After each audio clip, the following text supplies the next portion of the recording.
All right, free surfers, try and get another wave in, or pretty quickly.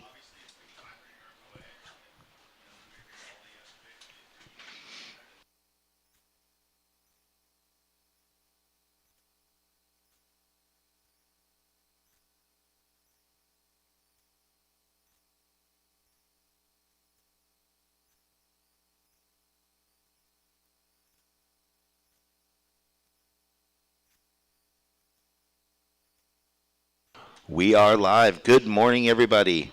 Welcome down to the 2023 SLO CAL Open here in beautiful Morro Bay. This event presented by Surfing for Hope. Jeff Baldwin here with Matt Chonowski, known as Waxhead. Great to be here with you finally. Yeah, absolutely stoked to be involved in this event. We have absolutely stoked to be in this involved with this event. Yeah, we had a little mic mess up there. So we're starting nice and early. We've got a little bit of interference there. Yeah, I'll just take this. But so, welcome everybody for joining us. We had a little technical oops there. We've got a medium-sized swell here in beautiful Central Coast, Morro Bay, December 4th. It is crisp, it is sunny, it's offshore, and we'll be running all day with men's round 1 and round 2. We had a high tide, a medium high tide at 5 in the morning, and it's pushing up to a medium, or pushing down to a low at 10 o'clock and then up till 3 o'clock. So a full day of action, good tides favoring, and pump and swell in Morro Bay.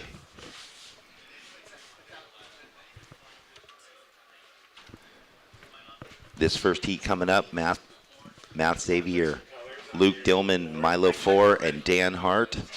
That is our first group. So sit back, relax, and Waxhead and I will bring you the goods all day long.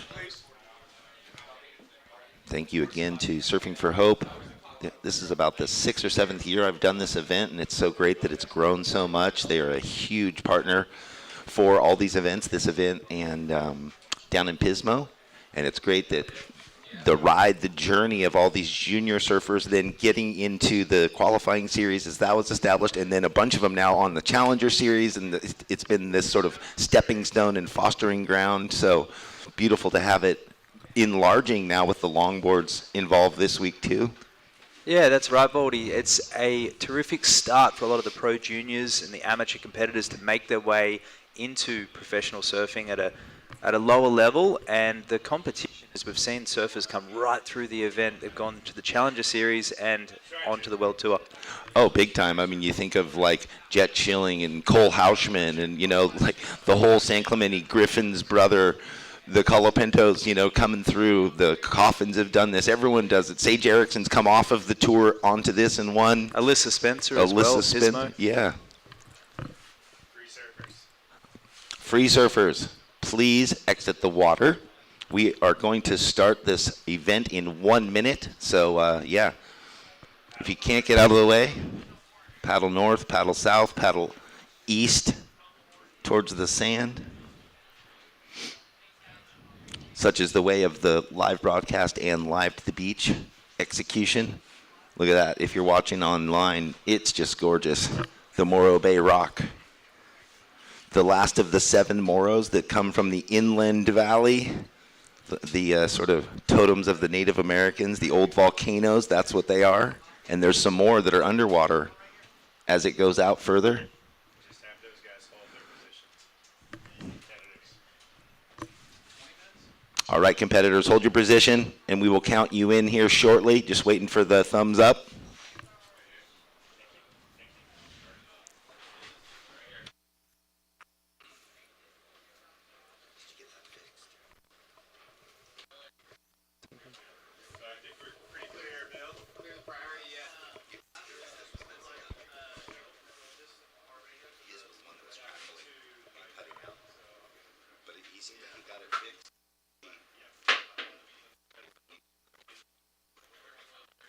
All right, guys, hold your positions.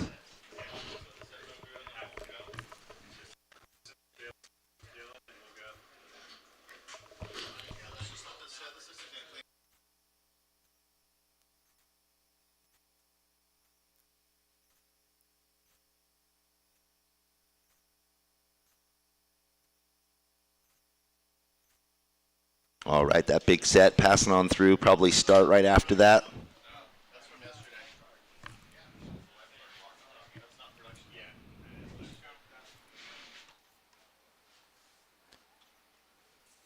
Hold your positions, guys. No, he's just sitting on the inside in the soup. He's good. Okay, countdown right now, boys. 7, 6, 5, 4, 3, 2, 1.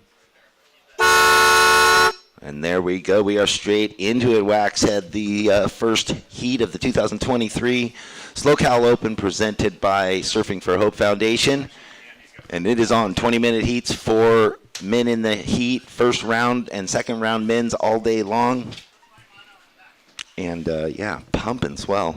Round of 112, so starting off with the lower seeds, these surfers will be aiming to build up their reputation and statistically and figuratively speaking, trying to forge their way onto the Challenger Series, or perhaps just enjoying the beginning of their pro surfing career. We have some locals in the event. We have a lot of California natives as well. Yeah, it's amazing how many people, because they are regional qualifiers, come from, there's a lot of Brazilians that live up here and other Latin Americans. There's a kid in the heat from France, but he must be maybe living here or going to university. I don't know. So they can build points on the U.S. qualifying series if they're going to stay here or claim this area as theirs. And up in red, our first surfer, Math Xavier, on his backhand goes down after one little quick snap in the pocket.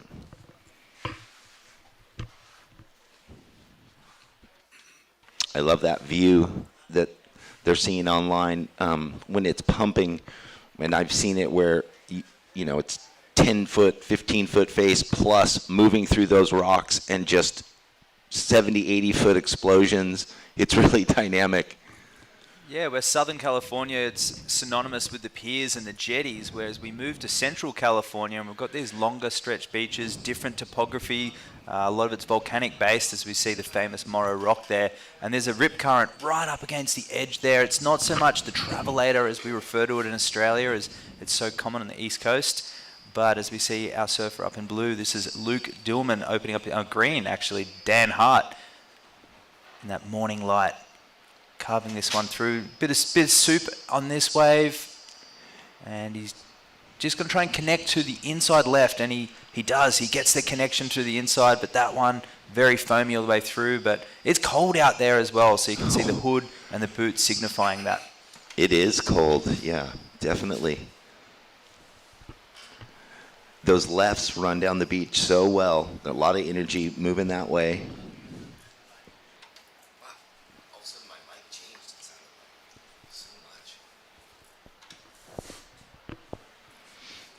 Yeah, that's going to be a thing that we'll see all day long, and as that tide bottoms out, good thing there's not a lot of tide swing today. It looks like that's a replay at home. That was Dan Hart on the left.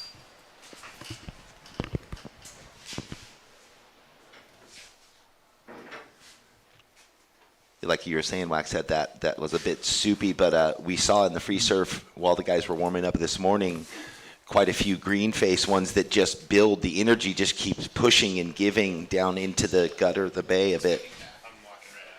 And one of the keys, I think, for the competitors that and the viewers is that the surfers, they can't be too fussy out there. They really need to take, in this 20-minute heats, the paddle out can be quite ferocious. So whatever comes through, they have to roll the dice and really get some points on the board, because you can be sitting out there, and I did go for a free surf yesterday afternoon, and there's waves, but the ones that are scoreable are really tricky to find. So a lot of surfers will be playing the priority game, but whether or not that's a good decision, we'll wait and see. And here we have Milo up and riding in white.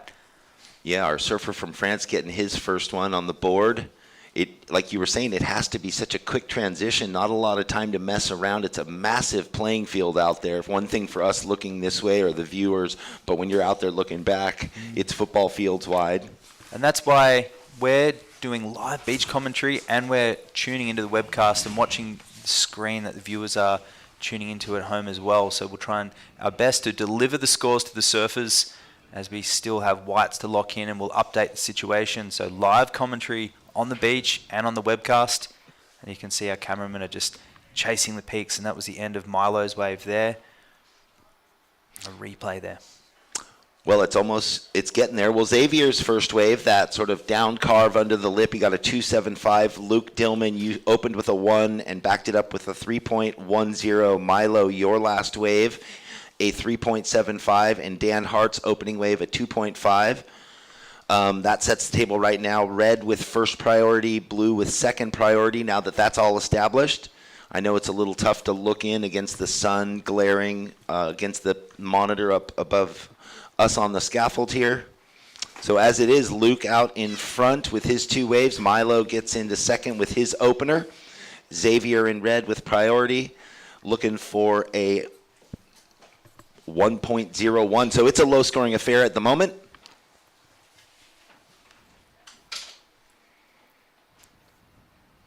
The mini faces of Morro. Yeah. When the sun comes up, it looks so cold and rough early, and then the sun comes up like everywhere, and it gets nice and happy.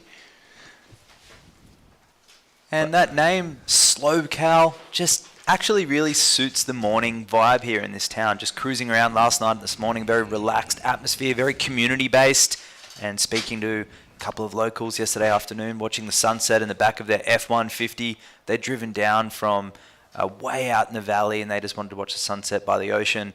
They have no affiliation with surfing, but they thought they'll come down and check out the surf event and see what's going on. And that's a testament to the community spirit that's ever present here in this county. And Morro Bay is the destination for this event, as we see our surfer in white up and riding. Milo, the Frenchman, coming unstuck in the whitewash, but this is looking very French out there, I must say. Yeah. The beaches of Hossegor and Lacanau, that's for sure. The winter vibe. It is. You hit it on the head. It's so community-based, and being able to have been a part of these events since sorts of the inception. You have a lot of old ranch living in this area. You have the new bloom of the wineries and the microbrews, and there's, it's become a foodie place. A lot of people have moved in, and it is getting bigger, but it's still not super populated feeling, and it is community-based. All the cafes, the coffee shops, dog-friendly. There's all sorts of great, parks, and then, all the rental stuff. People love these beaches, and why not? They're gorgeous. One of the marketing slogans, and fits so well, is it's south of the bay and north of LA and right in between. So I think that suits the demographic here so well, and there is a mixture of everything down here for surfers, people who want to be riding horses. There's even a butterfly named after the Morro Bay blue butterfly named after Morro Bay, and there's so much nature to enjoy here in the water and outside of as well, of course. Yeah. All right, priority still with red, then blue, then green. Milo jumped up into the lead. White, you're in the lead with that last 1 point ride, so slim margins. Xavier with priority looking for a 1.36. Was that red right there? No, that was a free surfer. Sorry about that. We're a bit tucked away here. Yeah, Xavier, you're looking for a 1.36, and Dan, you are looking for a 1.61.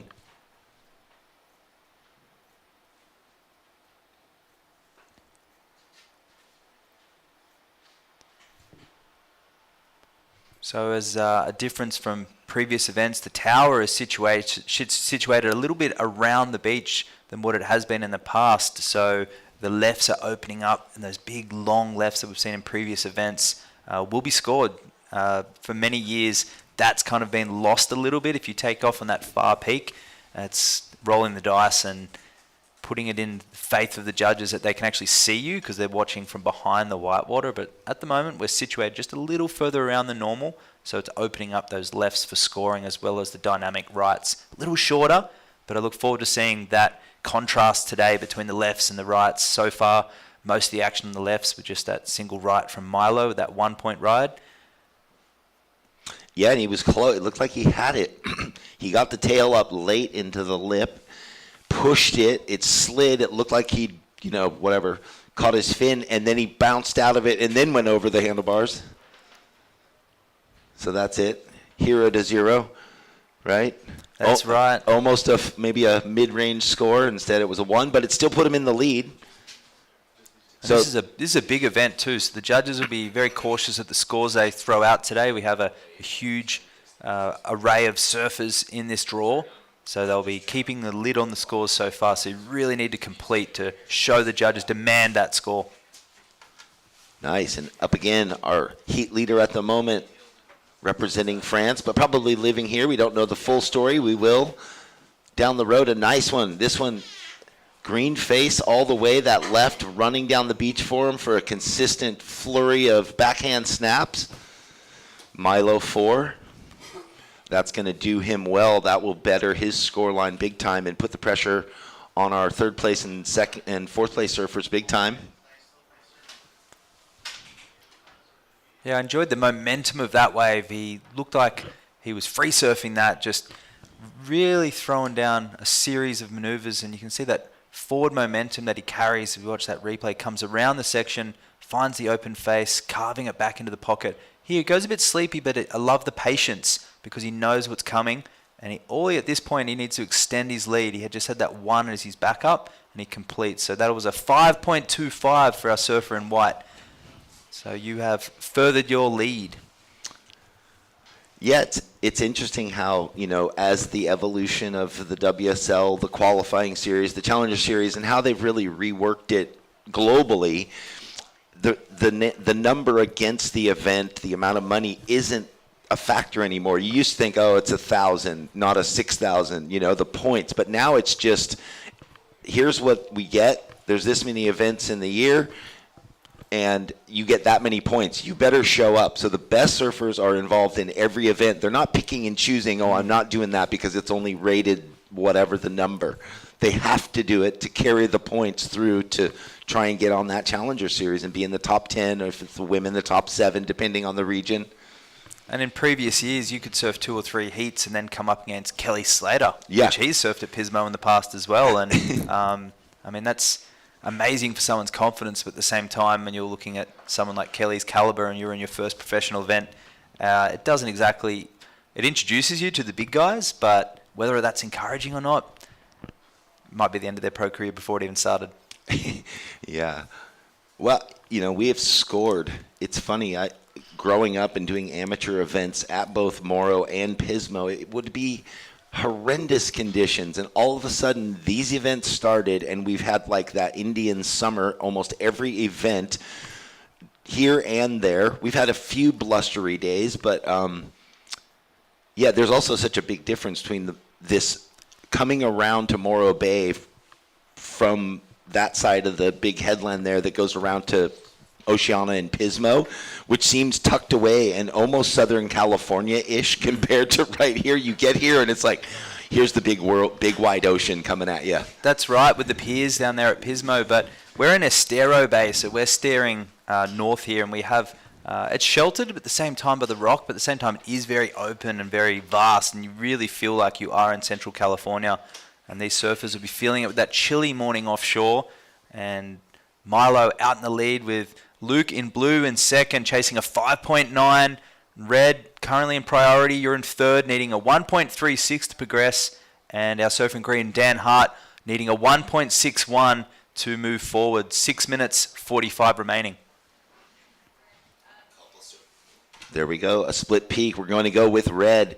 He has been holding priority for ages now, 10 minutes or so. So this is looking like it's opening up nicely for him, getting the tail high in a few sections.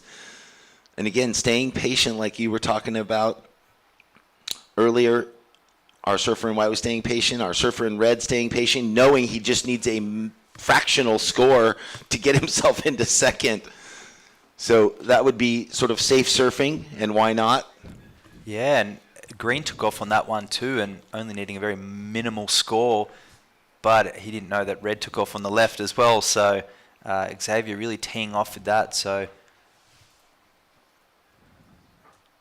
Dan getting that score, 2.25 on that right, and Green temporarily gone into second.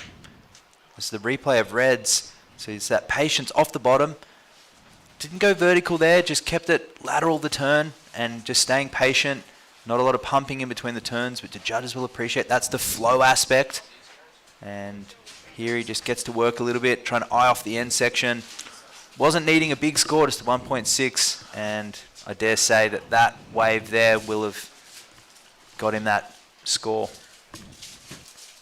Yeah, it'll be interesting to see, again, the judges, first heat of the morning, first heat of the event. Where will it go with what the waves are offering? Against Milo's 5.25, they give Xavier a 4.85, so a good read on what the judges, it seemed like Xavier had sort of a little bit, it was a smaller wave. He had a few the 3 turns in the beginning and the wave kind of faded away where Milo got to take off behind the peak, carry a lot of speed, a little bigger, so there's that little margin of difference between the 4.85, 5.25. And as we see some swell on the horizon during the week, that's going to be a very valid talking point. It did look like Xavier had a bit of a step-up board on that wave. It'll be interesting to dive into the equipment as we get deeper into the draw, and that's going to be a huge factor because there is some groundswell out there. It's 13 seconds right now, and we will see that rise in the next few days. And it's what you can't see, but it's what you feel. And sometimes it's those undercurrents that we have here because of that rock, because that swell sweeping over. Sometimes a bigger set of fins or a slightly longer rail can be of assistance, but when it's pockety and you really need to make the most of that steep face, obviously a shorter board and some more dynamic surfing needs to be taking place, so it's a compromise. It really is. Surfers, we have 4 minutes left. Milo, you are still in the lead. Xavier, you're in second. After that last ride, a 4.85. Dan Hart in third. You need a 5.10 to advance into second. Luke, with priority, you need a 4.51. 3 minutes and 45 seconds on the clock. Priority is blue, white, green, red. Yeah, it's so interesting, after traveling all over the world and Southern California growing up, we get our offshore winds in the winters and they're still light. Then all of a sudden you go down to Bells, you go to places in Australia, you go to places in Europe, and it's like howling offshore. And all of a sudden, weight of board, changing the rail line, the factor advance, it really grows. Heavier wetsuits, all of that makes such a big difference. So to come here for the early morning heat with the cold, frigid offshore, like you were saying, a fractional step up. You nailed it. Places like Bells, J Bay, Margaret River. Yeah. These are harsh locations in morning heats, and these surfers, they have the intention of being professional and chasing that world tour. It's great that they're experiencing, even just in California, this regional travel, because it's essential that they get those heats under their belt. Surfing Huntington, Oceanside's fantastic, Trestles, yeah. But is it a training ground for some of those harsher locations? Definitely not. High performance, yes. Hardcore, definitely not.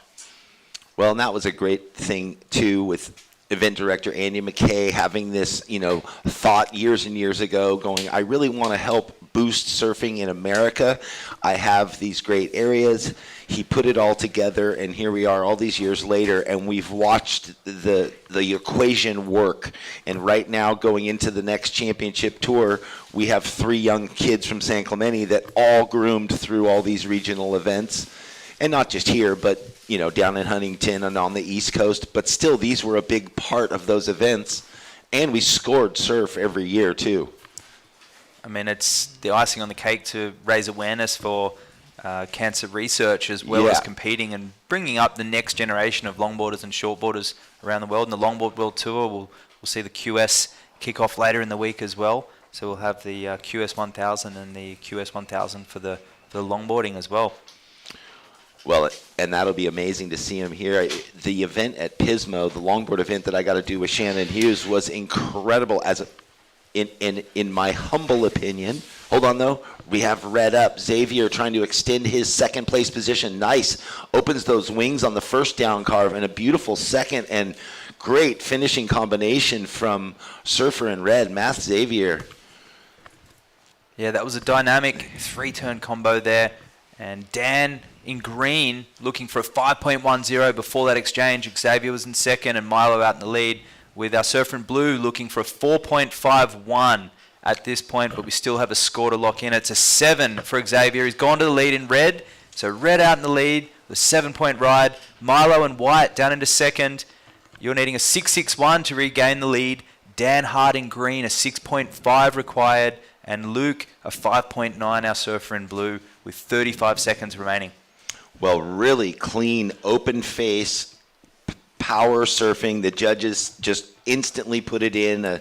It's a 4 judges, 3 scored, or is it top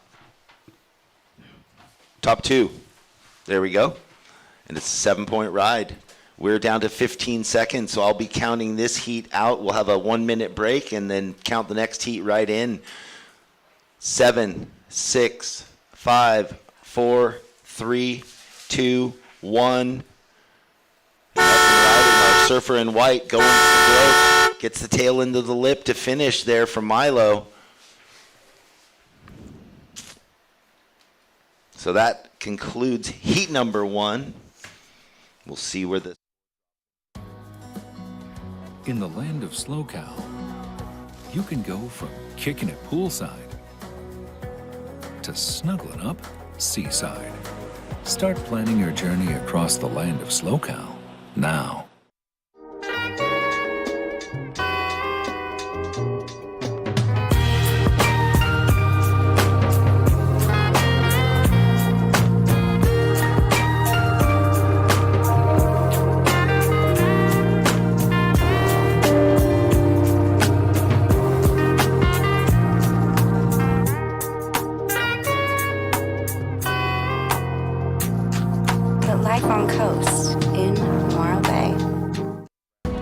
Welcome to the land of sunken gardens and elevated afternoons. Welcome to SLO CAL, where life is too beautiful to rush. All right, everybody watching online, welcome back. We are straight into the second heat. Beautiful event here, the 2023 Morro Bay Open, presented by Surfing for Hope Foundation. We just saw Xavier Math taking out first place in that first heat, Milo 4 coming in second. They are moving into the round of 96. And up and riding Sebastian Blum in the blue. That one didn't get over the ledge. Things move quick here, Waxhead. That's it. We're approaching, 10 o'clock, we have the change in the tide, and we don't have a massive variable between the low and the high, so it's not going to play into it too much. But what we are seeing is consistency. Longer lefts, shorter, more dynamic rights. The previous heat was 1 on a right-hander with a 7-point ride, and the judges really enjoying the dynamic surfing. In that previous heat, we had Xavier on that 7-point ride towards the end of the heat. But there is lefts out there, and as we just saw our surfing green, Taylor kicking off his account. So it's going to be tricky for the surfers to find the scoring opportunity. They can't be too fussy. And here's a replay of Lucas here. Eyes off the section, hits it, gets a little unstuck there, but it's complete. So he'll keep that one, and it was a 4.75 for Lucas. So a nice opening wave, and just Sebastian and Taylor, just a marginal 0.2 and a 0.5 respectively. Yeah, so the judges not afraid to give a healthy score for one big turn in the pocket in a critical section, a 4.75, nearly a mid-range score of a 5. Yeah, so many things to touch on up here in the beautiful SLO CAL region. We love being up here. But what I was getting to before was you were mentioning the longboards that will be coming up through the week. We don't have that scheduled. Maybe it's tomorrow, but the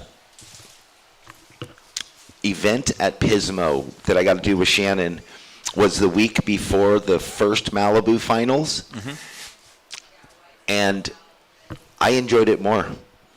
It was because it was just A-frame peaks that were chest high-ish, long lefts, long rights, and the both men and women could go both directions on everything. They could perform their complete portfolio of technical footwork, rail work, where Malibu, obviously, beautiful wave, iconic, right, one direction. Yeah, and you get shocked. Like, we're surfing some really contestable waves here at Morro Bay, and down at Pismo, it can get good for a longboard, specifically on the right tides with, as you said, those Indian summer winds, and you have all the conditions. I mean, there's a huge longboard and alternative surfboard community here as well. Yeah. Eggs, mid-lengths, longer boards, fish, up and down the whole Central Coast. So to have a longboarding event is very fitting. As we see our surfer in green here, Taylor looks to be on a shorter alternative board himself there as he's trying to find the inside connection here. Yeah, it seems like that's his strategy. He's working it through to the inside because even if you remember the beginning, right when the horn went off, he took off on this little reform, didn't get over the bubble. So maybe that's his whole game plan, to sort of sit tucked in a little more, looking for the double up reforms.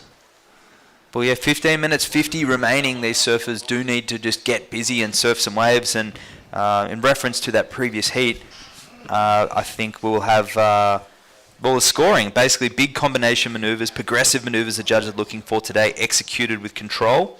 And, I mean, there's solid waves, offshore winds. The surfers need to capitalize on those. The judges don't want to see 15 repetitive turns to the beach.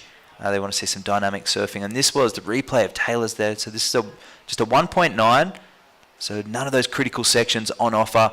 Just very flat, but he sticks with it, trying to find a reform, which sometimes it is worth it because you can get a dynamic finish here. Well, we know that, I mean, it probably won't say that all day, but a 1.9, as in the first heat, guys needed a 1.6, a 1.2 to get in advancing position. So we'll see how that goes. Priority is with blue, then white, then red. We're under 15 minutes.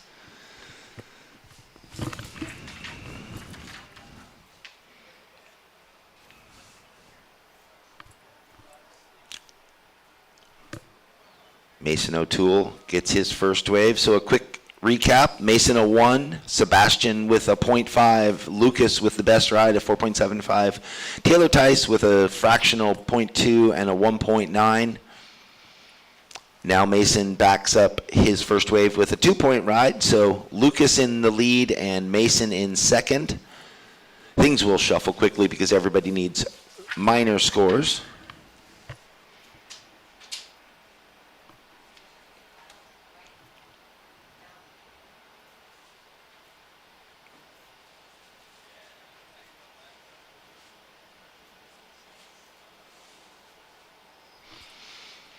Wow, look at that beautiful vista there. Looking north up towards Cayucas and further up towards Cambria, around that point tucked away. Hearst Castle, less than 15, 20 miles away. Xavier's around if he wants to come up. All right. Well, Xavier, come on up to do a post-heat interview. Waxhead will meet you down there. White, you are in the lead. Your opening wave was a 4.75. You are in first place, and you have second priority at the moment. There's 13 minutes left. We see our surfers paddling blue, utilizing his priority. Here we go. Sebastian Blum on his backhand. Another one of these clean rights. Well, overcooks it just a touch and digs the rail. Things were setting up really nice on that opening or that second backup wave for Sebastian.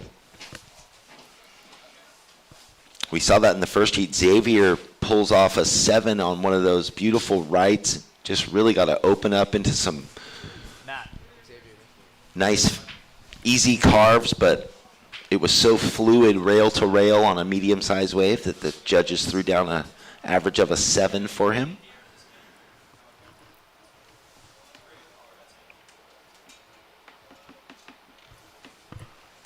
When are we going to throw to the interview? I guess just let me know.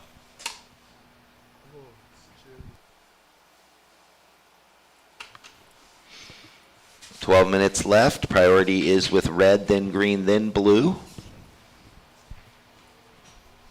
And if we're ready, I can throw it down to Waxhead interviewing our last heat leader, Xavier Math. In town, as studying here at Cal Poly, you wanted to do this event for a long time. What does it feel like to actually get a heat win and put it all together? Oh, I'm so happy. I've been trying to do this contest for like the past 4 years, but it's always been run on like finals week. It is finals week for me right now, but I was able to pull it off. And yeah, I've been praying about it, and I just want to thank God for letting me do this. So. And from San Clemente, have you got any inspirations that you're taking from the surfers that are forging their way on the Challenger Series and the World Tour? Yeah, Cole Houshman's a good buddy of mine. he's killing it. I'm so stoked for him right now. And do you surf this wave regularly? You're studying up the road? Yeah, I surf here every day. So it's actually like pretty fun right now. There's some fun lefts, some fun rights. I normally go left out here. It's kind of like the secret, but pretty warm too, gotta say, for this time of year. There you have it. The secret is out. Apparently the lefts are really good. We'll see you on the live broadcast very soon. We'll see you in the next round. Thank you. All right, thank you, Waxhead. Congratulations, Xavier. That's right, it is finals week. My daughter's down at UCSB, and my nephew is at Cal Poly. We were talking last night, so everyone getting ready for finals. Oh, there we go, green. Spins it to win it there. Taylor Tice, and we had another beautiful backup wave by Lucas Taub during the interview. A 5.50 put him further out in the lead. Sebastian, looks like we got some scores waiting to drop in for quite a few surfers. Well, that's kind of a cool story. Xavier up from San Clemente. Was he in his senior year, did he say? He's been up here and wanted to do this event for 4 years. Yeah, that's right. So he's maybe he's in his senior year. You never know. But yeah, it is finals week, so the kids will be studying a lot, and they either have tests the end of this week or into the beginning of next week before the holiday break. This was that replay. Sebastian got a 5.75 through the tail. The wind pushed the tail, fluid finish. So all scores are in now. Lucas Taub in the lead and Sebastian in second after that wave.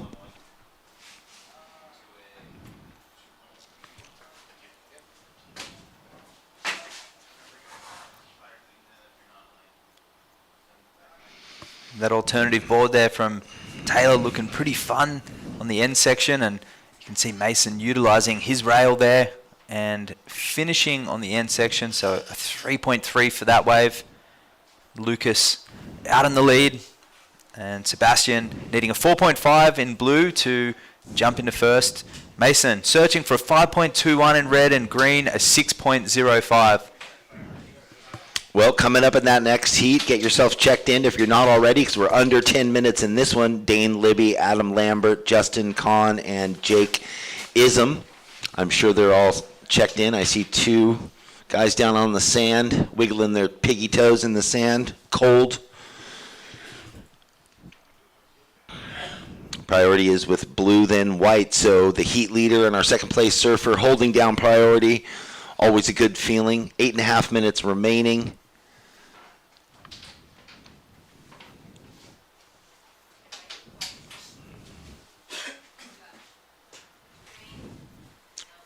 Woo.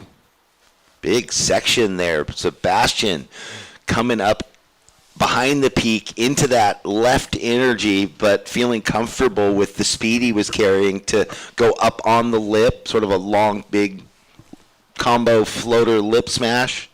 Yeah, I look forward to seeing the replay of that one in live vision, looking straight out the front. That one really walled up across the whole beach, so we had no choice but to hammer the end section, and here we have the replay. So here he goes to Sebastian, hits it, times it perfectly, comes down and flows out of that. So 5.10 goes into the lead, our surfer in blue. So the single turn of 5.10, the judges really making a point for controlled, critical maneuvers on set waves.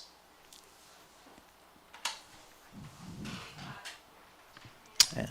Here we go. Let's see what happens. Our surfer in green, as you were saying on that alternative craft, a double cutback. And will he get out onto the green face? This one just full of foam for him. Oh, running down the beach again, coming from behind, loving these oncoming sections. A little more stuck in the lip on that one, and you see the outcome. But right idea, right line for Sebastian, the heat leader. Yeah, it's amazing now coming here so many years, the consistency of the sweep of the bay of this beach, so the way that the currents move the sand, creating that long left sandbar that's there year after year after year. Sometimes we do get the right that funnels in towards the rock, and also there's the right that's off to the middle that comes outside and into where we're watching that left run under.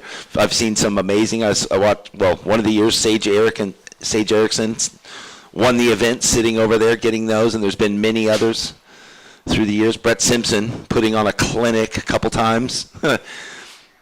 Well, that may come into play throughout the week. Yeah. Different tides, different swell.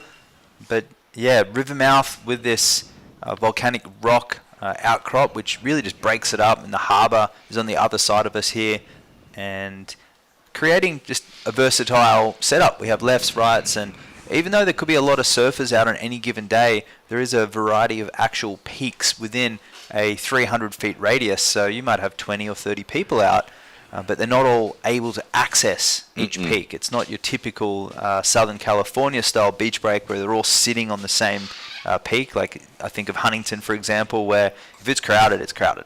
Yeah, definitely. And yeah, everyone's either, mainly north or south of the pier, and then for a couple hundred yards each way, and then it just becomes no man's land. Yeah, exactly. Although Huntington Cliffs have their locals, up all that way. Well, we're down to 5 minutes, surfers. 5 minutes remaining here in heat number 2.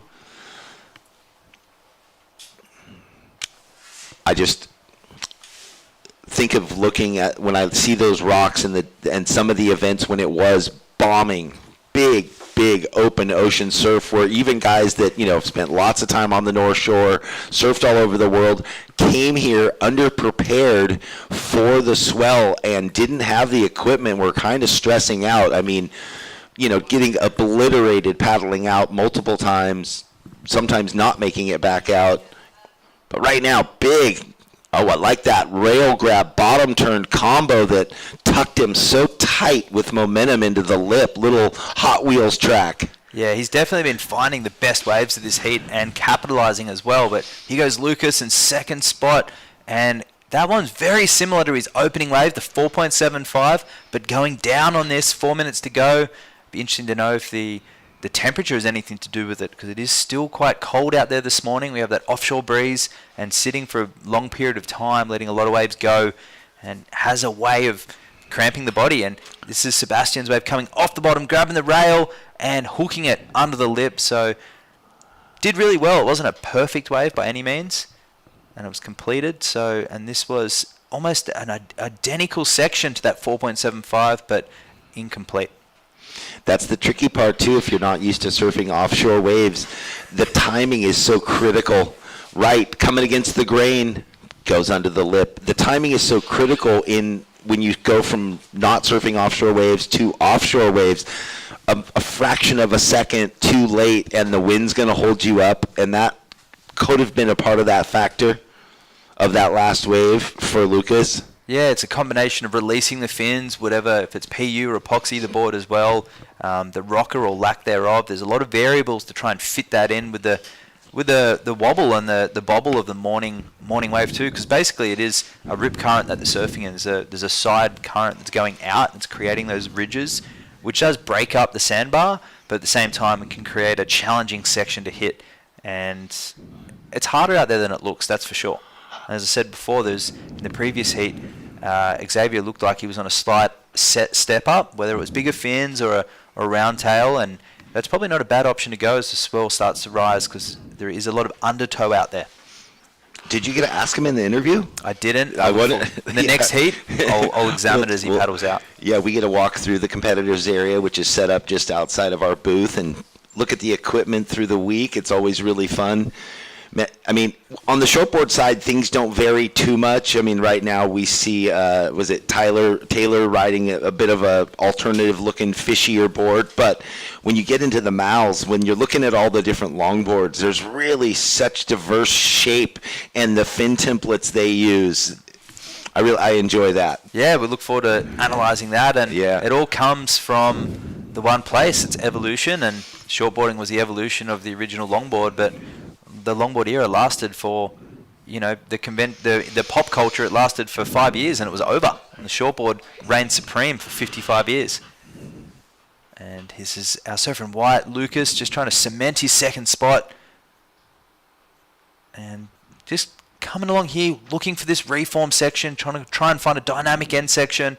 and he rattles off a series of turns and he finishes complete, which is what he needed, and he's trying to better a 4.75 on that wave. That was smart, competitive surfing. He took a grindy wave that he probably never would take in a free surf. It was soupy, it was not pretty, and but he knew, I need to just up my ante a bit.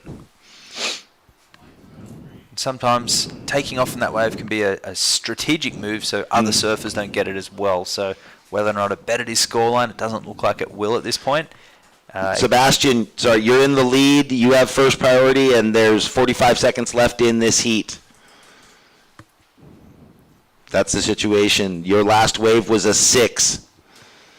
So you extended your lead. That score came in. 30 seconds left. Blue, first priority. Red, second priority.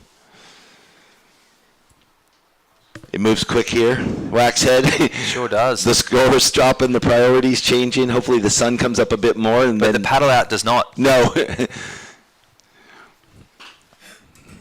was quite impressive for Sebastian in that short period of 5 minutes to get the 5.75, the 5.1, and the 6 as well. Well, we're going to count this one out. 5, 4, 3, 2, 1. And that concludes heat number 2. Green was up and riding before the buzzer, though. On the inside right, goes for the super floatee. And Taylor Tice looking at his watch coming in. The heat is over. We will go to a quick commercial break, and then we will be back with Heat 3, Round 1. Welcome to the land of wide open spaces, full of hidden secrets. Welcome to SLO CAL, where life is too beautiful to rush. Since 2012, Surfing for Hope has been helping families navigate through cancer using the healing benefits of surfing and the ocean. Each year, we host a number of surfing-related community events to shine a spotlight on the fight against cancer. Visit surfingforhope.org to sign up for one of our free beginner surf camps. And come join us December 8th for our 12th annual Cancer Benefit Concert featuring Tom Curran. See you there. Welcome to the land of complex wines and simple pleasures. Welcome to SLO CAL, where life is too beautiful to rush. Colder. So welcome back. This is Heat 3 of the 2023 SLO CAL Open at Morro Bay. This is the QS 1000, and up in the water right now in red, we're watching Dane Libby on his opening wave at Morro Bay, just finishing that section. Really clean, clinical surfing there, so we'll see what that locks in at, but we've had some great waves so far, rights, lefts, and we're surfing just inside the Morro Rock, and as we see the beautiful Estero Bay there, as we're looking all the way down the end, you can see those beautiful mountains that are synonymous with Central California, and that's the 7th outcrop. That's a volcanic outcrop in the area, and it's jutting right out into the sea. So diverse topography here, and we have 5 microclimates, so all sorts of different temperatures and climates and ecosystems that exist around here. We've got all sorts of canyons, and we have different wildlife throughout this area. Obviously, we've got the marine life. Even just paddling out yesterday, I saw a sea otter having a look at me and just seeing if I was one of him with my hood on. Thankfully, he didn't come in and greet me and get all my wax all slimy, but this is an active wildlife area, and you've got the fishermen around the other side and the surfers here. Well, and it's just an active area. Yeah, this community built, as a fishing harbor, and all the old bars and pubs. It is a real fisherman's thing. It's upgraded. It's been zhuzhed, It's got Hermosa Beach, or when you go down to Hermosa there, and you go down to Redondo Pier, and you've got those old fish restaurants by the pier, and you can tell that there's a lot of history here as well, and the community aspect really rings true. I feel like you could speak to anybody around here, and they are so friendly, and they're here down watching at the event today. So if you are around, if you are in the area and you're tuning in, we are south of the bay and north of LA, and we're down here at Morro Bay. nestled in the Central Coast and loving it. Yeah, last night going to bed with listening to the seals barking away down in the harbor and waking up to them again this morning, ringing through the community, you know. Yeah, it's amazing. It is a micro. There's a fun little microclimate. I know my nephew goes to SLO, where Xavier goes also, and he's like, it barely ever rains here. It's always sunny at the campus. Like something's going on in between the valleys, and like you said, it's the 9 sisters of the Morro Rocks. 2 happen to be underwater, but the legendary tail. And the winds do fluctuate a lot around here. I know we have temperature fluctuations in Southern California, but the winds and the swell, different angles, and there's a lot of,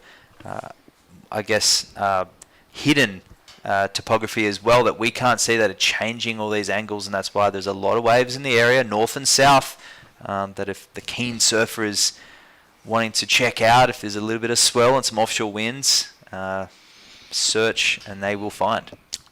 Oh yeah, there's it wide open with Montaña de Oro out that way, and then up towards Big Sur that way. There's endless coastline. I often like to go and adventure both after the event's done for the day. It's such a short drive to go to Hearst Castle. Basically, is literally 20 minutes from right here. That's a good surf check spot in itself. Oh yeah, that beach in front of there. It's a beautiful drive and surf check. Oh wow, 2 drop hammers, 2 cruisy laybacks.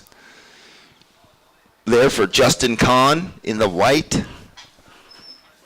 And that's a really diverse opening wave there for Justin. We can't be too fussy. We've been saying that 5 minutes nearly gone in this heat already. You do have to ride waves, and that one's coming in as a pretty standard for what we've seen throughout the day's opening score.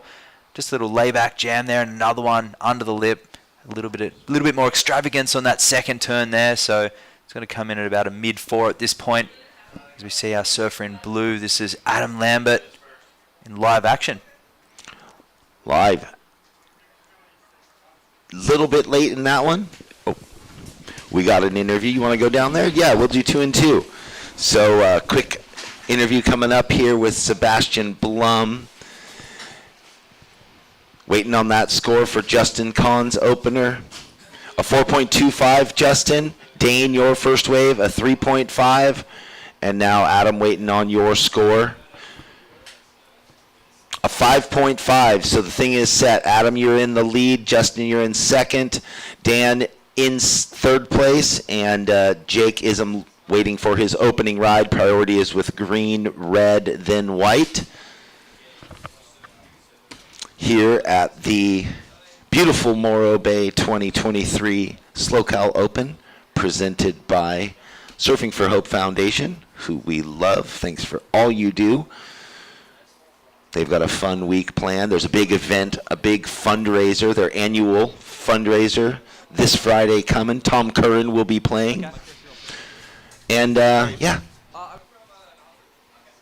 so big events all week long, but that is going to be the pinnacle for Surfing Over the Hope, their annual fundraiser. I'm going to throw it down to Waxhead with our last heat winner, Sebastian Blum. Sebastian, familiar with right-handers, coming from Malibu. You found some lefts out there, and you haven't even free surfed many lefts. Yeah, I'd say this is pretty much my first heat down here. Haven't really gotten the chance to compete up here just yet, but I'd say for a first heat up here, it's pretty fun. And just like when I didn't have priority, I just tried to sort of scooch myself away from the crowd. But then besides that, I was just trying to sort of find a wave to myself, but it was pretty fun out there. You were surfing with a lot of confidence. Within 5 minutes, you picked up 3 waves, and they were your best scoring waves. How hard is it to locate the good ones, or are they just coming to you? I felt like if I just sort of shifted myself away from the peak, just have a little less people on it, I could sort of find a wave to myself. But not being too familiar with the wave, honestly, maybe a little dabble in a little bit of luck, but it was still super fun. And your intention for the regional tour, are you looking to go all the way, or just happy to get your feet in the wax and see where it goes? I'm just going to see where it goes from now. It's my first heat doing a QS, so pretty pumped. I think should have another heat in a little bit, but we'll just see how it goes. Yeah, well, you're looking good. We look forward to seeing you in that next round. Back to live action. All right, great job. Moving on through, Sebastian Blum. And we are kicking it right off in this heat number 3, round of 1:12.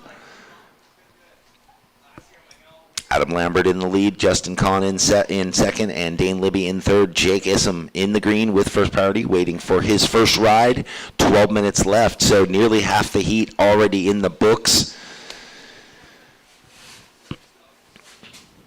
Yeah, welcome to SLO CAL. We are nestled in the center of California's central coastal region. SLO CAL is the land of alluring beaches, undulating vineyards, and network of towns radiating with quintessential California charm. I love all these prompts. They're beautiful. Thank you to SLO CAL, who is the major sponsor of this event. Here we go. Jake Issam, his first wave, a clean left. So he was patient. You see that little rib that's running through it. Got a little stuck, but coming from behind might have set him up well for that last section. So a good opening wave. No one's gotten too far out in the scoreline so far. 3s and 5s and 4s. So we'll see where this lands for Jake Issam with 11 minutes left. And the other cool thing, Wax said, when they do ride those lefts, there is this eddy that follows that left as a rip current back out, you know?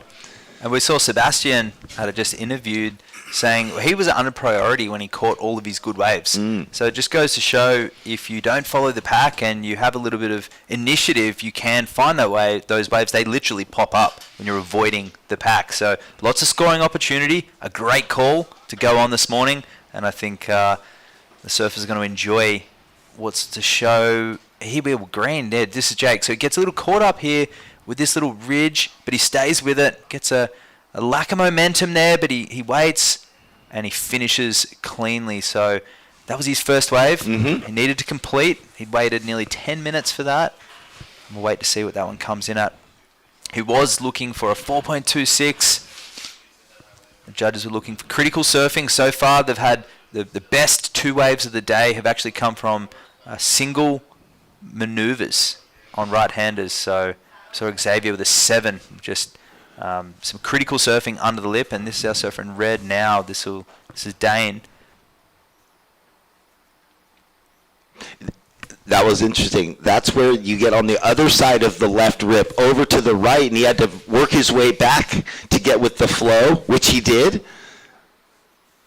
So pushes the fins there to finish Wax Head, and then comes unstuck. Yeah, I've kind of felt for Dane there. He knew that it was a good wave. He used his priority. He had to roll the dice on that wave, but it was sort of nearly looking like a good one. If you were free surfing, you probably wouldn't take it. You'd just pull off and wait for something else. But it's a contest scenario, so they've got to be busy. In 20 minutes, 2 scoring waves, and Adam Lambert here in blue. Nice flow there. And just looking really controlled, and taps that one off the top like a veteran. Well, I was looking at the heat draw, last night, and there is someone, and we are looking for him, Big Hammer. We are looking for Big Hammer to check in. Is it a ploy? Does he just want us to say his name? Big Hammer. Wow. Well, it's in the WSL now, so that's his. If it's his first heat, that's his name now. That's his name. So we are looking for blue, Big Hammer, to check in. Anyway, epic. Priority is with white, then green. 8.5 minutes left. Wow. And, yeah, looking for Big Hammer. Check in for the next heat. So far, through these heats, the waves that these guys, obviously it's determined by the wave they got. Those clean face ones, there was those 2 rights. There's been the open face 1 or 2 left where they just got to flow with it. And that's when the judges really just take it up a notch. Adam Lambert on his last 6-point ride. And that's taken Adam into the lead. So blue out into the lead with a 6 and a 5.5. Red in second with a 3.5 and a 3.15. Green looking for a 2.05 in third, and white looking for a 2.4 down into fourth with 7 minutes and 30 seconds remaining. So there was a quick priority change. Now priority is green, then white. So, we'll see that. The waves are kind of pushing under the guys. If they fully paddle for a wave or indicate that they are going for a wave and miss it, priority will shift. The judges, our priority judges all over that with the binos.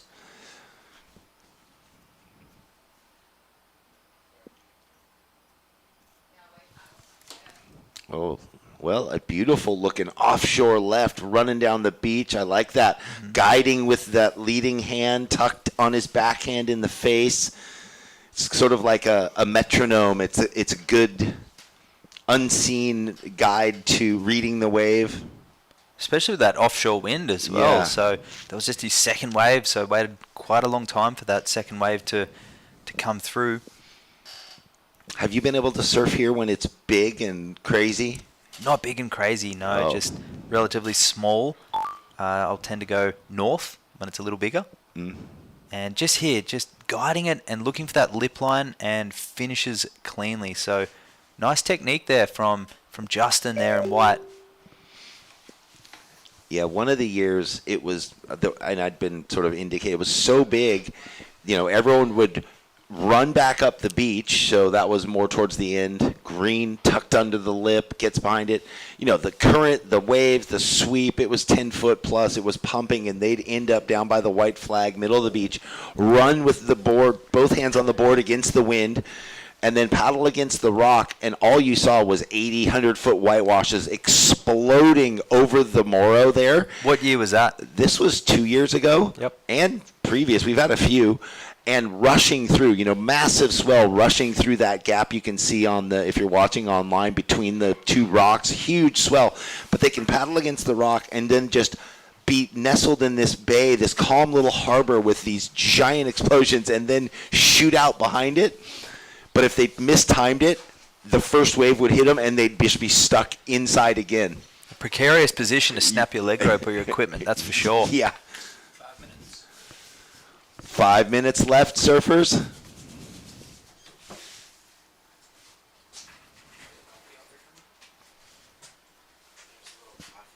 So it's interesting to note that this heat's been majority left-handers. There hasn't actually been too many rights showing up, so surfers adapting, taking a lot less waves than we've seen in previous heats.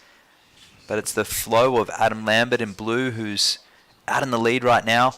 And just in green, this is Jake under priority with nothing to lose, searching for 5.01, and don't think that one will be it.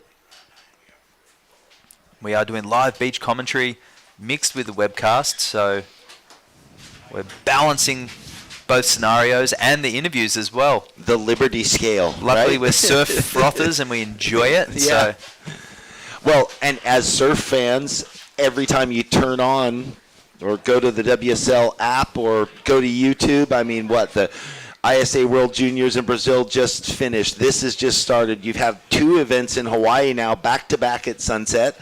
That's been going on. There's other events happening regionally, so we are in the thick of it. There is no end of surf froth happening at all levels. this is the QS 1000, and we have the LQS coming up later in the week as well. So this is the regional qualifier, and as we saw, we're unearthing talent. Sebastian in that last heat, this is his first QS event, and winning with style the Malibu local. And it's our surfer in red, Dane. Nice tempo in this wave, staying patient. And we've seen a lot of these lefts, they really line up on the inside. And that one was worth the patience, because it's, I mean, if it gives him a dynamic end section, we'll see fading away and completed nonetheless. So, I mean, at this time of the heat, that's exactly what he needed. He needed to complete that wave. So beautiful. And if you get in the right flow with the little rip and the sandbars, you get those knuckles that pop up in front of you. They're like bonus sections, another foot or two taller than the section you're on, that they get to just throw the tail up in, a little exclamation point, and carry a bunch of speed out of it. It's not unlike Huntington, the left, No. where it changes and it's got those undertows when you're looking into it. This is Justin, beautiful bottom turn and sliding that one, and finishes cleanly. So nice surfing there. Great technique from Justin Kahn in white. I like that unearthing talent. And you're right. I mean, and these events are packed. We're in the round of 112. You know, that usually happens at the U.S. Open, which is a sought-after event, but that's the gravity of these qualifying events, these fostering events, what they've become, you know? This one was a 4.25 from Dane. Just the end section, that was a beautiful carve there, but there was just no dynamic finish there to tee off, and I think the judges would have really appreciated if that wave had grown, like I just said, Huntington-esque. But the minute 53, he's needing a 5.35 in third place, but it was this turn from White. That was so clean. Beautiful surfing. Waiting for that one to be locked in on. So before that last exchange, Jake in green looking for a 5.01, and Dane is now searching for a 5.35. That may change as we're about to lock in another score for our surfer in White, who will improve on his scoreline. And Adam Lambert out in the lead. So a 5.5 for White, a 5.5. So you still are in second place. You now need a 6 to go to first. Dane in red, you need a 6.6, and Jake in green a 6.25 with 1 minute 10 left on the clock. So I guess the difference in that was the best turn of the heat right then. But you know, his line he chose off the bottom, Justin, and up into the section. Spray was meeting spray, full rail engagement, just the one turn though.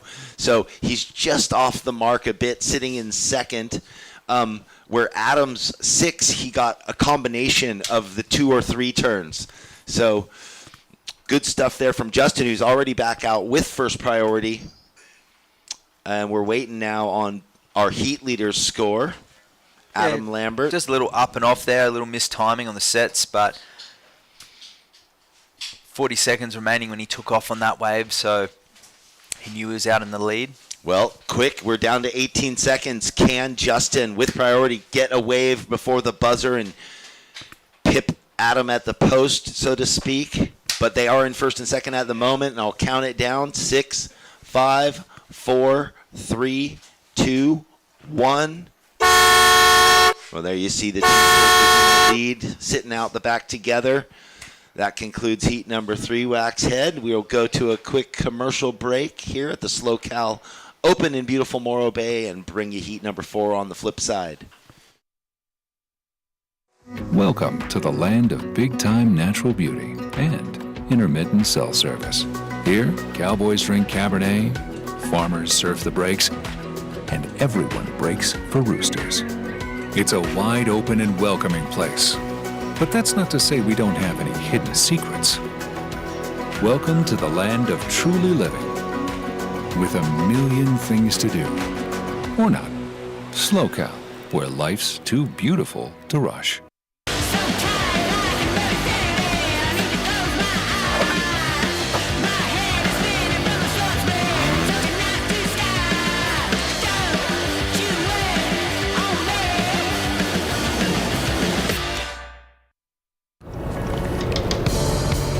You just do what your elders do. Get rad, get air, adrenaline.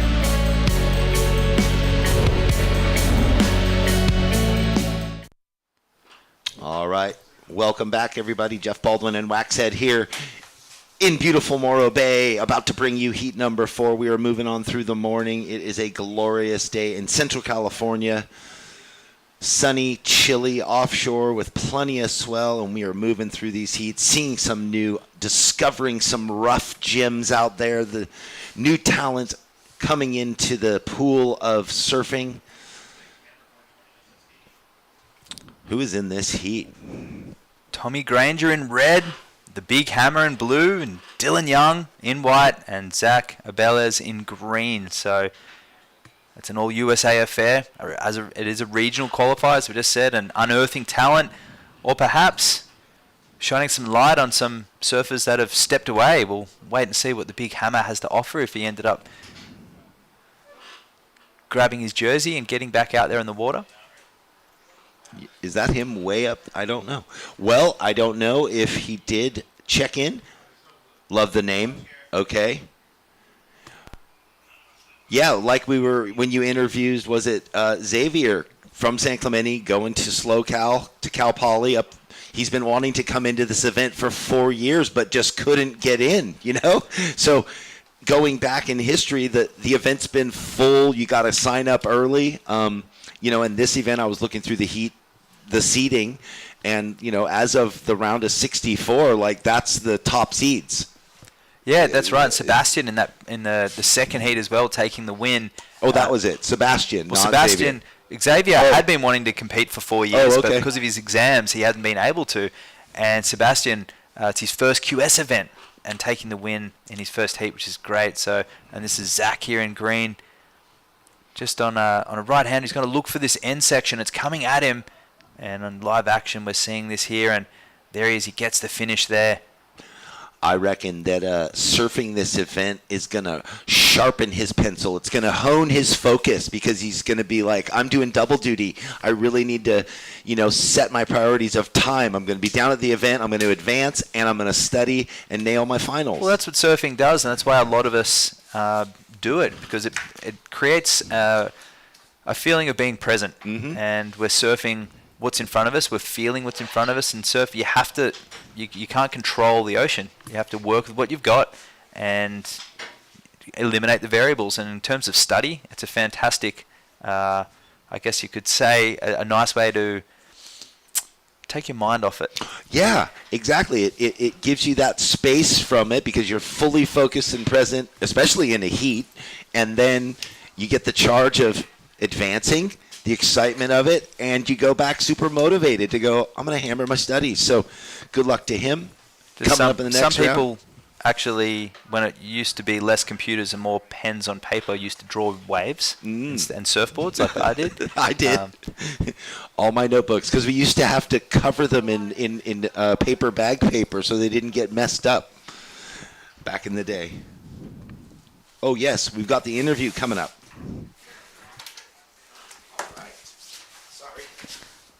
So quick. We've just got our post-heat interview coming up very shortly.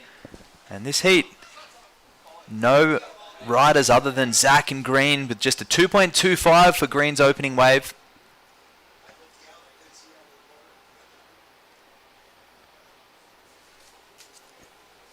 These surfers looking for mostly lefts, but some rights in this heat. Last heat, we did have majority lefts. And that was Dylan Young on his opening wave. That wave did, you can see there on the screen, did run ahead of him. A little foamy, not overly diverse. And it looks like we are ready to go for our post-heat interview. Yes, we are. Adam Lambert, what a story you were just telling me from Santa Barbara. First event in 5 years. Yeah. Talk us through that. Yeah, it's pretty wild. I came up yesterday to do the board riders event, and I hit up Rudy last minute. I was like, hey, is there any chance, you know, I could get into the contest? And he was like, oh, I'll see what I can do. And found me a spot, and yeah, that was my first heat in 5 years, so it felt good to get the dust off and make a heat. I was stoked. Other than the board riders, right? Yep, other than the board riders, exactly. A different type of pressure. Way different type of pressure, one that I'm a lot more used to from competing back in the day, but yeah, definitely felt good to make the first heat, so I'm stoked. Hopefully keep it going. So are you commuting back and forth? That was Tommy Granger. We'll see what his happens. His opening wave there, our surfer in red. How these go, and if I can keep making heats, maybe I'll enter a couple more. Right on. Well, congrats, Adam, and moving on through. See you in the next round. Appreciate it. Thanks, guys. Great to hear from Adam there. Beautiful style, patient, and letting his flow do the talking. But in this heat, I thought the interview was cut. I'm like, what's going on? 13 minutes and 50 remaining with just some marginal scores there locked in. Green out in the lead with 2.25 and just a 1 point ride there for Tommy Granger in red. And Dylan with a 0.5, and we just have the three surfers in this heat. Well, I love that. The board riders. Everyone's part of the board riders now, man. So talk about, you know, we've got the QS regional events happening, and you've got the board riders movement exploding across America. Now there's some 50-plus teams, East and West Coast, Hawaii, Puerto Rico. And so now the youth are getting fostered in with their peers, their mentors, their heroes in these club settings, and just refining and upping the ante for being involved in a competitive environment, it's amazing. Talk about up in the ante. You just saw Dylan Young throw one up there into the lip line and just came down. He may have a equipment malfunction. He's looking at his board there. Hopefully he didn't snap it. We'll have to wait and see. But coming unstuck, he did not make that maneuver, but it looked radical and live vision. See if we can get a replay of that. But back to the board riders clubs, and in Australia, that has been the leading force for the generations, right from the 1960s onwards. Typically, it followed the areas that had a surfboard industry, and it was a way that those guys would be testing and refining designs, which is why so much evolution came out of surfboards in Australia from the mid-60s onwards.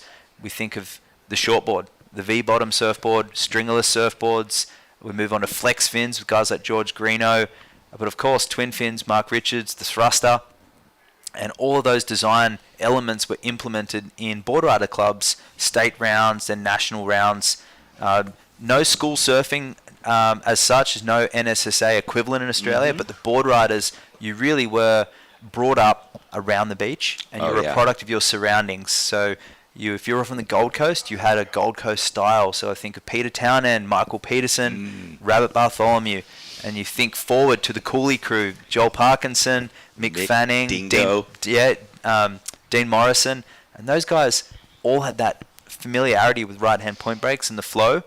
And when they went on the tour, they grew up surfing against each other. But imagine having mentors in your local club like Rabbit, like MP, and surfing with Peter Townend and guys like that, and knowing that that's in your club or your area's DNA, and that's what the board rider clubs foster. It's bizarre how long it took for it to become popular in America. Well, yeah, it did, and it's beautiful that it has in its inception. Brad Gerlach had a thing called the Games years before that was really similar in its format, that was up and down the coast, but where it's gone now is great. And, a couple teams have gone over to Australia to compete, and more to come. And I'm sure those affiliate programs, like we've got sort of Tommy Carroll as Encinitas Board Riders, honorary member because he's digging it. Joel and Aki have gravitated into Oceanside. There's different surfers that have been over and got to sort of hang out at the events. Rabbit came over and he was just blown away at the movement, So it's great that it's happening, and So that was it. Adam Lambert, who hadn't surfed an event in 5 years, this type of event, was up for the board riders event and then got a slot in, and he's like, hey, why not? I could see the maturity in his style as well. You could just see the flow and the way that he was picking his maneuvers, and it was a very experienced performance there from Adam, only catching 2 waves and just a little up and off for his third. We're looking for, in the next heat to check in, Dash Pinegar. Oh, sorry. Tokijo. Oh, yeah, it's shortened out. There it is. Tokijo Kennedy. We got Big Hammer, Tokijo Kennedy. We got some good ones. We have some action there with our surfer in white, Dylan, and splitting the peak with Green as well. So Green further down on the left. That was Zach's second wave and Dylan's third wave. A very sleepy heat halfway through. Wouldn't really call these significant scores based on what we've seen in those first 3 heats. Yeah, just a smattering of 1s and a 2. We know things will open up quickly here. Priorities with red. Under half the heat, right? 8.5 minutes left almost. That was a nice little tack up into the lip for Dylan Young. And then splitting the peak. This was Zach there in green. So another completion, a 2.25 for that wave, and the 4 for Dylan. I think back to a wave at the beginning that Dylan pulled off. It was a right-hander that kept running.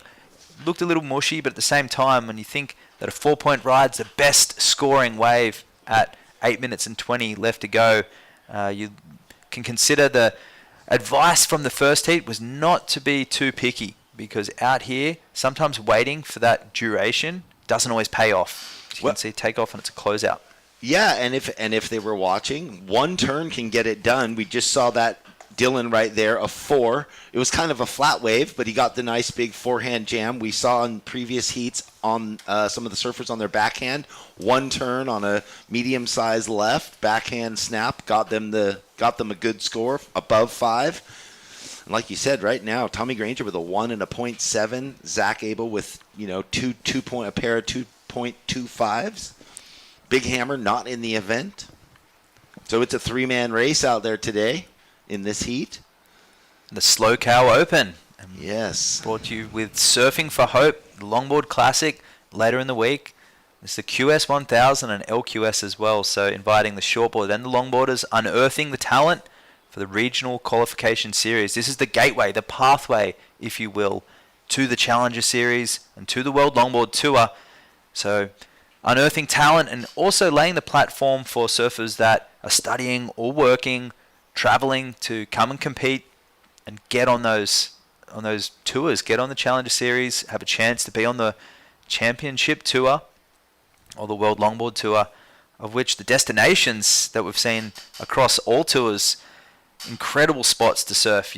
I think of some of the regions that have represented, some of the locations are even here so unique. And this is a training ground, we said in the first heat, for the stiff offshore winds, the colder weather and the harsh environment. I think of places like Margaret River in Western Australia, Jeffreys Bay, even Hawaii at certain extents where, places like Sunset, very different, very contrasting, and you need to know your equipment and you need to be well versed with different conditions. Do you remember back to a time when Taj Burrow, lighting up the tour, was riding for the beginning of Firewire? Yep. And Nev putting weights in his board because he's like, I can't get down the face, literally putting fishing iron weights in the nose of his board to give it a little more. I believe it was Bell's. It was Bell's. Is that what yeah. It was at Bell's, not Margaret's. Correct. Yeah. No, well, Margaret's is somewhere that but people have Bell's struggled with that in the past, and that is not actually too far from the scenario that's happened at Margaret's as well, where people have had weights put in boards as well. Yeah, just to get on the front, to get the nose down. Correct. Just to get down the lip, paddling in offshore. And there's Tommy really putting it in on that long left. So sticking with it, and he has to at this point because with just a 1 and 1.7, that'll be his best wave yet. He's ended up way down the beach, and he's on the other side of that rip baldy. Yeah. So he's way down on the current, but he'll get out in no time because he's using that rip current. And maybe he'll pick one of those rights. Correct. He'll get the right back into the judges. He was surfing for hope on that one. Got a 4.5 and jumped up into the lead, it looks like. So just with the one wave, does the work. It was all about that second turn, and then what a beauty for him. And now we have White down the beach live. Gonna go against the grain. Nope, that's a quick up and out. The whole thing was about Tommy Granger's wave getting himself into the lead after sitting on a 1 and a 0.7. So things are tightening up with under 5 minutes. Green with first priority. Second priority will be established shortly. Waiting on that wave for Dylan, a 3.25. So now he flips into the lead. Tommy in second. Zach in green with priority. Up and riding, and that's not going to get it done for Zach. He needed a 3.26.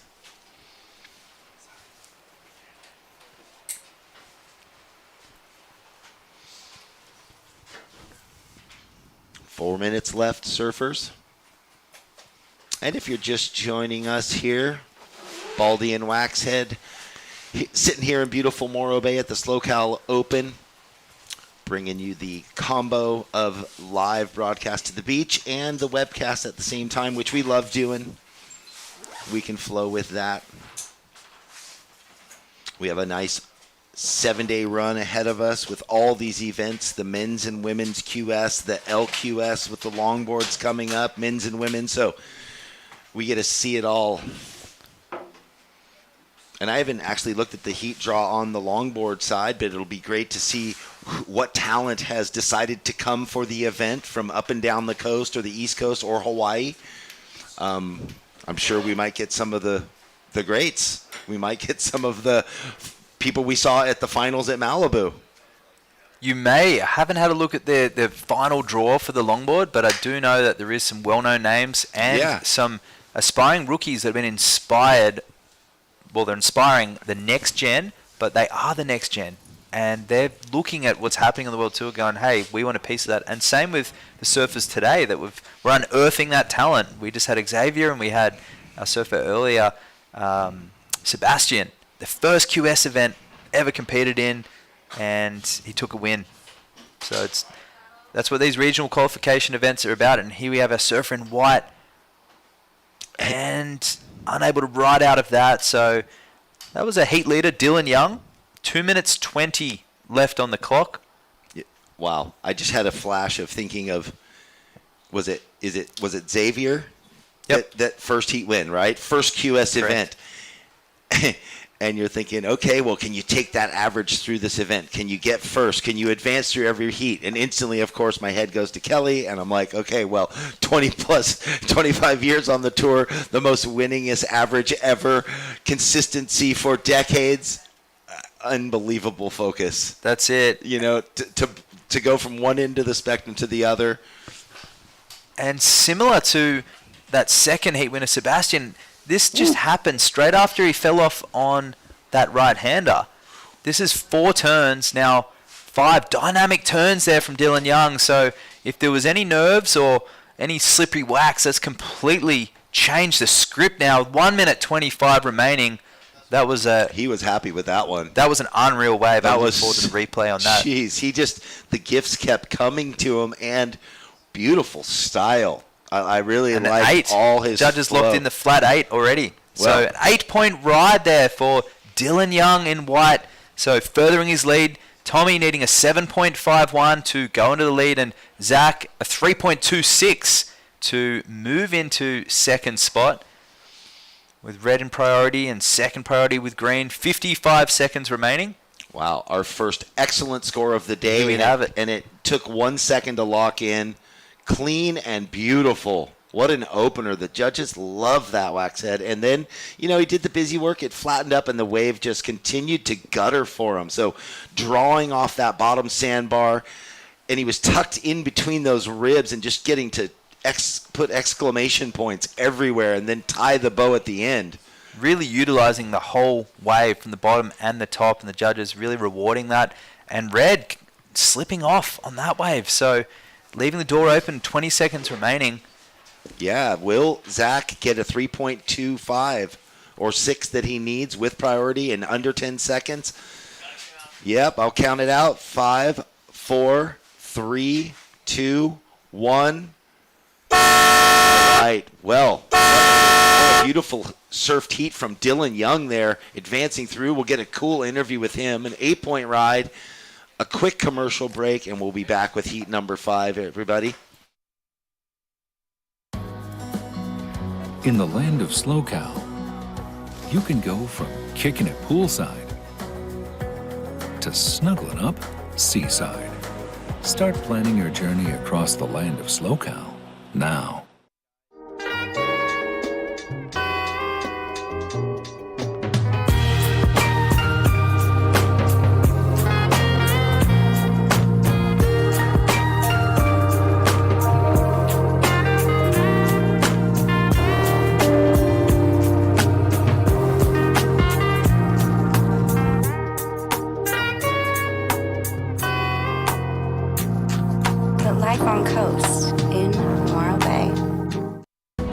Welcome to the land of sunken gardens and elevated afternoons. Welcome to SLOCAL, where life is too beautiful to rush.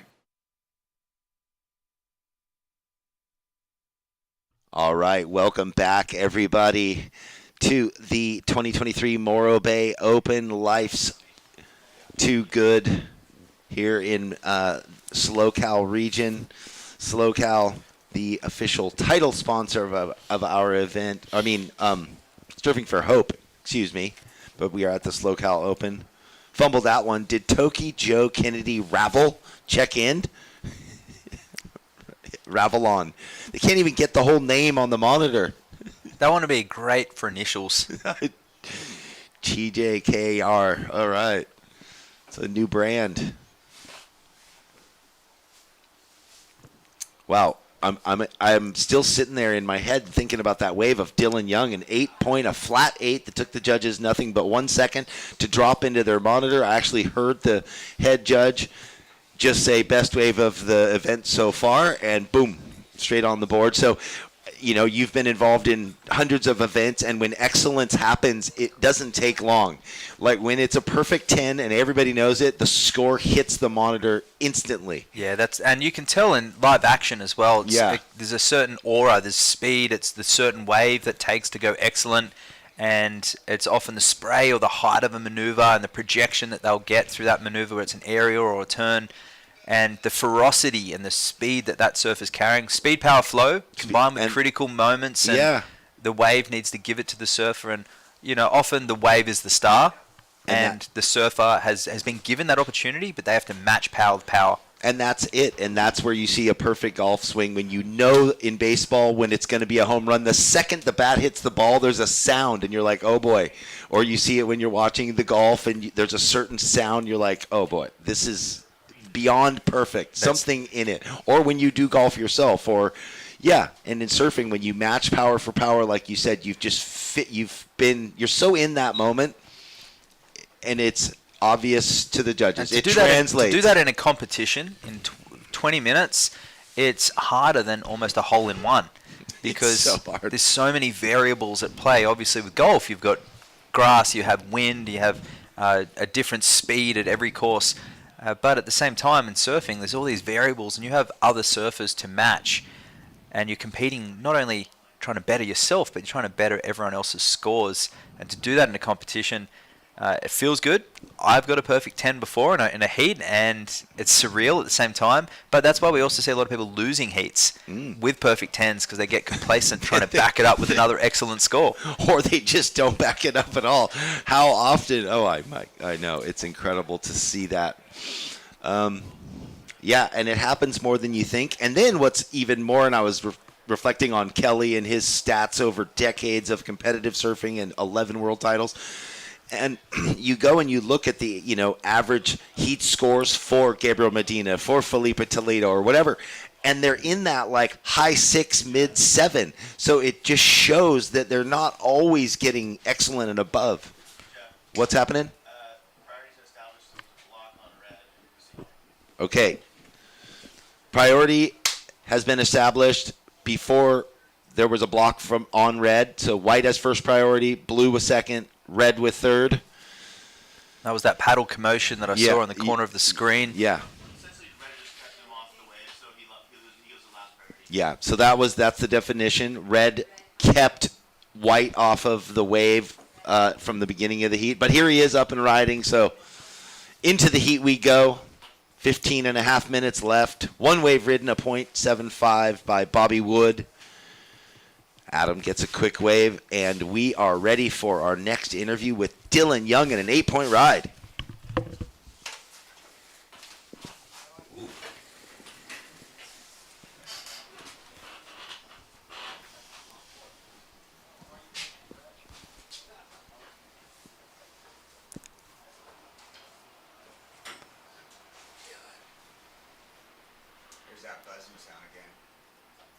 So with 15 minutes remaining, we're going to go down and we're going to speak to our previous heat winner, Dylan Young. All right, Dylan, what an incredible wave. An 8-point ride, best wave of the day so far, and it looked like it. Tell us about the whole moment. Well, the start of the heat, I was kind of like floating around a little bit, and the heat was a little slow. Couldn't really find anything. But towards the end, I caught this wave, paddled back out, and the thing came out of nowhere. It just wedged up. Yeah, I knew it was the one, too. Been looking at it, only been one waves every day, every heat, so, yeah. So that was the wave. There's that left sandbar that gutters down, and that one just kept giving you bonus section after bonus section. You obviously love this board. Yeah, I just kept going. I wasn't expecting it, too. I thought I was going to mush out, halfway, but, yeah, those waves are rare, too, so I got really lucky to get it. Well, great job there. Moving on through to the next round. Nice to meet you. We can't look forward enough to the next round today, heat 2 or round 2. So good job, man. 8-point ride. Put that in the back pocket and take it home. Yeah. All right. Thank you.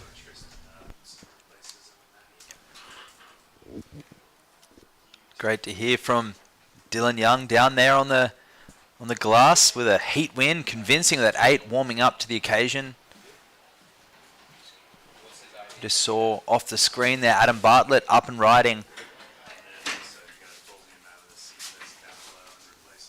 Incomplete on that, and White in the hazy distance, zooming in up on him there. So this is Dash here on that front foot and getting a clean completion, a series of maneuvers. So 8 minutes gone in this heat so far, and these surfers really taking their time to establish some momentum in the heat.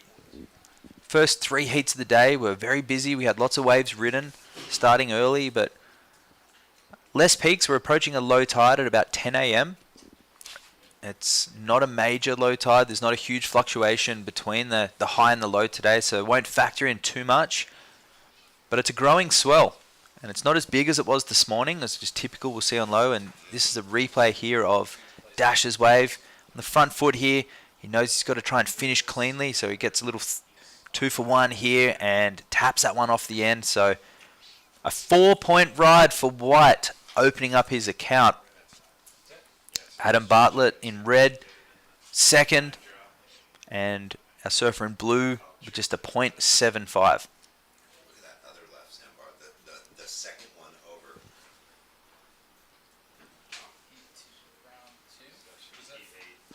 Well, Dylan Young, young man, ripping, riding that Mayhem. I didn't even know it was a Mayhem till he walked away because he had a different sticker up on the front. Oh! And just watching as he walks away, that board balancing itself in the wind. And blue, dynamic finish, but unable to complete there. So that was Bobby Wood with the hood on. So 2 heats back to back where someone didn't show up. So if there was an alternate list, I don't know, they could have gotten in. Big Hammer didn't show up. And now Tookie Joe Kennedy, Ravalon.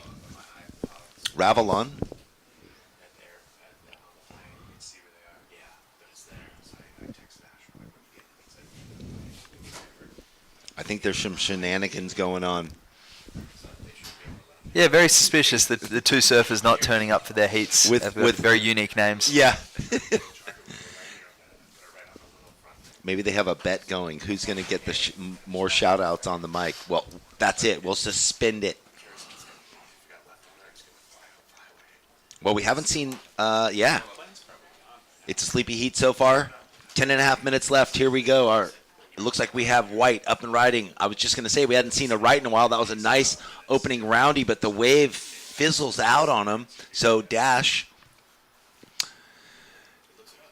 who's out in the lead, just gets one quick full roundhouse. Well, there's some, man, next round, beware. There's some sharp surfing going on here in this first round, which sometimes isn't the case. As you've been involved in events, you know, it's like there's a big step up with each round, but we are seeing some sharp, fine talent in this first round. Priority is with red, then blue, then white. Down to 9.5 minutes. Look at these strong offshore waves running through. You see this against the grain left, a beauty here for Adam. Coming into the section with plenty of speed. Nice fluid finish. Didn't need to push too hard. That's where early in the heat like that with throwaway scores, just complete the ride. You know you have a set wave. You've got one turn off. Finish it complete. Yeah, build that's from right. there. That was exactly at this time of the heat what our surfer in red needed. So taking off in the pocket, nearly a tube on that wave too. So this one just a little setup turn, and he eyes off the end section, And goes into a little lateral, but he needed to keep that down the line speed. But he was able to finish, I guess you'd say, in a dynamic fashion there. So the judges giving that a 5.25 for our surfer in red. So he's out in the lead. He's in a later heat. That's what I'm telling you. Tristan, Tristan Utz, can you make your way to the beach marshal? Ruby is looking for you. All right. You know what? I think Adam on that last left maybe was surprised by there was such a late drop. It bottomed out on him. Did. Pushed, maybe got a little off behind, but did well to complete the wave. Yeah, that was top to bottom. It was Yeah. definitely open. Not that this is the type of place where you think of open wide barrels, but that one on the lower tide certainly did open up. We've seen some big barrels, stand-up barrels, actually, at some of the events. So they do, it will happen. Whoa, Buck and Bronco riding it. Bobby Wood. He's looking for his highest score. Maybe that will get him up out of the cellar. Beautiful opening turn for Dash. And that one ribbing out a bit the counter energy, but one opening nice turn there for Dash. You see the surfers on their paddle out there. So there's a current that's running out, but it's difficult to judge which side of the wave they're on. This was the replay of Bobby's wave there, so just that reverb creating a bit of havoc. So that had potential when he took off to be a dynamic wave, but unfortunately it was a little foamy, not offering a lot of potential. But the paddle out is key. A lot of these surfers need to time exactly where they are in the rip current. It's difficult at this beach to make a marker. We do have the smokestacks, but they are quite a distance back, so it's not an accurate lining up point. There's not a specific... There's little sand dunes and, there's little mounds of sand to line up with, but for the most part, you have to feel those currents. Those surfers are getting out not too bad, but they're 4, 5, 6 duck dives away, and cold duck dives, might I add, in getting out there. So What was the water temp when you surfed yesterday? it was variable, actually. It changed a lot. I had a hood on, and at times I thought, I don't need a hood, so I might just have a look at the variance with that. Still in the 62 sort of range, 63. And the weather, although it seems cold, the offshores are cold. It's the same temperature here as down in San Diego at the moment. Sort of that beautiful 50-something to 60-something range. Situation red. All right, Red, Adam, you are in second place. You have first priority. You have a 1.35 and a 5.25. That last beautiful left was a 5.25. You're in second place. Is your mic on? Adam, you have first priority. You are in second place. Your last good score was a 5.25. There's 5.5 minutes remaining.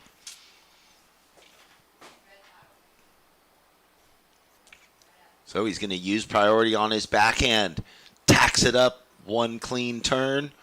Nothing else doing. So he wanted to strategically try to get rid of the 1.35.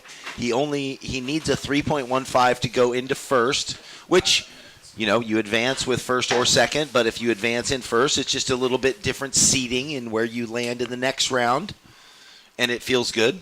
Mental feather in the cap.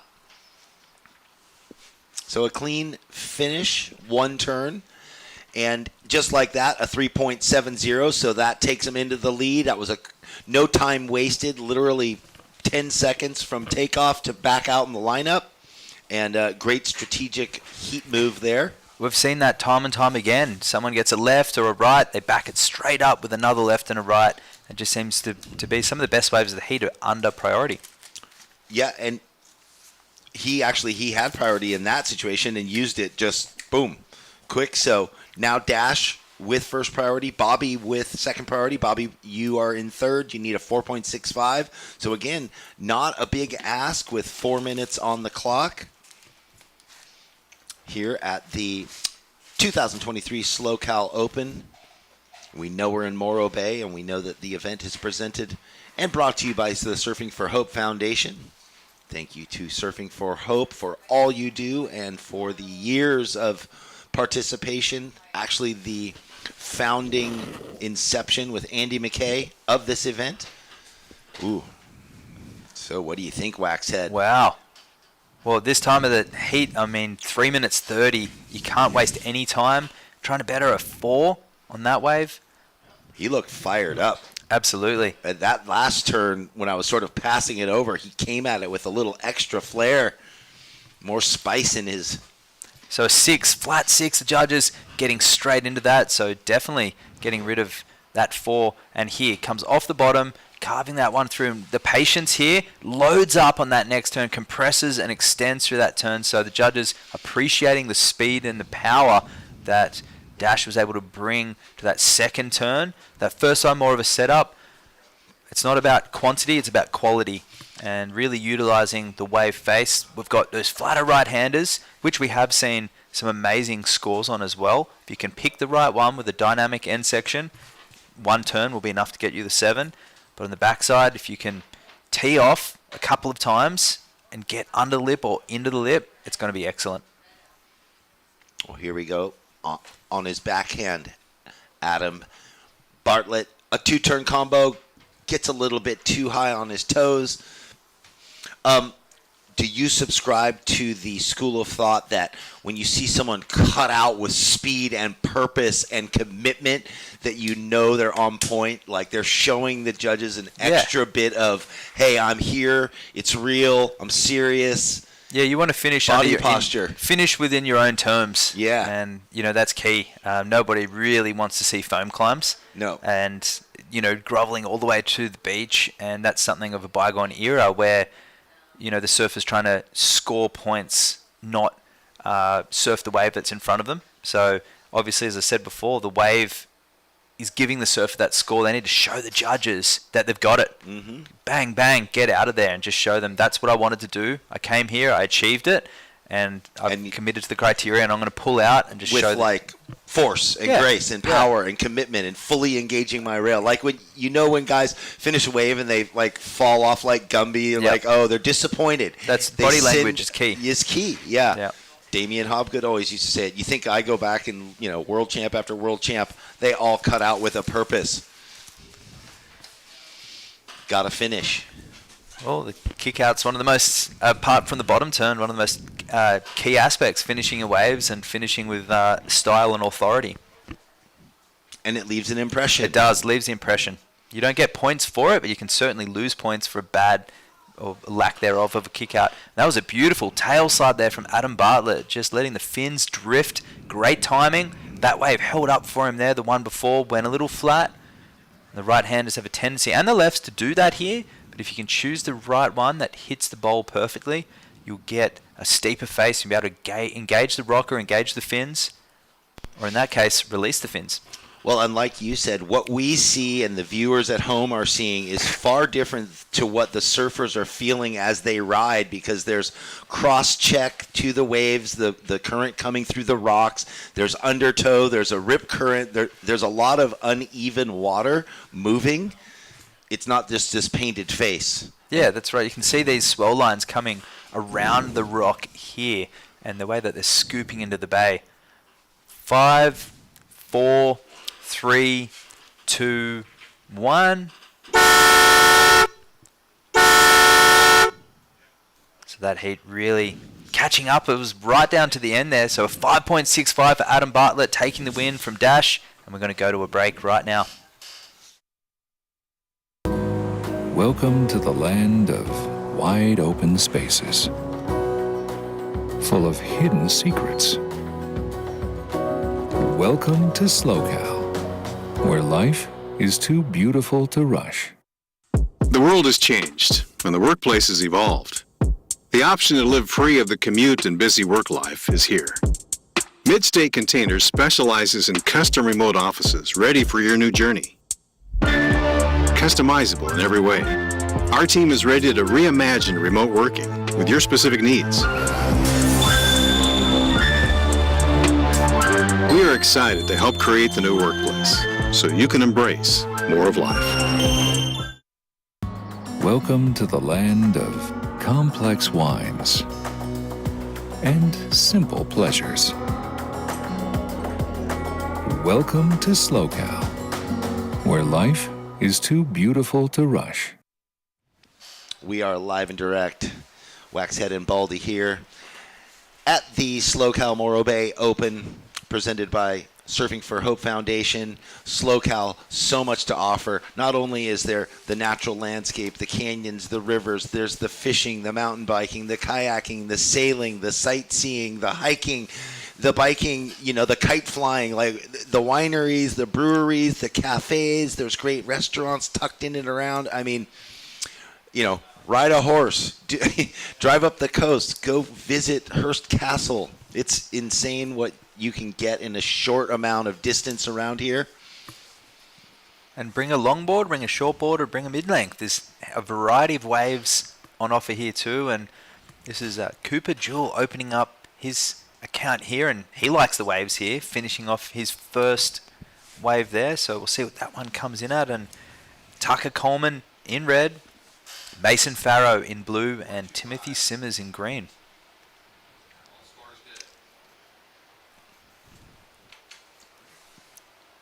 Is there any relation to Kaitlin? Is that her younger brother, maybe? I don't know.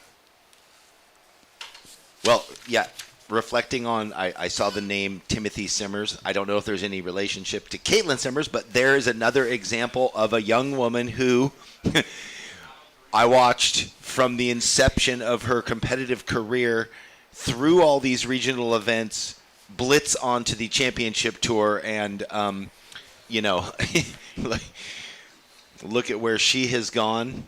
Caroline Marks, another from pro juniors at the U.S. Open, winning consecutive times to all these events. Another success story.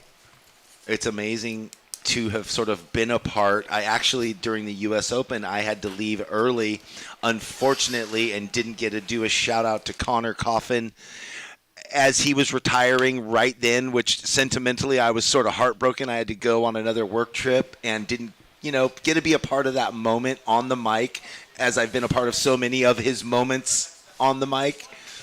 But yeah, bookends, beginnings and ends, right? That's it, and we're uncovering talent, unearthing talent at the same time. It's not all fairy tale stories as well. The waves, not always perfect. Sometimes surfers are finishing on their own terms. Other times, it's just when it feels right.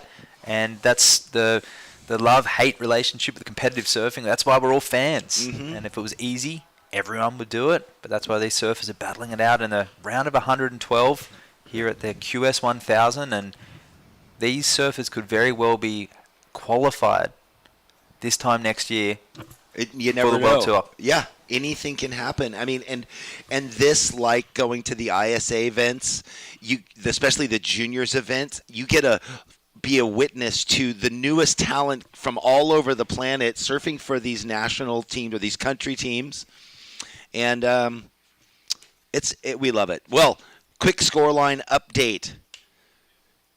Tucker, your first wave, a 3.0. Cooper, your opening wave, a 4.25. And Timothy Simmons in the green, a 3.60. Mason Farrow, you have first priority, and we're waiting for your opener.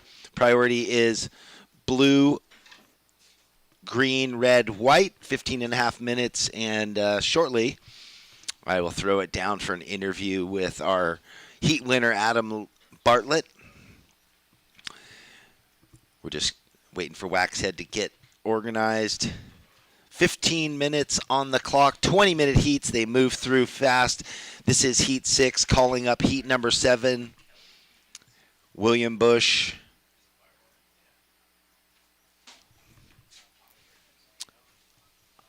Amaru Rodriguez, Laird Lavick, and Dimitri Papavaz. Well, it looks like I am ready to throw it down to Waxhead, interviewing our last heat leader, Adam Bartlett. Take it away. Adam from Santa Cruz, another product of the board riders and what that type of atmosphere can bring to surfing. You were in town yesterday. Were you competing or just supporting? I was competing and supporting, I guess you could say. Everyone just comes down there and just supports. It's so fun. Such a fun event, brings the community together. It's great. And a heat win to kick off this morning. How did it feel out there? Took you a little while to get your feet in the wax, but you warmed up towards the end? Yeah, it was a stressful one. It was like just so windy offshore. It's like the waves out here change so much, so it's so tricky. And I got a couple waves and made it through, so I'm super stoked. And what are your intentions? Are you going to follow the rest of the regional tour? Yeah, I'm going to try to. I'm still 16 years old, so I was doing all the junior events like the primes, and I just want to do these and just have fun, make as many heats as I can. Unreal. So unearthing talent here at the QS 1000, and we look forward to going back to this next heat, but we'll see you next round later today. Thank you. Yep. Anyone at home you want to say anything to? Anyone watching, or are they still down here tuning in today? Thank you to my parents, my dad, he's here, all my sponsors who support me, get me to these events. Yeah. Unreal. Back to you, Baldy. All right, well, congratulations, Adam. We love it. New talent, old talent, talent all the same. Moving on through. We had another ride during that last that interview, a 3.65 for Timothy Simmers. So yes, confirmed that is brother of Kaitlin Simmers, and Epic. He is out in the lead with a 3.60 and a 3.65. Coming up in the next heat, William Bush, Amru Rodriguez, Laird Lavik, and Dimitri.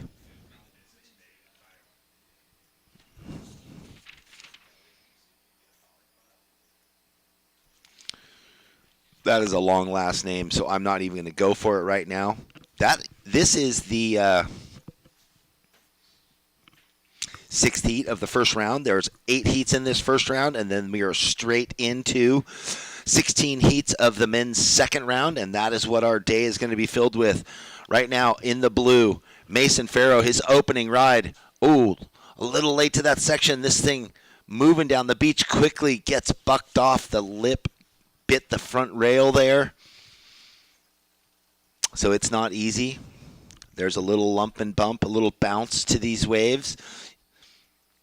As Waxhead was saying, we do have, it's a big open ocean feel here. Much different than around the corner, south at Oceana and Pismo.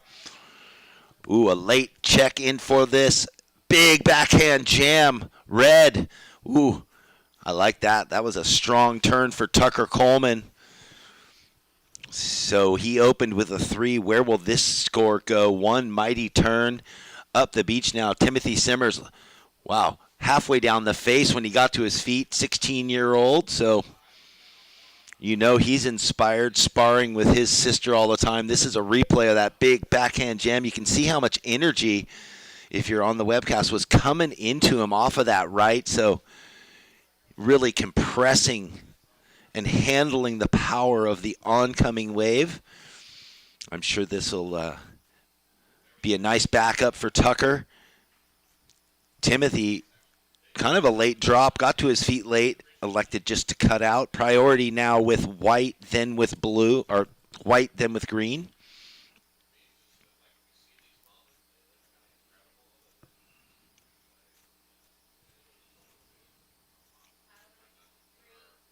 Okay, another big forehand wave. Here we go. Oh, releases the fins and over releases. It maybe just got a little bit too high on his board. Didn't stay with that lip line out into the flats. Dynamic surfing from Timothy Simmers. Can't control it though, but this is what we want to see. Combating the forces of nature, just over-rotated a bit there. Not easy to do, and still, we like the line. We like the idea. Priority is with white, 10 minutes left, so that's a throwaway for Timothy Simmers, but you pull something like that, and straight away you're up into that high scoring range like we've seen with the 1-8 earlier today.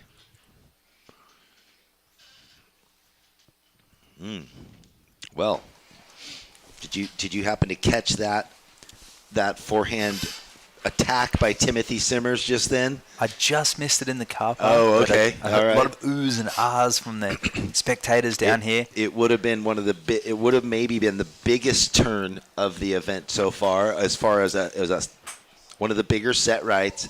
Lots of speed carried into just one oncoming section that left pushing towards him. All right, White, you have first priority. There is just over 9 minutes left, and you have a 4.25 in your scoreline. You need a 3.0 to get into second. Current standings, red in first, green in second, white third. Mason, you're in fourth. You need a 4.75 to get into second. Priority is white, green, red.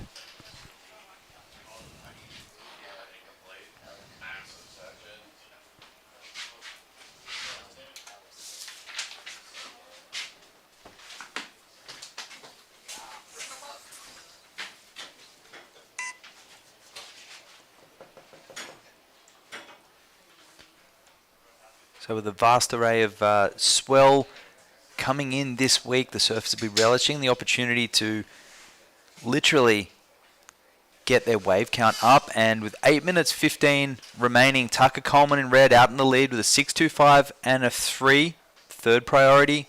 In green, Timothy Simmers with 3.65 and a 3.6, needing a 5.61 to go into the lead. Surfer in white, Cooper Jewell, needing a 3 to advance. And Mason Farrow, a 4.75 to move forward. Well, here is a fun fact about SLO CAL. Did you know that among this 80-mile SLO CAL area they call, that it is the home of the world's first motel? Now, I don't know what that motel is called. I want confirmation on that, but that's pretty amazing. The world's first motel?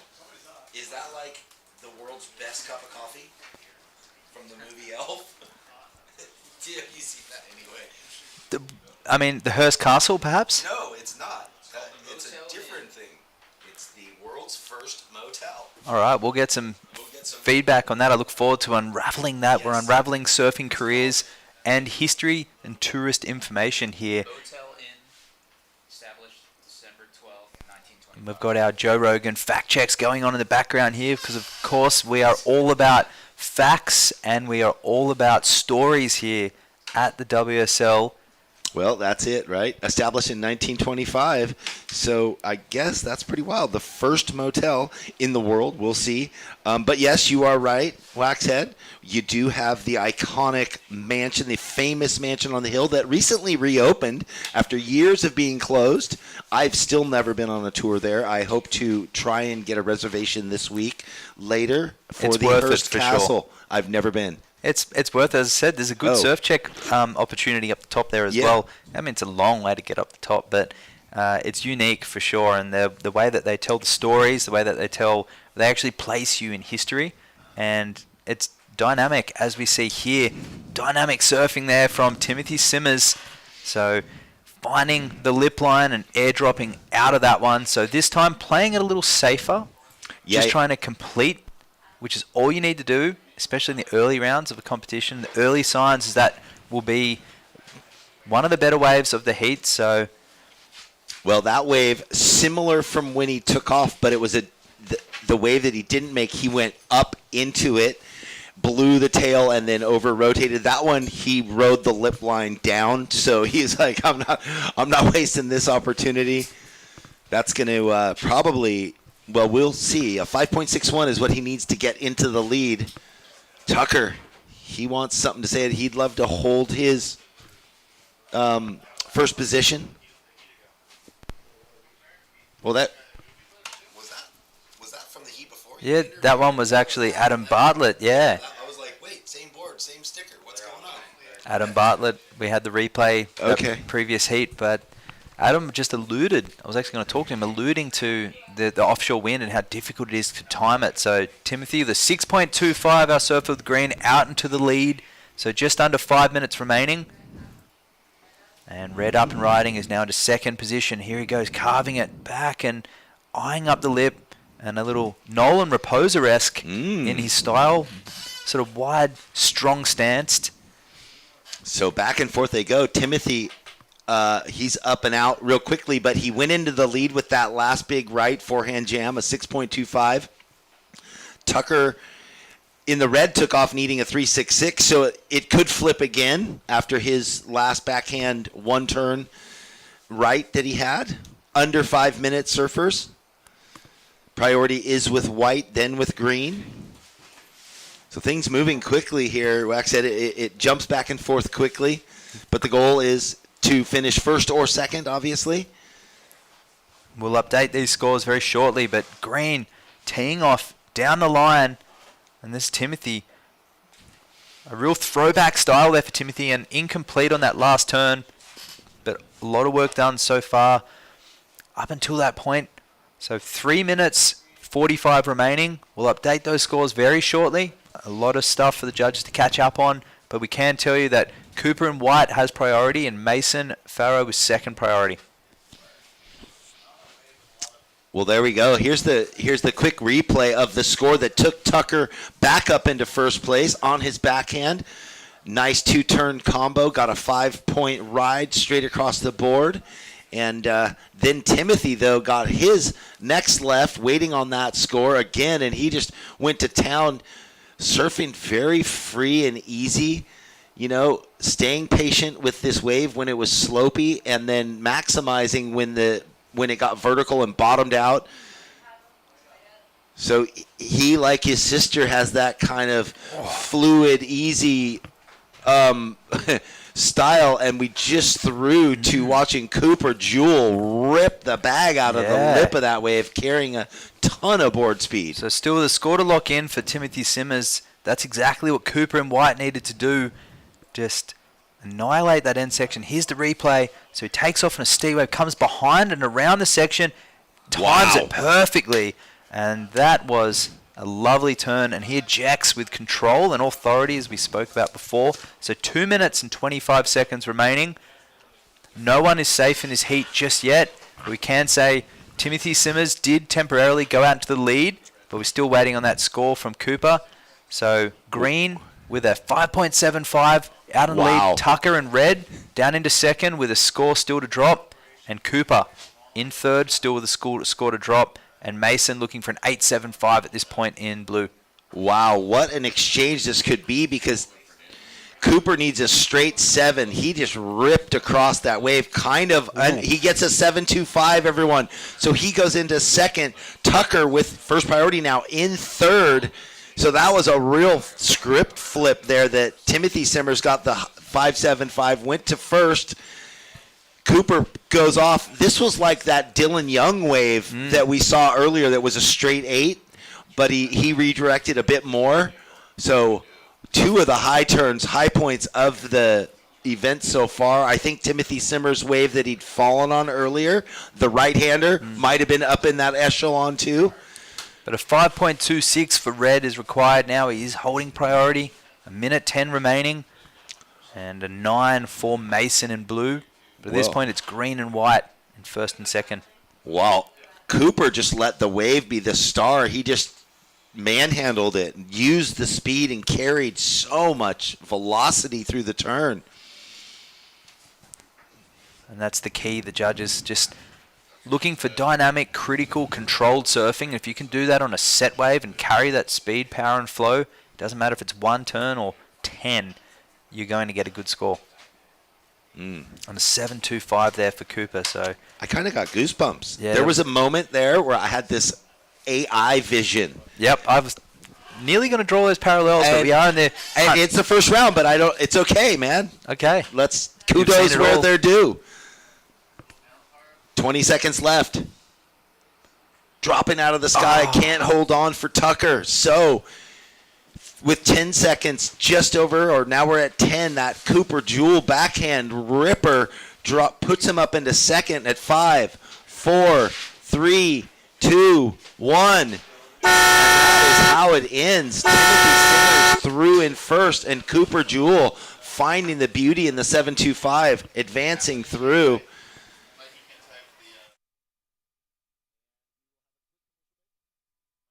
Welcome to the land of big-time natural beauty and intermittent cell service.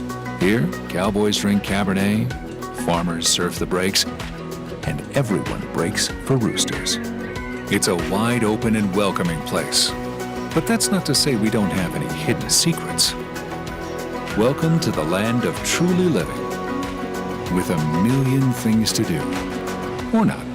SLO CAL, where life's too beautiful to rush. SLO CAL Roots starts with natural and sustainable farming right here in SLO County. We offer a carefully curated selection of cannabis, both medical and recreational, from small batch craft concentrates and sleep gummies to locally produced fresh flower and extracts. Come join us on our journey to support family farms, support community, and support culture from the roots up. SLO CAL Roots, locally owned and operated by patients for patients. All right, welcome back, everybody. We are sitting here in beautiful Morro Bay for the SLO CAL Open, presented by Surfing for Hope Foundation. Hope you're enjoying the beautiful webcast, the ads, Baldy and Waxhead bringing you all the info today, tomorrow, and all the way through Sunday. We've got an action-packed event, men's and women's QS shortboarding and the LQS longboard division, which will come later in the week. Right now, up and ripping our surfer in blue, Amaru Rodriguez. In the red, William Bush. In the white, Laird Lavick. And in the green, Dimitri. I'm going for it. Papavasaliu. That's a mouthful. I might have butchered it, but I think you did all right. Okay. I think you did all right. And that was a great start there from Amaru. We've seen a lot of these surfers wait or push the envelope too much in those opening waves. So just a 4 for blue just to start off his heat exchange. And we've seen some fireworks in that last heat. I look forward to the post-heat interview very shortly. And if you want to get lit up, we have the Iron Wolf Coffee down here from Paso Robles. They're down in front of the Morro Rock. It's where we're getting our coffee from. They're keeping us tuned in as we watch William Bush here. Are they way down there on the point? Can you see them? They're about halfway down. All right. That'll be my break. And it's good. I've got a black coffee here, and it is keeping me going. And we're up nice and early to check the conditions. We would almost 100% certainly going to be on at 7:30, but you never know with the ocean. We saw it Malibu for the World Longboard Championships. Oh my gosh. Layer of fog that came in not once, twice. And that was devastating. I didn't even get to do the event. I know. Because the 2 days. Well, it was a one-day event in a 10-day waiting period. And I knew I was part of the whole flow, but then the 2 days that it was supposed to be on that I was there, and then it ran the following day. I was at home packing for a trip, watching, and it was on. You couldn't even free surf, though. No, I know. And it's Mother Nature. You just never quite know what you're going to get. So competition surfing is about eliminating the variables. There are so many of those variables. We just saw a great heat before with Timothy Simmers. I'm going to go interview him, Cooper Jewell in second, and Tucker Coleman, unfortunately, losing by 0.25. I'm going to go have a chat to these guys and see what it was like out in the water. Well, that was an impressive couple of combinations there. Cooper Jewell in second, Timothy Simmers in first. And we've got a few waves ridden here. Amaru opens with a 4 in the blue. William with a 2.5. Waiting for Dimitri to get going in the green. Priority is with our surfer in green. First priority. And then we've got Heat 8, the final heat of this round. So surfers in that heat, Kai Williams, Lewis, Aberell, Blaze, Wigington, and Finn Katola. Get yourselves checked in. And then we'll be moving straight into round number 2. If you're just waking up, having your first cup of coffee on a Monday, you got the day off or you're heading into work, thanks for joining us here on the webcast for the Morro Bay Open, presented by Surfing for Hope Foundation. And we are going to throw it down to Waxhead interviewing Timothy Simmers out of Oceanside in the last heat win. Stylish surfing there in that last heat, Timothy. How did it feel out there? It took a little while for you to get a wriggle on, but towards the end of the heat, you looked very comfortable. Yeah, it's pretty hard out there. A couple of waves, though, for sure. it's pretty good for this wave, I feel like. So we got lucky. Your tempo, your style, very mature, much like your sister, but I was hoping you're going to have glassed on fins. You have a real 90s throwback style. Who are your favorite surfers? Like Dane Reynolds and probably like Andy or something. Those guys are sick. I'm going to give you a few 90s VHS films to watch because that sort of knock-kneed style and you're further back on the board, a little bit further back anyway, and it made it look unique. And you're showing the judges that flow that we don't see in modern-day surfing very often. Is that something you're going to try and incorporate as the swell gets a little bit bigger throughout the event, hoping that you make it through your next round? Yeah, for sure. Just try to like surf like I do when I free surf and stuff. I don't know. Unreal. Well, we'll see you again very shortly. All right, great job. Moving on into round 2, which is today. So all surfers advancing from this morning round into the next round. It is happening shortly since we are in Heat 7. Heat 8 is the final heat of this round, and moving on through into round 2, where we start to come up against some of the higher seeds straight away. Actually, one of our SLO CAL Open winners from, I think it was, 4 or 5 years ago, Corey Arambidi, winning down in Pismo and also having massive showings here. Well, he'll be coming up in the first heat of the second round. Still waiting for Dimitri, who's been sitting with priority for quite a while, but right now William Bush on his backhand. Whoa! White had the higher priority there. Laird utilizing his higher priority. You know, it had the right of way to drop in on William. That was interesting. So we'll see how that plays out.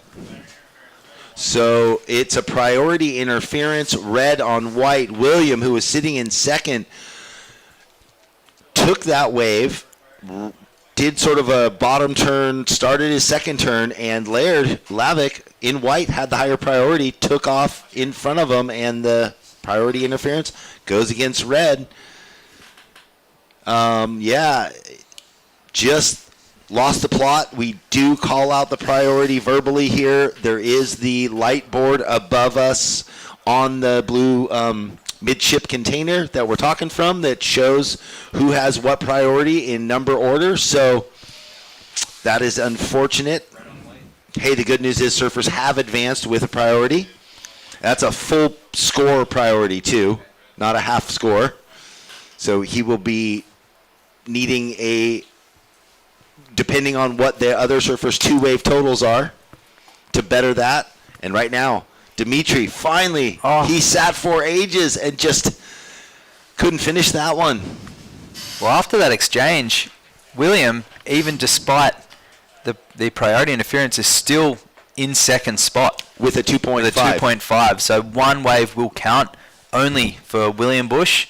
So priority interference, 12 minutes 15, left to go. The heat isn't over until it's over. Well, that's going to end, because even though Dimitri didn't finish his last wave, he did get that opener turn. Yeah.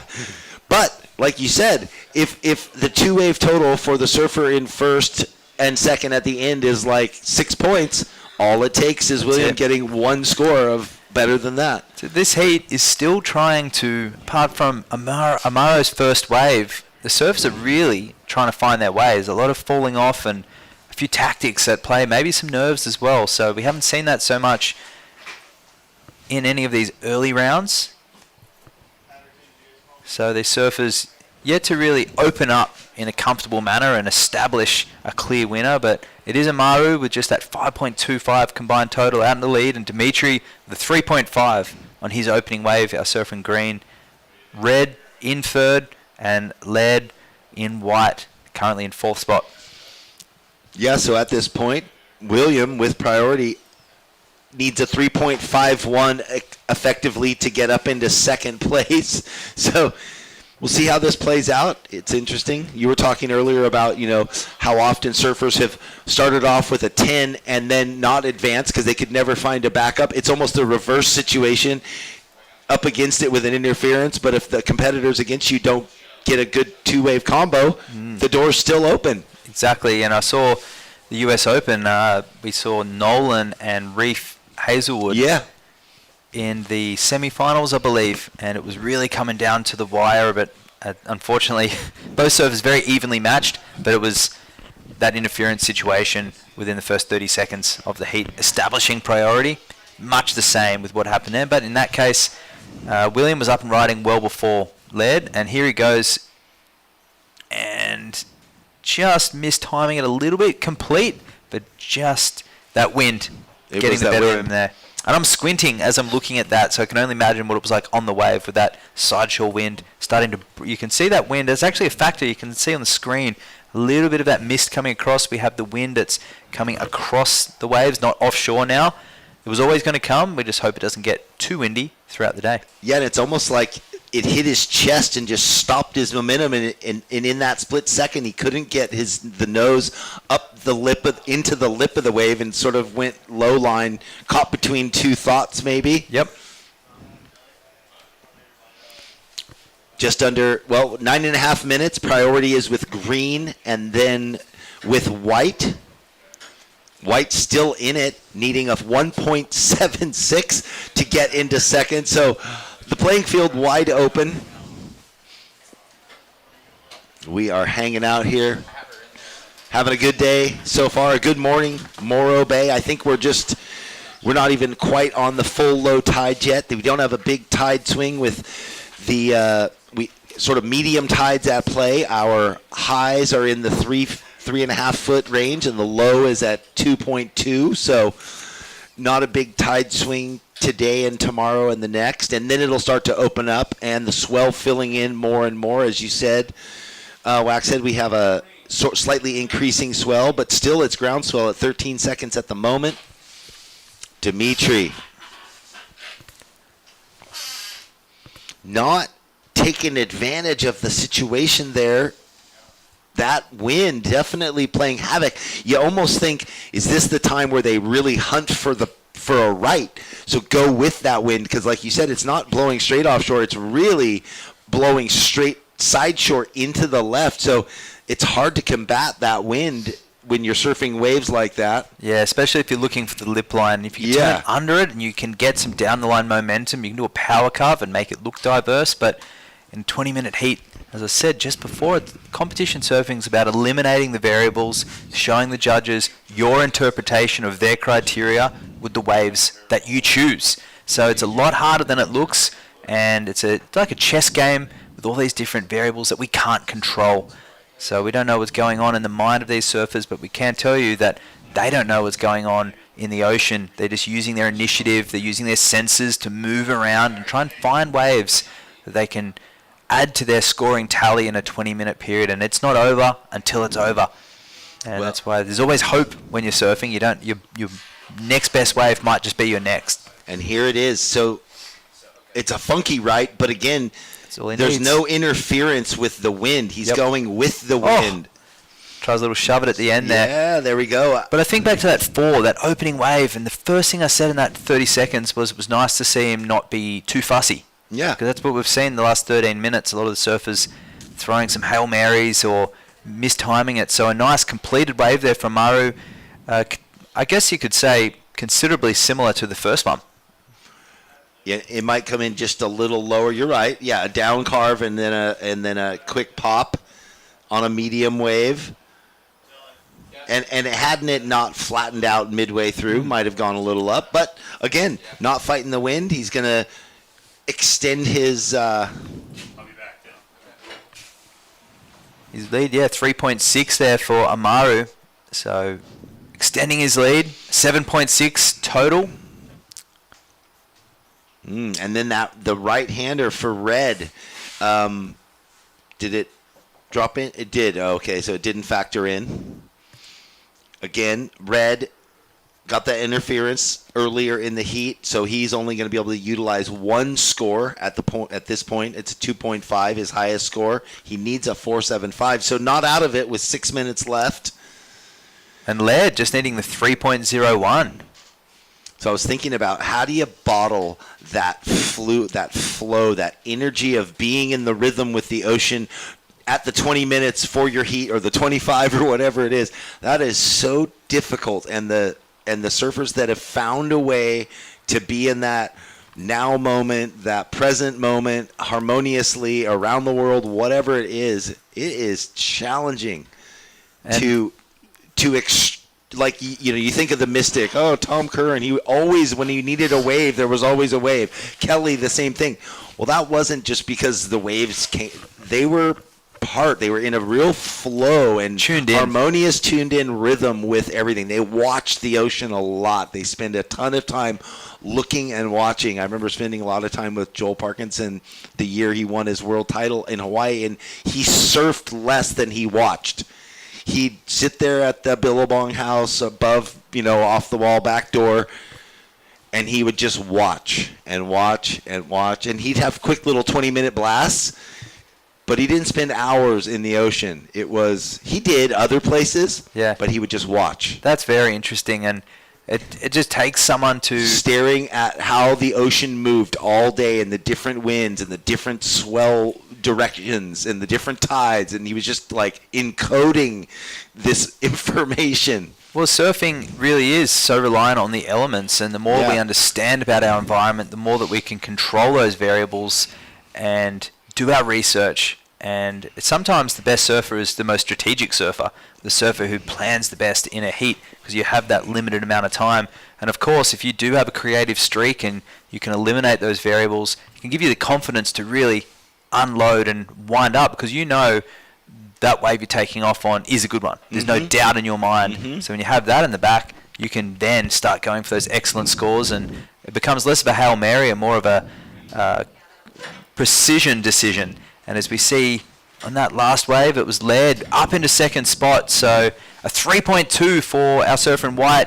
So Amaru in blue in the lead. White moved into second. Dimitri looking for a 1.45 in green. And red a 4.95 with 3 minutes 35 remaining. Yeah, so under the 5-minute mark. And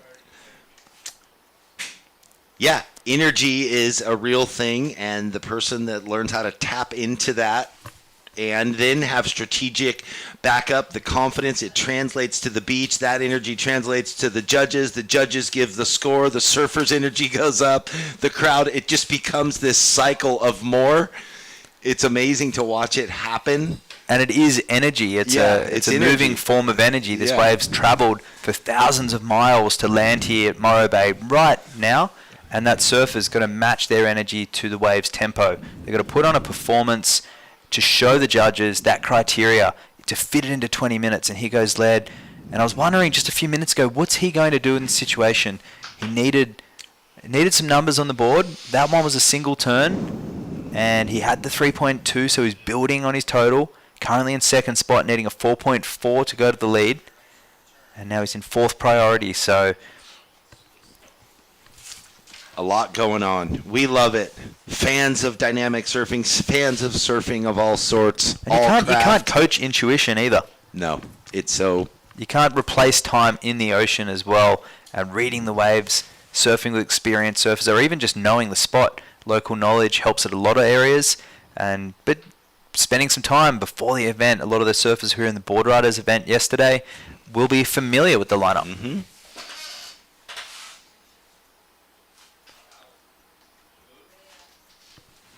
And this is our heat leader, Amaru, up and riding, getting low, compressing and extending off that lip. Wow.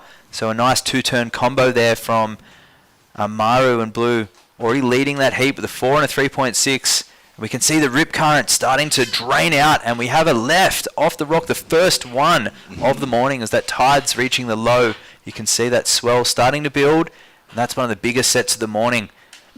Man, when it gets big, and it would be fun if it did again, and you see the peaks moving sideways about 50 yards past that second rock going sideways, it's pretty amazing to watch. And sometimes then they can sit way out and get those chip-in roll-ins. I wish we had the water mic. I've got a 9.8 in the car that I brought for up north. There you go. And sit out there behind the rocks and get some... Are you going to Mavericks? Is that what you're doing? Yeah. Come on. I'm ready to go. He's ready. 2 to 20 feet. You've got to be ready. There we go. Oh, look at this. Amaru, a 6-point ride. with 45 seconds score just in, so extends his lead. Laird in second, Dimitri in green. Sitting in third, needs a 1.75, a slim pickings. It's all he needs.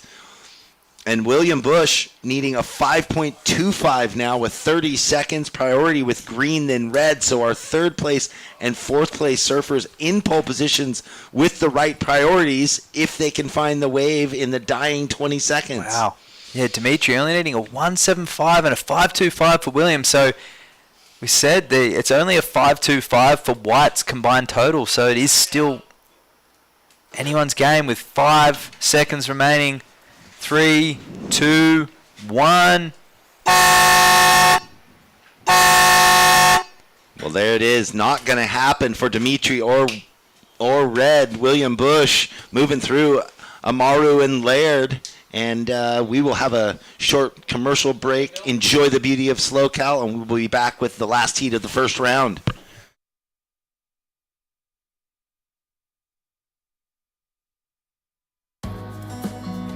In the land of SLO CAL, you can go from kicking it poolside to snuggling up seaside. Start planning your journey across the land of SLO CAL now. Since 2012, Surfing for Hope has been helping families navigate through cancer using the healing benefits of surfing and the ocean. Each year, we host a number of surfing-related community events to shine a spotlight on the fight against cancer. Visit surfingforhope.org to sign up for one of our free beginner surf camps. And if you'd like to help out, you can donate on the site too. Welcome to the land of sunken gardens and elevated afternoons. Welcome to SLO CAL, where life is too beautiful to rush. Welcome back to the Morro Bay Open. Life's too beautiful to rush. That is the SLO CAL slogan. And these guys are not rushing out in the water. No, look, yeah, we're a minute into the heat. They had the opportunity, so note to surfers in future heats. If you want to hang out by the rocks with 5 minutes to go, your choice, but you can paddle out and be in the water, in the lineup when the hooter blows. Well, perhaps they listened to our Iron Wolf coffee call from Paso Robles. They're down here. They were having a cuppa, right? We just did the call before, but it's a beautiful morning down here in Central California. We're down here at Morro Bay, beautiful Estero Bay as we're looking out across there. And there's the Morro Rock. That's the 5th of 7 monuments here. The other 2 are in the water, and they're extending west across the ridge here, and that's a volcanic rock there. It's very unique. You know, 576 feet high. It's really cool to sit there at the edge of the parking lot and look up at it. And then oftentimes, because this area with the estuaries and all the sea life, that means there's amazing predatory bird life and other bird life. And so the bird watchers of the world, this is a hot spot, so they all come. And there's osprey and hawk and other things up that nest or hang out on the rock, and you'll see them with their binoculars and monocles. And all around, we used to stay at a place, the Sarena, and in every room it was bird motif and books of all the birds from the local area. So this year we're hosted by the Best Western San Marcos. Thank you very much. Beautiful digs. What a view. Great location. Yeah. Heaps of cafes and restaurants nearby. Just a very short stroll down to Main Street and down by the pier there and the harbour, and beautiful setting here in Morro Bay. You can do so much in and out of the water. It's a diverse place to bring a partner or a family or just travel solo, whether you've got surfboards or a mountain bike in the car or your hiking boots or all of it. You know, it's so funny, down where I live, you have these it's crazy. Sprinter van mania, right? And they're all waxed and polished with perfectly black tires, but they have the fire shovels and the water tanks and the ladders and all the gear and the kayak and the bike, but the car's polished and perfect. I like that I don't see those up here. It kind of bugs me. Sorry to say it. And the e-bikes loaded on the back. Yeah, all that. Anyway, ready for any adventure. The look. They got the look. I hope you don't drive a Sprinter van. I don't drive a Sprinter van. I'm joking. I really don't have a beef. I'm sure if I had one, I'd be stoked. But mine would have to be dirty. I'd have to use it. I couldn't be fronting like that. In the water right now in the red, Kai Williams. Lewis Aberell in the blue. Blaze Wingington in the white. And Finn Katola in the green. This is Heat 8, the conclusion of the first round. And we're moving straight into the second round after that. Do we have our surfer in blue down there? Is that Amaru Rodriguez? We do. All right, I'll go hit him up.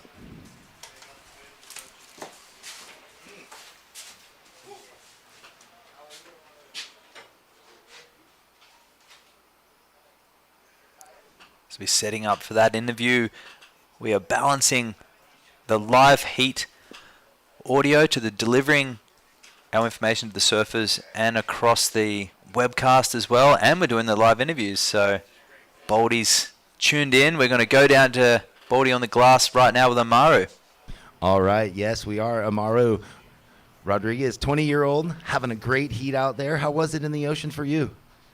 Yeah, the waves is complicated, but it's fun. Yeah, it's my first QS here in this region. I'm so excited. Yeah, I feel good. You're on your backhand, those rights giving you good opportunity. Was the rights easier to surf than the lefts with the wind? Yeah, I came a couple hours ago and I saw the waves, the water, the rides are good for 2 good ones maneuver, and yeah, this is the job, and I make the job. Yeah. Congratulations, Amaru. We'll see you in round 2 here shortly today. Good job. Thank you. Nice to hear from Amaru there. And teeing off in this heat was our surfer in blue as well. That was Lewis Aberley. Beautiful top turn of 6.25. The judges really quick to lock that one in. And our surfer in white up and riding. So this is Blaze Wigginton opening up his account, but that's 6.25 from Lewis. Strong single turn maneuver. I should say single maneuver on that wave, and dynamic coming up from behind the section, and here he is backing it up now with an opening carve, getting to work, just trying to build that heat total early. Perhaps taking some tips from Amaru in that last heat. You can't be too fussy out there. We are seeing flurries of sets when they come. You don't want to be rolling the dice and choosing in the last few minutes of the heat, choosing a wave that'll let you down. So if you start early and you can build that heat total and ease the pressure towards the end, we've seen the last 3 heats really come down to the last minute. And some speed here from Kai Williams. Nice flow there, connecting it rail to rail, using his fins, not pumping. He's just engaging the rail, just gets to work there on the front foot and finishes clean as well. So a spicy first wave there for our surfer in red, Kai Williams. But it's Lewis out in blue with a 6.25 and a 2.75 in the lead, and the 1.5 for our surfer in white.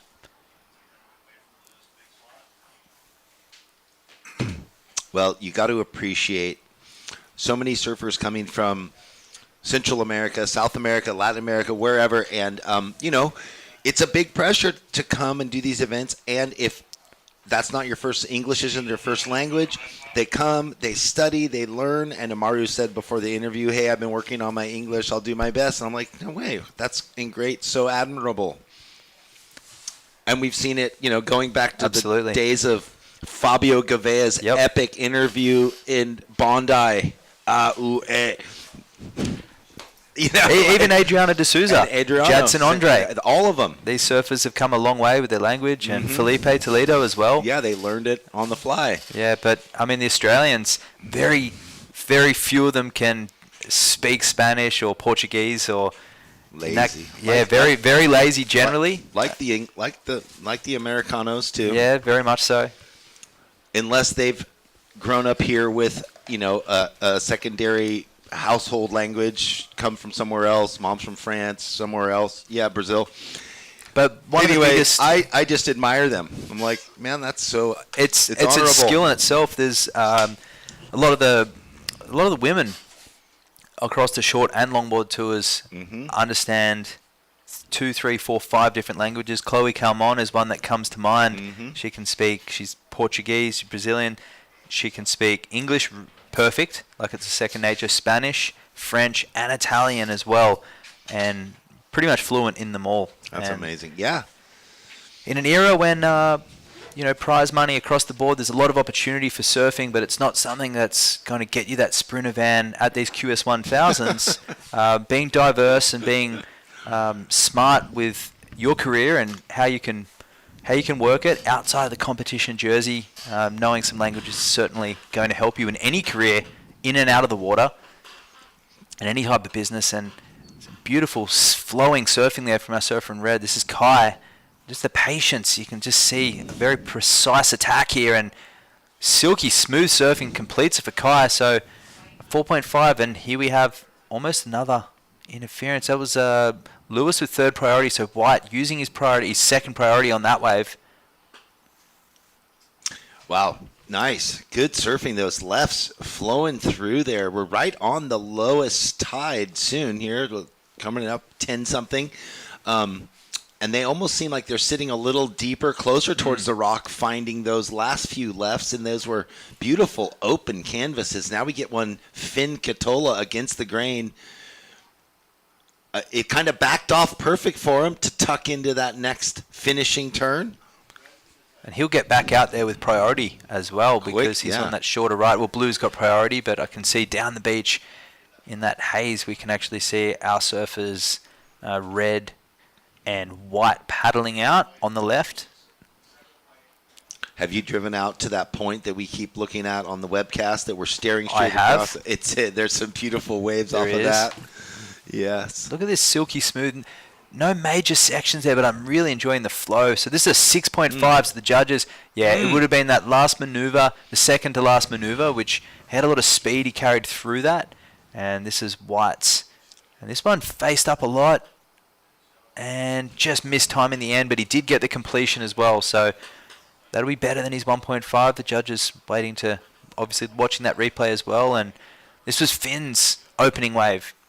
They backed off, as you said, and just snapping that one in the whitewash. So if you can just eliminate that check of the rail on the front portion like we saw there, just burn it through on the tail and with the fins, that's where the flow element comes into it. Yeah. Understanding where your feet have to stand, utilizing the fins, the rail, and the rocker, and combining that into a beautiful spectacle where you're carrying speed from maneuver to maneuver, whether it's an aerial or rail turn, or even just releasing the fins to flow. And here we have pumping down the line and ejecting. So one for the highlight reels for Kai. He was setting us up. I was ready for it. Going above the lip. I was ready to call it first air of the day. He was ramping up for it. Yep. He went, just not the ball. Let's see what happens. So here he is. He's pumping. He gets low here. He drives up and just missed timing it slow. So it's those little wobbles. No doubt Kai's done that hundreds of times in his young career. But just the reverb off the rocks and that low tide just creating a difficult section. We have seen that quite a lot on the lefts. Just with that offshore, the sideshore wind, which has, mind you, backed off right now. It's very clean. Since that set came through in that previous heat, that large set, it's turned more so into the lefts and the wind's backed off. So variable conditions here as we're approaching the low tide. And here goes Lewis. Strong opening carve. Compact, very neutral stance. He's not back or front footed, just very neutral on the heels there. Throwing a lot of spray. That's a very popular style of surfing that we've seen in the last few years come to fruition. Surfers like Gabe Medina and Italo. I think Nolan from Long Beach, who has done even Reef Hazelwood as well. These surfers, they don't move their feet a lot, right? They just set up, they plant and go, which is optimal for if you're wearing booties, because you don't get a shuffle when you got booties on. So Finn Katola 3.10 for Green's last wave in priority. And we have Blaze with a 4.75 and a 1.5 in third, but it's Kai Williams out in the lead with a 6.5 and a 4.5, and Lewis still with a score to drop. This may change things, but currently in second spot, so gone into the lead. Blue into the lead. Red looking for a 5.10 in second. White looking for a 6.26. And green now looking for a 7.9. 6 minutes 25 remaining. All right, let's get that next heat. If you're not already checked in, get checked in. Corey Arambidi, Ross Adams, Teddy Whitman, and Xavier Math. Xavier coming through the first round into this first heat of the second round. 6 minutes on the clock. Priority green, red, blue.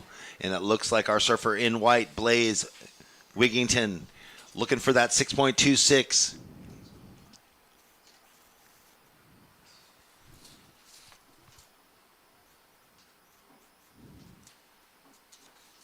Red, Kai, you are in second priority. There's 5.5 minutes left. You are in second place with second priority. You have a 4.5 and a 6.5. A quick replay there of Blaze in the white.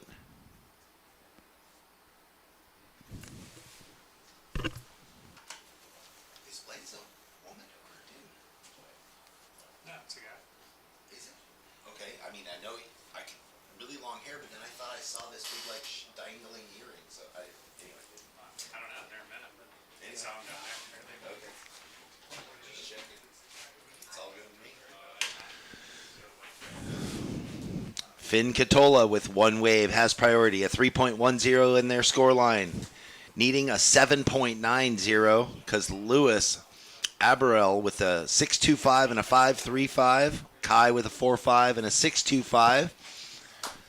Pretty solid scores for our first and second place surfers at the moment with just under 5 minutes to go here in the last heat of round one.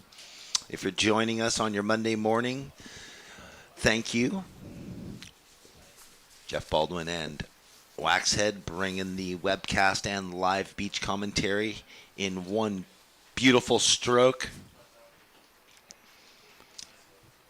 And it's also a testament to the organisation of the WSL and these events that we can bring them live. Traditionally, a QS 1000 may not always be aired live. In fact, there was many CT contests up until the last decade that weren't aired live. It was pre-recorded. I think back to some of the boat trips and there was some of the reef breaks where it was packaged up into a DVD sale and you would catch up on it a couple of weeks or months later. And I remember sitting down watching Cloudbreak, seeing Owen Wright get those perfect 10-point rides, thinking what a spectacle live viewing can be with those webcasts and how far we've come with technology. So far, the days of waiting for the results to appear in the back of the magazines. Now we don't even have them. In Australia, there still are. Here we, have our quarterly whatevers, but yeah, not quite the same. Different deal. It looks like a split peak, red and green. Green getting the best of the two on this right on his forehand. Boy. A little bit of a closeout finish for Finn. We will see where this goes. He needed a 7.9 to get out of the basement. It doesn't look from appearances that will be the score, but he will get his second score and move the requirement down for himself. And that's all you need to do. 2 minutes 55 left on the clock. These surfers, it'll be the top two that do move through. I know everyone down here on the beach is well versed with professional surfing, but we have a range of different demographics and different cultures tuning in right now on YouTube. We can't see the live comments, but I'm sure there's always some colourful comments in there. Yeah, I love that. You just get to check in, go to YouTube on your big TV, whatever size it is. Or your iPhone. We've got the iPhone, but don't do it while you're driving. That's unsafe. That's not good. But sitting down at home with the flat screen and you go to YouTube and search WSL, and then not only is there the current, there's all the volumes of past. So it's fun. And the best thing is there's longboarders and there's shortboarders coming up in future heats that are tuning in right now. Yeah. They're watching their fellow competitors. There's people studying and they've got this on the other screen. And I know there's people working right now that are watching their kids, their grandsons, their nephews, nieces.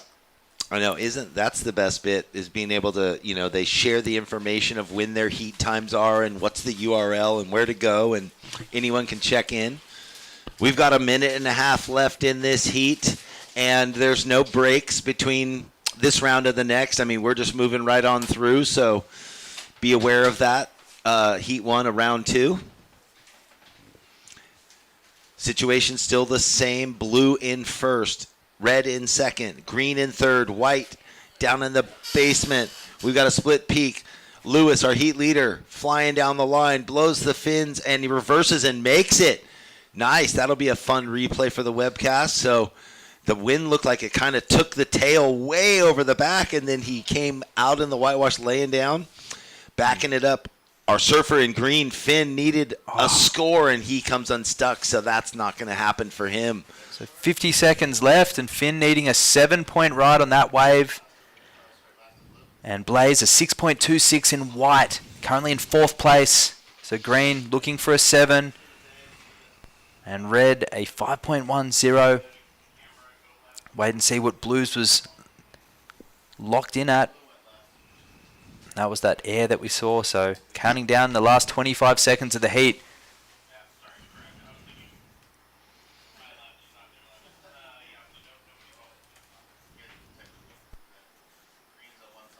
All right, we are close to the finish here. Gentlemen, 10 seconds. The score has dropped. I'll count it out first, then release that. 5, 4, 3, 2, 1. Well, nobody gets away, but the score that Louis Arborel got on the last, a 7.25, extended his lead. So a 6.25 and a 7.25, 13.50 heat total. Good two-wave combo. And we'll go to a quick commercial break and come back with round 2, first heat. Welcome to the land of wide open spaces, full of hidden secrets. Welcome to SLO CAL, where life is too beautiful to rush.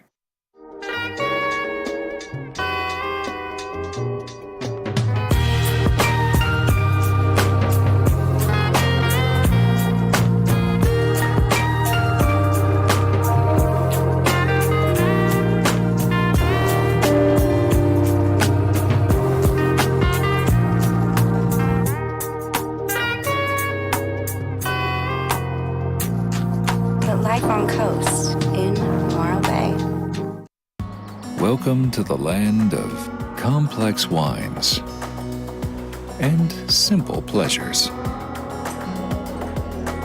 Welcome to SLO CAL, where life is too beautiful to rush. But right now, we are welcoming you back to the SLO CAL Open here in beautiful Morro Bay. We are into round 2, heat number 1, a past winner of one of the SLO CAL Open events in the water in Corey Aaron Beatty. And we've got Ross Adams in the blue, Teddy Whitman in the white, and Xavier Math in the green. Moving on through from the first heat of the round this morning, the 7:30 freezing offshore kickoff heat, the guinea pig heat. Round of 112. Yes, now he's whittled down. He's into the round of 96. Coming up against the first wave of seeded surfers this round and the next, and then everybody's settled in and it's established. 20-minute heats for this round and all day.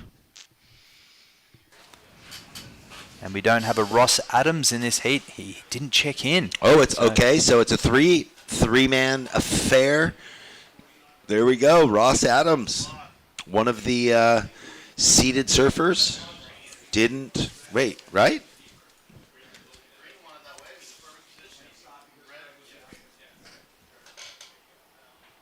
Yeah. Yes. He was a seeded surfer. So Ross Adams missing the opportunity, and no alternates, I guess, made their way. Oh, a block. Is that what happened? Yeah, red, so third priority. So, yep, without a wave being ridden, red, I guess there was a that was a block. So, Corey, you're in third priority starting off, but Corey's moving down the beach, getting away from the fray. He was amongst it, though. Just, it happens. Elbow to elbow, everybody frothing to get that first wave. Nothing better than starting off a heat right after the horn blows with a good score. Yeah, and you this just one, feel like so this much one's less been very pressure. Quiet to start, actually. We haven't had Yeah. there was that set at the beginning, but wasn't a lot of scoring opportunity. And it's come in flurries. We've seen a couple of different faces of Morro Bay today. We've seen those big lefts that had that one set that came in and around the rock.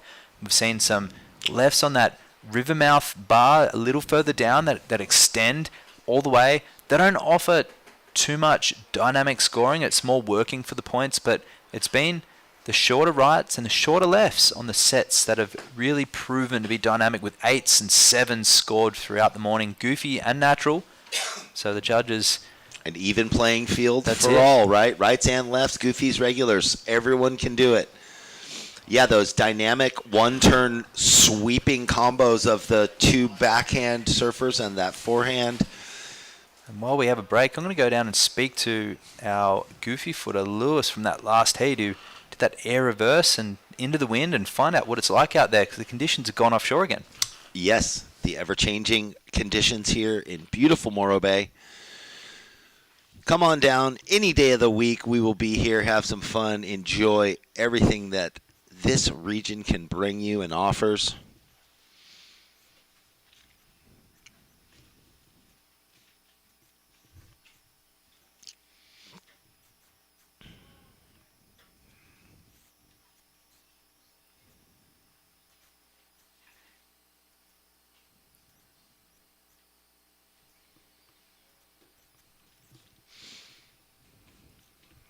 Well, lots of waves moving through, but nothing with a shoulder so far. But down the beach, Corey Arambidi, he risked it. He thought he might get around the section for one big turn. Doesn't. But he's on the board now. And Ross, who didn't show up, so it's just Teddy and Xavier. So this is the third three-person heat. Interesting. Normally there's an alternate list, but maybe because the round of 112 and now 96. People thought there was no way to get in. So you see those offshore feathering waves moving on through. All right, Waxhead, take it away with our last heat leader, Lewis. From Del Mar, Southern California, San Diego, what brings you up here for the 1000? You want to jump on that Challenger Series, or you're just rolling the dice and just seeing how the regionals go? Just rolling the dice. I'm going to school up here now. Shout out Cal Poly surf team. So I've been surfing the rock every day, training for this comp. Not actually. I signed up this morning. But yeah, it's good fun. Wow, and that's not an unfamiliar tale. There's quite a few of you guys, Cal Poly, that are competing here, and we actually have one of the competitors out there in the water, yeah. Xavier, right now. Did you give him any advice, or are you guys... No, we probably link up after this, go have a chat, but yeah, it's cool to have some other guys down here for sure. And any goofy footers that inspire you back home in Del Mar? Oh, Ryan Burge, David Sidolnik. Yeah, guys like that. Pretty sick. Well, that's an area of stylish, goofy footers, and we look forward to seeing you in the next round. Yeah, thank you. All right. All right, thank you. Well, Lewis, drawing on some good ones. Saldonics and Ryan Birch is goofy foots that he vibes on. Good luck with your finals week coming up. Another Cal Poly student who's come down and jumped onto the event. All right, out on this beautiful left, Corey Arambidi. Well, he had 3 really nicely executed turns leading into that final, so he'll still get an okay score on the board. Just that's where that wind puffs up kind of intermittently during the heats, different heats, and looks like maybe it really made it difficult for him to finish that last turn. A 5.5 straight away for your last wave, Corey. So Teddy and Xavier not on the boards yet.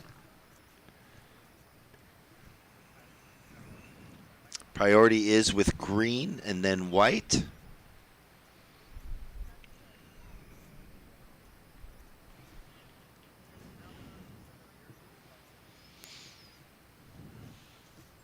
Well, if you're just getting down to the beach or jumping online, visiting us here at the SLO CAL Open in Morro Bay, thanks a lot.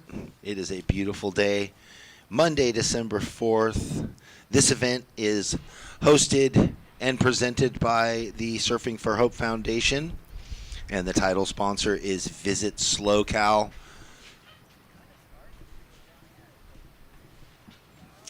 Yeah.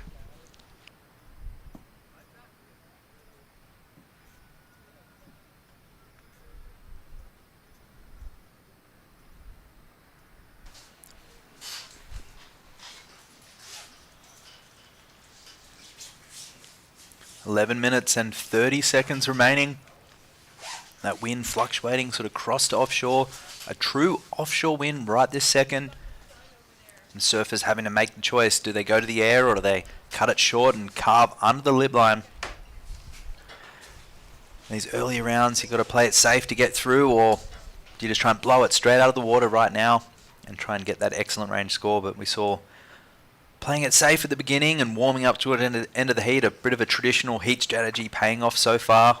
It's just very variable right now. It is a beach break, but it's shifting a lot on the lower tide. So 5.5 for Corey for his last wave. So Red well and truly out in the lead with a solid start. Those lefts being definitely the pick for the day, but there is rights out there too. The judges really sticking true to the criteria, looking for critical, controlled maneuvers. Not so much length of ride, but here we go. Teddy Whiteman and White.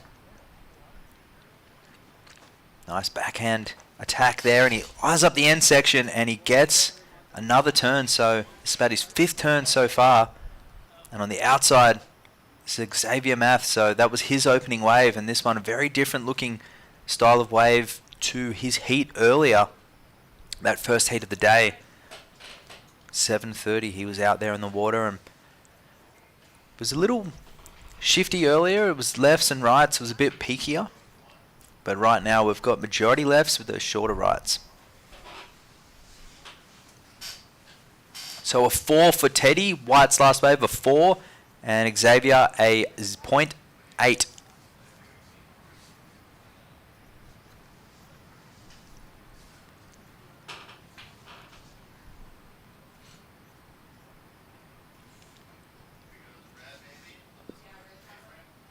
There's a replay of the 4 there from Teddy as we're watching on the webcast.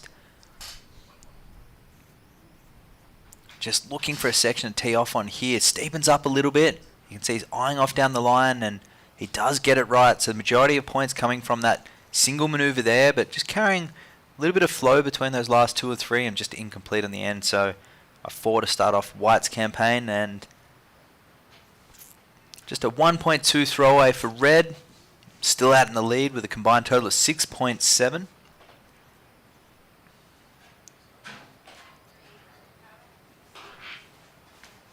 Green in the corner of the screen there. And completing. So Xavier taking his momentum from earlier. That one was an imminent closeout, but understanding the criteria, the judges have been looking for explosive maneuvers and not so much quantity, but more quality.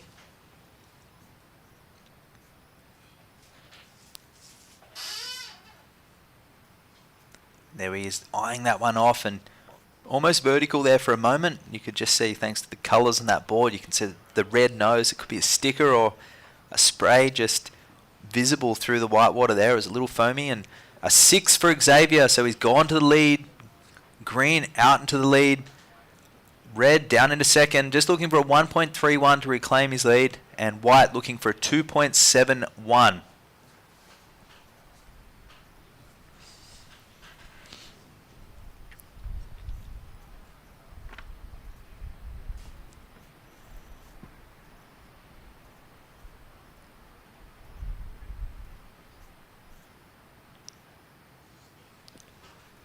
So you can sort of see the mid and long period swells wreaking havoc as well. We're seeing some rights and peaky lefts and rights throughout the day, but then these drawn out closeouts as well. So a real variety of conditions the surfers have got to deal with today, and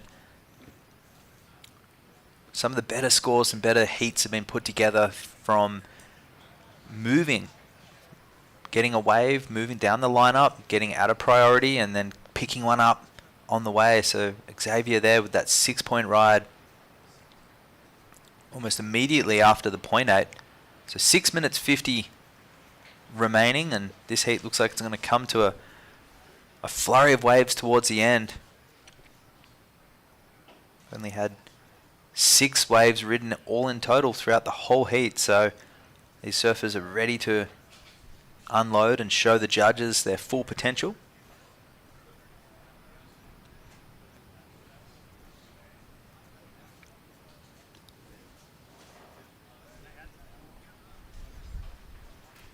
And see that groundswell and the shadows of the Morro Bay rock there casting over there, so you can see the reverbs in the bottom of the screen too, that small little reverbs that are coming across, and then you have the groundswell, so a little bit of that short period and long period. This is a great angle to showcase what the surfers are looking for as they're paddling out.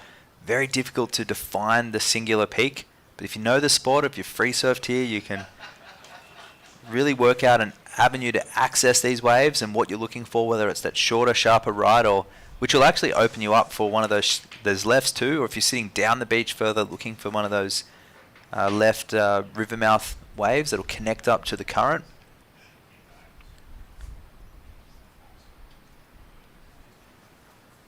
Red with priority, second white priority, and green with third priority.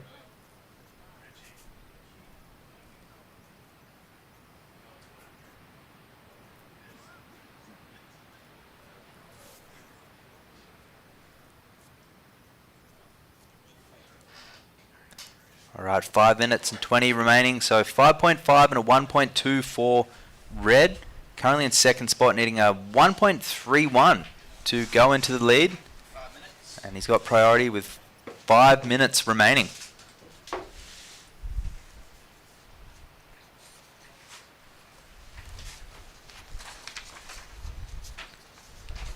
Xavier out in the lead with that 6 for that single turn beforehand. He took off an imminent closeout and hammered it shut with that big end section maneuver, and a 0.8 for his opening wave. So just looking to better a 0.8 for green, and red looking to get a 1.31, a 2.71 for white. So it's anyone's game right now.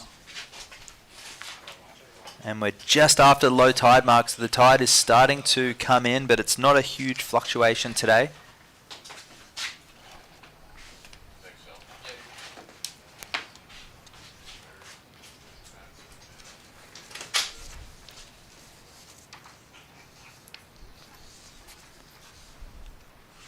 Down here, there's the Morro Rock, and the surfers towards the north as well. Free surfers on a pack on that outside right-hander on the lower tide.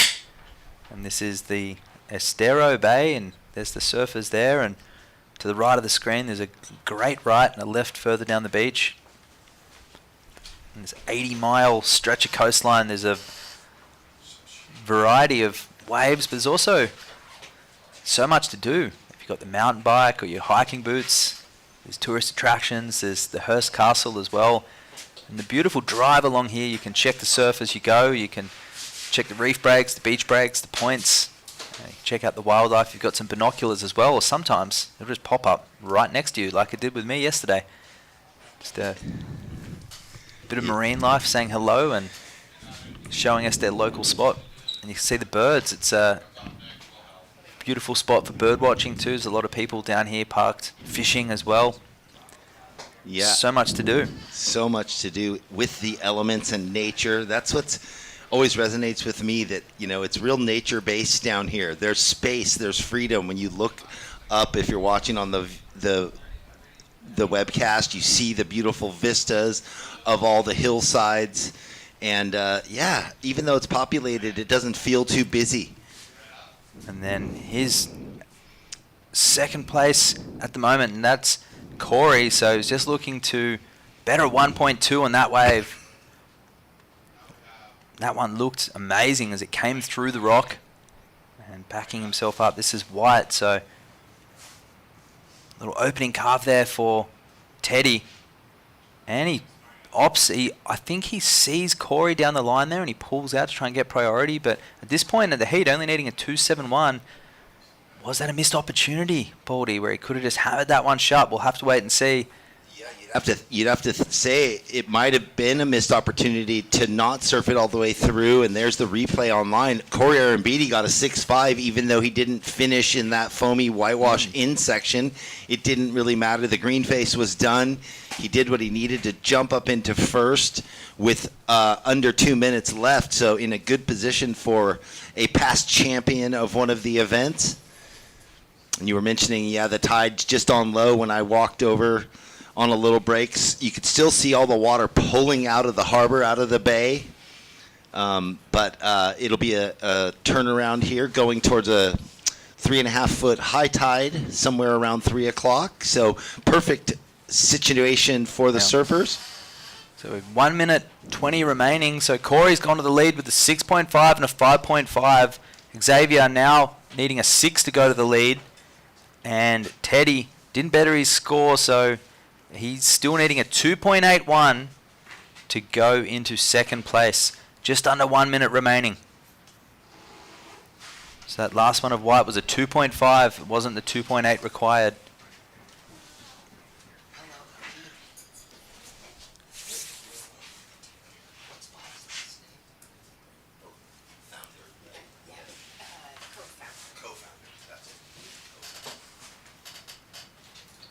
Just 30 seconds remaining.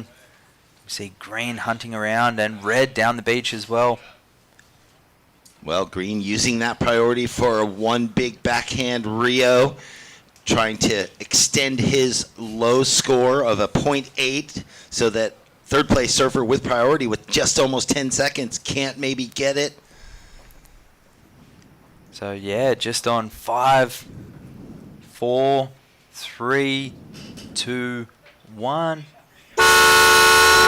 And just like that, things moving quick in a 20-minute heat. There's not a lot of time to mess around, miss a wave. Really got to execute as it looks. We'll wait for that score to drop in, see who gets first or second. But this heat concluded, and we'll go to a quick commercial break and join you on the flip side with the next heat, heat number 2, round of 96. Welcome to the land of big-time natural beauty and intermittent cell service. Here, cowboys drink Cabernet, farmers surf the breaks, and everyone breaks for roosters. It's a wide open and welcoming place. But that's not to say we don't have any hidden secrets. Welcome to the land of truly living, with a million things to do. Or not. SLO CAL, where life's too beautiful to rush. You just do what your elders do. Getting rad, getting air, adrenaline.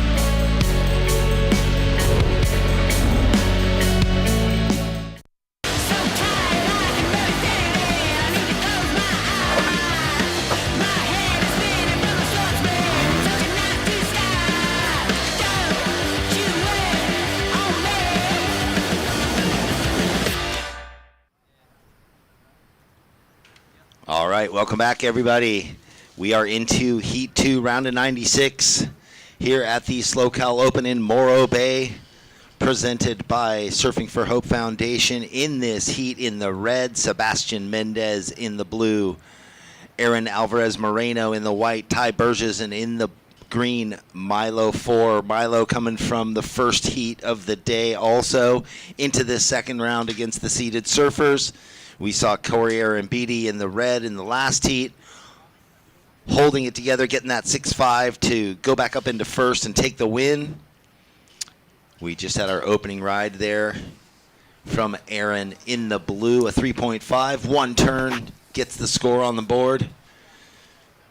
Just ran into Bob Vogelin, one of the co-founders, the co-founder of Surfing for Hope Foundation, who I've had the pleasure of meeting many times. You'll get to meet him. He's a great guy, steeped in story, great history, and his tale of, the movement behind Surfing for Hope, him coming from San Diego with what at the time was a serious long-term cancer that he got sorted out here and then decided as a lifelong surfer, hey, I want to give back. And the inception of Surfing for Hope Foundation, where they bring, cancer patients, families of cancer survivors. It's holistic, and they want everyone to be ocean activated and the powers of the healing of the ocean, and not just the movement and the physical nature of being in the water, but how you form a community, you find new passions, and those things against such a diverse and difficult time for the individual, for the family, for the spouses, the children, whatever. Surfing for Hope works with all of that in how to approach the personal moment, the family moment, whatever it might be. And Bob Vogelin, great storyteller and ambassador of what they do. Big open face left, knock knee style, deep off the bottom for his second tucked up turn in the corner. Carrying a lot of pace with this wave. In complete contrast to that, as we talked about before, that very neutral stance, that strong stance that we see with surfers like Gabe Medina and Italo. That was a very throwback style from Ty Burgess. And wow, another throwback style. That was Aaron Marino there, opening up that 3.5. That was a vicious hack there. Yes. Smaller wave, but really utilizing his frame to his advantage. Low center of gravity, real compressed, again, knock-knee style, up, meeting power with power. So this heat, they're moving quickly. Nobody sitting and waiting. They're into the heat quickly with 4 minutes, quite a few waves ridden. There's that one of Ty. See, just dropping that back knee and swooping into that wave there. Just a lot of patience here, and gets a lot done here and finishes cleanly. So it's exactly what you got to do at the beginning of the heat. Finish cleanly, show the judges that control. And this is that single turn here from Surf and Blue Aaron in the replay. Bang, and smashing that section. His board looks a little shorter, but it might be that he just has a little bit wider stance with the knock knee. The wave of Ty's, he stayed really patient. He didn't try to force it, and against that wind line in the lip, you saw him checking it under. But a smart opening wave for him. Doesn't want to throw away the opportunity, as when he took off, he knew it was going to be an open ride the whole way. So he just wanted to minimize mistakes, get that first one on the board, and not try to oversurf the wave. There's that replay coming around the wave, and yeah, just facing up there, so dropping that back knee, compressing to that next one. So each one of those, it looked like he could have potentially, if it was later in the heat, thrown the fins up on the lip, but he's like, no, I'm going to check it under and just continue with the down the line motion.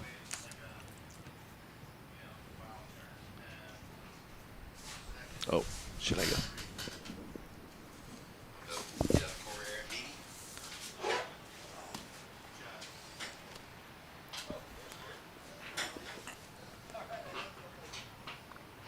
So 3.5 for Aaron and Blue's opening wave, and a 3.65 out in the lead with 7.15 Blue, 7.15 combined total out in the lead, fourth priority. And we have Red in second with that single wave score of a 5. Ty Burgess a 4.75 in white, and Milo yet to open up. So we see Red up and riding right now and just snapping that one shut, and he gets a little bonus on the inside reform, and he's out of there. And we're going to go down to the glass and get that post-heat interview with Corey. All right, Jeff Baldwin with Corey Arambidi coming through first place in that first heat of the second round. How does it feel back to be at the SLO CAL Open in Morro Bay? Feels great. Yeah, there's some fun waves. Squeaked through that one. A little shaky on the first one, but it's great to be up here. Yeah. And always riding the trusty Al Merricks, a long time history with that brand. Yeah, I've been with them, 15 to 20 years or something for a long time. So, yeah, great board, CI Pro 2.0. I actually got glass-ons on this board, which is pretty cool. I noticed that. That's a big throwback, the glass-ons. I have a bunch of boards like that. Do you feel a difference? Yeah. I don't think I'd put on display in that heat, but it feels really good. Feels more together, I think. I don't think any of the glassers wanted to fin the board because no one's done it for forever. So Yeah, but it feels good. Yeah, the mastery of sanding fins that are glass on has changed. So when you were finishing those waves, was the wind wreaking a little havoc at the end, that side shore coming into you? Yeah, it's tricky. Like, it's so offshore and the waves back off a lot. So if you turn too high, which I did like pretty much on most of my waves, you just kind of go out the back. It's funny when you're in a heat and your adrenaline's rushing, and sometimes you just push hard. So I think that's what I was doing, but first heat's out of the way. So. Well, congratulations, Aaron. Past champion at Pismo Beach in, 2018, I think it was. But back again for another epic event. We'll see you soon. Congratulations, moving to the next round tomorrow. See ya. Catching up with live action right now, and Sebastian Mendez liked that one, pointing, I think, back at the judges. So 12 minutes remaining. And in that break, we just had that interview. Sebastian Mendez was out in the lead with a score to drop. So a 5 and a 3.9 with a score to drop. Aaron in blue in the second. We have the replay on the screen of Green. And he's up in live action too. So incomplete in his first one, and live action he's down the beach. And just catching up with Red on the webcast right now. And this is the one that he really liked. Finishes cleanly, an explosive finish, so, and he liked it. He claimed he showed us. So a 5.75 for Red's last wave. And we'll wait to lock in Milo's backup score there. So starting off a little slow, but really heating up this heat right now. And live action with White right now. This is Ty Burgess. He's got an oncoming section. He stays patient, and he hammers that one shut. I love the little adjustments, when you see a surfer picking a certain line and then they do that micro check to set themselves up for success. It was interesting watching Sebastian in red finish that last wave where he really pushed the fins up in the lip, opposite of what Corey was talking about, how it's difficult to time it. Whatever the steepness of that wave allowed him the freedom with speed to feel comfortable in doing that, where if you're a little behind, it's a little slopey, you just can't get up in the lip. That wasn't the case for Sebastian. So it's great to interview a past champion. I like how he said the north side of Pismo, the better side, but the event is always on the other side now that they rebuilt the pier. And he's had some consistent quarter and semifinal finishes at both events over the years. So Milo in fourth place, a 3.15 and a 3.6. So Green in fourth, 3.15 in that last wave. He worked all the way to the inside section, and it just didn't give him anything on that first wave. A dynamic first turn, but went down hard on the second. So 9 minutes 45 remaining. Sebastian Mendez out in the lead. Ty Burgess in white's gone into second. Ty, your last wave was a 3.25. You need a 6 to go into the lead. And Aaron in blue, you got priority. You need a 4.36 to move into the placings. And Milo's looking for a 4.41 in green. Right on. Well, priority is red, white, then green. And again, we do have the priority light box up on top of the midship container where we are broadcasting from, and the blue, white, green is the priority. Yep, we have the light box up above the judges' tower for them to check in. When you were surfing, Matt, yesterday, did you find yourself kind of having that anticipation, looking through the rocks, seeing the swells come through that way, and then checking inland on your lineups? Yeah, checking inland, and blue's just signifying to us. So blue does have priority, and 8 minutes 45 remaining. And it is hard out there with the wind blowing against the way that these speakers are sounding. So blue's after a 4.36. He's in third place right now. Green looking for a 4.41 to move into the top two. It was cool. Milo was the first kid I met today. This morning he showed up 20 minutes before his heat asking for his jersey, wanting to get out there, and said, hey, can I ride a wave or two before my heat with my jersey? And it was all good. Here we have Sebastian way down the beach again on another left. He's working hard for these scores, but it's something you'd probably free surf as well. And oh, yeah. finishes strong on the inside. He likes it. His body language is, that's what we talked about earlier, showing the judges, not claiming it necessarily, but just finishing on your own terms. Well, and here he is. This is Aaron in blue, currently in third place. Oh! Big whip in the corner pocket, looking to see if he'll find that little reef-formed sandbar. And look at how much all of a sudden from no speed to full speed going against it. Like all of a sudden you get that secondary push as the current's moving against the water, moving out and down the bay from the north to south. Both surfers finishing way up at the north end by the sort of white flag, which is the demarcation of the boundary of the area, so to speak. At some point, you wonder if you'll see the runaround, if surfers will engage. But with 20-minute heats, there's really not that much time. If later in the week, maybe when 25 or 30-minute heats, because it would be a long jog back and paddle out. So that was nimble surfing there from Aaron, our surfer in blue. And this is the replay here. He had the priority and he opts to go left, and we're watching this one. He comes around the section here, just lets the fins fly, gets hung up for a moment. A power carve back into the pocket. Just when he thought he lost it, he's nimble. He shuffles that back foot back again and hammers that one again. So staying busy, staying lively. Still with a score to drop for blue, but 6 minutes 30 remaining. And this, I think, was in the meantime of the replays. That was the wave we were looking at live down the beach, way down the beach. So the surfers getting pushed down, accessing that farthest left peak. And priority change now. Green with first priority, white with second priority. So there must have been a little paddle action that we missed.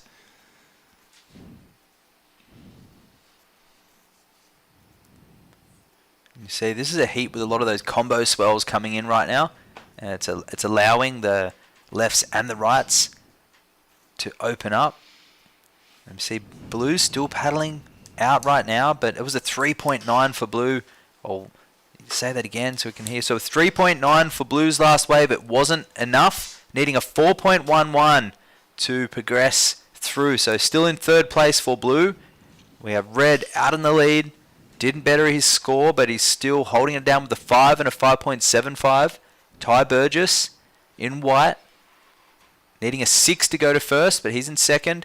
Blue, you're in third place, needing a 4.11, and green needing a 4.441. 4.41. We don't want to get too precise. It's good to be precise, but we don't want to go to the... How often do the surfers surf for that the 1/10 of a point? You know, they're like, look, I need a 4.12. I'm going to get a 4.5. I'm going to surf for a 6. Well, sometimes we've seen it come in at a 4.13 and they need a 4.12, or, unfortunately... just under.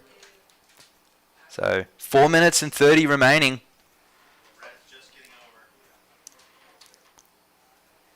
Yeah, so you can hear the head judge and the judges talking sometimes when now the surfers have moved themselves so far down after the last wave. They got to get back out and line up, back up the beach a bit into position. We haven't had a surfer sort of paddle straight out and really go way down out of the area yet, fortunately. So I was asking you when you were surfing, and for the viewers at home, you have the Morros, the separation of the rocks, that anticipation of when you see the swells coming through the rocks, moving around.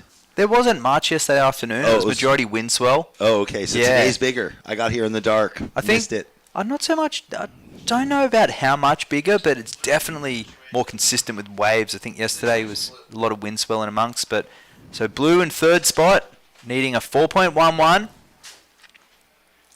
Your last wave was a 3.9. I didn't even pack surf gear. I always feel so weird going to an event to talk about my love of surfing and not bring any surf gear, knowing that I'm going to be here at 6:30, leave at 4, and have no time to even be in the ocean the whole week. Just look at it. So you're stoked you got out there yesterday? Yeah, got a good flushing for sure. A few duck dives, the cold water. So it is, in degrees, it's just under 15 degrees. So that equates to just under 60. Mm-hmm. So, yeah, good 3-2, 4-3, something like that. If there's wind dependent or sun. Yeah. You said the hood was a bit much sometimes. You paddle back out, duck dive 50 waves, and you have to pull the hood down. Yeah, you don't necessarily need the hood, but maybe those early morning or late heats. But well, just to protect your ears for sure from the wind. You know, that's the classic surfer's ear in California. Always happens on the right ear a lot of times because that north wind is the prevailing winter wind. Green, you have first priority. Milo, you have first priority. You have a 3.6 and a 3.5, and you need a 4.41 to jump up into second with 2 minutes and 20 seconds remaining. Aaron, you are in third place in third priority, and you need a 4.11 to get up into second. So first priority is with green, second with our second place surfer, white, third with blue, fourth with red. Sebastian sitting off to the side, knowing he's out in the lead, doesn't need to get amongst it as much. He can just, be cool over here, find a wave. And how often does that happen? The surfer in the lead is like, "Oh, I'm good. I'll just sit alone and get a burner to finish the heat with." Minute and 40 seconds. You see the other surfers tight on one another.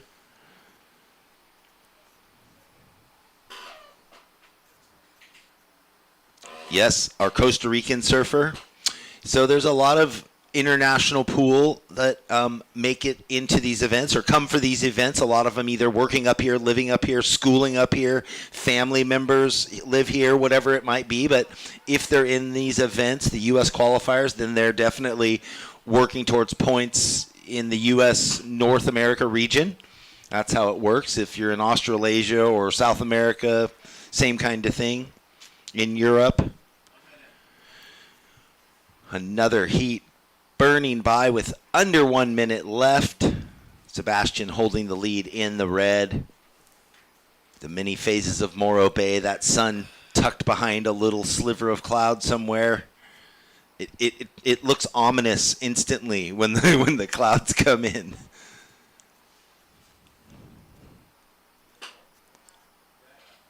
And here we go, our heat leader.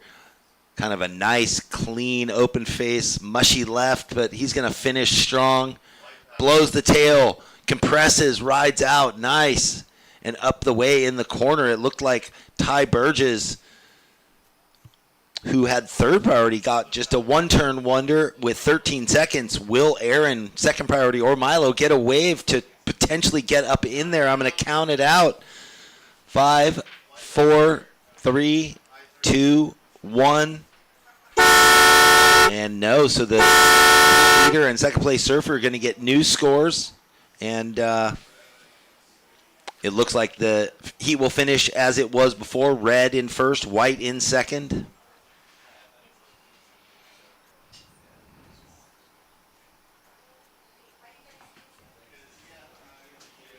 And while the judges tally that last score, they're just waiting. We know it possibly is going to better Sebastian's score line. That's a great drone angle. Yeah, isn't it? The drone work. It's so much easier for the judges to really get over the top and see the critical nature of the scores. So we'll go to a break and we'll come back for the next heat.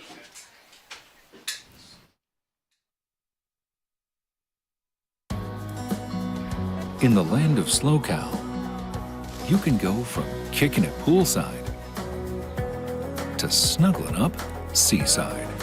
Start planning your journey across the land of SLO CAL now. We start each day with one goal.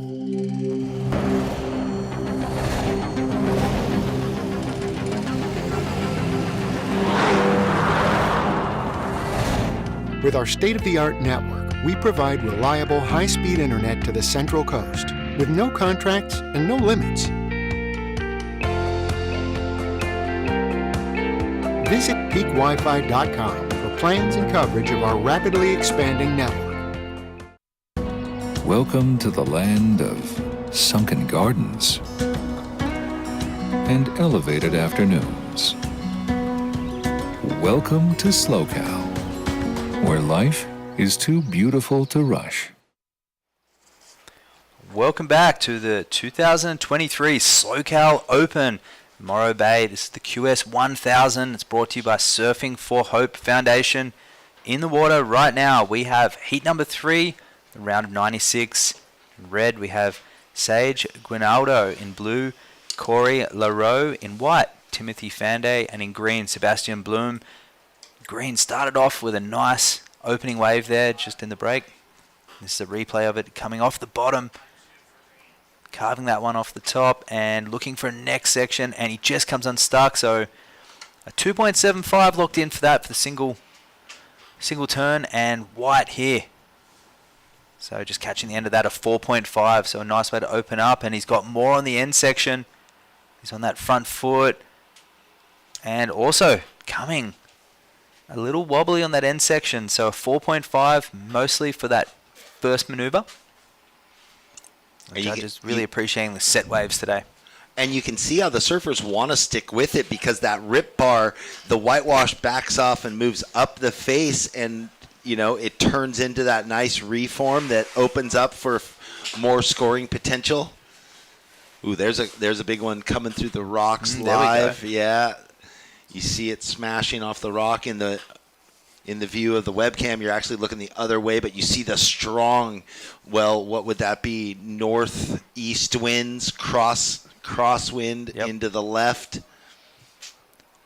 Northeast, yeah. Yeah, northeast. Yeah, it's always funny where you settle in on the coasts and how they shift and turn. My name is Matt, the Waxhead Chinoski, and we're here with Baldy, Jeff Baldwin, and his voice is synonymous with Southern Californian events and this event too, up here at the SLO CAL Open.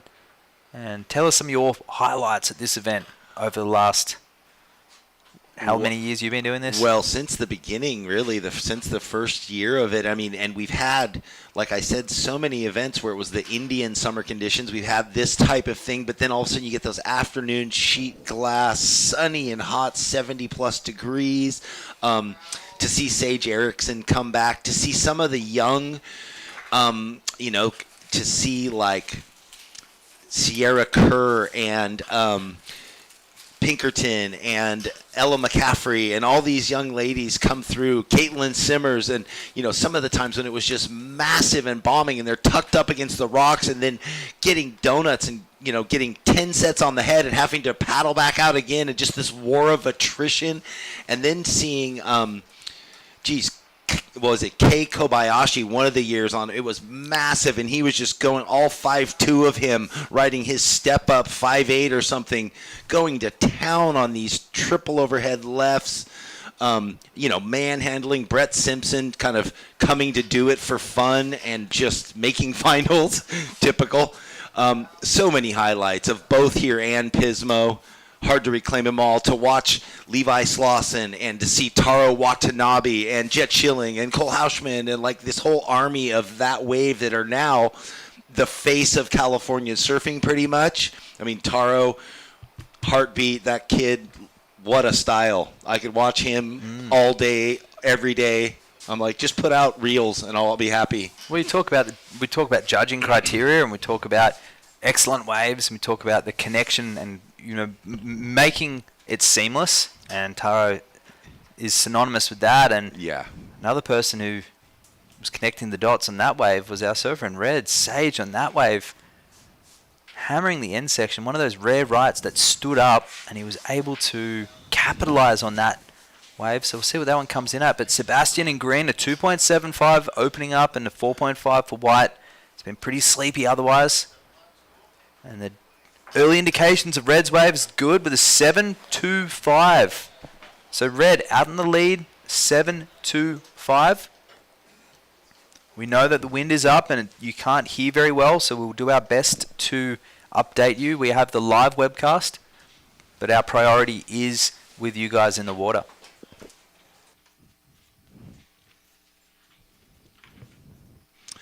So many highlights. I mean, I'm looking through the heat draw of this round and the one coming up. Yeah, so many amazing memories. Taj Lindblad winning last year. What is it?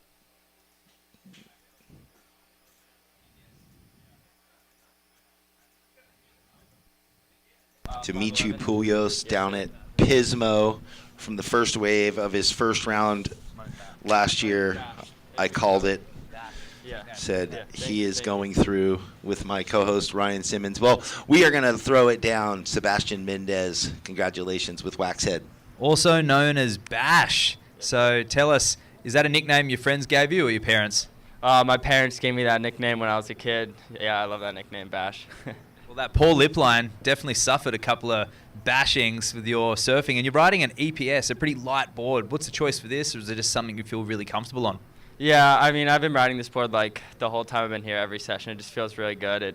It's a little windy out there, a little tricky, but yeah, this board's working really good. I love it. And what's the aim for this event? Are you going to try and get onto that Challenger Series? Or are you just going to try and roll the dice, see where you end up at the end of the year?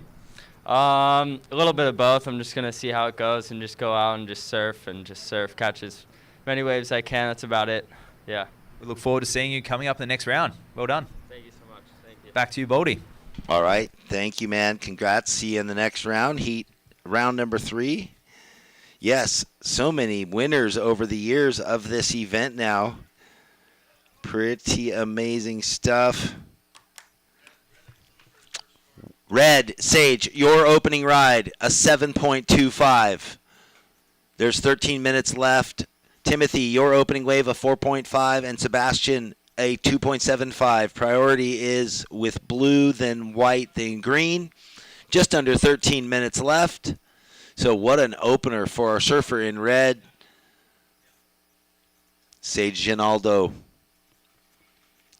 Comfortable beginning to this heat.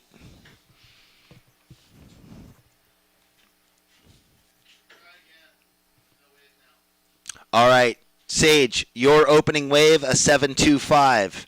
Timothy, your first wave, a 4.5. Sebastian, your first wave, a 2.75. Priority is blue, white, green, red. 12 minutes left.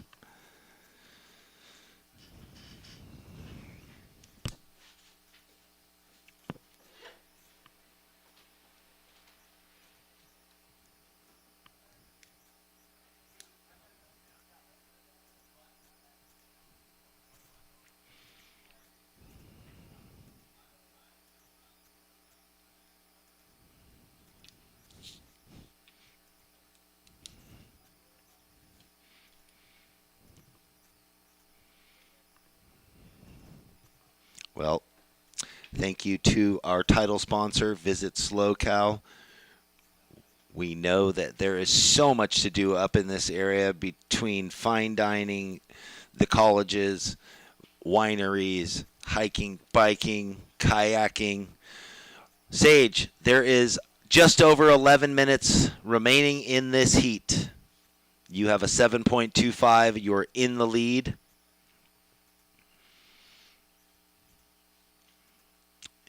Yeah, so there's no end of adventure up here if you want to find it. Here we go. Our surfer in red up on his second wave. Backing up now the 7.25 with a smaller wave, which is great heat strategy. Doesn't need to sit and wait. You know, take a smaller wave, get a mid-range score, and know that you've got a 10-point or so two-wave average. Then you can sit, find priority again, or wait for it to shuffle into your turn and hammer it home. A 5.25 for Sage's second wave, so definitely maximizing the opportunity on a medium-sized left. Great two-wave total for him, 12.5 points.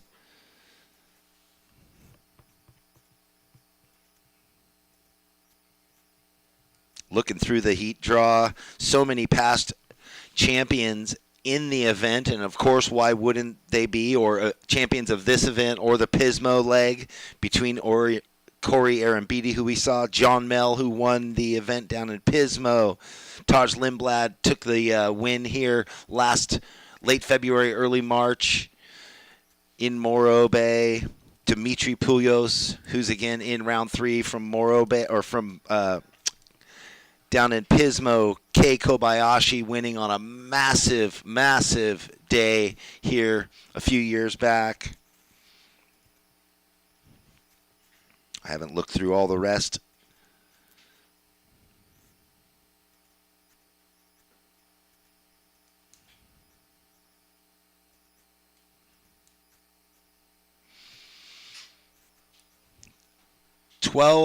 Nine minutes.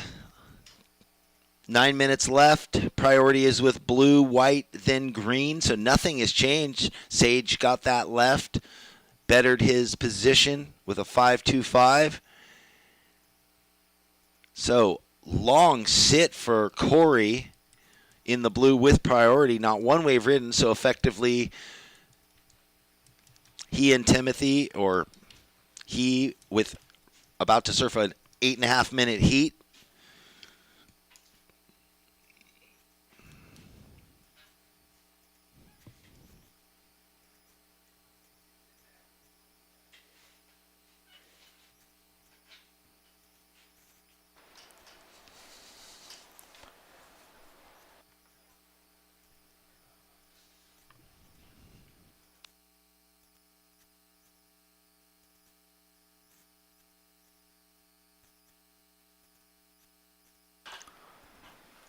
And those surfers about to paddle out in that next heat, just keep in mind, that the wind is coming the opposite way of the speakers, so the chances of hearing scores and updates may be a little bit compromised. So don't rely on us as the beach announcers to get that message across. We're relaying that message, but the wind is up, so we're doing the best that we can. But feel free to put your hands up and let us know. Yep. And we try to offer the information between sets and everyone duck diving and paddling back out. But in 20 minutes, it's really compressed and things happen quick and in real time. So, yeah, we're here for you most of all. Up and out there for our heat leader, Sage. 7.5 minutes. So, yeah, don't be shy to make your way out. We did have one heat earlier where they kind of lagged and missed a couple minutes of their heat because they were up against the rock. All going against the grain on a little right-hander in the green. Sebastian Blum, he needs us 1.76, so nothing really, and just complete the ride. Nice finish, smart surfing. Jumps off, he'll be back out in the lineup. That current pulling right back out against the rocks there. So that should do it for him to get up into second position real quick, and then it's going to be about what Timothy does. Still sitting with second priority. So he has that 4-5 in his score line, Matt, and so he wants to back that up, put a little more pressure. Yeah, silky smooth transitions there from our surfer in green and just smashing that end section. So surfing fluid and really showing a versatility in his performance. And 6 minutes and 15 seconds remaining. 6 minutes and 15 seconds remaining. Red out in the lead. Green second with a 5.85 on that last one. So green's moved in the second with a 5.85. And white down in the third needing a 4.11. He needs to get a second wave, so a 4.11. And blue yet to open in his account, but still enough time to get those 2 or 3 scoring waves. Maybe 4 or 5, we'll see. But it has happened, and some of the best waves of the day have come back to back. Yeah, quick movement, quick back to back, or you get a left into the gutter, paddle out, get another little bonus peak down the way. Here we go, another right coming against grain. Ooh, wow, nice sharp surfing from Sage. Triple banger. So he rides out. You saw the nose bounce up. I almost thought he might get caught, but he doesn't. So there was that nice crosshatch to that wave and this wave. Will White ride out? Just slightly off tempo there for White. Needing a 4.11 on that one, so he definitely needed to pull that off. 5 minutes left, so surfers in the next heat, you're welcome to paddle out. Oh, this was the one. So Sage sitting on the 7.25. This thing stood up so nice for him. Carried a lot of speed, aggressive through the midsection, and pushed the fins on the lip right then. Animated body language. Yeah. And this is White, just similar wave, but just off tempo a little bit. And it was just such a shame he wasn't able to capitalize. Well, he did. He did actually seem to ride out of it a little bit, but got caught up in the whitewash perhaps? Or it didn't feel good maybe, but... It was a tight transition with the left current coming against. He did that down carve check, and to go from the inside rail to the outside rail mid-face to get up again, it's really always tough to do. That the right doesn't seem to want you to go all the way down the bottom. No. You need to stay quite lateral and generate that speed across. And so we have 4 minutes remaining. Green in second position. Red out in the lead. An 8-point ride for Red. Your last wave was an 8-point ride, so Green down into second, needing a 9.4, and White, your last wave was a 2, so you're now needing a 4.11. Yeah, Sebastian got that 5.85 that pushed him, got him up there into second, and he sits there with that 2.75 is his low score, 3.5 minutes. So our second excellent ride, a straight 8 for Sage. Now we've got the pair of 8s so far, and Red again.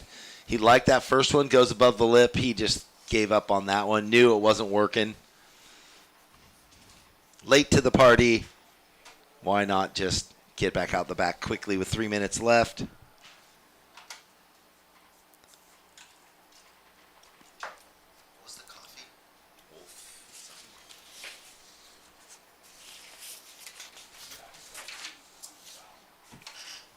Well, thank you to Iron Wolf. I got a cuppa on my break before. Nice dark roast. So if you're needing coffee on this chilly late morning, they're set up right next to the sort of the competitors area where there's the board racks. They're not full of boards at the moment, but you'll see them. They have their blue booth open there. I saw them making a gentleman a nice agave latte. So instead of sugar, they were putting a little agave juice in there. Thank you to Liquid Death supplying our hydration for the day. Always get a tickle out of that. It's so funny.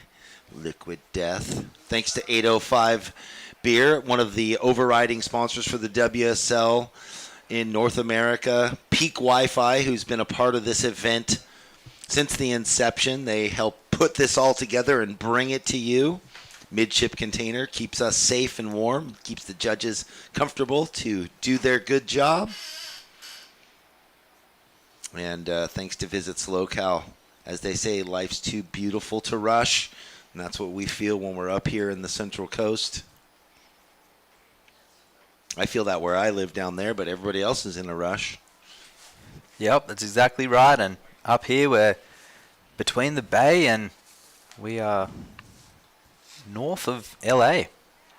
Where are you located?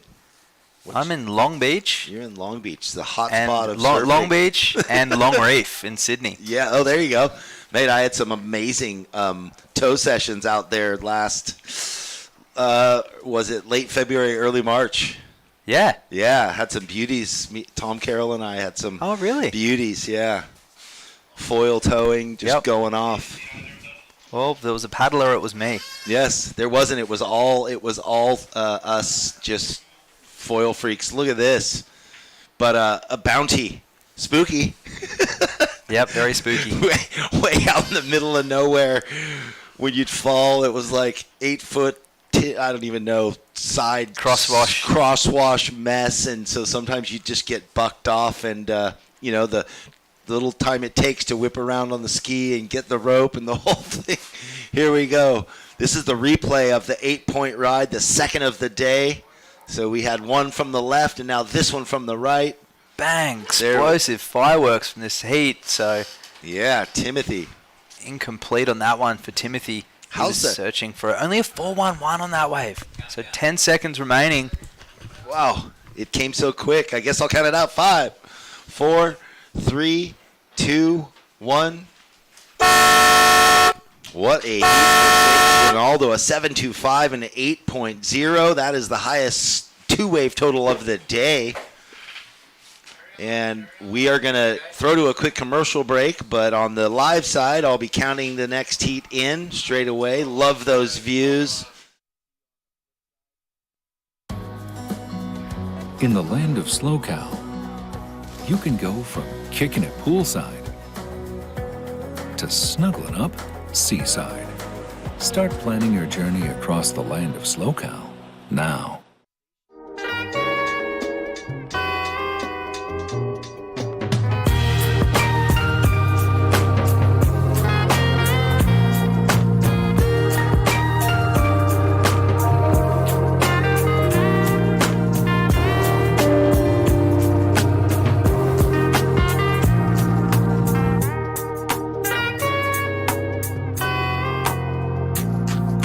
Life on coast in Morro Bay. Welcome to the land of sunken gardens and elevated afternoons. Welcome to SLO CAL, where life is too beautiful to rush. Your own business and take advantage. Welcome back, everybody, to the SLO CAL Open here in Morro Bay. Waxhead and Baldy, happy to be here. Loving life. We are into heat number 4, round of 96. That last heat winner, Sage Ginaldo, had a burner. He had an 8 and a 7.25. And here we go, straight into our first wave, ridden by Alexei Nikolev. Now I'll get it. Alexei Nikolev. On his backhand, a 2-point ride. How's that golf course above Long Reef? I wanted to golf there. That whole little zone, walking up there, up at the point and looking over on the other side, that Butterballs or whatever it's called? Butterbox, yeah. Butterbox, oh my God. We've got, where we're sitting right So now in many Central waves. California, we've got this vast space, and you think back to a lot of the cities where surfing is so prominent, San Francisco, and you look at even just the surf cities to the south, Huntington, and you look at all through LA, you look and you can see houses everywhere. And Long Reef, where I'm from, is one of the few headlands that's not built up. There's nothing there. It's just a green golf course, and it's not as unique, this rock formation, but I do feel very comfortable here as well. So it's so good. That whole area, land of plenty, man. Whenever I go there, I'm like, why don't I live here? I'm confused. I've been here half my life, and my last trip was really profound. Yes. Well, it's where the board rider clubs were synonymous with too. You know, it was there's more world champions in that condensed area than anywhere else in the world across the men's, women's, and amateur divisions. And yeah, there's professional surfing events from 1964. The first world surfing titles held down there at Manly Beach, and it laid a precedent for many world champions out of that area. Nat Young, and looking forward, and we had Lane Beachley, Damien Hardman, Barton Lynch. Yeah. So much goodness. Lane Beachley, what, 7? 7 world titles? Does she have 7? 7 and the Masters. Oh, yeah. Oh, yeah. That's right. That's right. She came and we got to tune in with her during the U.S. Open last year. That was pretty cool. Back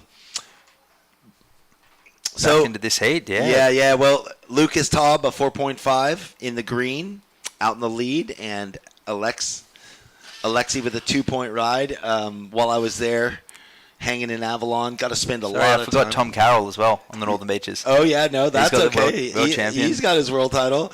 Yeah, I was staying with him, and I'd go hang out, and there was one weekend where there was the North Ave board riders having their regional, just their inner club Monthly event, comp. little lefts peeling off. It was so good. Not too dissimilar to this, actually. The little gutter right coming. Had so many fun surfs, but what a place. The coffee caravan up on the headland, South Narrabeen, or South Avalon. What a spot.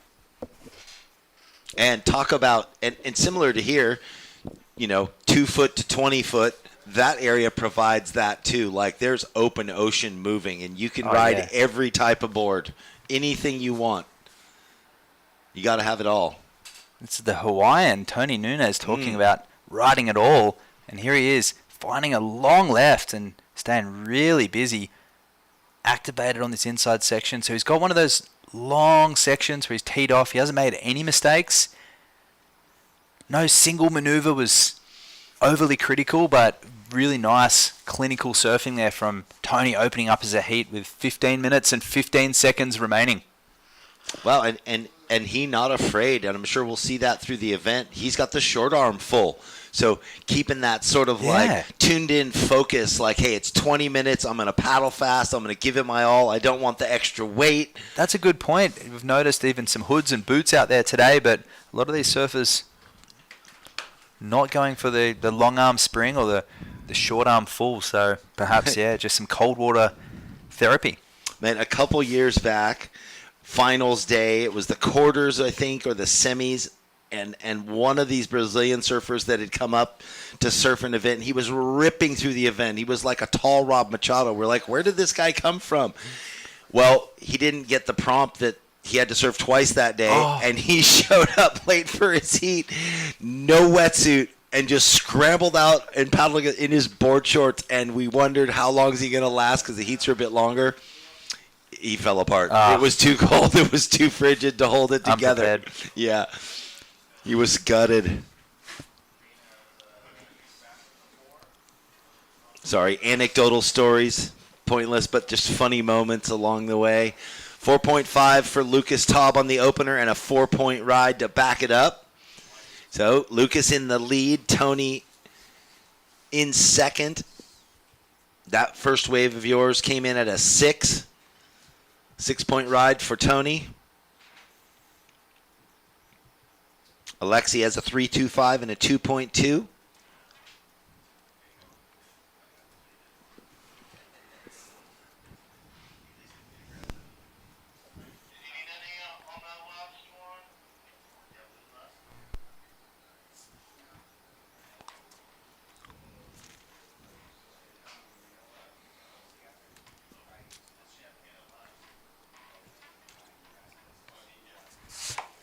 It looks like Sage is down there. Should I go down there?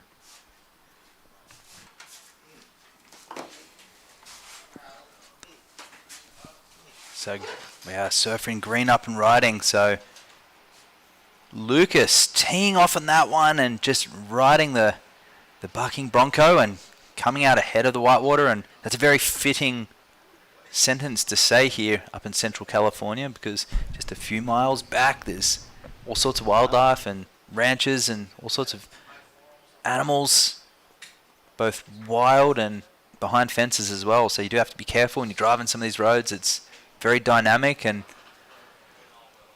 speaking of dynamic, we're going to go down to the glass and we're going to catch up with Baldy because he has our last heat winner of Sage. Yeah, Sage Ginaldo. What a heat. Riding this IPA through an 8 and a 7.25. Is that a dream heat? Yeah, it's all you could really ask for in a heat is get 2 waves and surf from the best of your ability and, get the job done. Happy. And to open in those first minute or two with that 7.25, and then I saw you sitting away from everyone, and then that right-hander comes. Talk about that wave. Yeah, just, free surfing in the morning. I kind of found my lineup spots and kind of made the decision to sit there during my heat. And, luckily those 2 rides came to me and, had the balance. My hard work paid off and didn't fall off the board, and I got it done. Is it cold out there? Is the wind a factor at all? It's cold. The wind is definitely a factor in terms of hearing your score and knowing how much time is left. But no, other than that, the conditions are, amazing. Like, this is a dream event. Like, the waves are super good. Right on. Well, we think so too. Congratulations moving into round 3. See you again. Have a good one. Great to hear from Sage there. We saw a beautiful set come in and it closed out across the lineup. No waves ridden, but a free surfer down the beach just pulled into a great tube and a critical hit off the top. So there's waves out there, and that's Tony searching. The waves turning on here at Morro Bay. We're watching the QS 1000 presented by Surfing for Hope, and this is the SLO CAL Open. In previous years, you've said, Baldy, there's some pumping tubes, stand-up barrels, and some.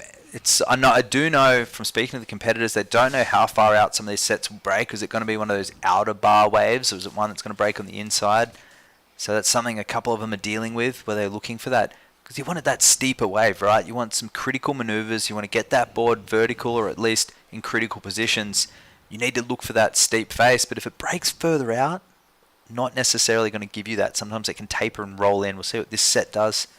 At the moment, we just see no takers. Over the years, what it seems like is, like, at this size, it's only about a 15, 20-yard maximum between the inside takeoff and the outside. I'll get back to that. Lucas, you are in the lead. You have a 4.5, and your last wave was a 4.85. You have second priority. There's just under 10 minutes. Tony Nunez in second place with a 6 and a throwaway 0.5. Alexi, you're in third. You need a 3.26. Tab with priority needs a 6.0.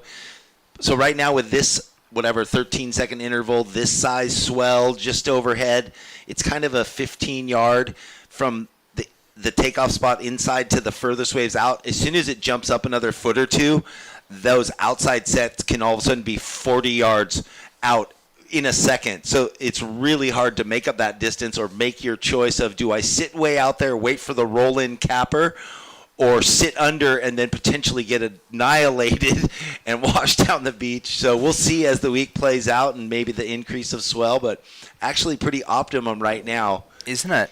Yeah, lots of scoring opportunity, rights to lefts, and it's pretty centered to where they're, it's not too variable. So some of the better waves that we've seen all morning so far, I think. And I think when it gets bigger, that's when the guys or the girls sitting far out see those things coming from deep around the rock, and they're like, oh boy, here we go. And it's just pushing these freight trains sideways peaks going down the beach, almost like that's where it drops off into the deep water, and it's the open ocean swell moving sideways.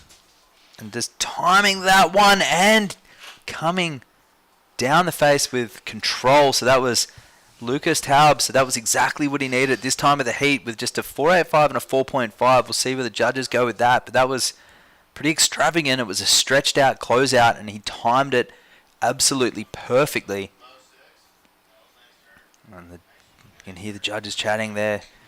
They're liking it so far. He took off on it. It looked really good, but we could see it stretched out off camera and just timed it in the lip line and just a little layback gash there and sort of sitting into the turn and just coming down with the lip and riding out of it. So a 6.25 for green. You've extended your lead. Red now looking for a 5.11 and white looking for a 3.26 and blues looking for a 6.01. So Lucas making good work of that wave. Right now, Tony Nunez with priority. He knows he needs to get busy. He's got the 6 in his back pocket. Doesn't seem like he's going to sit and wait too long with 7 minutes remaining to get that next score to back up the 6 and then put pressure big time on white and blue. We've seen the scores be handed out for one big backside or frontside turn. Alexi, you are in third place. You need a 3.26 to get into second. You have second priority. Tony, you have first priority. And you're in second place with a 6 and a 0.5.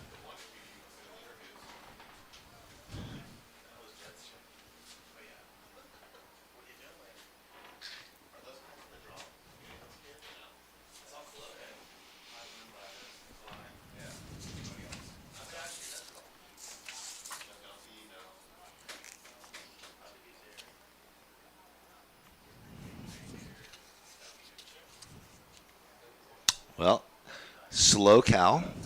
Visit SLO CAL, our title sponsor. After a day filled with activities, SLO CAL offers a wide range of options for relaxation and wellness. Pamper yourself in SLO CAL with Luxe Spa services, yoga sessions, and sound baths and wellness retreats. Look no further than our spacious oceanfront retreats or across the rolling hills of Paso Robles for your perfect mental reset. That's right, take a nice hike. Go ride a horse in the hills. Our board op, Dylan, he's going to go for a 20-mile canyon run after work tonight with his camping light. He might get lost, but hopefully he's here tomorrow. He did that. He almost suffered from heat exhaustion. Whoa! Wow! Tony. Speed exhaustion. And that was functional too, yeah. where he was able to get the tail free and trim through the next section, switch foot, fin first, and here he's just working this one through. And on the 5-minute mark, Tony, look at the look at this bonus. inside bowl, and he makes it count. So all that in between time, that was a wave well surfed. And if you're going to get one of those inside reforming lefts, you need to finish with a bang. You need to show the judges that all that downtime's worth it. And in our opinion, that was entertaining. Well, that was very and talk about, you know, using the priority wisely, waiting, got that left, and obviously going to throw away the 0.5, probably go into the lead with that secondary wave. But the patience he had to stick with the momentum and the sticky spots of that wave and got the end section, which stood up and actually grew for him. Beautiful ride for Tony.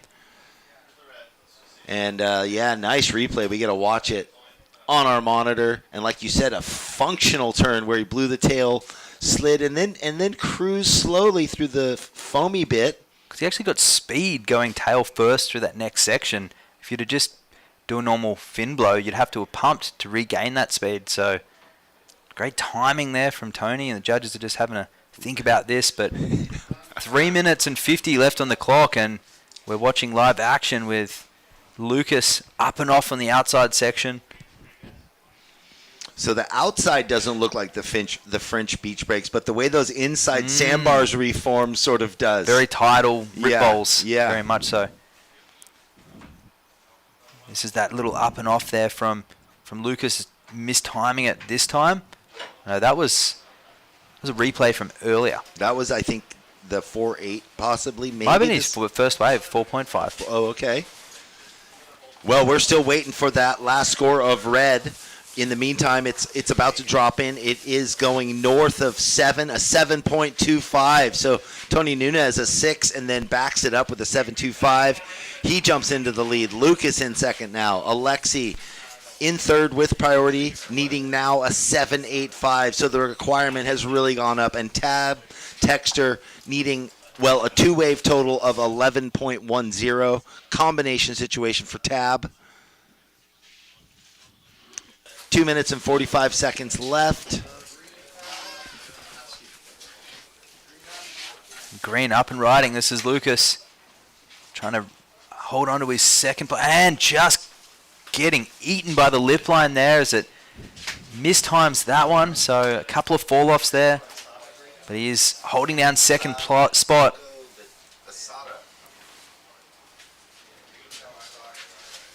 Yeah, you saw that the wind gusted. When I walked through the parking lot recently, it was a big, there's some strong wind out there.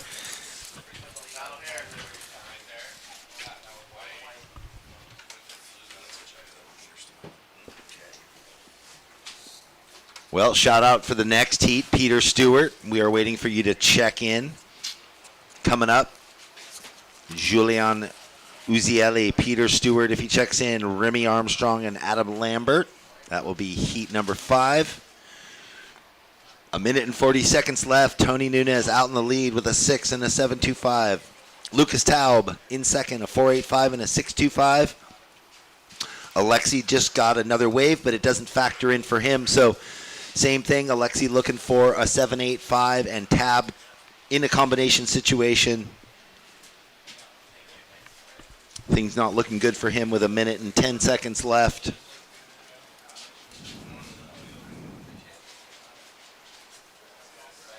Well, as always, as the heat concludes, we go to a quick minute commercial break. Enjoy all the beauty that the sponsors bring. Get yourself up here for next weekend if you're down or up the coast from us, inland. And see these lefts, they are banking up through the Morro Rock and they're hugging the inside where there usually is the current coming off the inside. It's breaking. There's a lot of sand in that corner. So these lefts aren't breaking like a typical point or river mouth. They're closing out. So the surfers are trying to manage the way that cross peak. You can see the cross peak coming through. So you've got that swell being guided through. If you can get the right one, you'll get one of those chip shot rights. And it'll allow you to perform 1 or 2 major maneuvers. But 20 seconds left. Time is ticking down for Alexi in third and Tab and Blue coming in fourth so far. just approaching the last 10 seconds, and he doesn't go for that one. And counting down into 5, 4, 3, 2, 1. Well, I think it's going to be a quick turnaround between this heat and the next. We will throw to the commercial break and bring you. Welcome to the land of wide open spaces, full of hidden secrets. Welcome to SLO CAL, where life is too beautiful to rush. Since 2012, Surfing for Hope has been helping families navigate through cancer using the healing benefits of surfing and the ocean. Each year, we host a number of surfing-related community events to shine a spotlight on the fight against cancer. Visit surfingforhope.org to sign up for one of our free beginner surf camps. And come join us December 8th for our 12th annual Cancer Benefit Concert featuring Tom Curran. See you there. Welcome to the land of complex wines and simple pleasures. Welcome to SLO CAL, where life is too beautiful to rush. So, welcome back, everybody. Jeff Baldwin and Waxhead. We are here, settled into heat number 5, round of 96. We have completed round 1, 8 heats, and now we're into 5 of 16 of round 2, the round of 96, the first round of seeded surfers coming in from last year's points. In the red, from Brazil, Julian Uziel. In the blue, Peter Stewart. In the white, Remy Armstrong, and in the green, Adam Lambert. So it is a QS 1000, a regional qualifier. These guys trying to build points either just in their seeding or to get into the top 10 at the end of the year and make it into the Global Challenger Series, which all of a sudden is a big bump up in the game. We've seen now quite a few of our young surfers move up through the ranks and get on to the Challenger Series. Some of them on, then off again. I know that Levi Slauson, he got on there after an amazing run and then fell off last year. So he's hungry. He'll be featuring in round 3 coming up, wanting to get back on there. John Mell has been on a mission. There's a whole host.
All right, no waves ridden so far. Well, this event presented by Surfing for Hope Foundation, which is a 501c3 nonprofit that was created to help ease the difficulty of cancer through the healing powers of surfing and ocean life, which we all know and relate to big time. We know the power of the ocean and how good it makes us feel and the unity and the community it brings together. They're based out of San Luis Obispo County, and they host free surf camps for cancer survivors and their families, along with an annual longboard surf event, which I've witnessed many times. A lot of times they dress up. It's great to be a part of, and a memorial paddle out. And it's all to put a spotlight on the fight against cancer. And over the last 12 years, they've raised almost $1 million that have helped local families recover from all types of cancers and the side effects of just being in a relationship with cancer survivor, cancer patient, someone who's diagnosed. I mean, it's a big, long, hard ride, but Surfing for Hope is here to ease that pain and say, hey, we've all gone through it and we're here for you. So thank you to what they do and partnering with the WSL on this qualifying series here and in Pismo. I've been able to touch a lot of the players in it over the years. We'll meet Bob Vogelin later, and some of the, staff that work at the hospitals here and around. So great organization, thanks to surfingforhope.org. Surfing Sunset Beach a couple of months ago with Randy Rarick and that first swell back in October. And he was actually just speaking to Bob coincidentally on email, and I told him I was going to be in Morro Bay at the same time, and he said, well, for, and I said, I'm going to be here for the Surfing for Hope, and we put the pieces together. I said, no way, I was just chatting, it's a great event. They've just secured the WSL. I said, yeah, I know. Yeah, how cool. Yeah, it's really nice to see the tentacles of the surf community spread internationally between Hawaii, Australia, America, and yeah, it was...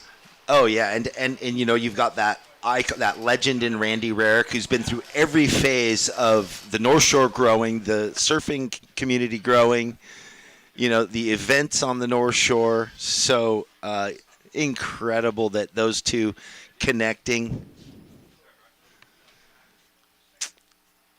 So our first wave, a small throwaway for Remy. It looks like we've got Tony Nunez here on the podium, so we'll jump into that. Wow, strong offshores. You can see there on the monitor, red up in front of white, but there was a bit of separation. I'm not sure what's going to happen with that.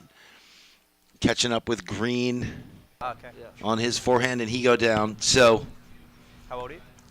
2 short rides, up and outs, and I'm going to throw it down to our last heat winner, Tony Nunez, with Waxhead. Another Cal Poly student, a local to Morro Bay, tentatively at least. Are you familiar with that long left that you caught? Is that something that you eyed off before this heat? I just knew going into that heat I was either going to have to look for some of the insiders or sit far out the back and try to get some of the bigger ones. But I just waited for 2 longer lefts, and that's kind of what happened. And the judges really enjoyed that. You did that sort of air reverse. You landed tail first and you glided into the next section. It actually gave you a propulsion through. Is that something that you would traditionally do on a left out here, or is this something because of the wind that you decided to pull? I think that's something with some of the summer waves we have back home in Maui. That's kind of a maneuver that I would do on like a day-to-day basis. So kind of just use that in my heat. Look fantastic. You look super sharp, and you're going to be coming up in the next round tomorrow, I guess. So we'll see you then. Thank you. Thank you, guys.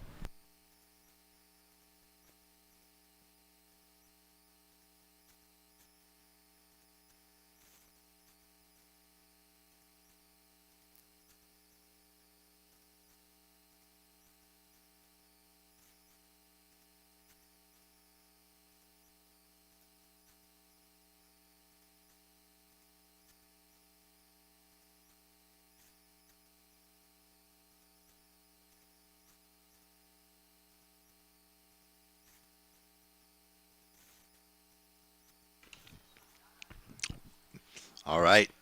Well, Giuliano fighting the wind on that first turn, connects with the second. Some of the rights, there's so much cross current pushing against. You can see how he sort of has to hop between. But then others, the 2 currents come together. That right fires off so steep with a lot of speed and power. So it's definitely difficult to pick the right one, and in 20 minutes you kind of just have to take the opportunities when they come. This right looking like it's carrying a bit more speed. Remy Armstrong over and through that section, can't make it around the next.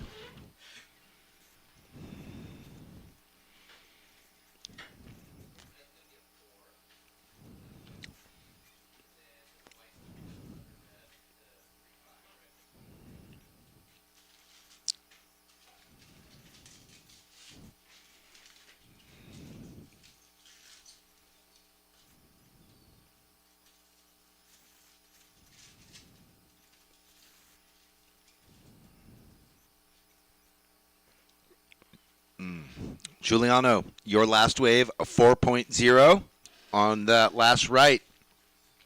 Scores dropping in for Remy's previous wave or last wave, a 3.5. Was on his way to something good, but the wave ran off on him. So priority now sits with green, 10.5 minutes left. Giuliano out in the lead. Remy in second.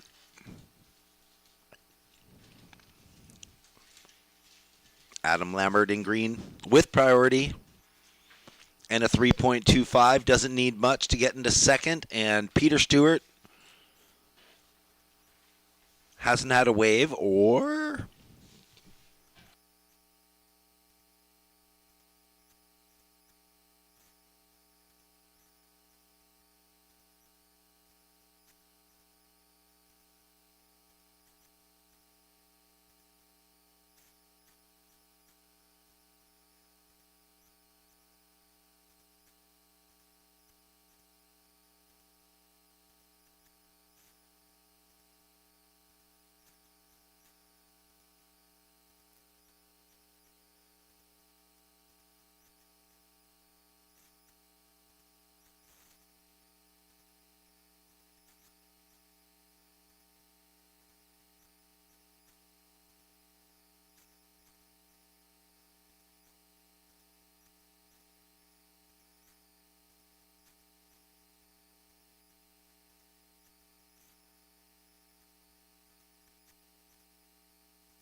out over there by myself. It was, I'll tell you, like, it was so radical. It was so sketchy. And there's Remy just carrying that speed across the flat section, looking for a dynamic end, and that one just unfortunately slowing down before that reform on the right-hander coming back at him. So it is a little tricky to time it, and timing it, Adam does really well on this wave. Beautiful tempo, staying low, and a real experienced style and flow that Adam's got. He's going to try and tee off in that one, not eventuating either. Something that got to be said about patience that a lot of the surfers are carrying. There's a trend among the surfers that are progressing. They're not necessarily looking for maneuvers, they're just placing them in the right spot with the wave, and it's tricky to get that good wave, and if you are on one, you have to make the wave the star. This is that replay of White's wave, so Remy's, so pretty lateral in this wave, little power speed carve there, and just another little speed burn, just trying to find and position his board properly, and here just coming unstuck. So if you could get down that was probably another 2 or 3 points left on that wave. And this was Adams, much the same, just trying to place the board and trying to find a critical section, and another carve there, and trying to eye off a dynamic end section, and just isn't showing itself at the moment for these surfers. All in all, though, I mean, such good quality left sandbar peak. I mean, my beach break where I live hasn't been, the Seaside Reef's all good and peaky and A-framey, but the beach breaks haven't had any quality up and down, anything close to this. And these are high-performance shortboards with premium literage, or you could say extreme, minute literage for the average surfer. So 27 to or 26 to 29, maybe, depending. You could pretty much say across the board, every single board's under 30 liters. Yeah. And on a given day on any Southern Californian beach, you're going to struggle to find a board under 30 liters. That's true. With the average surfer. And that is the mass. That's the bulk of it, the average surfer. I mean, I know you've come down our way and gone and enjoyed yourself. The Cardiff campgrounds, it's 50 literage or plus along there, if that, or maybe more. I mean, even Seaside, so many kids. Taylor Clark, who has done insane at these events, amazing goofy foot ripper from down there, spent years on a little hiatus just riding all sorts of single fins and fishes, and You know, they sit there and watch Rob Machado surf all his fun hybrid craft all day long, and they're like, why don't I just do that? And you got Ryan Birch and the Sildonics and all this crew just having the most fun ever. And the kids are like, why do I need to struggle on my high-performance shortboard? They're having fun. They're ripping. Exactly right. And just with surfers down that way, like Ryan Birch, for example, just doesn't matter what they ride. It's just the glide, the flow, and the power that they can generate. And you don't have to be the biggest surfer to have the best power game. We see that on the World Championship Tour. No. It's just about where you place the board, right? Well, and we've got a whole army of those. Now there's a new wave of like kids that are so focused, young boys and girls, on high-performance shortboard. But like there was a little era of that time of Derek Disney and like all that crew that were like just said, you know what, we're going to ride alternative craft, make our own boards, and have a good time. And they still are. 5 minutes left here. Adam Lambert out in the lead with a 3.25 and a 5.5. Priority is with our surfer in second in white, Remy. Giuliano needed a 2.8 on that. He got that last wave, and it looks like he's going to get the score to go into second, which he does. So now Adam in first, Giuliano in second. Remy, you're in third with first priority, needing a 4.2.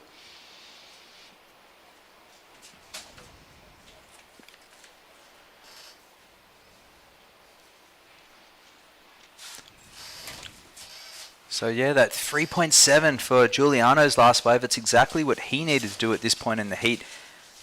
Although he much would have preferred, I'm sure, to get a higher point total at this point, but a 3.7 was enough to get him into that progressing position, and 4 minutes left, that's enough time to scoop up another wave and build on that. But I know in this position, a coach or a competitor is feeling pretty comfortable when you're holding the lead, and here we go. White, beautiful opening carve there. Remy eyeing off this end section, and completes, but just missed timing once again, and you could sort of tell with the body language as well. Yeah, good call. I was expecting that second. He came around with so much speed, I thought it was going to open up and kind of just put a lot of weight on his front foot, and I'm not sure what it was. There is some waves out there that remind me a lot of Huntington, where you see someone tee off on a right and you go, okay, this is going to be it. The end section's coming and it just drops at the last second. And they go up to do an aerial, or they go to do a snap, and the wave backs off on them and they fall off the back of the wave. It's kind of reminding me a little bit of that, but others come right at you.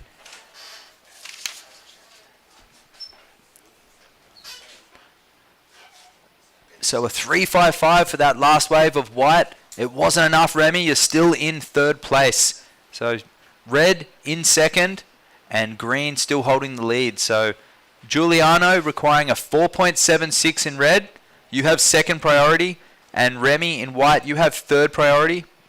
He's just ducking under that wave. So white has third priority and needing a 4.15 to go into the placings. Well, we see that next heat. They're over there in the shallows, about to paddle out. It looks like Ben Brantel didn't check in, so not sure. We've got a flurry of competitors not making it down today. Maybe there's a traffic accident. Who knows what's going on? So another possible three-person heat. Max Beach in the red, Giorgio Gomez in the white, and Justin Kahn in the green coming up. Max Beach, another one of the kids that has been involved in these events since the inception, along with Giorgio Gomez.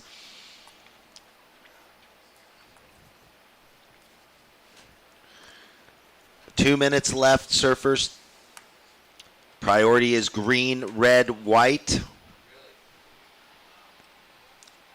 Remy needing a 4.15 in third priority to get himself into advancing position.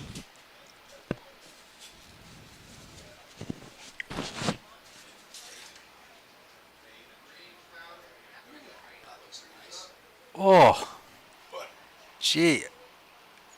Oh, I caught in between both of those. That one did open up as a barrel, but would have been the only barrel of the day. Although I did see a free surfer further down get a barrel earlier when you were doing one of your post-heat interviews, Baldy, and they are out there, but it's probably not what you're looking for with a minute 30 left on the clock. And trying to better a 3.25, you're sort of in between two minds. You're not going for an 8. So the barrel, low percentage play, but in that case, it may have been the right one. Possibly, yes. It's funny that the compressed web angle makes it look like they're kind of closer to the rock than they are. Sure. They're still way down the beach, so they have a long playing field. The scaffold's been moved. Looking at one TP off the end, so you can see that there off the end section. That one came across and sidewinded. It bounced off the headland and sidewinded through. So if someone was to capitalize on that, so mind you, 30 seconds remaining, that next heat's still paddling out, and those sets didn't wash them into the rocks, but it's definitely not making it easy on them because they've got a lot of whitewash to deal with. So they're in the far left of the screen, but 20 seconds left, and Red paddling for this. Whoa! Over his competitor. Big throws it up, Hail Mary. But 10 seconds remaining, and White up and riding on the right as well. So we'll count this one out in 5, 4, 3, 2, and 1. Well, a little bit. Giuliano at the end of that heat. I think it's going to remain the same. Adam and Giuliano on to the next round. We will see you for the... Welcome to the land of big-time natural beauty and intermittent cell service. Here, cowboys drink Cabernet, farmers surf the breaks, and everyone breaks for roosters. It's a wide open and welcoming place. But that's not to say we don't have any hidden secrets. Welcome to the land of truly living, with a million things to do. Or not. SLO CAL, where life's too beautiful to rush.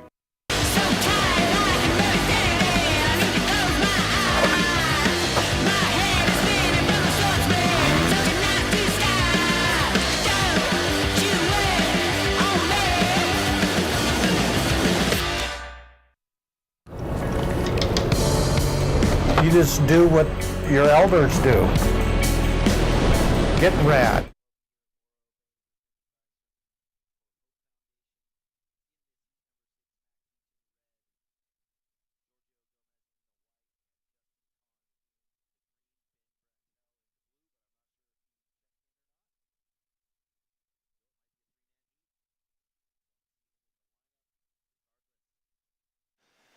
Max Beach has been participating in these events since the beginning. I don't know if he's missed one here or at Pismo. I know Giorgio Gomez, maybe a few events in, has been a consistent participant. Living here from Colombia. So there is some vital QS points up for grabs, of course, which is part of that regional qualification tour. But I wouldn't be surprised with swell up north and across the ocean. Over in Hawaii, there could have been surfers stuck on the islands. Well, or having fun. Yeah, we were looking through the draw, and I thought I'd see Taro Watanabe on the draw. He's not, and you said, well, maybe he's just in the islands, and of course, maybe not. He had a nice result up in Santa Cruz recently, so maybe he was like, all right, I got those. I'll miss this one, but I'll be here for the January Pismo event, and then moving into all the others on the East Coast that are maybe, a little higher points. But again, you win an event for 1,000 points, you got 1,000 points. If you're gonna, you got to hedge your bets, and so strategically to go put all the weight at the end of the season on the 3,000s and 6,000s. You hope you do well because you could lose first round and pound sand. Opening wave there for Giorgio, just a single turn there, but the judges have been rewarding that throughout the day, especially on the set waves. We're not sitting here giving the advice to the competitors, but if you were around for the first 2 or 3 heats of the day, you would have noticed that some of the best scores were actually on single maneuvers. Yeah, so far. Woo! Almost a slip. Max Beach on his backhand. Oh, so it was all about something on the takeoff, had to readjust, and then a little mistiming going up into that first execution on the lift. I was going to say, I love Max Beach's style. For so many years, he'd come up and just camp. Him and his dad would camp, or he would just camp with his girlfriend or whatever, and come get amongst Central Cal, and instead of a hotel, camp, be by the bonfire, tucked into the sleeping bag. Well, it's definitely one way to tune into nature and tune into your surroundings as well. You talk about being connected, a nice, warm, cozy hotel room isn't exactly the best preparation for the elements and dealing with strong offshore winds and cold temperatures, variable swell and tides that we have here down at Morro Bay. It's quite wild as we look out across the ocean, the white caps, but there's a lot of scoring opportunity, very consistent, rights and lefts, and I would say it's a good location to prepare these surfers for what they may find on the challenge, what they will find on the Challenger Series and beyond. Well, yeah, you fly around America, which is actually a long way. You got to fly 6 hours to get some of the places or more. But yeah, you go around on the Challenger Series, and all of a sudden you're faced with what equipment really works, what fins work, what glass job is better. Is it a step up? Is the leaderage need to be changed? Is there more water moving? And that's takes key, time. the leaderage.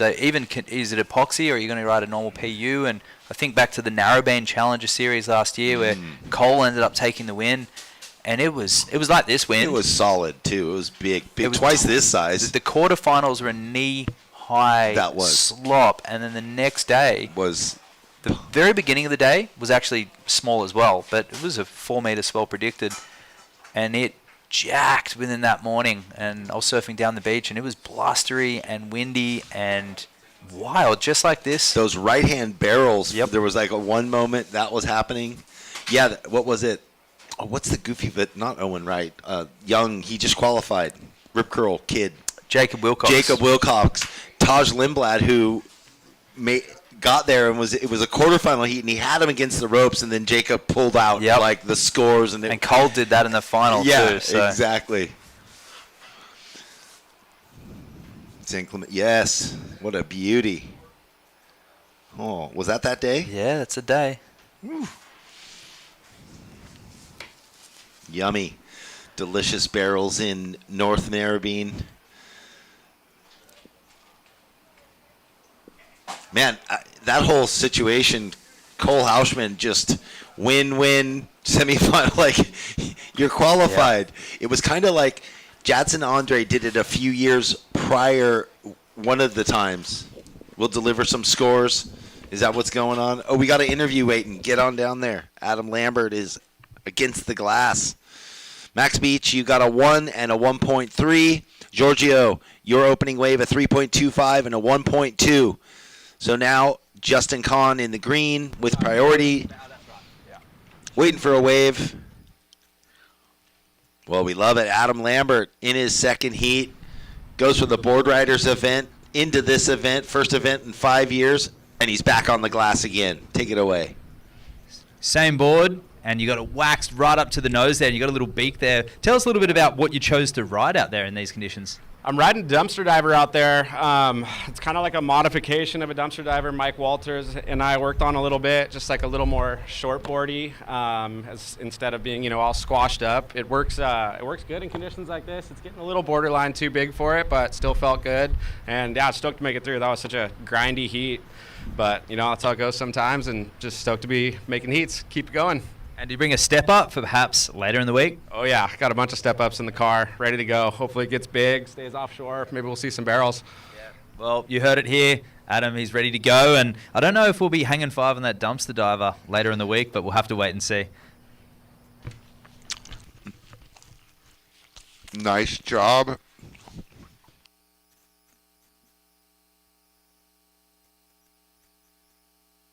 Well, that's the way to get work done.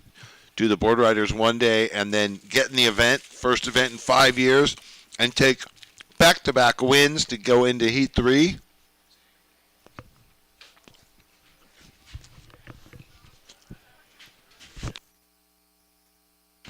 That's pretty cool. Hey, maturity in surfing, speed, power, flow, not lacking there for Adam Lambert, a seasoned competitor. And he's like, hey, I'm up here. I might as well jump in, throw my hat in the mix, and you never know. All those the fables of age being a factor. Well, if you surf all the time, stay in tune, stay in shape with it, the passion and the drive is there. it doesn't really matter. And one Kelly Slater is sure a testament to that in his 50s. And if I remember correctly, went out 2 years ago and won the first event at Pipeline on his 50th birthday. So pretty amazing stuff right there, huh? Here we are, 11 minutes and 45 seconds. Priority is with you, Max. Your last wave during that interview, a 3.75. So, Max, you have a 1.3 and a 3.75. Giorgio, a 3.25 and a 1.2. You're in second. And our other two surfers, whew, there's Giorgio again. Nice right. Justin Kahn,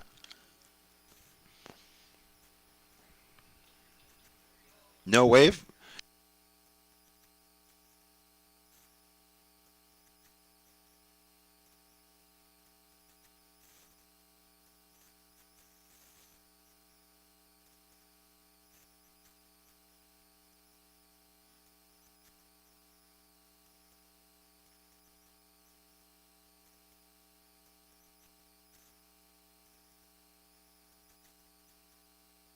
Waiting on that score for Green's opener. Priority is with red, so Max Beach in the driver's seat. Here we go. That was Green's first ride. Tucks it up in the wind, in that soupy lip, and he rides out. You can see how much wind when the sea foam is creating new fluffs, it getting blown offshore, up the face.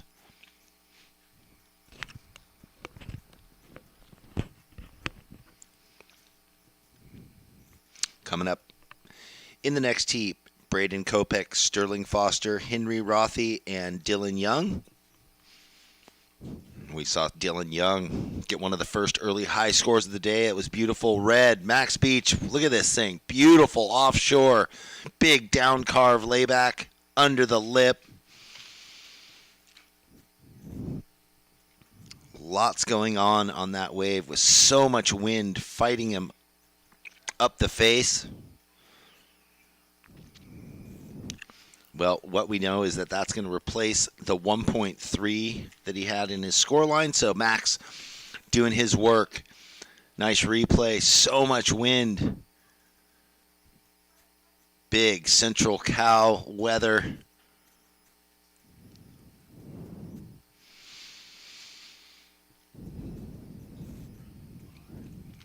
Down to just over 9 minutes, surfers. Well, Max having fun surfing all over. I just follow him on his social stuff and see him sitting in barrels all over the place, having a great time. Challenging himself in bigger surf, getting comfortable with bigger boards, taking off deep on big waves. Max, your last wave, a 4.90. So you extended your lead, a 3.75 and a 4.9. Giorgio, you have a 3.25 and a 4.4. You're in second. Justin, your opening wave was a 4.75. Your backup was a 0.9. You're in third.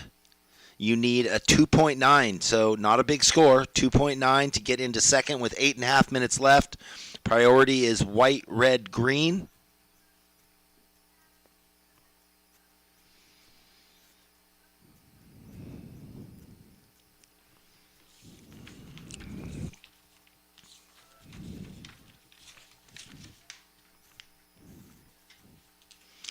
Nice. There we go. Max, not satisfied with 3.75. Will he find his way down the beach into this left gutter, this reform? You can kind of see how so much water comes up the face, but slides the tail, cruisy there.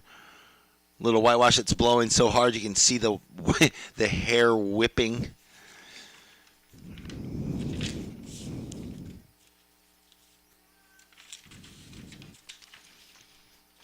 All right, our surfer in green, Justin Kahn, doesn't need much. Big lip line floater, hops off the top of the staircase, lands in the flats. Well, will he better the 2.9? That's what he needs to get up into second place. Well, SLO CAL is home to California's third largest wine region with 300 wineries offering 60-plus varietals. That means 60-plus different kinds of grapes and blends. Yeah, this place is full of good stuff.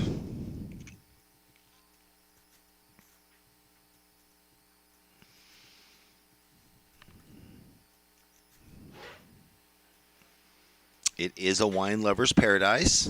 It's a coffee lover's paradise, too. Visitors can experience interactive delights like beekeeping classes and horseback rides at the SLO CAL Vineyard. So, yeah, bees play an integral part of how the ecosystem works, pollinating the different flora and fauna in the valleys that keep it healthy for good vineyards to flourish. We are down to just over 6 minutes, surfers. Max, you're in the lead. Your last wave of 4.3, so you bettered your situation. Giorgio, your last wave of 4.40. Justin, your last wave of 3.4. So Justin, with that last wave, got the requirement he needed of a 2.9. Got a 3.4. Puts the pressure on Giorgio in the white with priority. Giorgio, you need a 3.76 now.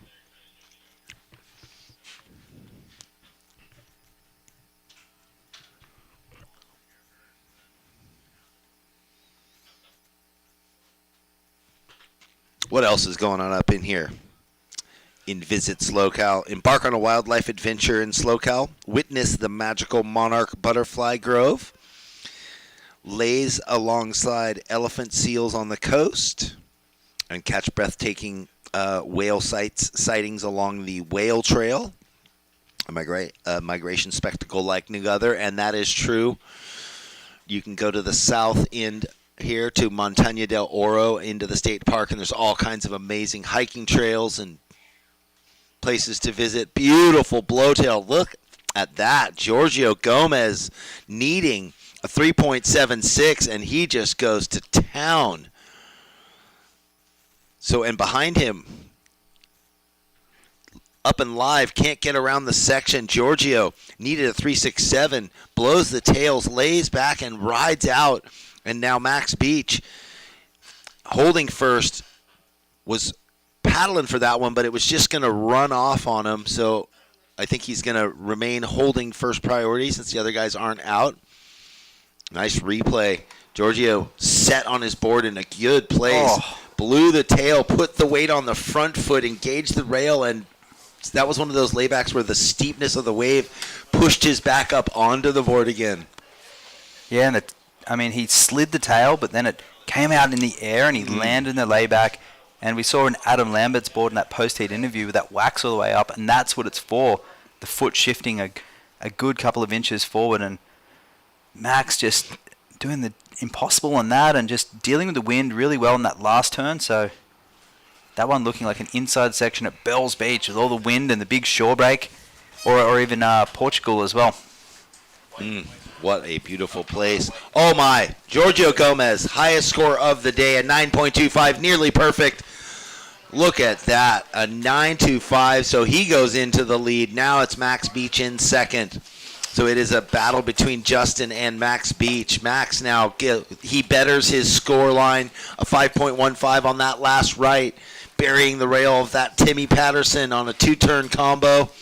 Good for him. Justin Kahn with second priority. 3 minutes left. You need a 5.3 now to get into second place. And that's that progression, right? That's something that we've seen glimpses of today, and we've seen a lot of controlled, smooth flowing surfing and power surfing, but the progression element, there's been elements, but not in critical sections. That was critical. Yeah, very much so. Like you said, and with the wind and everything, extra difficult. Woo! Big backside jam there for Giorgio. Comes unstuck. Max Beach back out in the lineup. Justin is a little further out. Max, your last wave was a 5.15. You're in second place.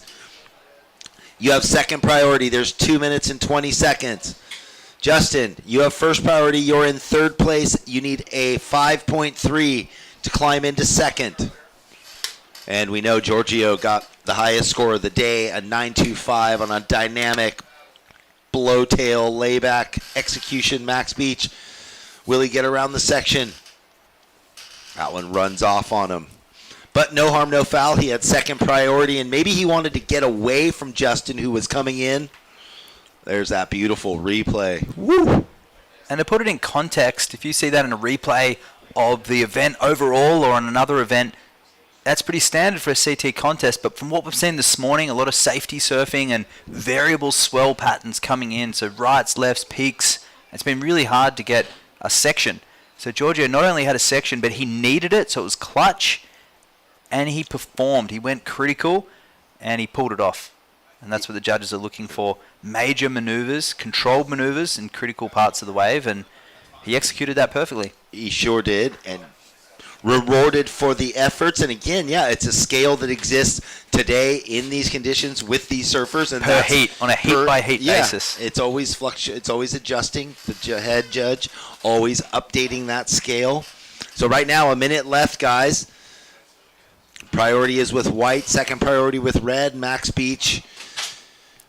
Keeping in mind that these guys probably can't hear us as well, so unaware of the position. And he goes again and rides out of it. So coming back at the late charge is Giorgio, that 9.25. We'll see if that betters his 4.4, 35 seconds remaining. So it was white and red in first and second respectively. And green looking for a 5.3, 30 seconds remaining. And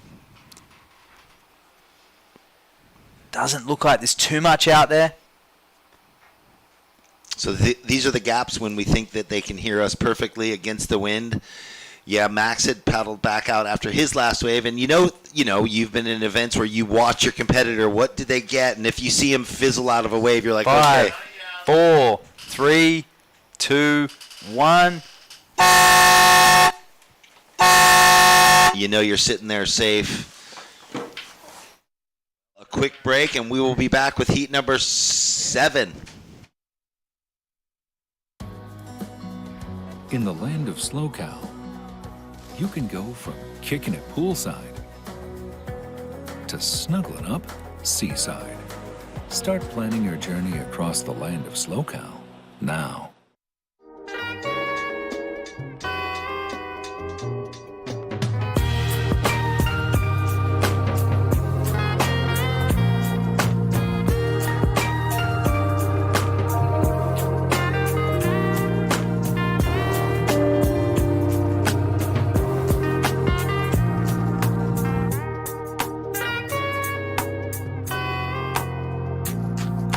Life on coast in Morro Bay.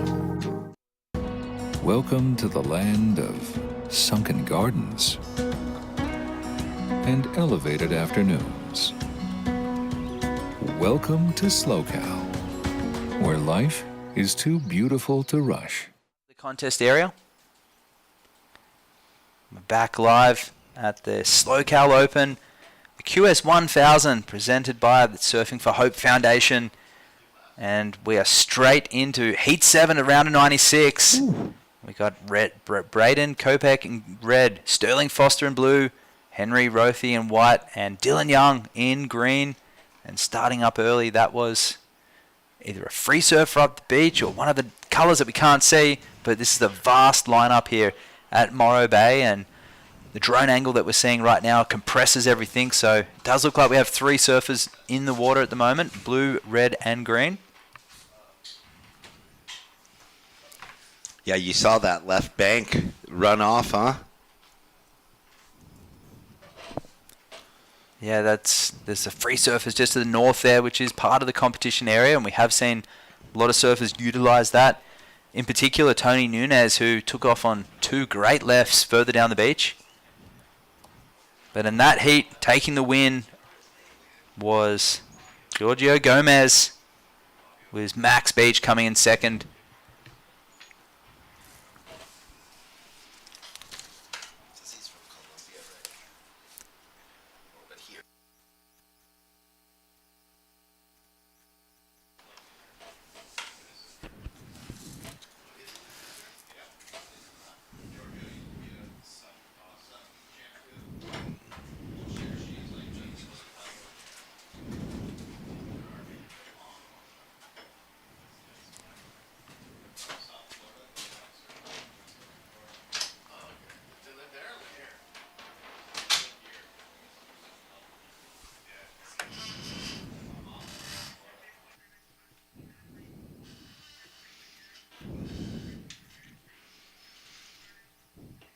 Well, we're just waiting here. We've got the interview. We'll be down in a second. We are loving it. Giorgio Gomez, beautiful, beautiful surfing, a 9.75, nearly a 10.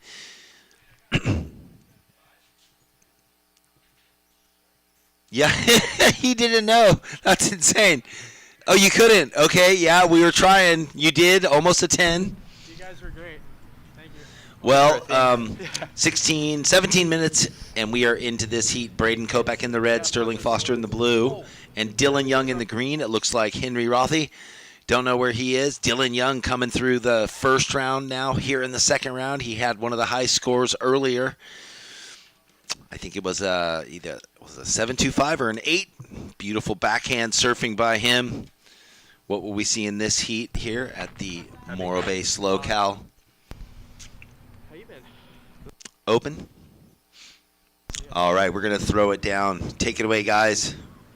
Old friend Giorgio Gomez, a far distant surf from Pipeline. But I tell you what, you made it look fun out there. Tell us how the 6-ho went. EPS, big fins. Yeah, it's made by Eric Ruminer Surfboards. And I got the Poncho Sullivan fins in by Futures. And, it went really good. I handled really well, handled those big sections well, and it was great. Had a fun time out there. And that 9.25, that's the highest scoring wave of the heat. We were curious as to see, in that turn, you laid back, the board flew, but your fins regathered, and that's because you're running a really large template with this lightweight material. Is that something you ride regularly in these conditions? Yeah, I only ride EPS, actually, funny enough. I haven't ridden a poly in years, and I think we've been figuring it out for a while, trying to nail it down, and I think we're starting to really figure it out now. I think yeah, I think so. And with your families familiar with big wave boards and SUPs, would the EPS be familiar in terms of those positions? Yeah, I would say so. I mean, I think, Kai's actually been pushing it. He's been telling me all his big wave guns and everything were all EPS, just glass heavy. So it made me think, you could actually ride it, because everyone wants to ride polys and the bigger stuff or everything. But, if you just glass the epoxies heavier, they'll go just as good, I think. So.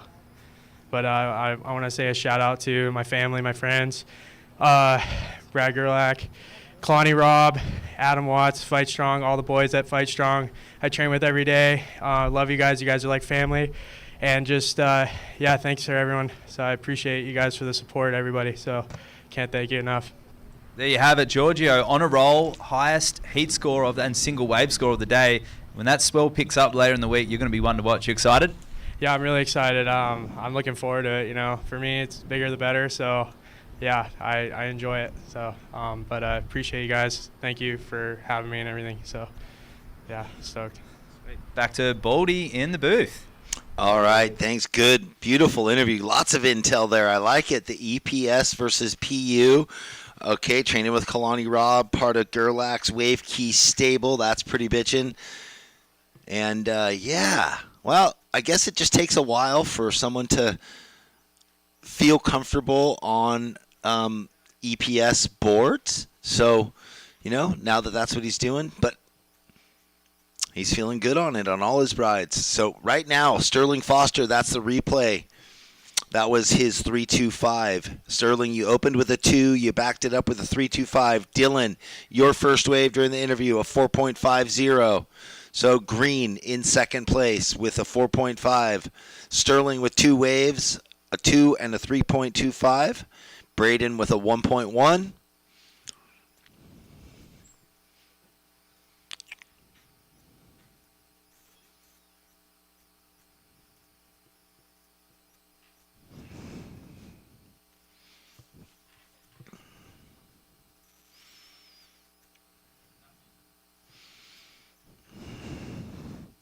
So priority is red, second priority green, third with blue.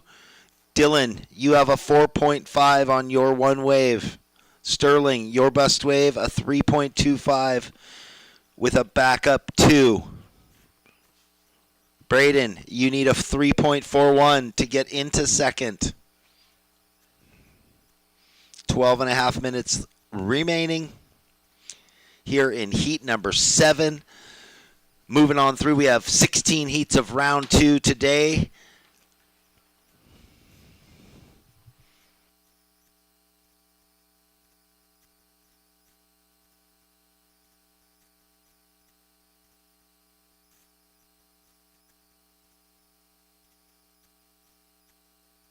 Here we go, Braden Kopechek on his backhand. Ooh, nice down carve in the pocket. Open face sweep as this thing finds its way down the sandbar. So again, staying patient.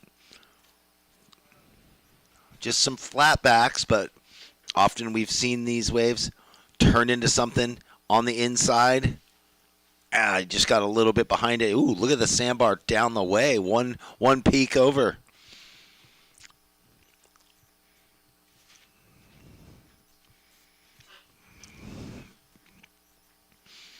Right on, Wax. Had a lot to unpack from that interview. Training with Wave Key, with Kalani Robb and those crew all the way over, comfortable on EPS all the time, which, isn't the case often, but it takes a while to, even if you glass them heavier, there's just a different flex pattern, how you move on the water, how you time everything. It's a transition you got to move through. Well, I knew there was something interesting with Giorgio's connection with his equipment there. It takes something to get a 925, and it's not just luck sometimes. Obviously, that's a part of it, and those waves come to you, but you got to put yourself in those positions and create the most of those opportunities, like Braden has on this wave. It just kept going all the way through, but being comfortable in uncomfortable situations, and that's exactly what Giorgio was before. He had the pressure on him. He was in third place and ended up taking the win convincingly with one of the highest heat totals of the day. And that combo of EPS with big fins, he just said he used those fins. They don't leave his board in Hawaii, so perhaps channeling some of his training and going, okay, I ride this board all the time. It's a little wider in the tail. Yeah. It's just nice to see that affiliation and connection to the equipment. It's not all facts and figures. Sometimes it goes to feeling and really putting in the practice and that connection. So many, he surfs like a man. He looks like a man. He's got the maturity of a man, so he's not afraid to go, I'm going to add a little more foam. Look, Gabriel Medina forever has ridden more foam than anybody else. And does it not suit him? No, it suits him perfect. Luke Egan used to always say, don't fight the foam. So many kids struggle with these chippy boards because they're kind of caught up in what he or she is riding instead of just finding their own comfort level, what works for them. Correct, and we saw that in the previous heats with some of the heat winners just riding unique boards. But in this heat, Braden, that last wave for red, a 4.3. Sterling Foster out in the lead in blue with that 6.9 total. So blue out in the lead, red in second, and green chasing just a 0.9, but a 4.5 he's holding on to. So 9 minutes and 10 seconds remaining. That's a good wave. It's gone and ridden left and right. Lots of scoring opportunity that's coming in underneath those surfers. You can't see that on the screen right now, but that wave came in just beneath them. I like that thumbtail that he was riding too. Thumbtails, Thumbtail, comfortable. They're very comfortable off the bottom in transition. That was Giorgio Gomez we're talking about the thumbtail with. It's funny, looking from where we are, looks a bit windswept and ominous. That drone angle makes it look a bit more calmer than it is. It does, for sure. It flattens it out. The drone angle always does. It makes it look smaller and glassier, always. Ooh, here we go. Braden Kopech whipping the tail. You can see the jersey blowing in the wind, the foam coming off the face. Nice redirect for the 2-for-1. Sterling just got one on the outside, and we also have Dylan on the far left. We're catching up with him on the camera right now. And beautiful style and tempo. Well, we loved him in his first round heat. He got one of the high scores. Yeah. And that one again, he's looking like a younger Kalohe Andino. Just with that flow. And Kalohe's in this event. I saw that as well. Round 3, that's pretty exciting. He could match up potentially with him. We'll see what the seating looks like. But look at these waves rolling through on the camera right now. They look even better in real life. Lots of opportunity, and here we have a free surfer. Oh, yeah, we'll have to get them out of there. I know what's happening. The way the wind's moving too and the current, they get pushed off that north rights, that sandbar up there. Then they get stuck in the channel of the left. So free surfers to the north, please stay well to the north. Please stay well to the north, free surfers, so that our surfers in the heat riding that left have free reign. So you got the in section with the redirect and the sort of bonus section. And this is Sterling's wave on the replay. Beautiful single turn there, just putting it up there. And interesting enough, he's on a swallowtail. Saw that in the car park before. Wax all the way to the nose as well. So some unique board choices, although, as Giorgio said, sometimes it feels like it could be maxing out there at times, these boards, because there's a lot of momentum and turbulence out there that we can't see. And I've talked about it earlier. There's reverb off the headland. Look at that. You can see it's that open ocean sort of style, and that's that turn there, and the swallowtail just releasing. Love a swallowtail. Matt Hoy loves a swallowtail. He does. Best advice I ever got regarding channel bottoms was on a windy day at Stradbroke Island, and I said, Hoyo, why are you going to ride a channel bottom? I thought they go horrible in wind. And he goes, tell me a board that goes good when it's 6 foot and onshore. Yeah. He had a valid point. Yeah, he's like, that's so good. And you're like, why am I at Stradbroke when it's 6 foot and onshore instead of 6 foot and offshore? But anyway, classic. He's a creature of habit anyway. All right, Red, Braden. There's 6 minutes left. Your last wave was a 3.95. Your opening wave was a 4.3. You're in third place. Second priority, and you need a 4.6. Dylan Young down the beach, got that 6.75 on his last one. Now he's going to potentially back up or better the 4.5, extend his lead. Wow. So, yeah, Braden, you were raising your hands. You have second priority. You have a 4.3 and a 3.95, and you need a 4.61.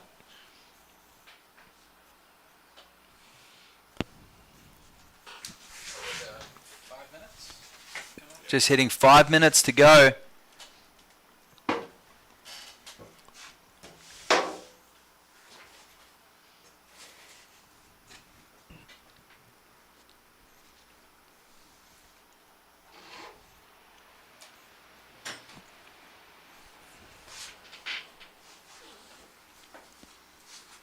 Classic. I walked into Timmy Patterson's shop in August doing something, and there on the wall was this Hoyo sprayed board with his classic black red cross. And I'm like, what's up? He goes, yeah, I made this board, this board for him, and I'm just waiting for someone to fly it back to him. And about 2 weeks ago or so, I saw it pop up on his Instagram. Oh, thanks so much. Love my board. Like it had finally made it there all these months later. Yeah. And then there was pictures of him riding Merriweather Newcastle. Oh, cool. On that board. Yeah. Ripping. Loved it. So 4 minutes left. Nothing's changed. That last wave for Dylan, it came in at a 3.45, so it didn't change your score line. Green in first, blue in second, red in third with second priority. You need a 4.61.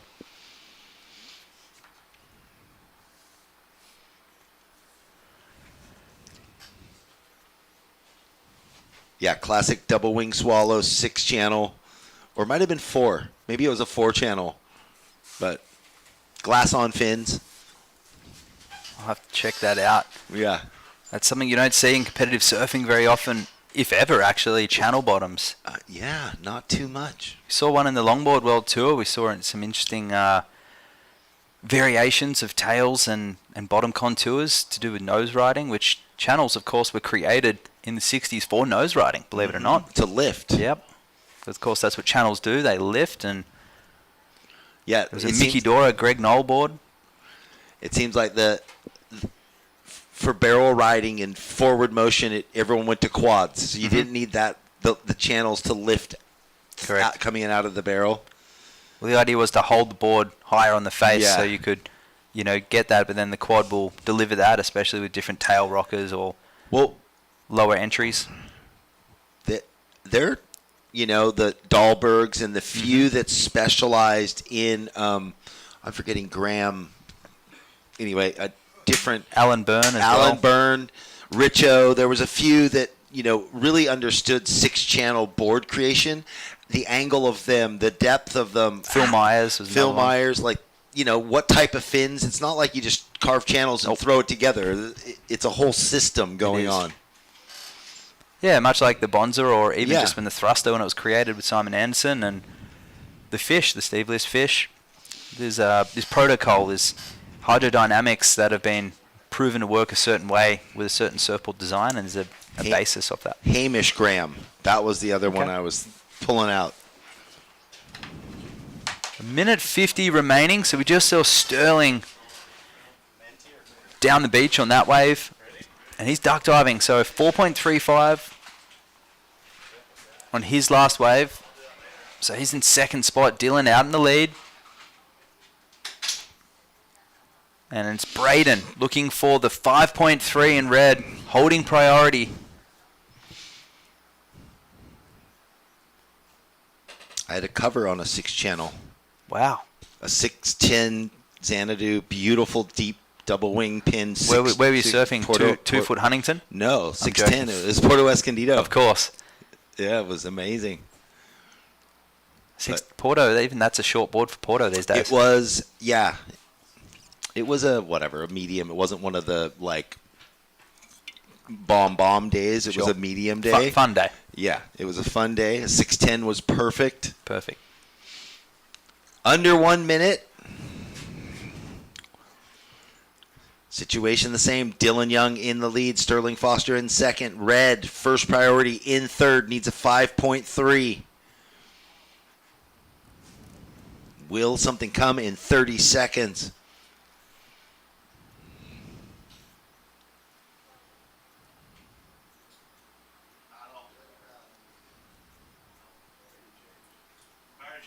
Priority change. So first priority is with our heat leader in green. Second with blue. So red missing that opportunity. 10 seconds left. Yep. 6, 5, 4, 3, 2, 1.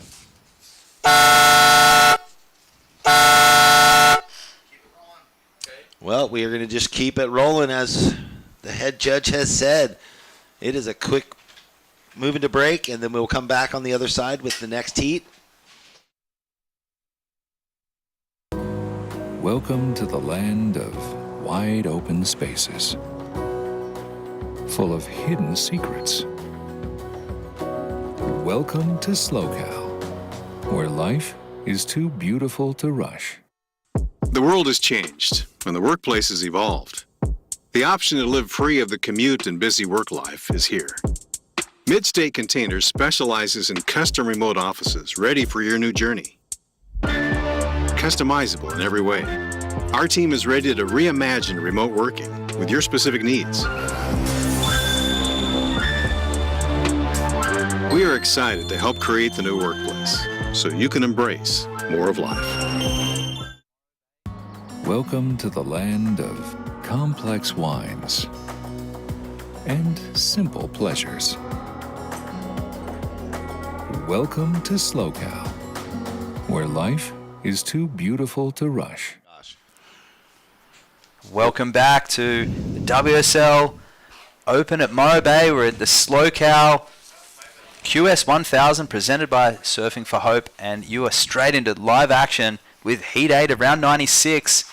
We've started off with a bang with Sam Reedy with a 7.25. We'll catch up with that with a replay shortly.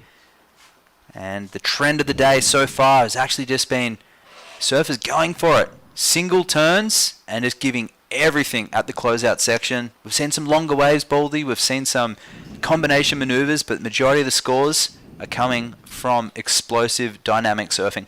Yeah, that last, we saw it live. We'll hopefully get a replay of Sam Reedy's big backside floater airdrop against all the elements, fighting it, and lands in the flats, rides out. Judges had no hesitation, instant score. He'd only come up and taken 2 paddles, and the score was already on the board. And keeping in mind, the scores are all heat-by-heat basis as well. So 7.25, it's going to take a fair bit to top that, I would imagine. In a heat like this, it takes a special wave to get a large amount of points. There's a free surfer down the beach with a flyaway air reverse. Going for it. Into the wind. The results of that last heat was Dylan Young taking the win in green, and Sterling Foster in blue coming in second, and Braden Kopek coming in third place. So do you hunt the windiest days working on your air game? You're like, I'm looking for an air wind. Well, that's it. Well, I mean, if you want the scores and it's windy, you've got to do it. Yeah. Oh, are you going to go down? Go down? I'll go down. You go down. Yeah, Dylan. Another win. Another move through into the next round.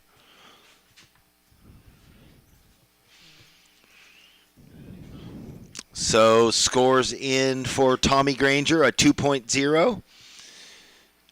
And we got 17 seconds, and I think we're going to throw it down for our post-heat interview with Dylan Young coming through his second heat of the day. Congrats. Silky, smooth surfing out there, Dylan. And you're really putting this loss through its paces, and we're just feeling it right now. You're opting for the epoxy as well. Yeah. Well, I get these boards from Lost. They're really good. This one in particular is a Black Sheep, some carbon on the top. It's really fun, super light and really springy. It can be hard in these offshore winds, though, but I think it's a good trade-off for the tight pockets and fast surfing. Yeah, we're just talking to Giorgio before about his 9.25 on an EPS board as well, and it seems to be the trend with those. There's combination maneuvers out there, but are you looking for that one major turn, or are you just taking whatever's coming in? I'm just taking whatever's coming in, yeah. But I'm mostly looking for those insiders that are kind of lining up more and give you more turns. And there are big sections out there, it's just harder on these EPS boards. Yeah, you really got to throw it at it and put yourself over it and just hope for the best. And anything you're going to change moving into the bigger days? No, I'm just going to keep the roll going. Unreal. Yeah. Anyone at home you want to say hello to? You already done that this morning. I just want to say hi to my family, friends, everybody that's watching. Yeah. Unreal. All right, we'll see you tomorrow. Yeah. Back to Baldy in the booth. Yeah, thank you. Congrats, Dylan. 2 good heats today. Take that momentum on. He's loving his mayhems. Special construction there. So it's great to see all the brands working with so many different ways of layering carbon fiber, either in just the lap, down the stringer lines, on the rail. So lots of brands working with how best to utilize the carbon fiber laminate, and the different thicknesses. There's carbon fiber that comes in different thicknesses, like there is fiberglass cloth in 2 mil, 3, 4, 10, so heavier and lighter weights, and then the R&D that goes into it with the team riders. And it's not cheap, man. To make a board that doesn't work is a expensive prospect. So to make a bunch of them for your team riders to get feedback on. Yeah. Then you need the right person to give you the feedback as well, because a lot of these guys can literally ride a door. But then they can't tell you what the difference is. Exactly. No, so it's board IQ and surfer IQ, and it doesn't always make the best surfer knowing the board IQ, but it certainly gives you an advantage over your competitors in different conditions. And I just find it fascinating to see in this equipment, because we know the conditions are variable, and exactly as Dylan alluded to, is you need to be busy, and you can't wait for that wave. You just got to take what's on offer. So it's just interesting to see the surfers really relying on their equipment when they do give it the Hail Mary and just throw everything at it. And that was one off screen. That was our surfer Sean Woods down the beach. Got a slopey right-hander. Definitely a wave you'd free surf on. We'll see what that score comes in. Oh, he was way down the beach, though. He was way down the beach, yeah. And, I mean, we've seen the free surfers up the way getting beauties, but look at this. Sam Reedy from Costa Rica.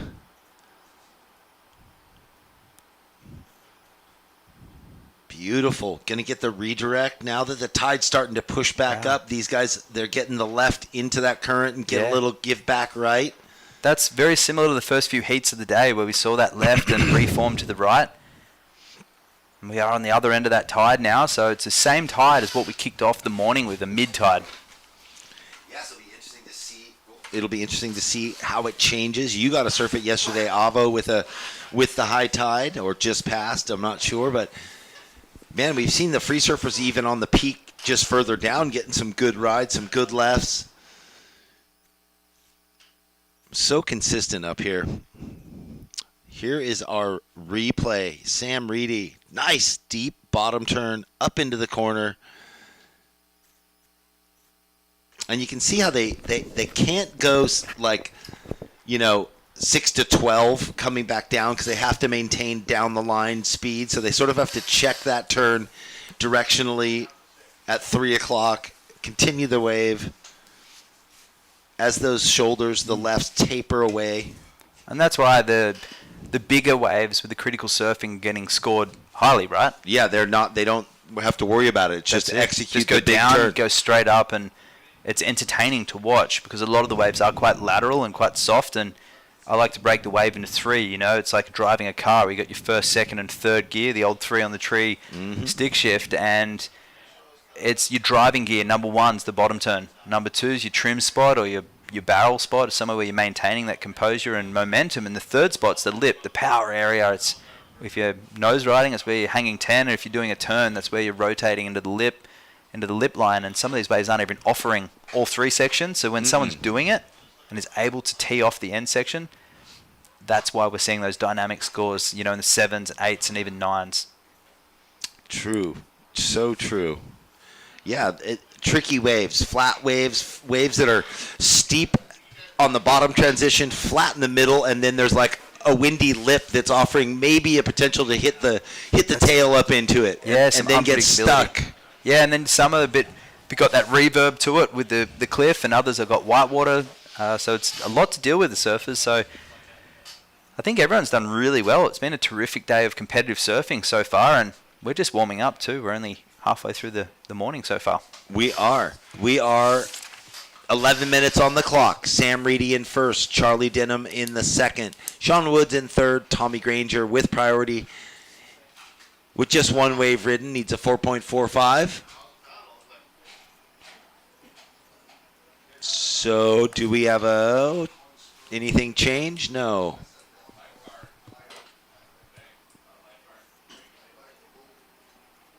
White spinning around on the inside.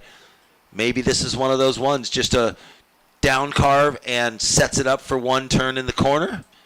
There you go. Sean Wood looking to get rid of the 1.5. I'm going to use the rest.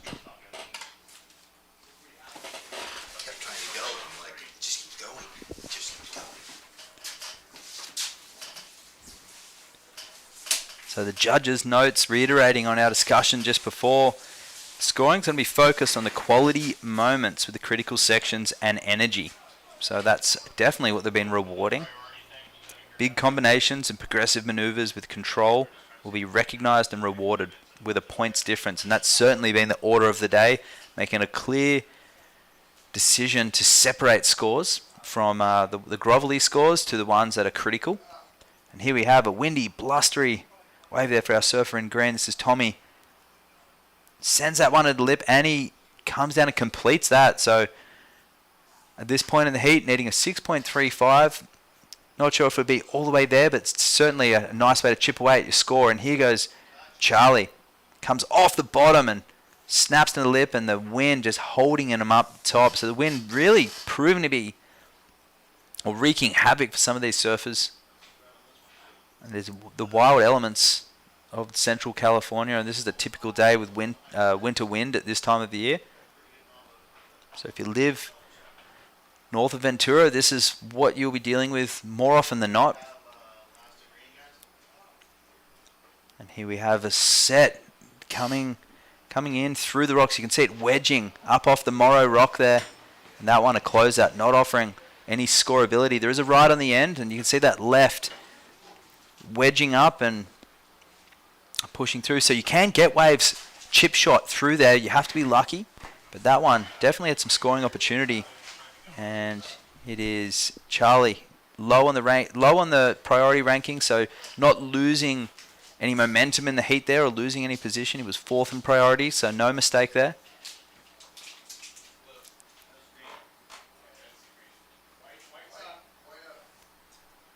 And this is a replay of Tommy's wave there. So 7 minutes and 50 remaining. We have Tommy's score ready to lock in very shortly.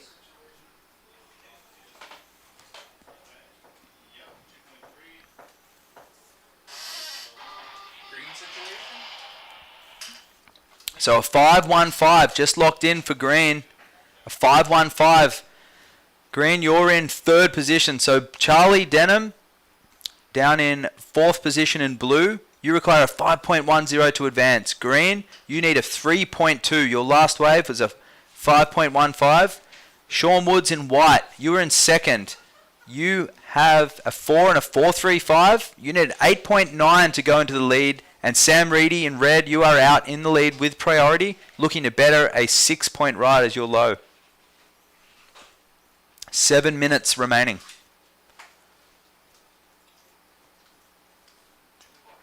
As that wind picks up, we see some free surfers drifting over into the contest site. They're on that northern bank.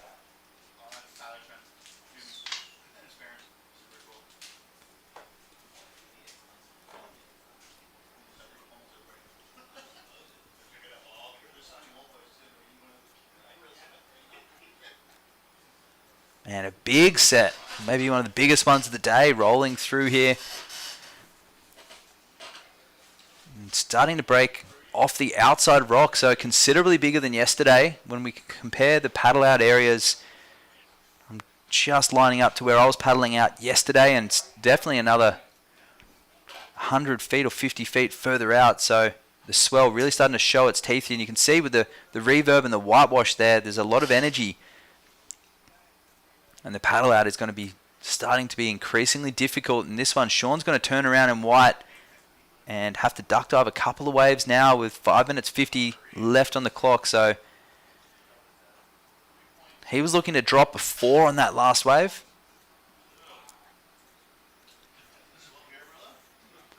Well, the swell is officially here. The swell has arrived, and you can see that one off the... I wonder how long it's going to be until we see someone take off on that double up on the outside, because look at that roll in there. Heaps of scoreability on that wave. A lot of potential. And on the end section, this is Sam Reedy, current heat leader. Bottom turns and the wind getting the best of him on that section. That was a foamy, big old section there, but he had to go it. Can't help but feel there was almost some excellent surfing possible on that wave.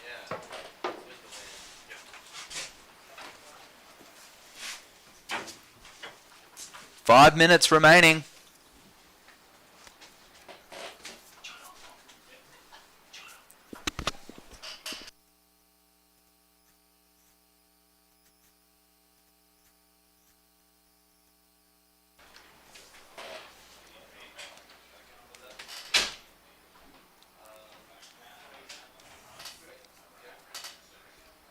So conditions really ramping up here, but we have no position change. Sam Reedy red out in the lead, white in second, needing an 8.9 to go into the lead. Tommy Granger green, you need a 3.2 to go into second.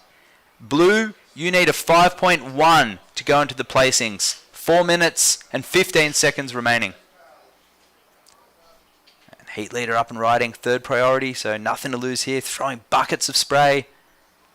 And a nice tapered ride here. He's going to try and get through the soup here and finishes cleanly. So it was Sam Reedy there, our Costa Rican surfer, surfing under the Costa Rican banner. And behind him, this is Sean Woods. Goes to the air and winds up the windows and incomplete on that. That was first and second currently in this heat. So 3 minutes and 35 seconds remaining. As we have a drop in the wind, all surfers can hear the beach announcer. The webcast is split between the beach announcing, so this is a unique competition where we are coming to you live and the viewers at home are listening to what the surfers are receiving. And if you are in Central California, come on down to Morro Bay. The event's going to be running all week, and this is a replay of Sam Reedy's wave. Beautiful carve there.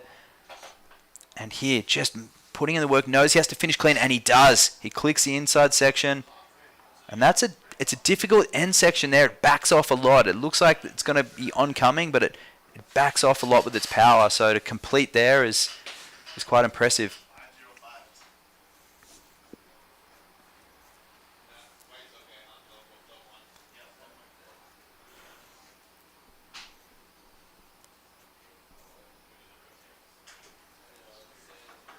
some action here. So splitting the peak, green and blue. We're going to go with green. Beautiful opening turn there and another carving maneuver. Gets through the whitewash here, and this thing has potential to run all the way down the beach.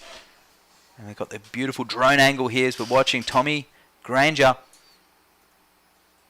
And here he is getting to work on the inside. He's got a nice finish, and he does. He sends it up to finish, and a big sigh of relief there for Tommy. He's in third position, only chasing a marginal score. 2 minutes left on the clock, 2 minutes left. We'll catch up with Blue to see what he got done.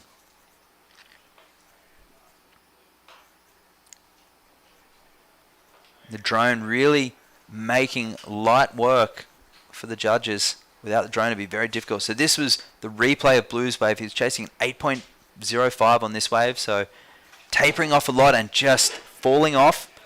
The whitewash just hitting his ankles.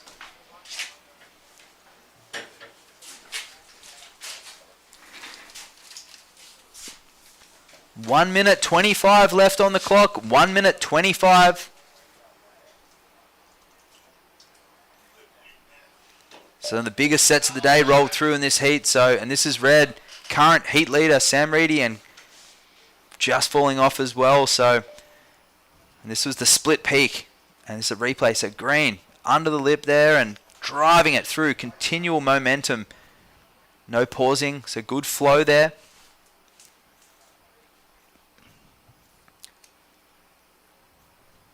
So I can tell you the last 55 seconds. Tommy, you moved up into second position with a 6.15. So Sean Woods, who's up and riding right now, he needed this wave.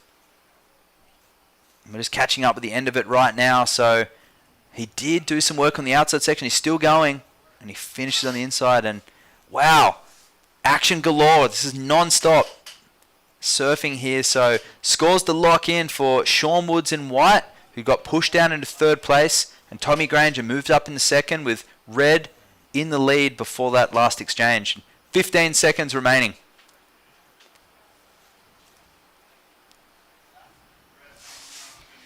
And we'll count this one down. 5, 4, 3, 2, and 1.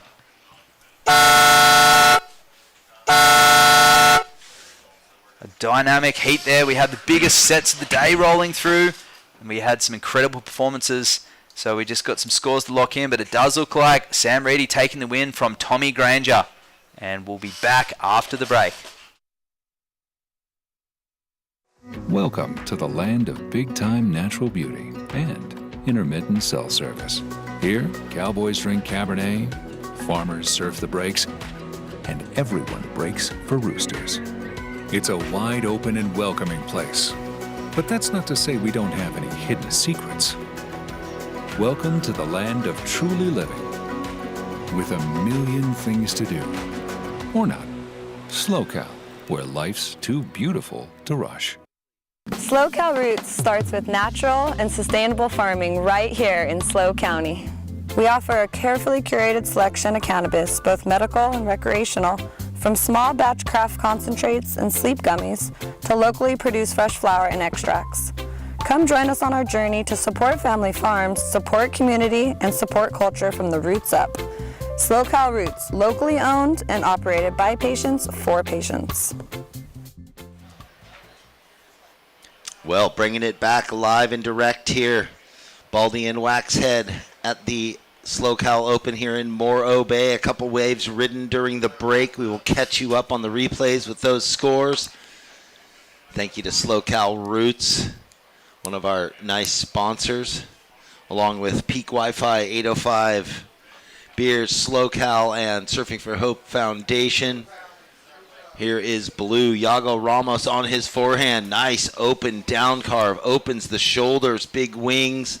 Throwing a lot of spray, that wind adding to the dynamic look of it all.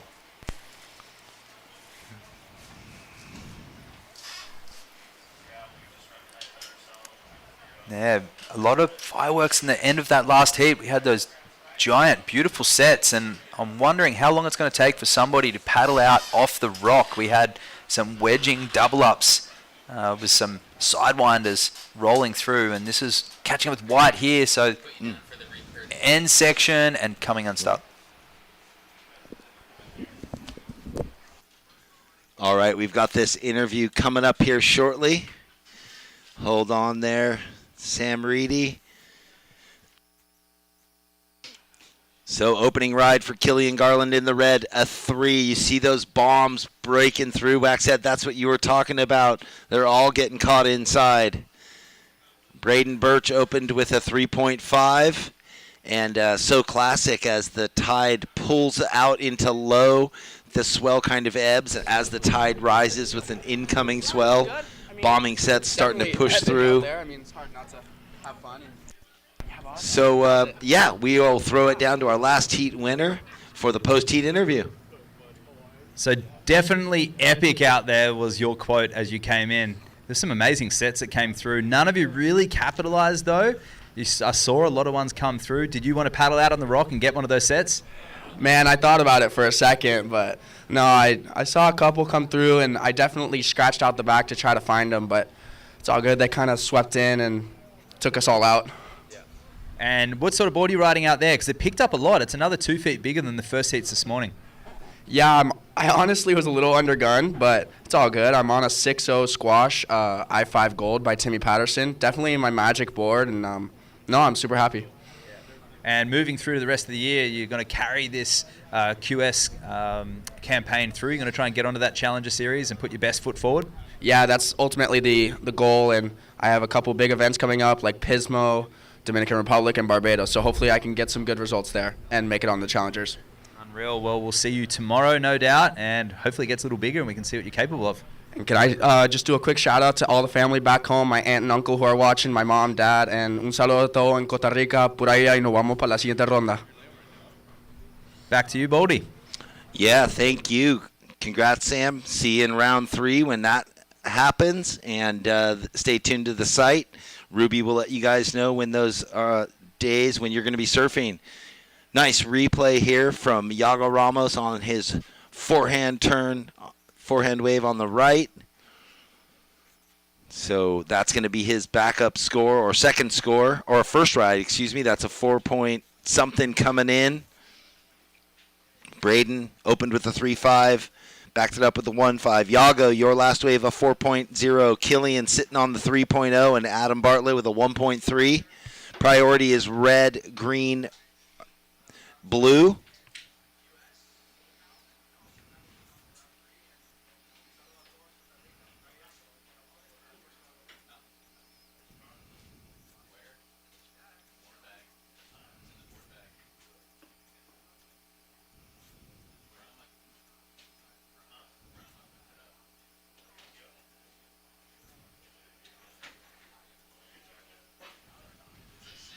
Fifteen minutes left here in heat number 9. A nice post-heat interview there with Sam Reedy. Yeah, I mean, you know, when surfers are coming in saying it's epic, that's good news, right? We're alluding to how difficult it can be out there for the competitors, but if you have a positive outlook and you look at those challenges as opportunities, or in that case, actually just flip the script, because from this vision, especially the drone, it is epic. Yeah, I mean, and again, we're looking at a big playing field, but the surfers taking advantage, you know, that the lefts are super consistent. At least, you know, there's green face for those big dynamic one turns, or the ones that kind of fall into that mid-range that are them linking turns together, moving through the steep and the flat face, and then the against the grain rights that pop up a little less frequently but still offer opportunity. And it's just being in that flow of between the sets when the current has moved through. That's when those rights seem to kind of come into play for them, when it's gotten all groomed and the side wash off the cliff of the Morros has mellowed out. So, yeah, you really, you know, you can't let your concentration wane in that 20-minute, you know, time period, because it's tough. And if you've been duck diving a bunch of wave, maybe you're a little gassed, whatever it might be, you got to stay in that moment on point.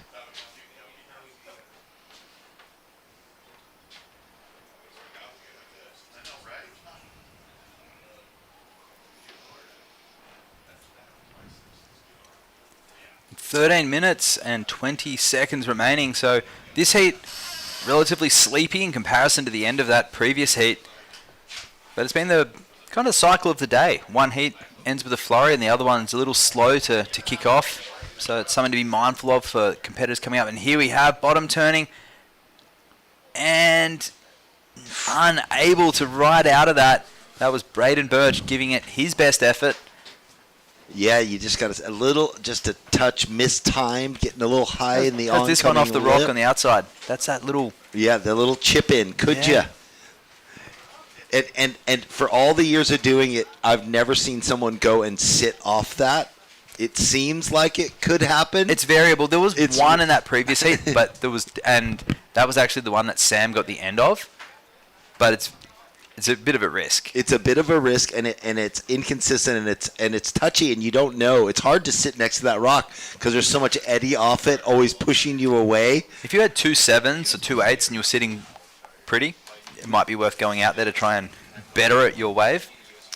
I was thinking back. I'm trying to find his name. He surfed in a bunch of the events.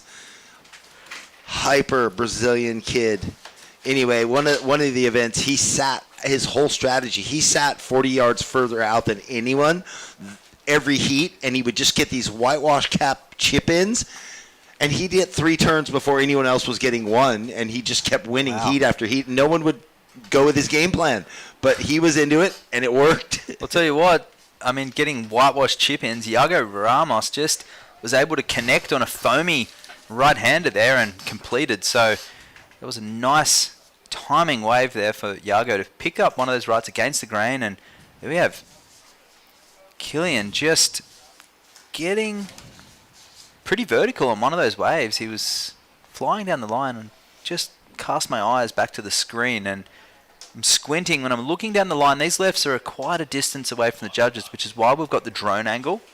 And the drone angle is a better vision to see how critical the surfers are getting, because when live vision and you're looking down the beach, it doesn't look as dynamic, the backhand surfing. And this is that right there from Iago. Bit foamy, comes off the bottom, gets a nice clean turn there, and here straight up into the lip, coming down a little tail drop. So almost, and his foot came up and off the deck of the board, and you saw right when he got up too, he had to shake his face, all that foam in his eyes. That Nice turn there. Yeah, Beautiful. whipping. Another one here, bang, sliding the tail there. That nice 2-turn combo. Yeah, the first turn, searing. Iago Ramos' score almost locked in. It's going to help him out since he only has the one wave at the moment.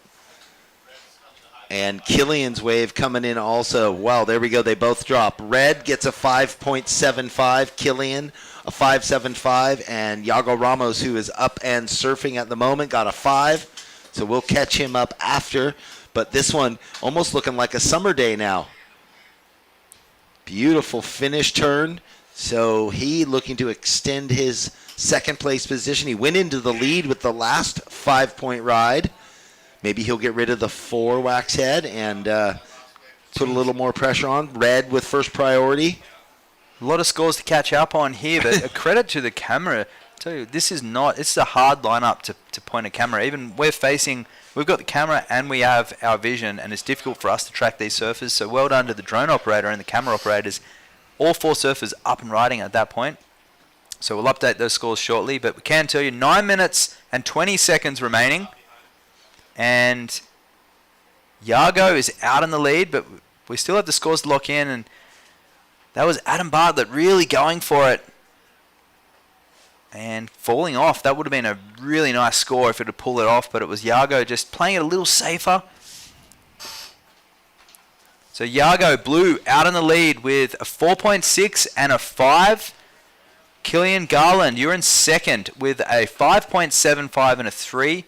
Braden Birch, you're in third, our surfer in white, with a 3.5 and a 1.5. And Adam, you're looking for a 7.45 to go into the placings.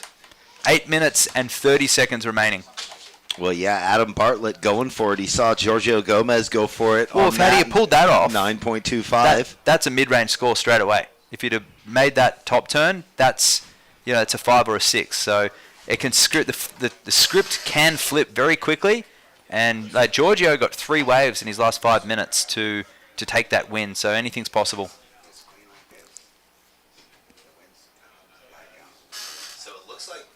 So it looks like maybe the wind has just laid down a smidgen. It's hard to tell. Maybe it's just the light angle, actually. That's true. The direction looks a tiny little better, but it is windy, no doubt. Woo. So red with first priority, green with second priority. Adam, you are looking for a 7.45. Braden. Well, they can't even hear me maybe with the bombing waves. Braden needs a 5.26. So Kilgar, he wants to get rid of the 3-point wave in his score line. Down the beach, Braden Birch in the white. Flying down the section, goes up into the lip. Big backside hammer. Long float, airdrops into the flats. Just looking at that in real vision, he was coming down. It took an eternity for him to get down. Yeah. Just a bit of wind got underneath him. Just holding them up, and that's a flat 6. Well done, judges. Just straight up. So goes into second with that wave. So now Kilgar, with priority in third, needs a 3.76. Scraps in. Here we go. Killian Garland. He's been in so many of these events. Ooh, cruisy turn under the lip. And a little bit of a nice finish. Didn't get really the board above the lip, but wasn't requiring much. And again, you can't try to oversurf the waves. It's wherever he was comfortable with what that wave was offering. So there he's.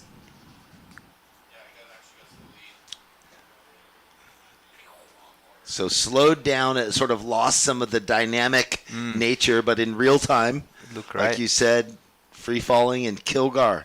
This was the one. Nice, tight in the corner, almost disappeared from that angle and finishes. And red gone to the lead with a 4.9 on that last wave. Blue, you're in second spot. You need a 5.66 to take the lead. Braden Birch, white, a 3.6 to go into the placings. And Adam Bartlett, an 8.3. You're hanging on to a 1.3 and a 1.25. 5 minutes, 45 seconds remaining. Red, you're in first place, a 4.9 and a 5.75. Blue, you need a 5.66 to take the lead. White, a 3.6 to go into second. And green, you're in fourth. You need an 8.3 to move into second.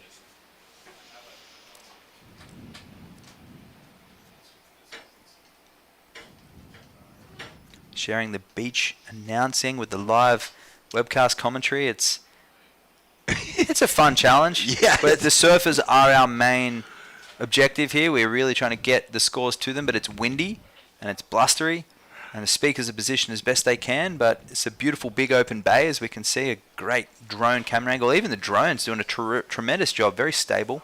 Yeah, the team that's been doing it here for years does a great job. You're right, it's a bit of a frenetic pace, especially in these early rounds when it's 4 in heat, 20-minute heats. You know, it's like there's no time between any of the action, so different than just a straight webcast. You have time to relax, filter in stats, data, fun facts, 4 different angle replays, slow-mo. That's not the case here right now. Who will get this wave? Priority is with green. So Adam Bartlett, he goes on the right, going away on the cam, a little tucked in section barrel. Does he squeak out? He does. Killian Garland. But I'll tell you what, Adam on the right had a really nice bottom turn, and he just timed his lip line floater or re-entry perfectly. So that was dynamic.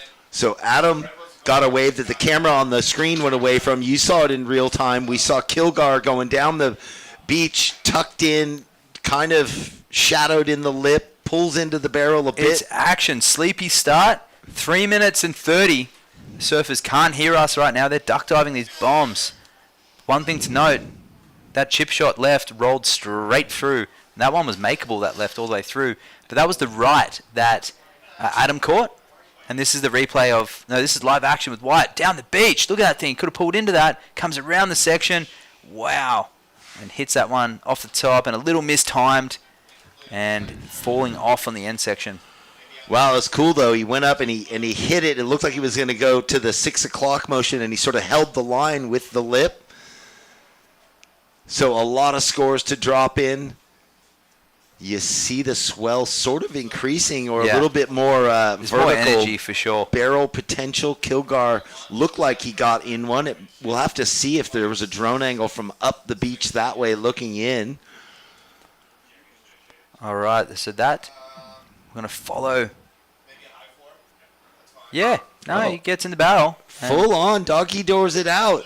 Looks back at the judges to make sure. And that's the replay here. So this is Adam's wave. So critical surfing there from Adam Bartlett. And that was an imminent closeout. So that was a tricky section. Ah, look at that section. Carrying a ton of board speed.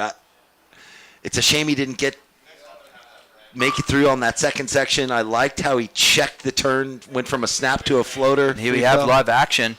Beautiful check turn there, and a lot of speed and ferocity in this right, and dynamic finish as well. So Adam Bartlett coming back. I'm going to update his score shortly. His last wave was a 5.75, so he's requiring a 4.36 before that last exchange. Iago Ramos down into third, needing a 5.11. Braden Birch up into second, needing a 4.65 to go to first. And we're still waiting for scores for red and green. Well, critical there because Adam made quick work after the last right that he got the 5.75. And then now he's going to back it up, has a small recoil, mid-range 4.36, and he got 3 or 4 turns on that last right that he got. So more live action. So we're going to follow Red's barrel, and we're going to get back up to live action soon. So we've got Iago Ramos out live on that right on his forehand. We're down to a minute. The judges are going to be playing catch-up, and that's okay. We love it when it's stacked and it's back-to-back, just the full volley session. Yep. Right? And the viewers are all, I can see them lining the point right now, checking their phones for score updates. This is what it's about. This is surf fans tuning in around the world. This is round 96, and we've got fireworks in the remainder of this heat. So scores still to lock in. So can't update the scores, but previous to those last exchanges, red and white were in first and second with blue and green, but everyone caught waves. 20 seconds remaining. Nobody is safe.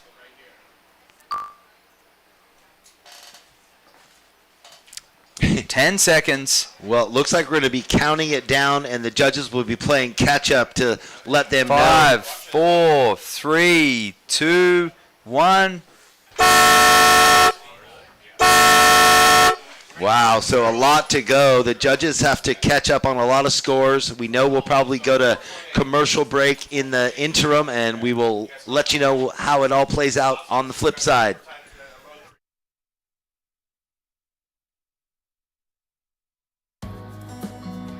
In the land of SLO CAL, you can go from kicking it poolside to snuggling up seaside.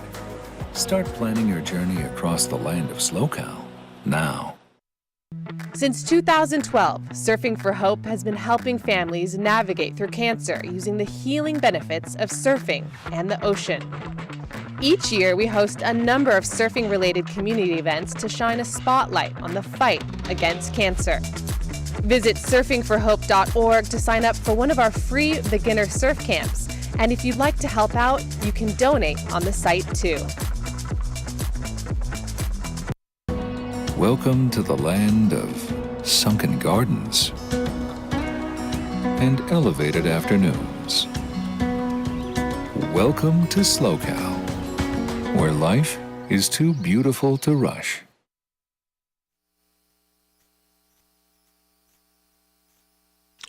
Welcome back. We are here. We are going to recap that last heat because there was a lot of waves ridden at the end. It was fireworks. It looks like they are all in. Do you want to deliver the final tally? All right, surfers up the beach. It all changed in the last few moments, but Adam Bartlett in the last dying seconds went up into first with a 5.05 and a 5.75 the last 2 minutes, taking the lead from Killian Garland in red. So a 4.9, that barrel didn't factor in, so holding on to second place, and Braden Birch just narrowly missing out in white. And coming in fourth was our surfer Iago Ramos, who just got pushed down in that last couple of minutes. But beautiful surfing nonetheless, and that was fireworks. The last 5 minutes was one of the most dynamic heat finishes we've seen all day. So well done to all the surfers. Well, we are counting in Heat 10. Finally, recap is done. 5, 4, 3, 2, 1. All right, we are live and direct in the water. In the red, Luke Weiler.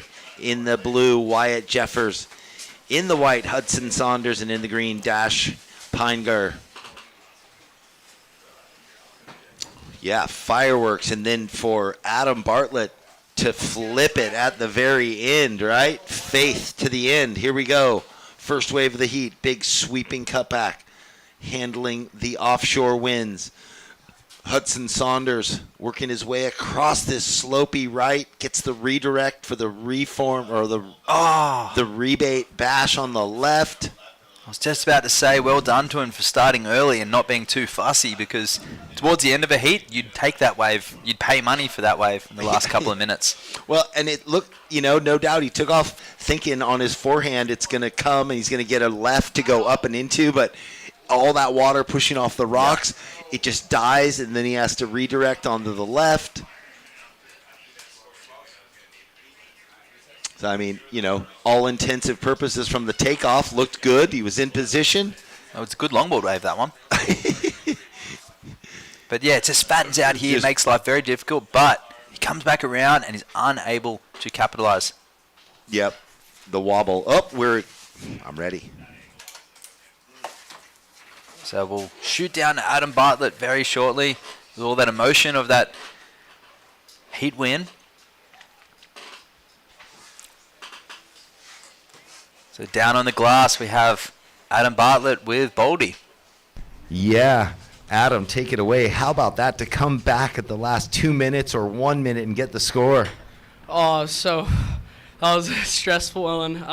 Biting my nails out, I couldn't get in rhythm, and then I was so happy God sent me that wave at the very end. Buzzer beater. I was super stoked. And what are you riding? Did you do anything special today with your board? The same board, your favorite? I actually went up an inch. This is my kind of bigger board, and worked really well. It was super nice to navigate all those chops, and yeah, got it done. So I'm super grateful. Was this the same board from earlier? Yeah, this is the same board that I rode earlier.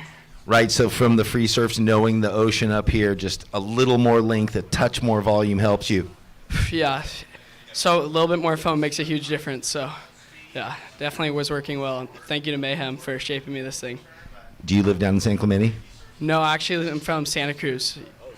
Down the coast from Santa Cruz. Beautiful. Mayhem extends everywhere.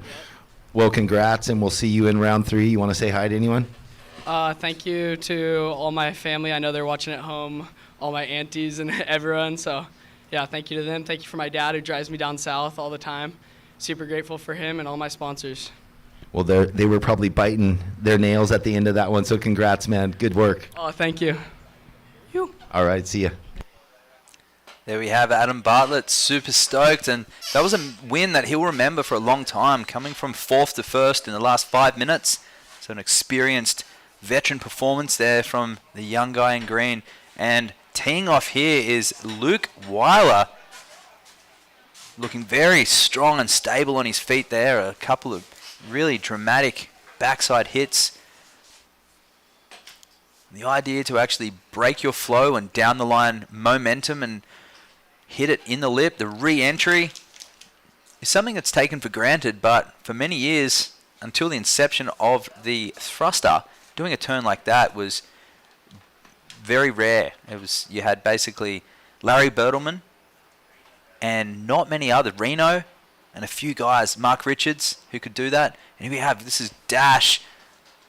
Pinegar in here comes around the section and faces, I love that momentarily, he faced his eyes and his whole body up to the lip. So a great intention there from Dash. So some fantastic technique in amongst his competition foray here, and beautiful smash there, and really committed turn there in the replay of Luke Weiler. Doing a great job, like right on the edge of being hung up, but not. Both surfers. You see where their backhand like kind of slaps the lip, almost like they got bucked off. Their timing was a little off, but still worked out perfect. What a cool interview. Yes. Shout out to all the parents, the sports parents, right? The surf parent drivers. That's all you want your kid to do, is to, make the most of their opportunities and put their training into effort. And Luke Weiler, a flat 7 for Red out in the lead, and Dash Green with a 4.25. So Red out into the lead with a 7 and 4.25 for Green.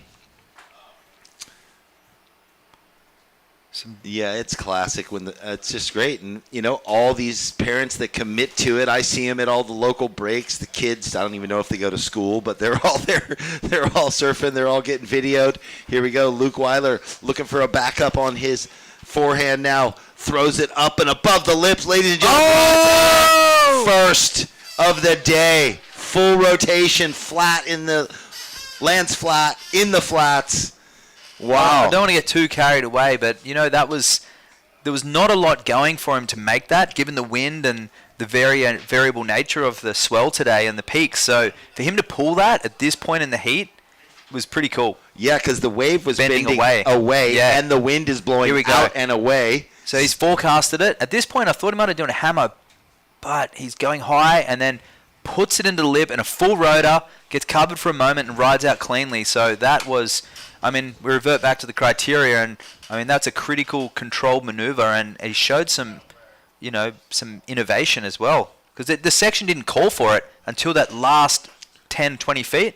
And how was it that he just tweaked his body and leaned back sort of towards the beach just enough to get that full rotation, perfect technique, landed like right X marks the spot, what he wanted, rides out. Progressive maneuvers executed with control. That was pretty cool. So, I think back to Giorgio's wave a few hits. A 9.5 and straight across the board.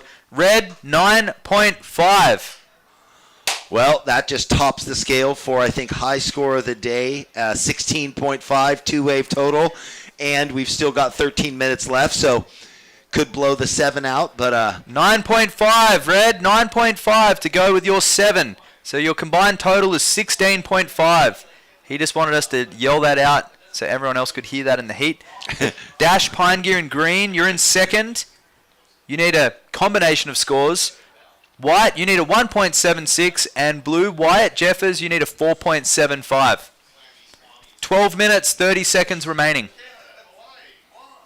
Wow. Pretty incredible. That was nice. We've had a bit of above the lip surfing, but nothing as dynamic as that so far. Full rotation. We know that will start to become a common occurrence as we move through the rounds, as things get ratcheted up. So this section has been really mushy, and this one just stood up and he went and projected out into the flats with the wind. He had to, and he gets covered up and rides out with momentum. So he's on the perfect spot on the board, widens his feet a bit. I'm sure that back foot's forward a little bit more of the pad to keep that rocker down, because you can get swallowed up, because that's a little bit turbulence. We've got that sidewinder and we've got that reverb off the cliff face here. So to pull that off in this wind and the wave bending away, it was not it hasn't been a good air section all day, and he just picked the eyes out of it. And the wave, he made the most of it. Well, Hudson, he goes over. You saw the body language as he cut out, and then I think it was maybe Dash on the right. So nothing going for either surfer there. Right now, Luke Weiler, happy as could be, probably warm too, sitting out the back. So you'd have to say it's sort of a fight for second at this point. Well, I wonder if he'll go sit off the point, as we said earlier. There you go. Why not? Take a gamble. Well, you got to do something dramatic to beat that 7 and a 9.5. So he might get one of those big sidewinding lefts that come through, but we all want to see it. Big roll in. How long were you in Hawaii for when you were just there? 3 days. Oh. 72 hours. Quick. Yep. That's the beauty of good, cheap airlines. And Hawaiian Airlines just upping their commitment to baggage, thanks to Billy Kemper as well, making life a lot easier for all of these surfers, financially and logistically, taking surfboards. And here he is again. A little flyaway there for Luke as we just had Hudson on the inset before that. Or was it Dash? So were you just going for a little quick strike mission? Yeah, we just finished the Malibu World Longboard Championships. It was an amateur event on locally, and then I saw the swell, so why not? First Waimea session, pipe as well, and sunset, no one there. That's the best. 6 guys at pipe. And you're done for the year. You're like, thank you very much. I don't need to fight the crowd now. I had my session with 6 guys. That was pretty sketchy pipe too, though. But with all the sand still on the reef and everything. No one was challenging you for waves. They're telling you to go, and that's when guys in helmets and vests are telling you to go. There's a reason. Yeah. Sucker, your wave. Yeah. That's so good. I just got back from a trip, and I was landing. I had to go up to NorCal, and I got back. It was late at night, and I'm walking along, and I hear my name, and I look up, and it was Dana Barr. You know, Terry Romine, Dana Barr, Tim Brown. He had just got back from that last swell, did a strike mission with his son. He's like, I can't walk. I towed the whole time all those outer bombies, out off Lonnie's and out that way. And he's like, I can't barely walk. My legs are so tired. Well, might have some familiar stories on Thursday after Wednesday's swell around here. So yeah. I have to wait and see what happens. But for the moment, we've got really contestable waves down here at Morro Bay. If you are tuning in or you are local to Central California or, hey, want to come up for the weekend, we are right in between San Fran Bay and north of LA. So come for a cruise out and check out the QS 1000 and the Surfing for Hope Longboard Classic, which is a World Longboard Tour qualifying event. And we have some of the world's best surfers in that North America region. We've got some Costa Ricans up here, and we'll have some maybe some Mexican surfers as well, but definitely some well-known North American and emerging talent from North America. Some names that we haven't heard of that I think might spice some things up. How many qualifying series events are there on the? There'll be a minimum of 2. Just 2. Okay, yeah. That's it. All right. Well, like I know this last year they extended the field to 8 surfers in the world title in the championship event just because there had only been 3 events. Sure. So on the whatever. Yeah, on the world tour, yeah. On the world tour. So that longboard tour kicked off in Huntington, then went to Bells and El Salvador, and back to Malibu. Where's the left? When are they going to get a left involved? What is the deal? Huntington. Huntington is the left. You're right. Yeah. That was fun. And then, off to Bells and El Sunsal. What a wave. I think Bells is conducive to backside surfing. And El Salvador, actually. I think they're not your classic tapered right-hand point breaks where you're playing... Well, I don't go switch on them. I'm a natural footer. But even shortboarding, you have a look at Bells and J Bay. And, goofy footers have done really well there over the years as well, especially in recent years. Think of guys like Matt Wilkinson and Ace Buchan, Ockie. Ooh, loved Ace Buchan. Sharp. Oh, again. Someone above the lip. That was Dash. So we'll update Dash shortly. So he was trying to replicate Luke's wave. So Dash is in second place still with a 4.25 and a 4.65. And Hudson looking for a 5.9 in white and Wyatt an 8.65. Well, next heat, get yourselves checked in. Dylan Horde, James White, Jack Zoltan, and Timothy Simmers. And right now we got 6.5 minutes left, and something's happened in the ocean, providing the surfers this is beautiful. Finding new lines. Yeah. Look at this drone angle. It's absolutely gorgeous. This peaks for the next sort of 500 yards up and down, and I'm sure there's some down at the northern corner of the bay as well. I don't know why this stretch of beach, even though not as big as the whole Suffolk Park, so between the Pass and Byron and Talos and Broken Head, when people say, oh, it's so crowded, I'm like, look, they're endless. Go. You want to go risk it? It's sharky it's spooky as you want. Go ahead. Anywhere you want. Open peaks. That's it. Yeah, Australia is very vast. You know, it's similar. There's a lot of it's not as mountainous. There's not as many valleys and canyons and hills in Australia on our coastline. There's lots of headlands like this. Very not rocky outcrops, more sandstone and different types of rock, limestone rock. But you won't see this type of volcanic rock in Australia very often. But lots of little headlands and rocky outcrops. All right, so back to the heat. So Red, you're out in the lead. 5 minutes remaining. 16.5 heat total. Yes, you are in the lead.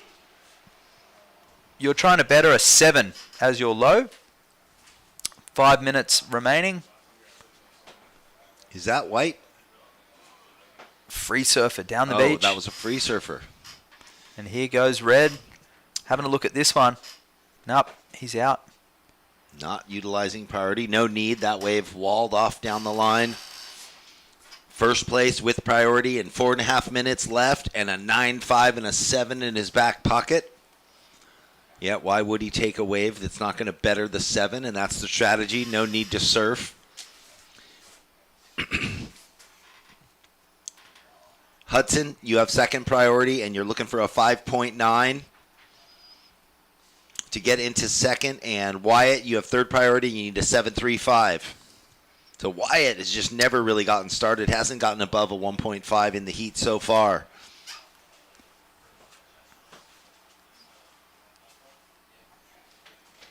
And with Dash having just those mid-range 4s, leaving that door open for Hudson, his high score a 3. So can he find that 6-point ride?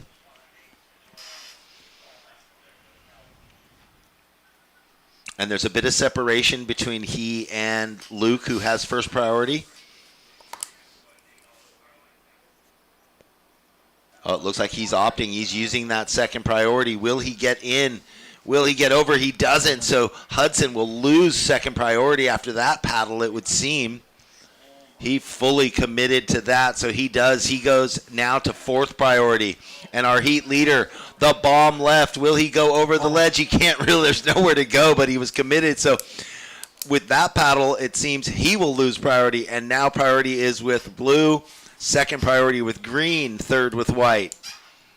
So that's where the wind just, both of them were scratching into it, trying to scratch into it, couldn't get over the ledge. Yeah, well, those ones were proper waves, and we see some sidewinders coming off Morro Rock here, bending down towards the beach. If they can find a corner, which there might be on one of them, here goes Red. Nope, he's pulling back on that one too. It's a closeout. He might be eyeing a massive air section if those first two waves are anything to go by. 2 minutes 30 remaining. And priority change with Wyatt. Blue got main priority now. The whole beach closes out, yes, as far as we can see live, and the whole web angle taken up with one wave. The ocean can be feisty out here. And then after those sets, a lot of water on the face, underneath. It's shallow too, you know, it's not deep once the wave gets in on that sandbar, so there's a ton of refraction off the bottom, like you were saying. And I think that's also why sometimes the surfers can't get over the ledge. There's a lot of eddy, there's a lot of current pushing up the face against them. And here's a little corner here, and he can't get into that either for blue. So, and White scratching a minute 30, and he can't get into that either. So 5 missed waves in the last 2 minutes. So something happening. Yeah, you see all that current coming down off the rocks, shadowing well, that's the longer through. period groundswell there. A minute 20.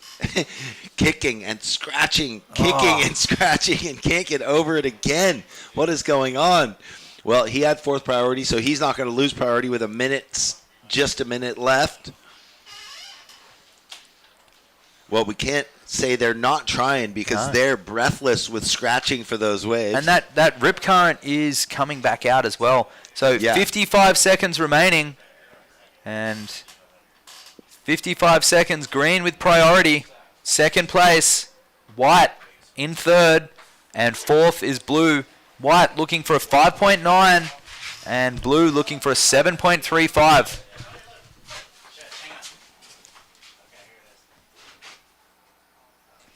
Well, again, a beautiful replay of the highest score of the day so far. 9.5 for Luke Weiler, who is out in the lead, taking this heat with 25 seconds left.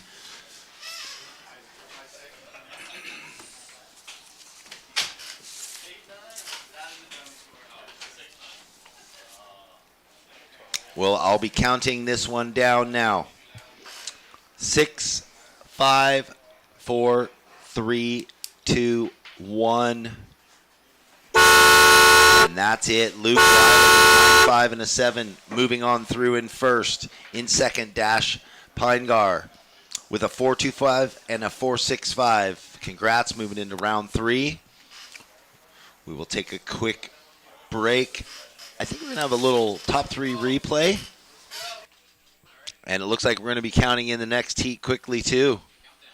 All right. Welcome to the land of wide open spaces, full of hidden secrets. Welcome to SLO CAL, where life is too beautiful to rush.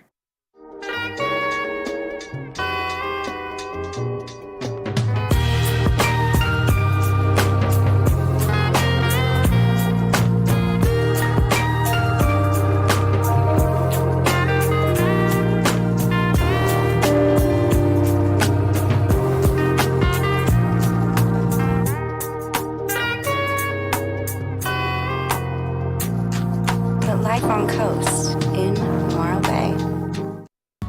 Welcome to the land of complex wines and simple pleasures. Welcome to SLO CAL, where life is too beautiful to rush.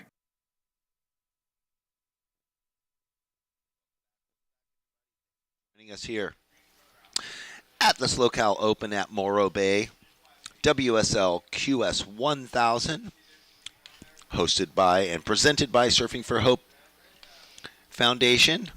Right now, up in the red, Dylan Horde, beautiful goofy foot surfing, gets up in the lip, kind of drifts the fins a bit for his opening ride. In the blue, James White. In the white, Jack Zoltan. And in the green, Timothy Simmers. Both James White and Timothy Simmers had a quick opener. We have had a gorgeous day here.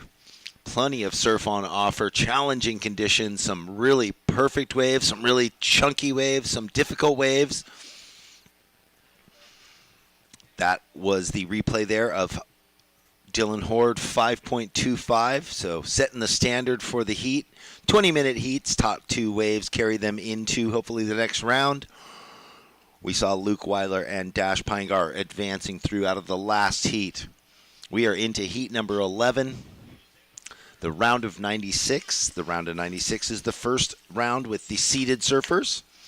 First thing this morning, we started off with the round of 112, 8 heats, went through that. In this heat, advancing through the first round in green, Timothy Simmers, Kaitlin Simmers' younger brother. He had a great one. Surfed really well.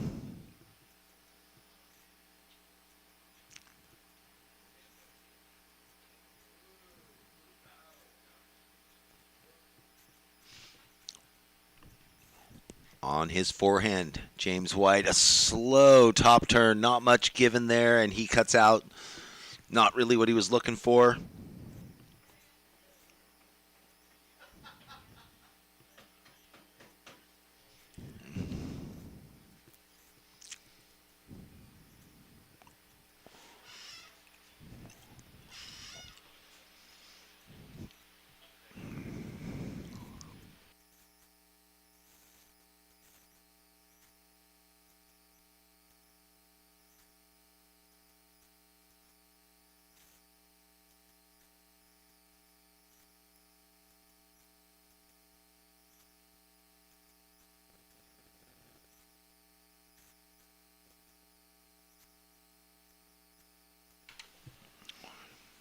Second scorer in for James White, a 2.25. Jack Zoltan has first priority. So we're waiting on White to get things going. We are just settled in here for a long, beautiful week in Morro Bay. Thank you to our title sponsor, Visit SLO CAL. There is so much to do up in this area. Incredible restaurants up and down along the bay front, the harbor front, all through town. You've got sightseeing, horse riding, mountain biking, kayaking, whale watching, fishing. I'm sure you can rent electric bikes. I'm sure you can rent and do whatever you want. Beautiful hiking, all the vineyards just inland from us up in Paso Robles and right here behind San Luis Obispo.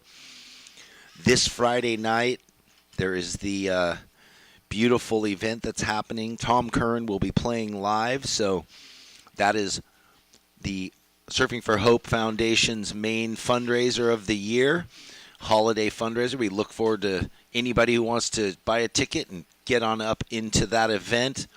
All the details are here and available at the beach. I'm sure you can look for Andy McKay or go online and purchase your tickets. Get intimate with Tom Curran. Here we go. Live and direct. Up in the white. Beautiful. Backhand jam. Pokes the nose, though. Jack Zoltan going for broke.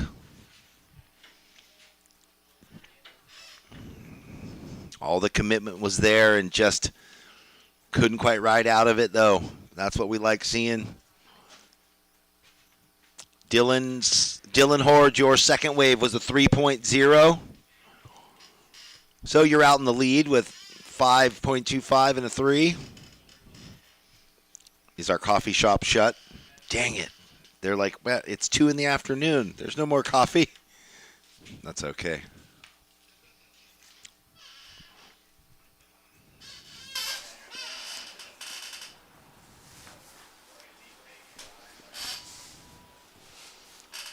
I'm sure there's other drinks around. Yerba mates. I see them. Red Bull, something. Can't believe we're at heat 11 already. Incredible.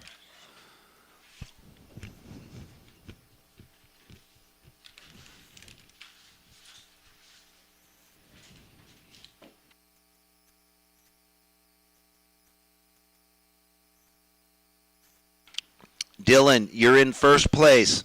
Your opening wave was a 5.25. Your last wave was a 3. You're in first place. There's just over 13 minutes. You're in fourth priority. Priority is with green, then blue, then white.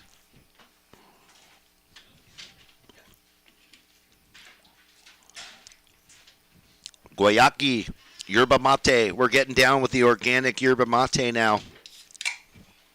Afternoon, pick us up. Thank you to everyone who, participated, sponsored us. Keeping us fed, keeping us hydrated, and energized. Well, we have a rare lull in waves right now. The Allen Group, the hotel sponsor that are putting a lot of the crew up, sponsoring the SLO CAL Open and the Longboard Classic. They got 3 hotels in Morro Bay: the Masterpiece, La Serena, and the Best Western, which is where we're staying. And Dylan Horde in red, an 8.25 total, 5.25 and a 3. You're in first place. Blue, second. You needing a 6 to go into first. White, you're in third spot with a 1.96 required to go into the placings. And green, you're in fourth, needing a 2.21 to move through to the next round. So red, blue, white, and green in that order.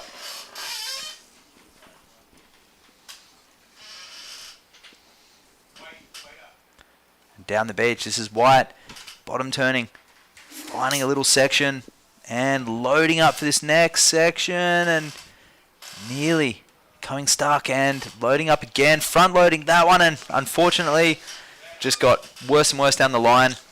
Oh, and red doesn't want to think about multiple maneuvers, just one massive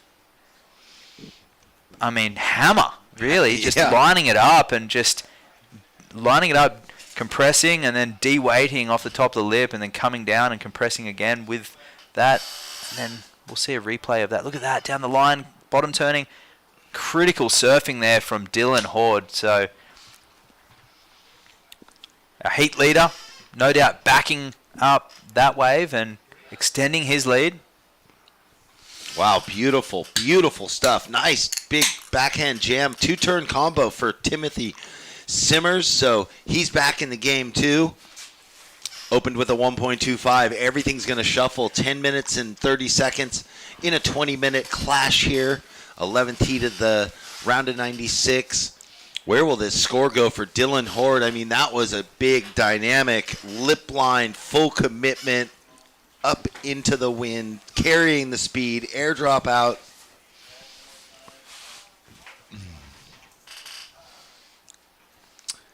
And then quietly, Timothy Simmers, like in the heat before this morning, he just sort of casually gets the scores. Didn't open with much. We'll see where this second wave of his goes because he doesn't need much. And he knows that. He's well aware of his competitors, you know, what they have, what he thinks his potential. Well, again, thanks for the cameraman and the replays that they are feeding the broadcast. Dylan Horde, lip line ripping.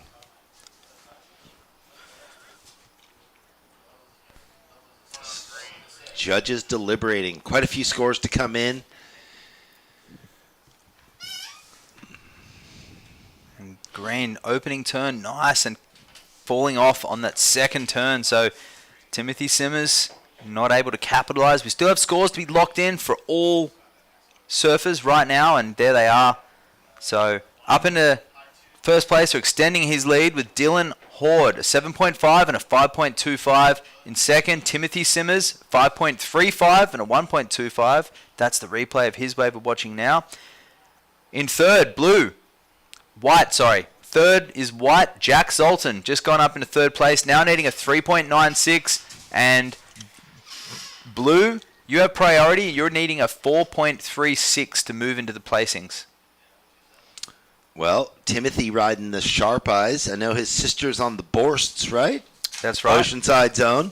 But I wondered earlier when I saw him if he would be also. But during the interview, he's got the Sharp Eyes. They look like they're working good for him. And he extended his lead a little more because that last wave, although not his best, was a 2.3. So what that means is that Jack Zoltan, you need a 5.01 to get into second. You are sitting in third. Priority is with James White in the blue. He needs a 5.4 to get into second. So Timothy really wants to concentrate on backing up, getting rid of the 2.3. And Dylan Horde with a 7.5 on that last big lip line floater and an opening 5.25, feeling comfortable. Out in the lead at the moment.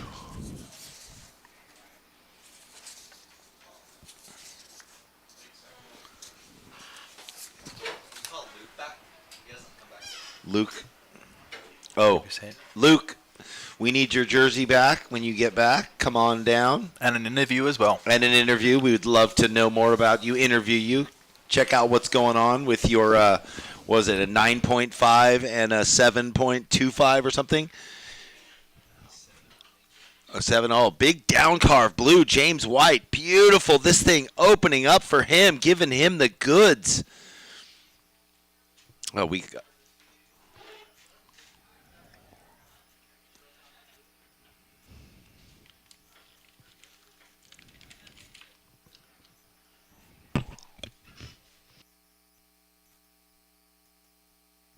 Put my keys down. I'm coming right here. Not gonna lose them. Well done, Matt. I'm Luke.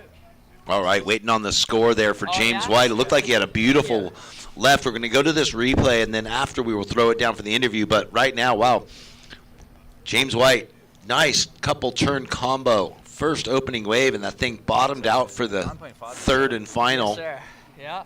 You made us say that 3 or 4 times. I'm going to ask you why. Yep.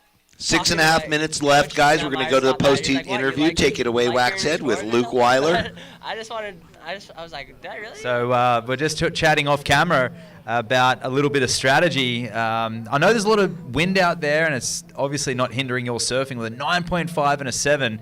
We called out your scores 5 times. Was it a strategy? I mean, you could say it's a strategy. I was just talking to Matt Myers about that. He's like, what, you like hearing your scores or something? Like, no, that wasn't the case. I really couldn't hear much out there, and I was kind of just making sure, so I didn't just, like, do nothing the rest of the heat and not make it, you know? That wouldn't have been good, but yeah, I don't know. It was nice to hear, though, so thanks for telling me. And that section where you got the 9.5, it didn't look like an air section. I know typically when you start ramping up, obviously, but that wave bent out to sea. It was windy. What was going through your mind at that point? Because you'd already had the 7. Yeah, I was like, maybe I do a first turn before the section, but I feel like a lot of these rights, like you said, kind of have that weird bend going away from you, which is not very ideal for doing airs. So I just wanted to get to it, and especially with this wind, you almost need to like it to catch your board. So you need to like get all the speed to get to it. Make sure you got the speed when you hit the ramp instead of letting it come to you. Then maybe it'll be too mushy by then. So I think I read it right, and then it ended up making the rest of the heat a lot easier for me. So. For sure, and I mean, it was an anomaly because those rights haven't really done that all day. We've seen the odd wave, but you did so well, and I mean, you're going to take some consideration for your next heat or just start afresh? Yeah, I probably started fresh because I didn't even go out there really looking for the rights. That was kind of just something that came to me, and so I think if you just go out there trying to stick to your plan, but also comfortable enough to adapt and trust your surfing when something like that happens, I think that's really important. Well, you heard it from the man. Highest heat score and highest single wave of the day so far. Anyone you want to say thanks to? Thank you, Matt Myers and all the boys over there. And thank you, Mom and Dad. Love you guys, and that's it. Great. Back to you, Baldy, in the booth. All right. Congratulations, Luke. Incredible surfing. Thanks for the show. Keep it up. See you in the next round. Ladies and gentlemen, in the meantime of that interview, all kinds of waves were ridden. James White got a 7 on his previous wave. His last wave wasn't doing much. Timothy Simmers, though, got this left down the beach and just went to town. I was looking in the foreground just down as far as I could. This is going to be a beauty for him, kind of flowing with that Curran-esque style. So he's looking to get rid of the 2.3. Finished hundreds of yards down the beach, so that was a great wave for him, waiting for that score. And then Jack Zoltan also had another wave in the interim. And here we go. I get a close-up look at it with you. Beautiful, big, engaging lip line, one turn. So you think he almost caught that rail, dynamic turn. Maybe he could have squeaked a second, but it was a little sketchy. But yeah. I mean, had he have teed off in that, perfectly, that was a wild section. That was crazy.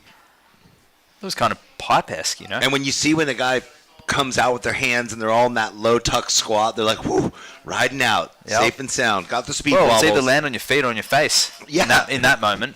Mistime it. So 3 minutes remaining, and once again, these heats really heating up towards the end. So 4.9 for Timothy Simmers. You've gone into second spot, so Dylan Horde waiting on that score for you to drop. White, that was a 6.35, so you are holding down fourth spot. It wasn't enough. You now need a 3.9 to move into the placings. And Blue, you need a 3.25. You're in third position. So Red out in the lead, Green in second, Blue looking for a 3.25, and White a 3.9 with priority. Wow, exciting stuff. You think James White, the 7 going, he has the 7. He's like, my God, I got to get rid of this 2.7. And Dylan, an 8.15 on that last wave. So he's just skyrocketed. It's 15.65 two-wave total, bettering his best wave before, which was a 7.5. Speed, power, and flow all coming into play for him on that. And now it's about second right now with just under 2 minutes left. Priority is with White, then Red, then Blue. So Timothy Simmers sitting in second. He's kind of been staying down the beach a ways, which might work in his favor because he doesn't have to play against the priority stack. And Will James White with third priority. Better the 2.7. He only needs a 3.25 to get into second. So all the surfers saying that they're having a hard time hearing. I know we're talking. We're doing what we can. It just must be the wind direction pulling the noise up to the bluff against the Morro. And it's been really consistent, too. Yeah, or maybe some strategy there with... Dylan, your last wave, an 8.15. 8.15 on your last wave red. You have a 7.5 and an 8.15. There's 1 minute left. You have second priority. James, you're in third place. You have third priority. You need a 3.25. And White, you have first priority, Jack. You need a 3.9.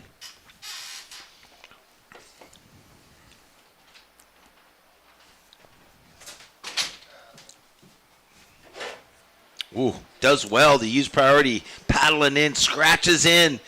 This wave opening up for him. 2-turn combo so far, and it might just keep giving him what he needs. He only needs a 3.9. Wow, you saw Timothy Simmers watching him paddling for that. 4, 5 beautiful turns. He's exhausted with under 20 seconds. He knows he's going to come in on that one. So it's not over. 15 seconds remaining. A great wave from White. Another exchange with 10 seconds left on the clock. I'll count it out. Baldy will watch. And 5, 4, 3, 2, 1. Wow, and like that, priority, Jack Zoltan. We will see if that gets him the score. It does. He goes into second with a 5.8, and that score is in. So first place, Dylan Horde. Second place, Jack Zoltan. The set closes out. Timothy Simmers and James White. No opportunity, and it's over.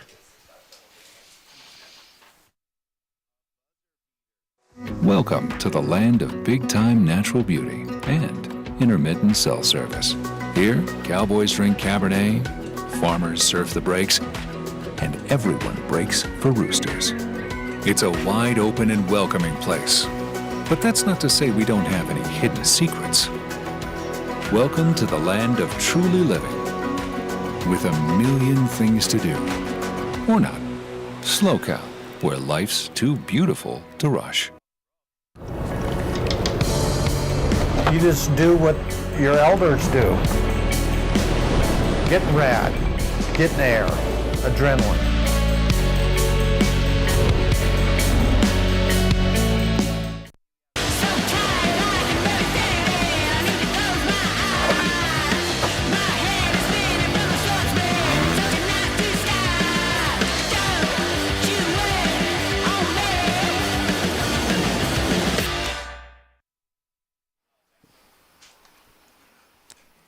Welcome back to the SLO CAL Open, Morro Bay QS 1000. We're into Heat 12, round of 96. Wow, can you believe it? Into heat number 12. There's only 16 in this round, and we are almost done. The sheets are almost tucked in for the day.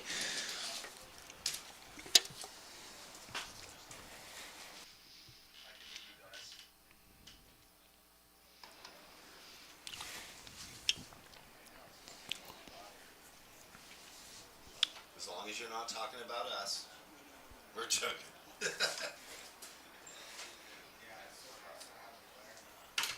1 point ride for David Toledo.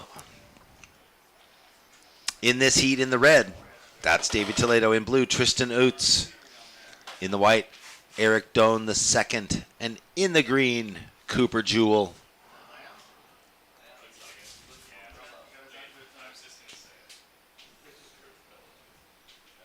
Coming up next in Heat 13, Chase Neiman, Jack Zietz, Lucas Mahone, and Amaru Rodriguez. Amaru. Wow, some action-packed heats. We've barely been able to get through all of our sponsor notes. We can't, I mean, this is a compliment to the surfing that we're seeing, and high-quality long waves as well. So yeah, that obviously adds to the delay. Yeah, there's not a lot of time between the action, delivering the scores, replays, what's going on right now. Tristan got stuck a little behind. Was that a competitor down on the right? That was just a free surfer. A free surfer, yeah. Ripping too. And Red teeing off. So that is our competitor, Davey, on the left down there, but we don't have him on camera. He's pulled off that one. And on the outside section, White, the goofy footer, racing down the line. This is Eric. Tees off there and lines this one up just behind the 8-ball a little bit. So getting stuck and falling off there. So all surfers incomplete to start this heat.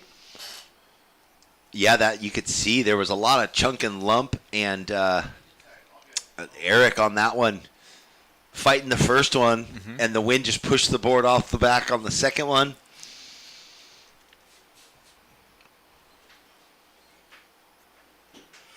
The long shadow of Morro Rock creeping across the beach now as the sun angle is that way. I don't know. The event starts at 7:30 tomorrow again, I think also, but what was it? Was it last year? The sun rises over the bay on the rock. The tip of the Morro Rock just lights up orange and golden, and then as the sun rises, it comes down to the water where the water's black. Beautiful stuff. At 7:30. Early. Well, when we had some later starts and they could watch the sunrise. I'm not sure. I'm sure this week at some point we might have an 8 o'clock start. But tomorrow, 7:30 sharp. Same thing. Yep. Tuesday, 7:30 start. Women's QS round 48, and then we're going to go straight into the men's. So that's tomorrow's schedule as it has been deemed to us. Women's round of 48. Straight into the men's round of 64. So coming against the top seeds in the event on the men's side, and the women getting their jam going. Look forward to that. Davey Toledo, up and out.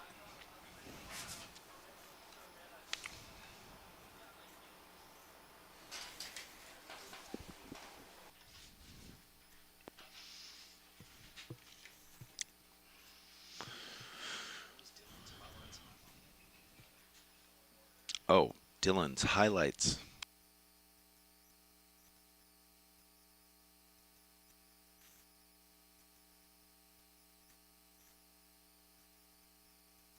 Plenty of ocean moving around. David Toledo on his backhand down the beach. Will he get around this section? He doesn't. He is busy. He's caught a lot of waves and not getting around the section so far.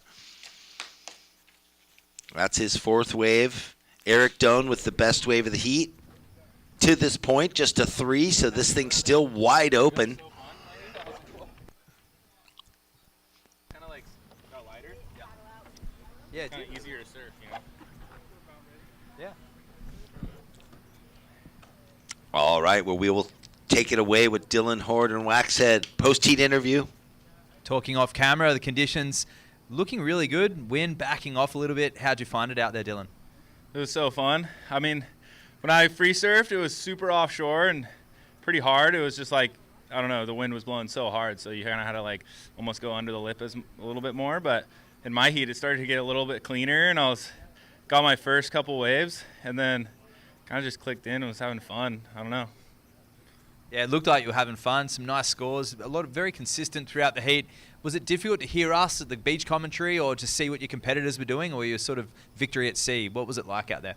Yeah, it was super hard to hear. I was like, all I would hear was like a glimpse, little first place red, and I was like, well, what does everyone else have? When you guys were saying it, I just felt bad asking over and over because there'd be like a little lull. I'll be like, maybe I could hear now. And then I kind of started to get some glimpses here and there at the end of like what I was in, what scores I had. So I was like, all right, felt a little bit more comfortable at the end of the heat.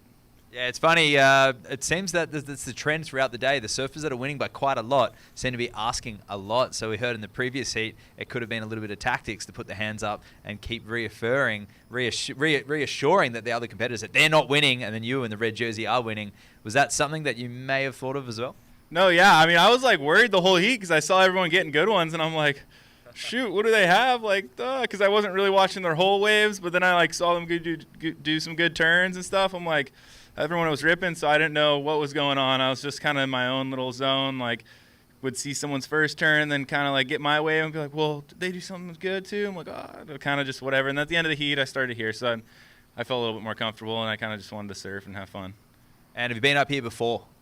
Yeah, I love it up here. I try to come up here a lot. I used to have a couple buddies that lived in SLO and come up a lot and just hang out and go surf. Always fun waves up here, and yeah, I love NorCal. This is Central Cal, but cold water and everything. Yeah, I love it. Perfect. We all love it too, and we'll see you in the next round tomorrow. Anyone at home you want to say hello to? Mom, Dad, my little brother. What's up, guys? Back to Baldy in the booth. Yeah, well, nice. There we go. Dark Seas outlier, Dylan Horde, taking it through into round 3. Well, we keep trying to give the information, but as he was saying, it's hard to hear. He kind of was, surfing on braille or knowing he felt like the waves were good. He wasn't sure what the scores were. And then when there was a lull, he was afraid to ask because he didn't want to make his competitors feel bad. What a gentleman. That's pretty cool.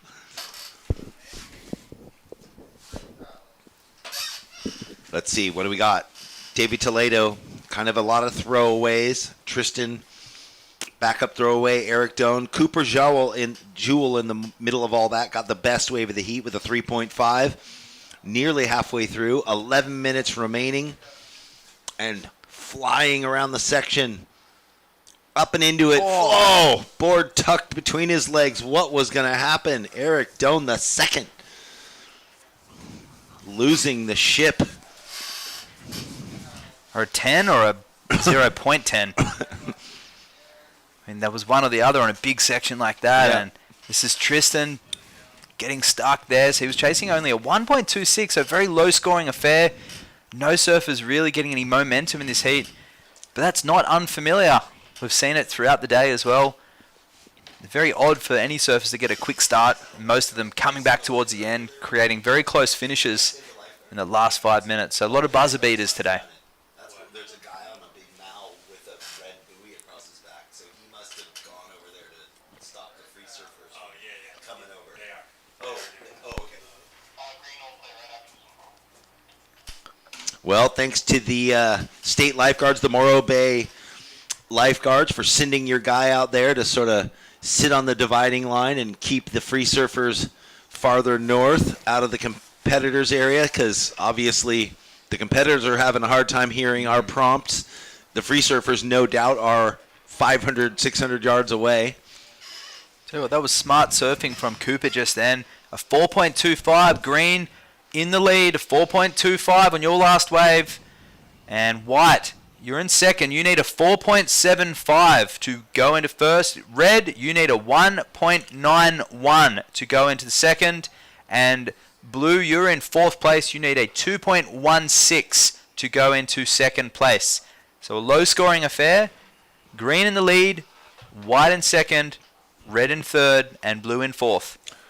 Davey, there is 9 minutes left in the heat. 9 minutes remaining. I think I saw your hand up with time. You have first priority. You're in third place, and you need a 1.91. Yeah, some heats, like you're saying, that was Cooper, smart surfing by him, getting a medium-sized wave. He has, in a normal heat, is a 3.5 and a 4.2, like no biggie throwaways, but the way this heat is playing out, no one has barely above a 2. Yeah, that's it. And there's been good waves as well. I mean, the first 5 or 6 waves this heat were incomplete as well. So had any of those surfers completed, we could see a very, and it's not due to their skill level, obviously. It's just maybe some nerves or just the timing as well. It's very tricky out there. And obviously the heat winners are really enjoying their, because a lot of the heat winners are winning very convincingly as well. So of course they're enjoying it. But for those coming second, third or fourth, it's a bit of a challenge for them. A little scrappy, but yeah, certain heats just no one really gets out of the gates. And you know what? But you hear it all the time. A win's a win. It doesn't matter if you have a 3-point total or a 20. That's right? exactly it is right. what it is. Yeah. And Red finishing a wave at last, kicking out. He likes it.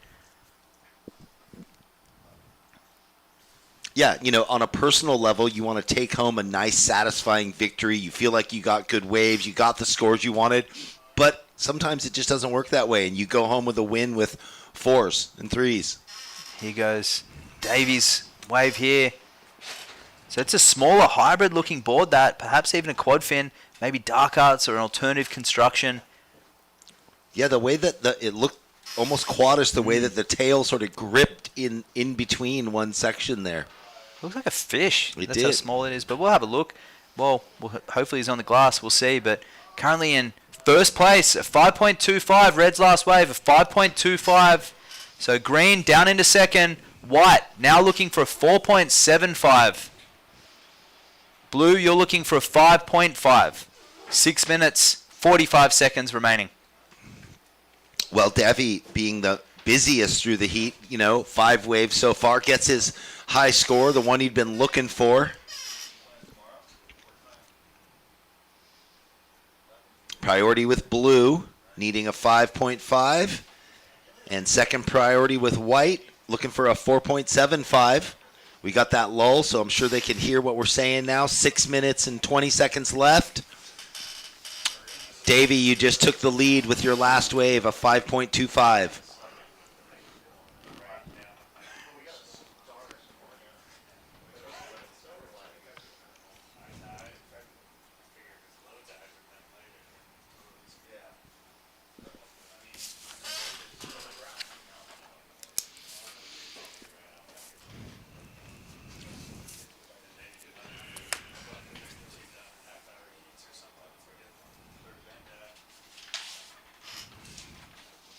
Yeah, like you were saying, it's been so busy, a testament to the surfing and the surfers and the waves, that it is tough to get through the fun sponsor ad drops. Once things, kind of the pace of the event takes over, we whittle it down to mano-y-mano, head-to-head. Gets a little easier, it's longer windy heats. as well, so the surfers have been wanting more, requesting more updates. And consistent, so they're always riding a wave. That's it.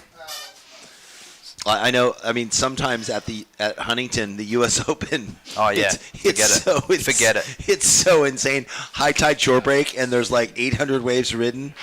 5 minutes remaining. You're like, there's no time. Sorry. Oh, U.S. Open. Oh man, yeah. It's possible to have 2 waves each surfer, so 8 waves yet to lock in. Oh, all the time with there. priority changes and. You guys do a great job there, and even being on the team this year with, I think it was seven people on the webcast. That was required because of all the interviews and all the activations, and of course just the volume of heats, longboard, shortboard, women, men's. It's a 9-day event. It's pretty intense, and glad this one. These had historically been 4-day events. Now it's opened up. It's a 7-day event. That's a big deal. Yep. So kudos to Andy McKay, Surfing for Hope Foundation, and the WSL for putting this big Morro Bay Surf Fest together, the Morro Bay Open. Yeah, we had one year, I forget what it was. It was high tide, and it was inconsistent, or it had been inconsistent, and it was getting to be high tide, so they'd extended the heats to 40 minutes. It was 4-man heats, 40 minutes, and then it was high tide, and it was shore break, and there was like, I don't even know what it was. It was something like 80-plus waves ridden in the heat because there was like a 2-second paddle out. It was insane. Where was that at? That was at Huntington. Huntington, wow. Yeah. Here we go. Shore break on the beach, and it was just wave. Look at that little bowly right that's come in underneath them. So beautiful. Considering that we're only needing, Cooper needs a 3.51 to go into the lead in green. White needs a 4.75 and blue a 5.5. There is scoring opportunity out there, but 3 minutes 15 remaining.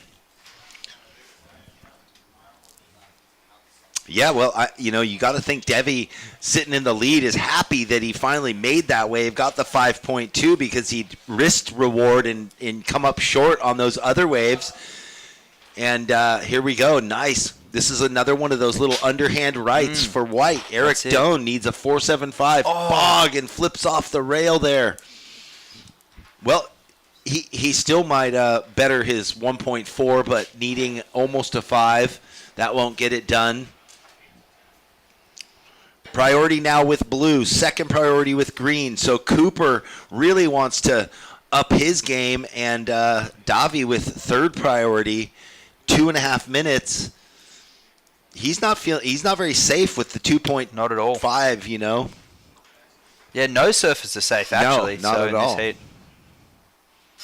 The highest scoring waves, the 5.25 from Davy, and previous heat surfers have been throwing that away, but it's a heat-by-heat basis. 2 minutes remaining. We have sets out there, so let's see what happens. They're going to get caught inside, it looks like. Or there'll be a right, wait, one or the other. Is there one on the edge? Oh, it's tight. Late drop to nothing. Well, Tristan uses priority, and he goes down. So now both are first and second place surfers with the pole position on priorities. 1 minute and 40 seconds left. Well, after that late drop, Tristan going for broke. He just turned and tried to go for something. That's not going to get him the 5.5 he needed.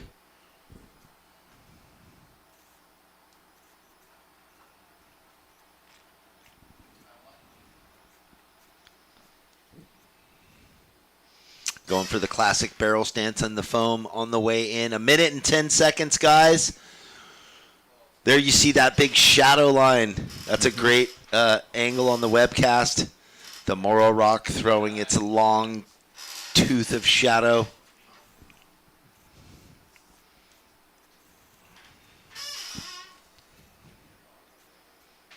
I hope these squeaky chairs aren't going out across the... They sure probably are. They are. Everything does. But I can assure you the town, San Luis Obispo County, there is no squeaky chairs anywhere in this town. It is amazing. It's good food, good culture, amazing places to stay, epic waves for all types of boards. And as a lot of the competitors that are winning, which could be any of these surfers in the last 30 seconds, are stoked when they're coming in. This is Cooper working away, just trying to secure that second spot. Needing a 3.51 to go into the lead. We'll see what this end section's got. If he's got one here, he's ramping up. And he gets a little snap on the end like a Huntington Shorey. 10 seconds remaining. Little head whip to finish it off with. Counting it down into 5, 4, 3, 2, and 1. Well, a nice conclusion to heat number 12, round of 96. Take a quick commercial break and we'll come back with heat 13. 3 heats remaining for the day.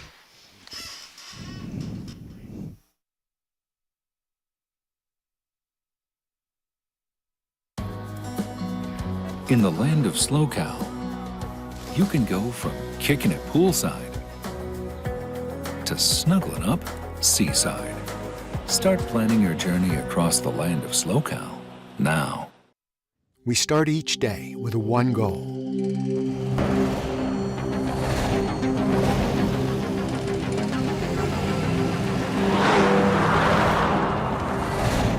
With our state-of-the-art network, we provide reliable, high-speed internet to the Central Coast with no contracts and no limits. Visit peakwifi.com for plans and coverage of our rapidly expanding network. Welcome to the land of sunken gardens and elevated afternoons. Welcome to SLO CAL, where life is too beautiful to rush. Welcome back. Life's too beautiful here up in Morro Bay at the SLO CAL Open. Our opening wave here, our surfer in white, Lucas Mahone. Beautiful. He went from the green face into the frothy soup, but what an opener. Big layback jam. All the momentum working for him. Beautiful opener there for our surfer in white from Finland. I'm sure he lives here, but he surfs for the Finnish flag. I'm sure either, the World Juniors or the ISA Worlds. He surfs for under the Finnish flag. I know we got some kids at Seaside that surf for Sweden, and actually it might be him. Lives down that way. If you can't make the U.S. squad under Ryan Simmons or the crew, pick another flag. Go for it. That's it. Kanoa, who spent so much time here, fostered everything, built his surfing career out of Huntington, elected to go with Japan. Lots of surfers do that, They do. Yeah, and why not? There was a kid from Australia that was surfing for Finland also at the World Juniors when I was down in El Salvador. He was from Sydney somewhere, but Freshwater Beach. Yeah. Beautiful Avalon, opener. actually. It might be from Yeah, Avalon. I think so. Avalon, He yeah. was there. It was classic because he was there with his dad, and then the kid from Seaside, it might have been Lucas, were down there, and they were the team. Well, you know, and We're it's saying, okay. saying the longboard world as well, that one of the biggest factors that we've seen in the last few years is a cultural shift and evolution in, I guess, the cultural participation in surfing, and it's been represented because of this regional qualification system and the way that it's catering towards the Challenger Series and the World Tour. That's what we're seeing. We're seeing different nations open up. I mean, well, and the Olympics. I've got Polish heritage, and I have surf brands from Poland that tag me in posts all the time. Mm-hmm. They see my surname, and I share a surname with an Olympic gold medalist skier. They think we're the same person. Well, there you go. You're like, I'm not, but multidisciplinary. But I'll be the one-man band for the Polish team. Well, if someone's got an interesting surname or a background that you can familiarize yourself with, doesn't matter if it's basketball, football, or surfing, you can relate perhaps to their family situation, to their upbringing, or perhaps their cultural differences. But I'll go down, and we're going to do an interview right now with Cooper, who took the win in the last few minutes of that heat. Yes. Yeah, it's a fun discussion, the whole, the Olympic surfing part of it now, the surfers going for this nation or that nation. And, certain countries really support their Olympic athletes, regardless of the sport that it might have been. So I know Germany does a really good job with all theirs. I remember Manuel Salmon years before anyone else really got to use Olympic facilities. Chile had, included surfing, and their team got to wear the national jerseys. It looks like we're going to throw it down for our post-heat interview with Cooper Jewell now. So a buzzer beater there in the end. It could have gone either way in the last few minutes. What was going through your mind in those dying minutes? Nothing really. I'm just trying to get a good wave. Yeah. Well, nerves of steel, because you had some very savvy competitors. And at the beginning, all of you went down on a couple of waves. Was there nerves involved, or was it just difficult to find the ones that you could connect on? Yeah, it's fine. It's hard to find the waves out there. So, yeah, I think I fell on my first wave, or it was low. So, it's just, I was kind of nervous.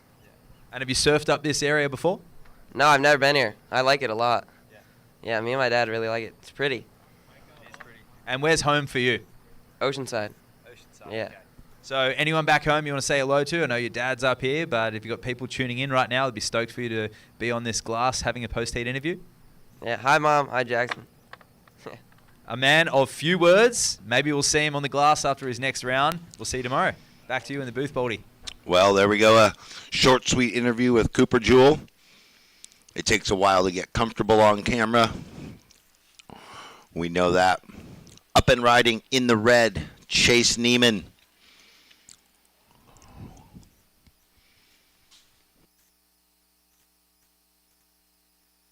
Finishing off well. I gotta say, Cooper Jewell looked like he had a red face. He was chilled up from the elements. Yeah, that shadow that you alluded to before has become quite a few degrees colder than what it is. Yeah. Dave, yeah, you mentioned it with the rock, and we're completely in shadow right now as that sunset is starting, and it's coming from behind the rock, and it's cold, and temperatures dropped quite dramatically. You can see that on the far distance with that free surfer. It's light there, but it's dark at the bottom of the screen. And wow, Amaru really teeing off on this wave. That was a 4.65, the replay of that. So keeping really busy on those lefts down the beach. And there's heaps of them. Just not too many people have capitalized on it in the last few heats. Yeah, Lucas did in this heat. Got one. Got that 6.75 was a beautiful opener. And Amaru got the 5 in the 5.5. So in the 5 minutes or so that we've had so far, this heat off to a good start. Chase looking for his score to get locked in. And then it'll be up to Jack Zeitz. Or Zeitz. It is Jack Zeitz.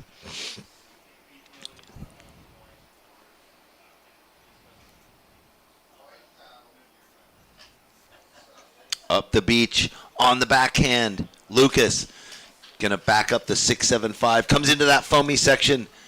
Kind of turns under the lip, down carve, so he'll get a back up. Didn't really get the board up and on the lip.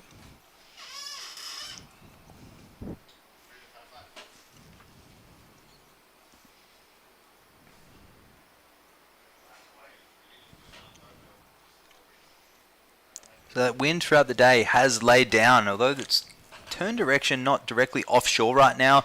Thankfully, it has weakened. Otherwise, it'd be very cold right now, and there's the replay of Lucas finishing that wave, and that's all you have to do. You just have to complete, like Cooper did in the last heat. You've just got to get those completions. Whether it's a low-scoring affair or not, it doesn't help your cause if you don't finish your waves. The finish and the bottom turn, the two most crucial parts of your wave.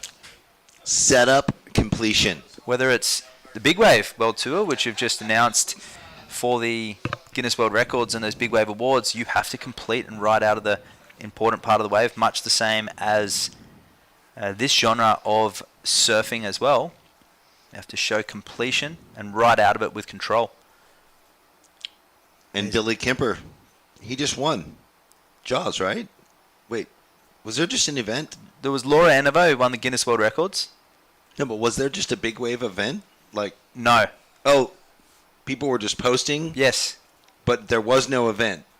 There was no event. There was just a session? The Big Wave Awards went to a surfer from Punta Lobos. Okay. For some reason, I thought I thought Jaws had something happening this last week. Just a swell. Just a swell. There's us in the booth. You can see us on the far right of your screen in there right now. There's the judges there in a soundproofed room next to us. And that drone's been working overtime all day. Tremendous drone flying, and you can see the contest site with the harbour behind us and the township of Morro Bay and the harbour front restaurants, cafes, and behind there, look at those beautiful... That's Montaña del Oro, the whole mountain range just to the south of us, and then look at that bay. Beautiful. Bring your canoe, your kayak, your stand-up paddleboard, your mountain bike, your walking and hiking boots, your fishing rod, and of course, don't forget your surfboards and camping gear. Binoculars. Yeah, you got to do your bird watching. Look at this. Love it. That's what we love Morro Bay. So thanks for joining us. Come on up. Hang out with us. We would love to have you here. Visit SLOCAL.com. Their website has all the information you could look for and need, more than you can actually do. That's what happens to me. There's more than I can do when I'm here. So let's see. Lucas Mahon.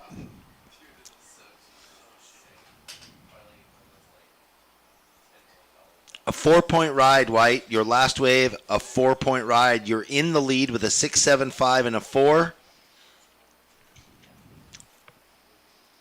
Jack, you have a 4.10. Chase, a 5.5. Amaru, a 5 and a 5.5. So everybody's sitting this way. First place white, second place green, third place red, fourth place blue.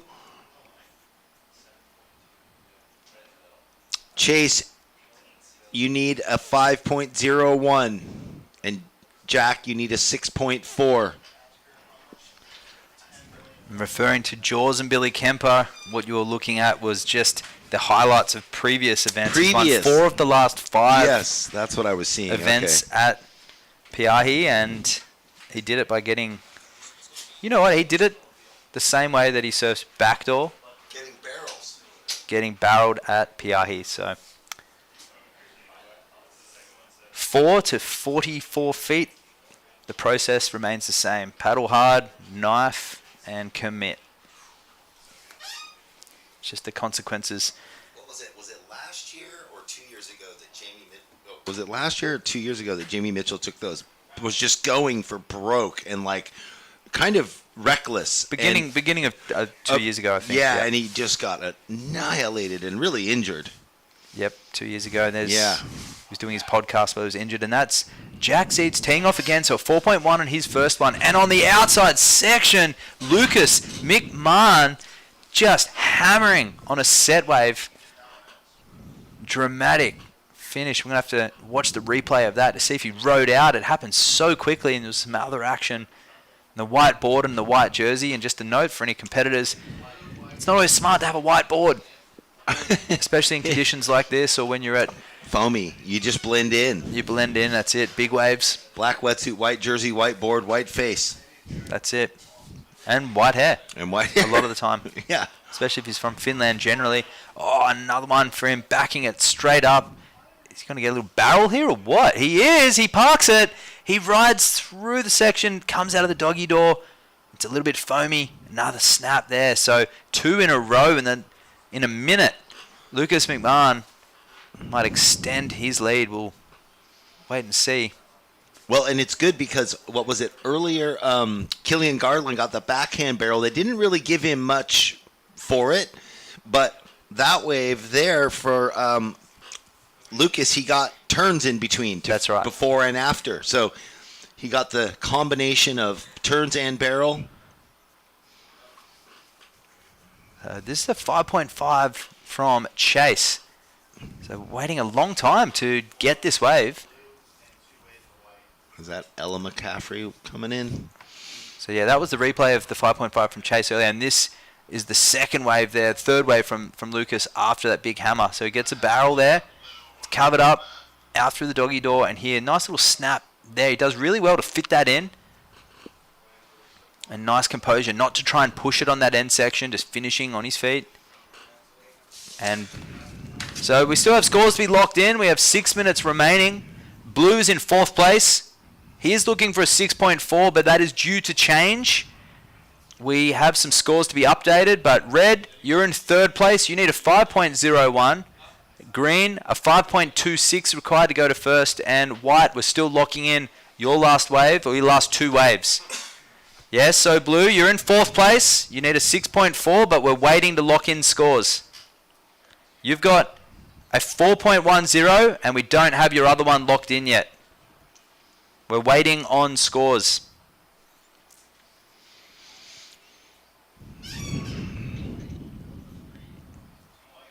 So 5 minutes, 25 seconds remaining. Lots of scores to lock in.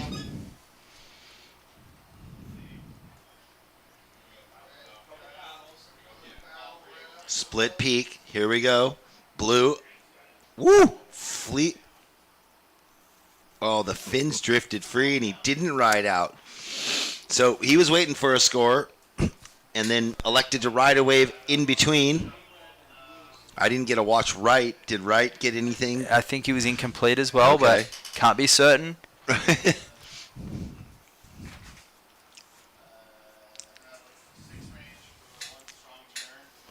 Well, we see the waves closing out on our competitors.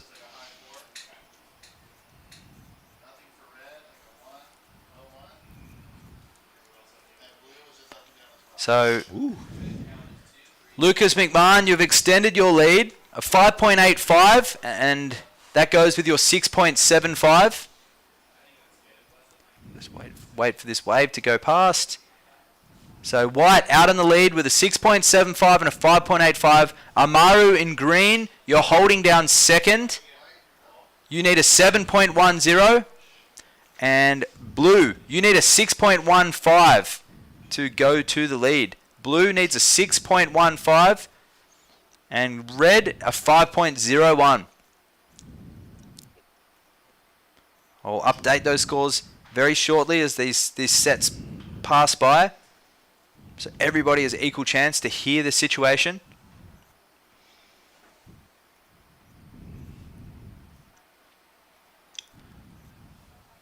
So white in the lead, looking to drop a 5.85. Green, you need a 7.10. So consistent here today, Baldy. And blue's waiting. So blue, you need a 6.15. You're in 3rd place, blue. A 6.15, 3 minutes, 15 remaining. And red, a 5.01 required. Red, a 5.01.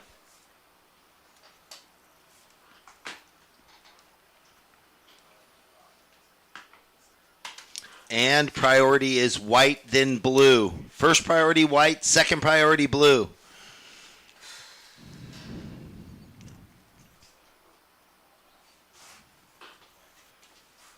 You can see that reverb once again coming off those sidewinders. That's an indication of the groundswell coming through the Morro Bay rock, and there's that outcrop beyond that where it's washing through and catapulting sidewinding waves. That's exactly what they are. Kind of like a backwash, but pushing down the beach. And there's some sets coming. Let's see if these surfers get caught inside. 2 minutes 20 remaining. Look at the turbulence down the beach as well. Yeah, lots of turbulence. And will this one open up? So the face is going to stretch the lumps. And will he get off one big turn in the lip? You could just see the lip line was like a conch shell or something, you know, wavy and wobbly. And he spent a lot of time finding his point. Well, a minute 55 with a lot of sets coming. He's going to call it a day on that. But on the outside section, Amaro goes down closer to the rock. So Blue riding that one all the way through to the sand. Straight to the beach. Yeah, look, he was just watching chasing it and following it, chasing it. There was his spot. Picks it, airdrops, taps the tail, hand up. He's stoked. And he's coming in. He needed a 6.15. Where will the judges go? They're liking the commitment so far. But one more to lock in, a 6.5. Jack Zeitz jumps into second with a minute to go. He's already on the beach, so all he can do is look and wonder. Amaru, you need a 5.36 now. Surfer in green, you need a 5.36 to go back into second place. 50 seconds left. And Red also needs a 5.36. Both of them. Maybe they'll split the peak and both get a score.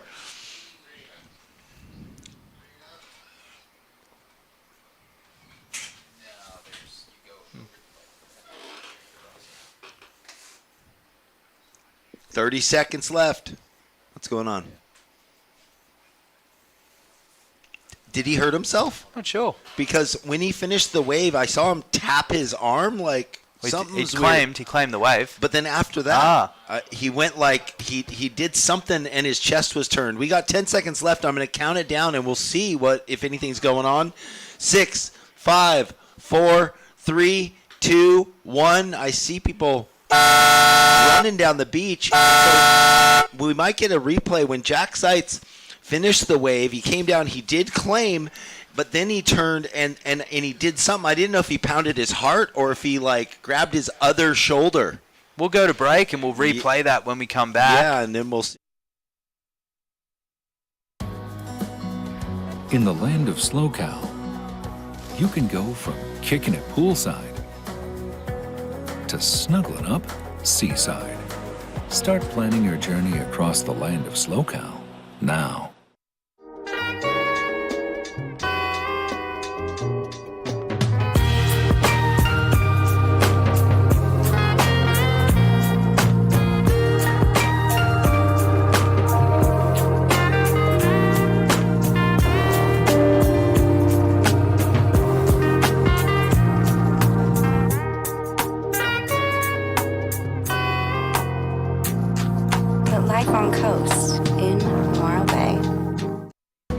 Welcome to the land of sunken gardens and elevated afternoons.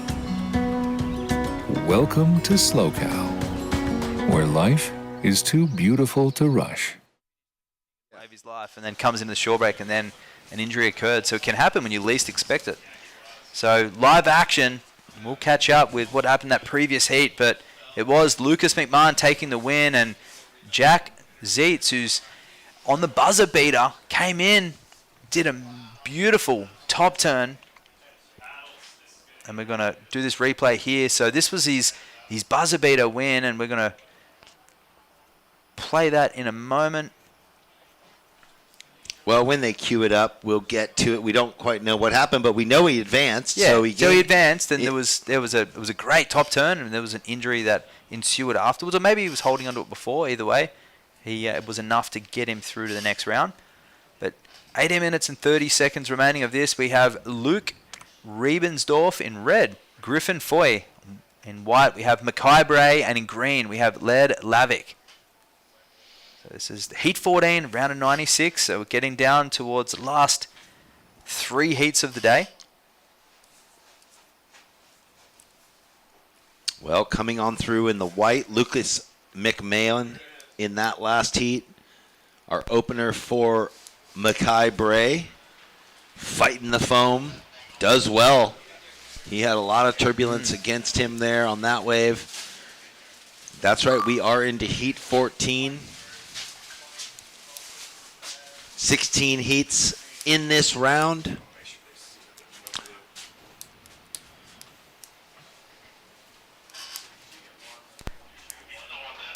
This is Laird Lavick, so a lot of soup, a lot of froth for him to deal with, and he goes down. That's why it's the 1 point ride.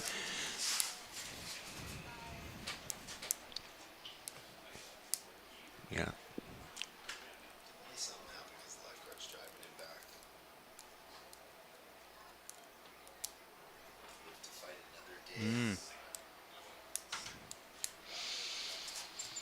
Mackay, you opened up first wave, a 3.0. Laird, your first wave, a 1.1. Luke, a 0.75.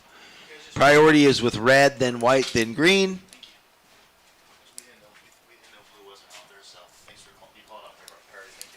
Yeah.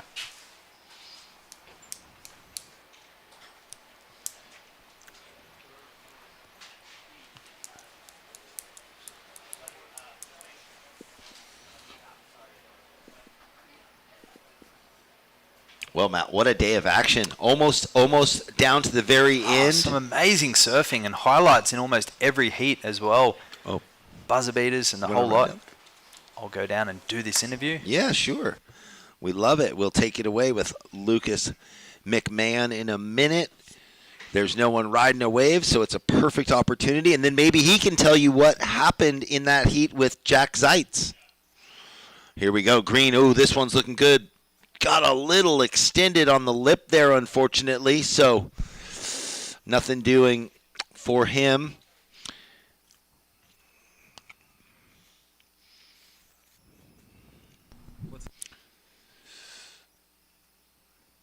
A 1.30 there for Laird Lavick, and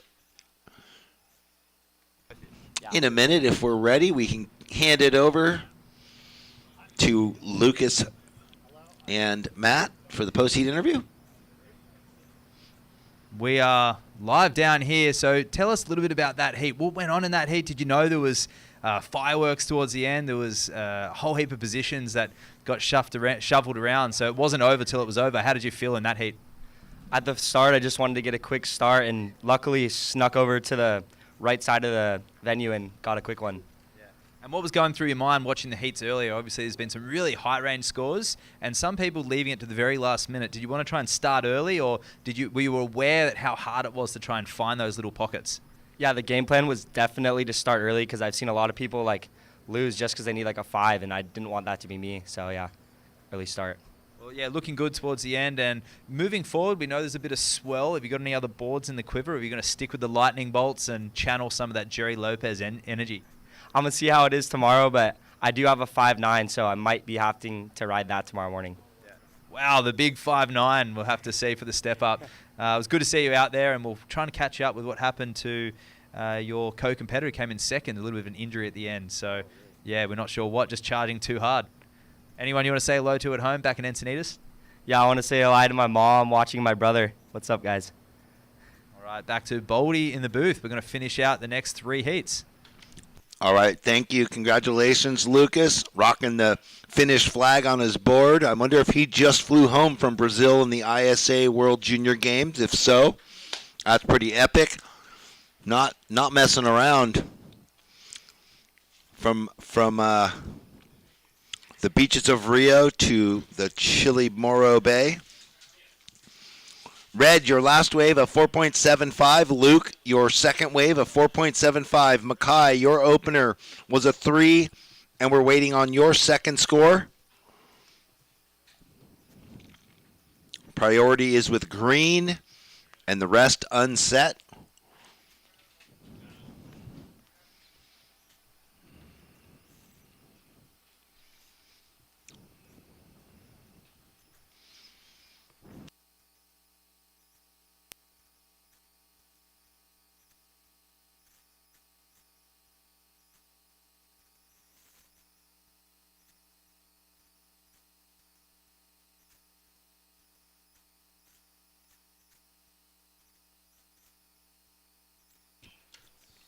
I like that. A nice tucked lip layback there for Laird, but not sure if it was complete. Second wave for Makai, almost locked in.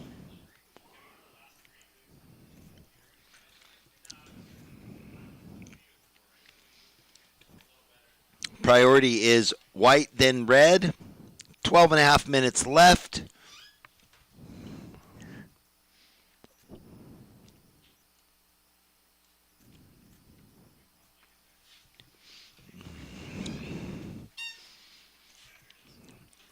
So a faraway angle. That was where Laird got that tail up over the lip. Tidy little layback, rode out, cut out.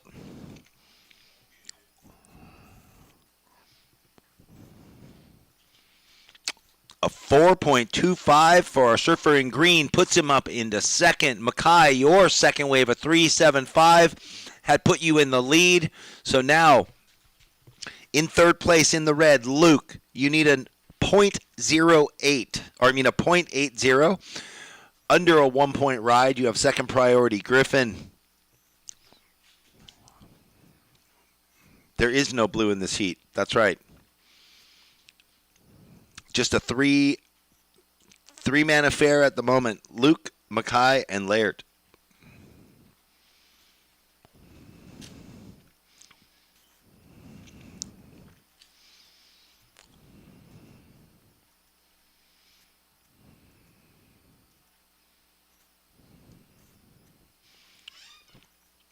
Well, big old sets washing through.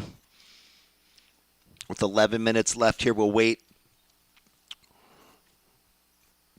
We've seen some incredible moves, some incredible surfing, some great waves today as the event always moves forward through the week.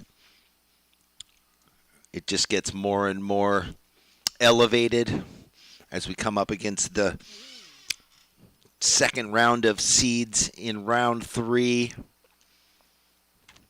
It's like everyone shifts into that high gear. Running down the line. Nice deep bottom turn. White. Really sweet positioning there from Makai Bray. Again, one nice turn can give you a hefty score straight away. A 6. I look away for 1 second, and the score is on the board. 6-point ride for our Makai Bray.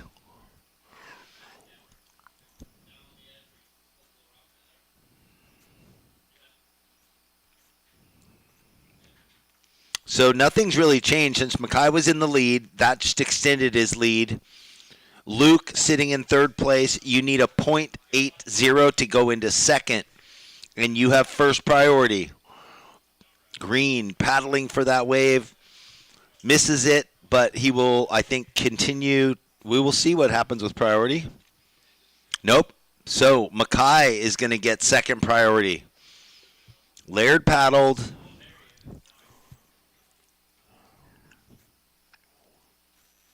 Yep.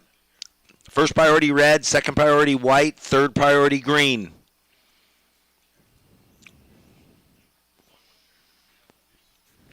Makai, your last wave, a 6.0.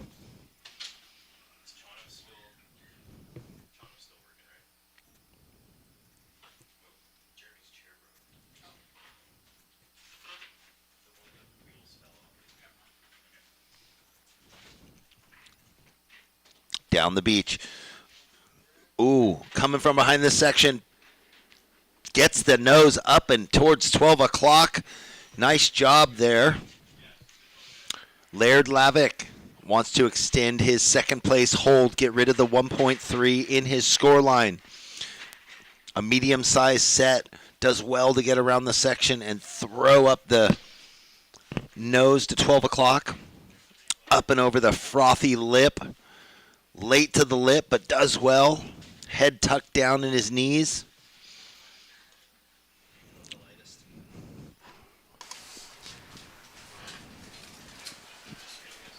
Just had a little delay there trying to find out what happened to our competitor in that last heat, Jack Seitz, who came in second with that clutch, excuse the pun, but clutch re-entry where he came down and holding his opposite shoulder. So he thinks perhaps just the landing and maybe the back of the wave had hit. As we're just watching out here now, green, this is Laird Lavick. Wow, and just finishing super strong there. So needing a 5.51 to go in a first. We'll see by the nature of today, that looks like a pretty similar score, but yeah, Jack clutching his other shoulder, and it seems it was dislocated. Okay, that's what it was instant. Like Yeah. he claimed with his right arm. Yep. Well, he said what was really bizarre. He's meant to put both arms up, and he couldn't. Oh, and that's where he did one Yeah. and then wrapped his arm around the other. And unbelievably, he remained on his feet all the way to shore when he was there. Because I said, oh, he's going to call it for the day. He's coming in. Yeah. Turns out that he had no choice because he couldn't paddle. Yeah, and he probably didn't want to try to jump down. Oh, didn't want to jump down and go flat because his left shoulder wasn't So working. yeah, thought he was just off the line there. So yeah, that's right. So he's claimed with that right arm, and then there was the left arm that actually was injured on the way back down, and seems to be a dislocated shoulder. Dislocated shoulder, but it's back in now, and he should be good to go for tomorrow. And Ooh, we'll see. That's first time it's happened, he said. So wow. Yeah, and he stretches and everything. How bizarre. Yeah, you never know. It's just that dynamic force, right? Momentum versus energy. It was a pretty radical turn. Yeah. I mean, it got him the 6.5 that got him through to the next round. So it's just weird. Like, I wonder where he hit his arm in the face. Goofy foot forehand in that turn. Well, here we are. 6.5 minutes left in heat 14.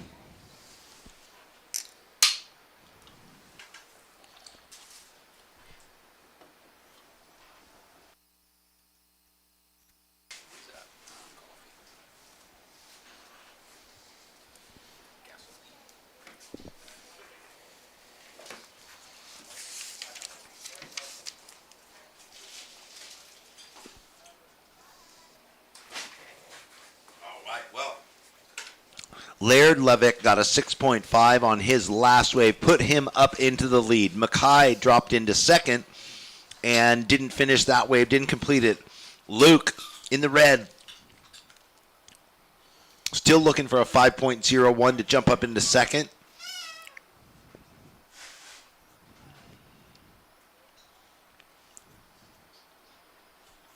So did the lifeguards put it back over there by the truck? yeah, it seems that way. Yep. All right. He's with the lifeguards now, just behind the contest site. So yeah, it's unusual to get injuries like this on beach breaks, specifically reef breaks, bigger waves, absolutely. Especially because he didn't fall. That was the most unusual part. That's where I'm wondering if the lip hit his arm this way or if he got it caught in the face and it pulled and tugged up. Yeah. Something strange things happen. It always surprises me that more surfers don't get hurt in the sense that the board's always shooting and flying around, but most of the time misses us. Majority of injuries actually do happen in small Small waves. waves, too. oh yeah. So 5 minutes remaining, 4 minutes and 40 seconds remaining, those in the water. Green out in the lead. Ask Tommy Carroll about that. Smallest day on Najima. Board flipped over and got him right in the backside. Heard that on story, a 1 foot wave, And Derek again, Hine lost an eye. Yeah, same thing. Leg rope recoil. Gunston 500. 500 in Africa. And so what White needs a 4.76 to go into the lead, and Red with priority needing a 5.01. You're in third, Red. You need a 5.01, and Blue needing a 9.75, but he's not in this heat. So Red needing a 5.01.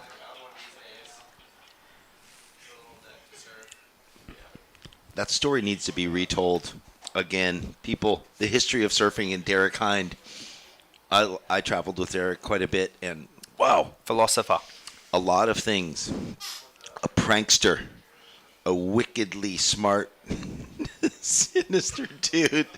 But no, for him to lose his eye, go home, rehab, fix it, and come back and continue and qualify and surf and compete at a high level against all odds. Insane. Competing across single, twin, and then thruster divisions as well. Yeah. So in that whole transition era of performance surfing. And then, I mean, his movies with Andrew Kidman and all that stuff, J-Bay, but a departure from what is happening here at Morro Bay, a glassy green face. Bang. Big into the oncoming section. Did he ride out? Or they just switched to the left? What just happened? Well, the replay confused me. I'm pretty sure he fell off, but he landed on his feet. So we were watching the camera, and the judges are watching live. So we'll have to wait and see what the camera angles got to say about that. But once again, white board, white rash vest doesn't do you any favors. You get lost literally in the foam. Yes. So that was green there. Lines up, nice backhand hit. And then he falls, and he's off. So that was lead, 6.5 on the previous wave, and that one I dare say will not go in. And this was White's wave. So this is Mackay's wave. Pumps down the line, hits the oncoming section, smashes it. We thought he was off. No, and he rode out with the drone. Well done. There we go. Then, yeah, we both thought he was off. Our bad. Waiting for that score to come in. Waiting for the score for Laird to come in. Luke still sitting with priority there in red. He's had priority for quite some time now. He was looking. Now he needs a 6.06 because Mackay, you got a 5.15. And went into the lead with that. Laird got a 4.3, so extended the margin just minorly for Luke. Luke, you need a 6.06 now. And there's a minute and a half left, and you do have first priority.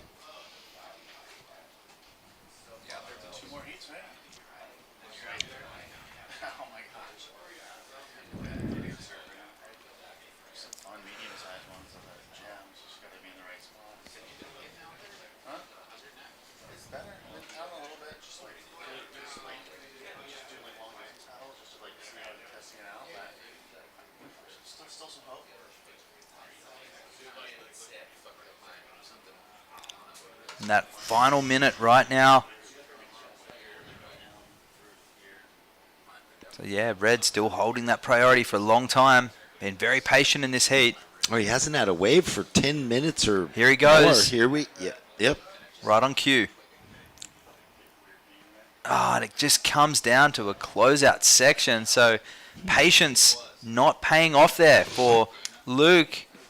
He was needing a 6.06 and it's a 0.9, so it's not enough. 25 seconds remaining. An odd wave choice with priority. The right looked even a bit better than the left, so it's tough for us to say sitting here, but what is that? Monday night quarterback. We are counting you out now. 6, 5, 4, 3, 2, 1. And that concludes this heat. I don't know if that wave will count for White, and he doesn't make it anyway. So Mackay Bray and Laird Lavique moving on through into the round of 64 tomorrow. That will be happening after the women's first round. So we'll go to a quick commercial break, 1 minute of beauty, and we will come back with Heat 15. Welcome to the land of wide open spaces, full of hidden secrets. Welcome to SLO CAL, where life is too beautiful to rush. Since 2012, Surfing for Hope has been helping families navigate through cancer using the healing benefits of surfing and the ocean. Each year, we host a number of surfing-related community events to shine a spotlight on the fight against cancer.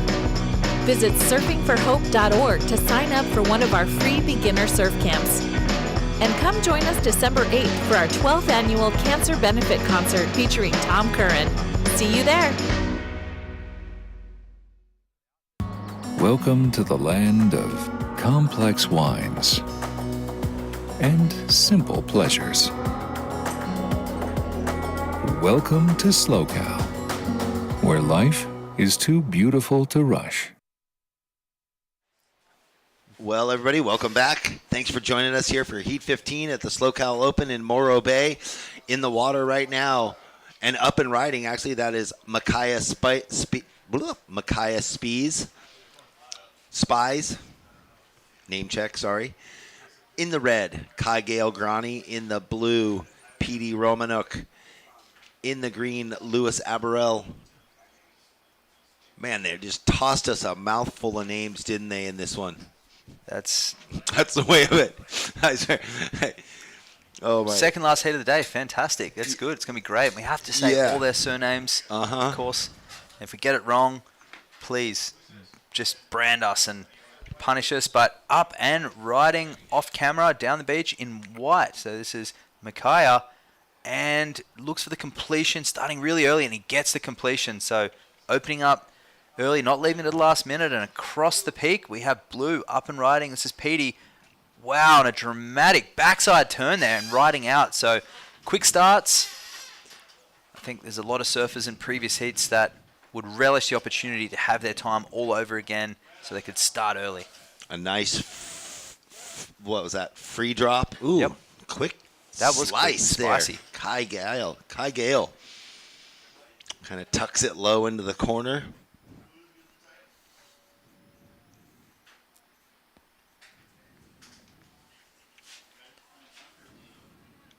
Well, PD, a quick 5.75 for that last effort, that last backside hook in the corner pocket.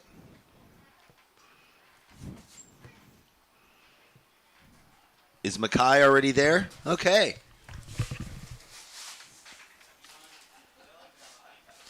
So as that rip current's running back out, you can see the brown water, and this is the replay of Petey's wave. So sends it up, comes back down with the lip. So a 5.75, showing the commitment.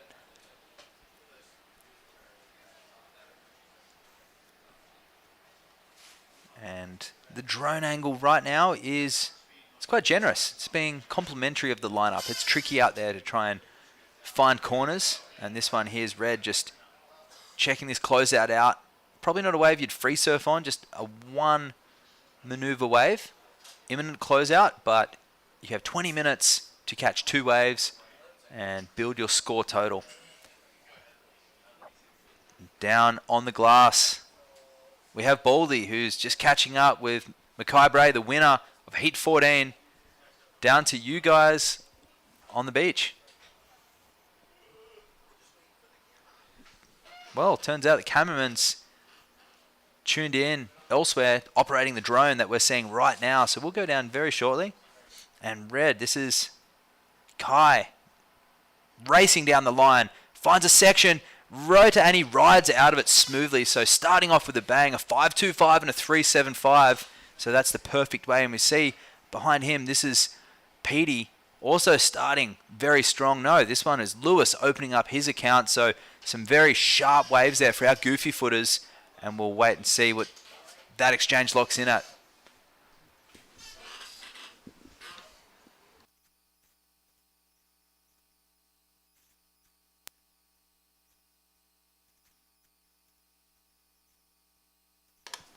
Just finishing off this wave there from Mackay. Beautiful backhand re-entry there. So surfers keeping really busy on that far left-hander.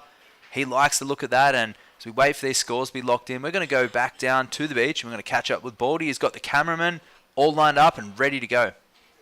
All right, I'm here with Mackay. That took a bit. A good heat for you.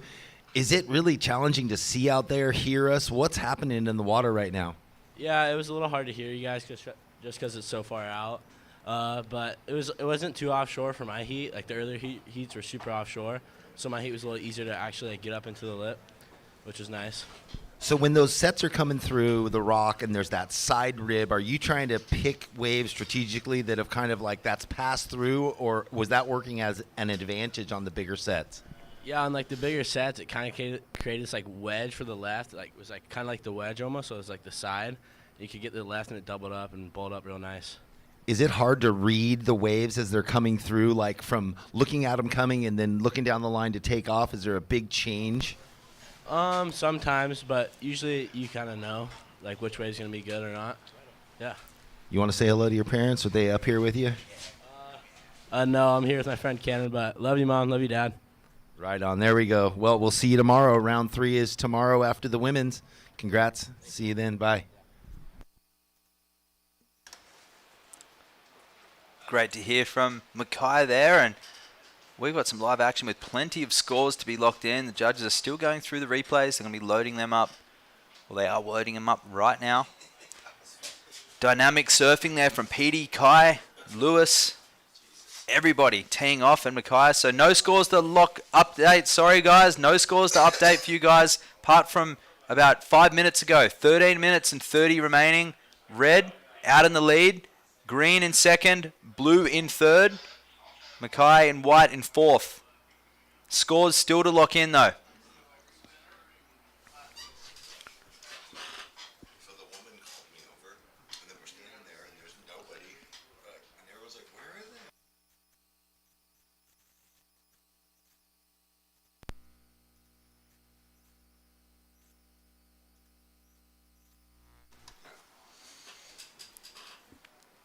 So still waiting on scores. No update for those surfers in the water yet. We're watching those replays. Everybody had a good exchange, so please be patient. 12 minutes and 40 seconds remaining. Priority is with blue. Second priority with green. Third priority with red. And fourth priority, white.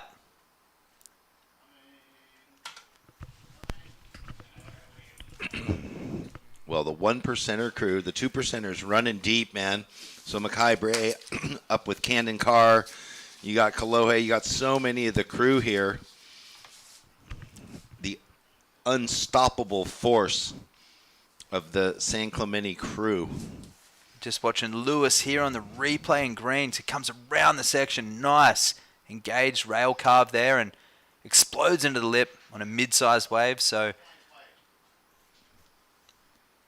and down the beach in live action, we have a left. I don't know if that's a free surfer. I think it is. 11 minutes and 40. Still no scores to lock in yet, guys. One more still to drop. 11 minutes and 30. Can't update you guys yet. It's all about to change.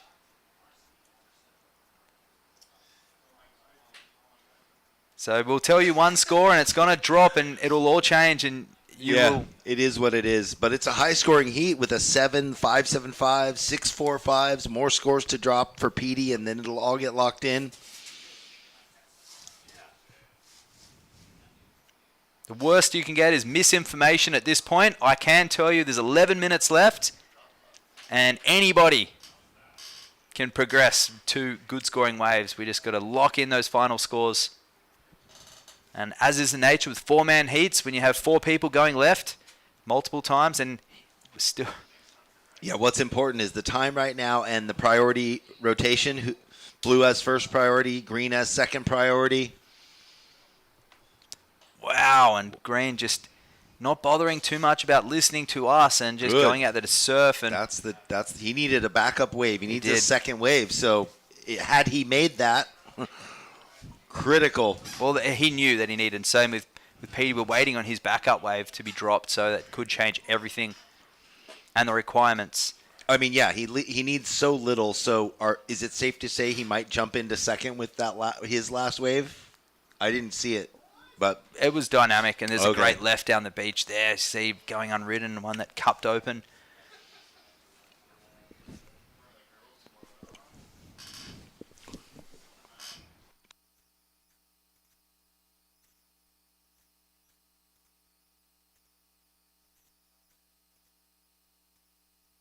Well, there we go. It is all locked in. There's nothing. We're not waiting for anything. So out in the lead, red, Kai, you have 11.7 total, a 6.45 and a 5.25. Green, you need a 4.7. You're in second spot. Your last wave was you got a 7 and a 1.5. White, you need a 3.61. You're in third. And blue, you need a 2.76. Blue requires a 2.76. He's in fourth position. So red out in the lead. Green needing a 4.7. White needing a 3.61. And blue needing a 2.76. Look at these bombs coming through. Beautiful. Here we go. Kai Gale into the section. Wow. Slams it. Huge wave. One of the waves of the day. And behind that rolling through as well. With going unridden. Absolute steamroller. Morro Bay turning on right now. That was some critical surfing on set waves. Committed surfing. Manhandled. Big time. Well, we'll get the replay to you guys on the webcast. And the drone angle, always makes the wave look so much smaller. So here's the side angle. So deep on that one. And here he is. Bottom turns into this thing. Foamy. Hits the whitewash. Comes down with it. So... Well, he rode out nice, clean. I thought it was a bit more vertical in the section that he hit from the drone angle, but, regardless, he had a 5.25 in his scoreline. He just got rewarded an 8.5. Kai Gale way out in the lead with an 8.5 now. So the judges rewarding the commitment on that big set wave, the roll in, deep bottom turn up in the section. 8.5 for red. 8.5. Blue, you have first priority. You need a 2.76 to get into second place. There's 7.5 minutes left. Nothing's really changed other than Kai got elevated his first place position. Mackay, you are in second priority needing a 3.61.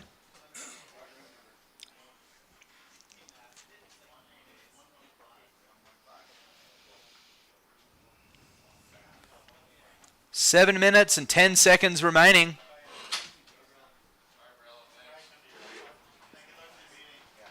So for those viewers at home that are tuning in, some of these surfers are waving their arms. The wind has died down a lot, but they are trying to work out the situation right now. But red's out in the lead. Green is in second, needing a 7.96. White requiring a 3.61. And blue needing a 2.76.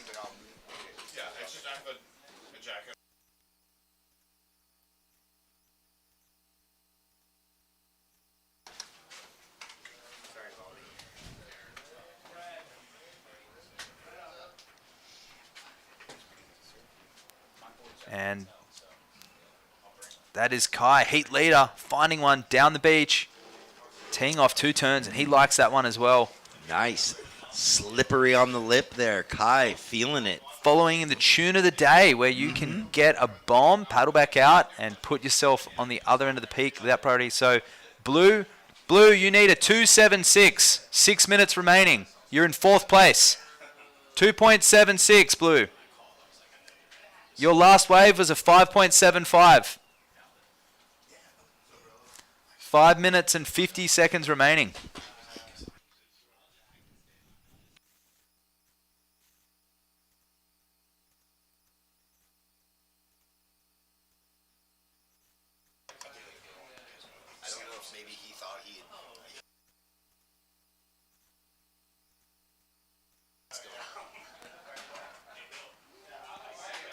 Well, White, here we go. Mackay looking for something. He needs a 3.61. Sweeping down carve. Carrying speed from this foamy section into the lip there. Will it be the 3.61s he needs to get into second?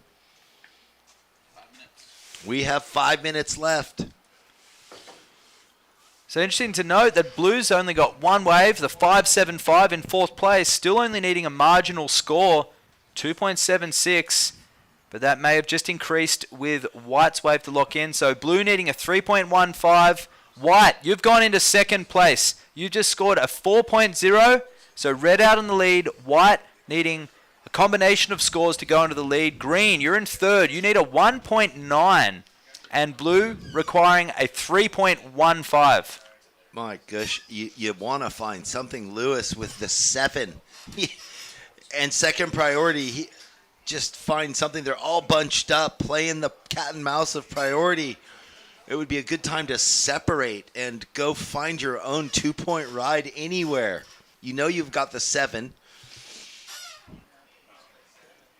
Well, priority is with blue still. Second priority with green. 4 minutes left. First place, red. Second place, white. There we go. They're all paddling off in different directions now. Ooh. What could happen here? Priority is with blue. Will he utilize it? He spent the whole heat waiting. He gets his wave. Needs a 3.15. Nice open face carve. 2-turn combo. Spicy Nice. finish. Slides the tail. Looked great. So Petey, patient for a long time. A lot of hand jive in the water. Waiting.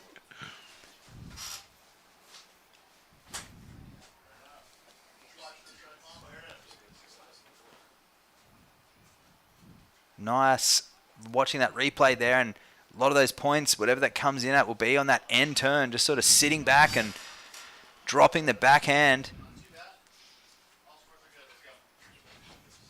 Where does this go? Needed a 3.15.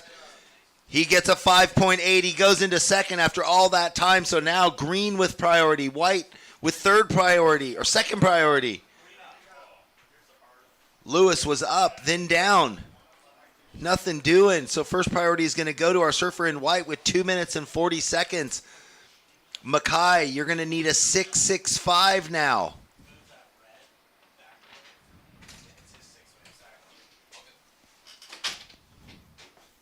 How the tables turn so quickly. So Petey, all that time spent waiting, got that nice down carve, did a little exclamation tail push, and then got the finish slide in the sunny section. White, you need a 6.65 to go into the second. You're in third place. 2 minutes remaining. Green needing a 4.55. You're in fourth place.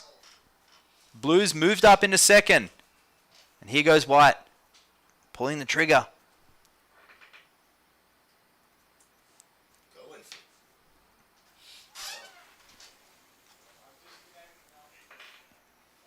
Under 2 minutes, guys. Well, white going for broke on that one.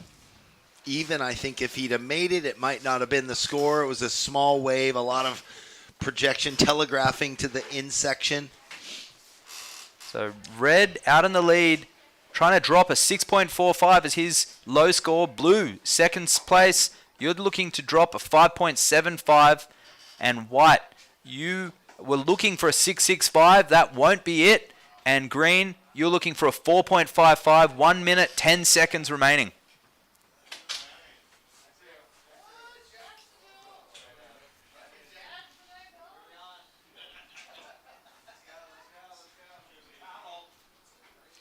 Green paddles, misses it. Priority will probably switch. It does. Now, red, you have first priority. First priority with red, second with blue. So an advantageous turn of events. Blue can shadow green now. 35 seconds remaining.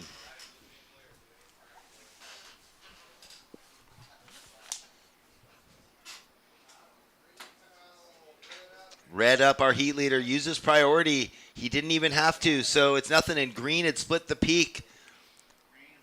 Will white find a wave somehow? Coming down to the last 10 seconds. Yeah, not a lot of time. Counting this one out in 5, 4, 3, 2, 1. Nothing doing. So Kai and Petey moving on through into round 3. And just around the corner after this next and last break of the day. We're going into Heat 16 and final heat of the day. Welcome to the land of big-time natural beauty and intermittent cell service. Here, cowboys drink Cabernet, farmers surf the breaks, and everyone breaks for roosters. It's a wide open and welcoming place. But that's not to say we don't have any hidden secrets. Welcome to the land of truly living, with a million things to do. Or not. SLO CAL, where life's too beautiful to rush.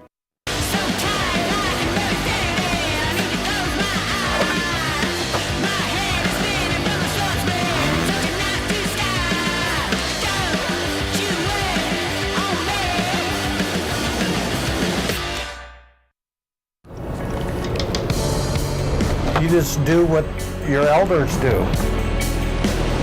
Getting rad, getting air, adrenaline.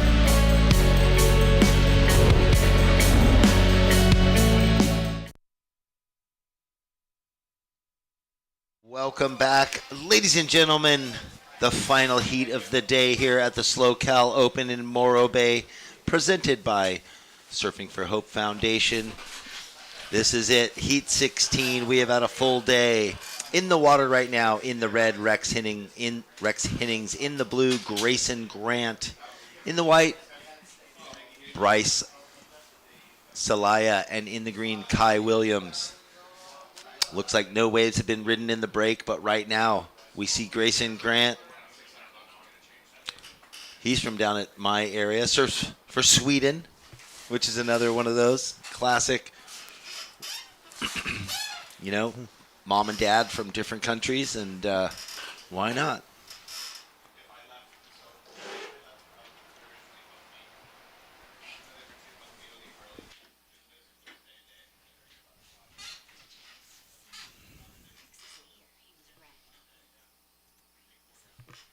Rex? Red. Oh, he's not in the water? Well, it looks like another three-person heat. So Grayson Grant in the blue, out to a quick lead with a 3.75. Bryce in the white, hasn't got a wave yet, and Kai in the green hasn't got a wave yet. So quite a few surfers through the day. You want to go do that? No?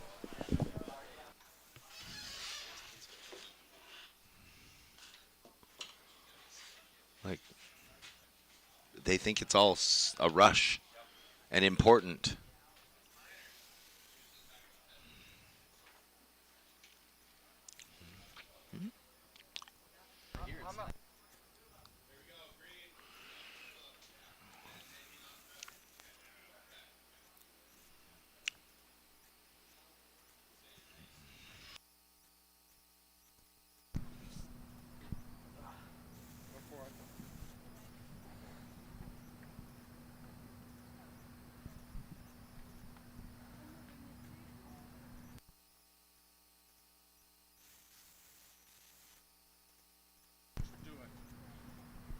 Coming in from that last heat, a lot of the competitors were getting pretty eggy, putting their hands up, waving. It was very competitive.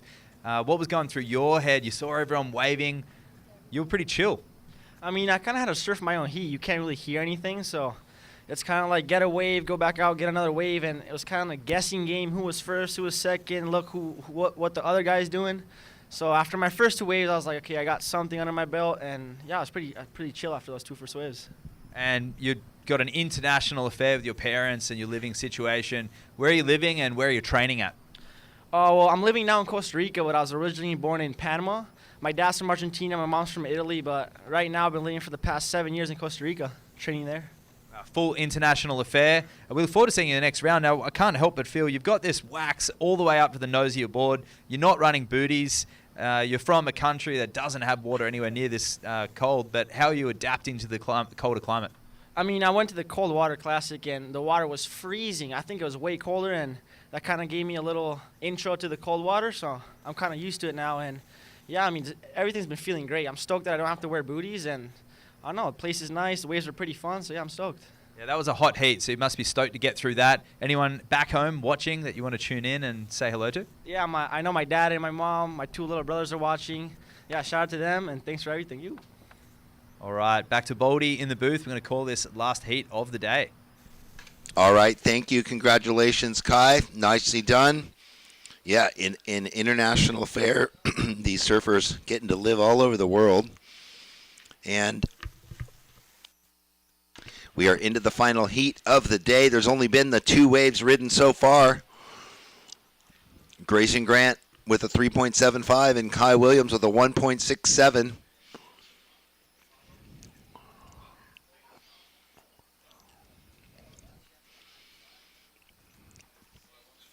Waiting for Bryce now.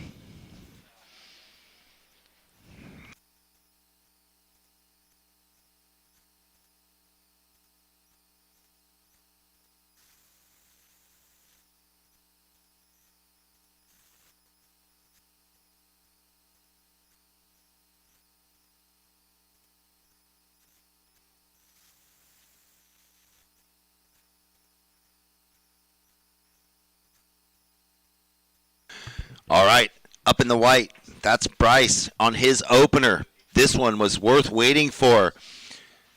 Full rail commitment, top to bottom on each turn, and it just gives him another bonus, and he falls. Oh, I jinxed him.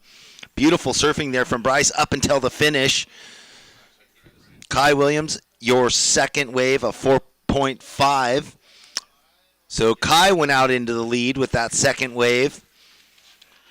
Waiting for that last wave of Bryce. He was on his way.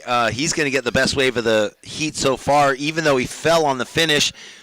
And up and riding, Grayson Grant blows the tail. Big fin drift. Nice sweeping cutty. I like stands tall, regroups his feet, kind of balances. Nice ripping cutback. Done that a million times down at Old Seaside Reef. Controlled surfing. Yeah, really controlled. Bryce, your last wave of 5.75. That put you up into second.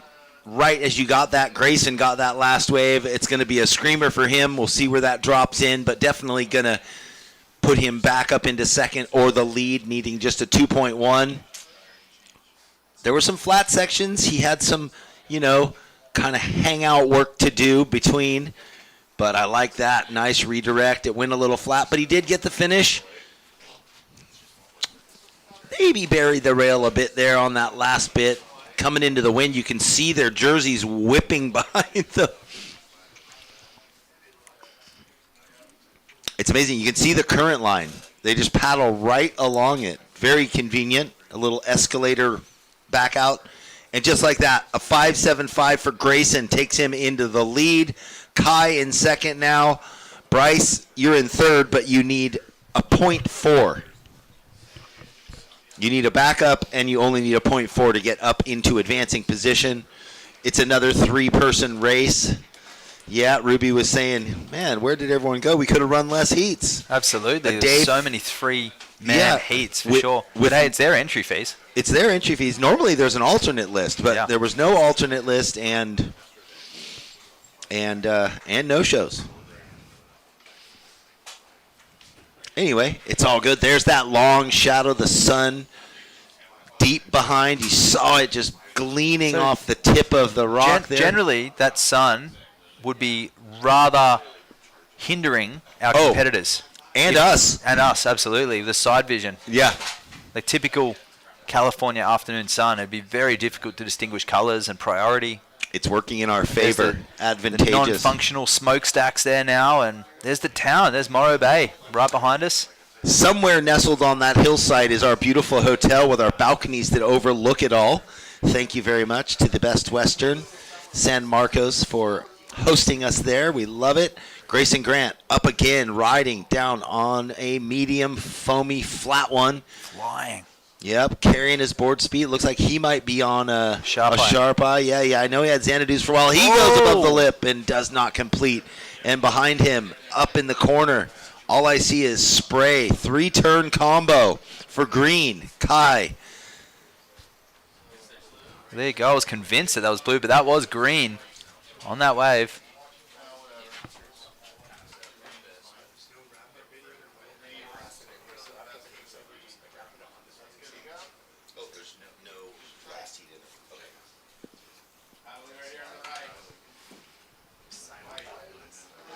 Oh, wow, look at that. So that score came in quick for Kai Williams. The judges liked that, a 6.75 for that.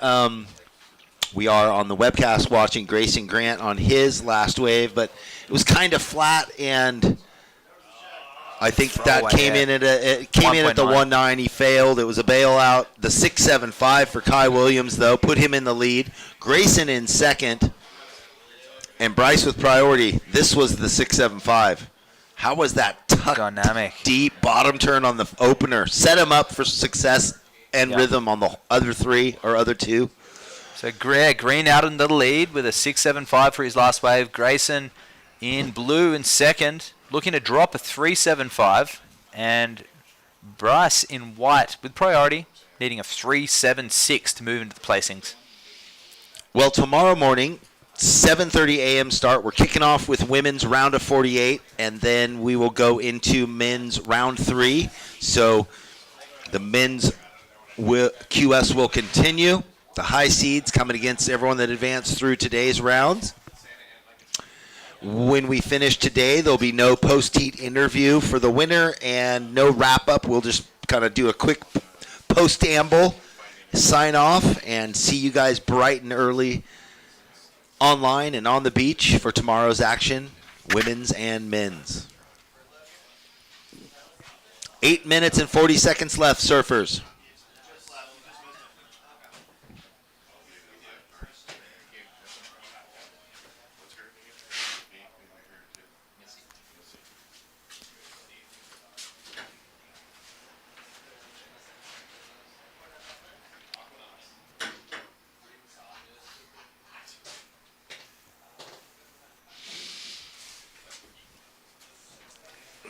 So there's still some jumbled peaks out there, and we see that tide dropping. There's a front wave on these, so some of them are standing up really nicely, and others have a little, not so much reverberation, but this front wave that's not allowing the wave to stand up on the bank properly. But here, let's see what happens on this one. It's lined up. It's an imminent closeout, but this is Bryce. Lines it up, and came under. So it was set up. He was set for glory, and then, just didn't have the line.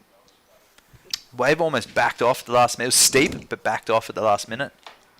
Almost didn't lend itself to being hit. 7.5 minutes. Green with priority. Not taking this one.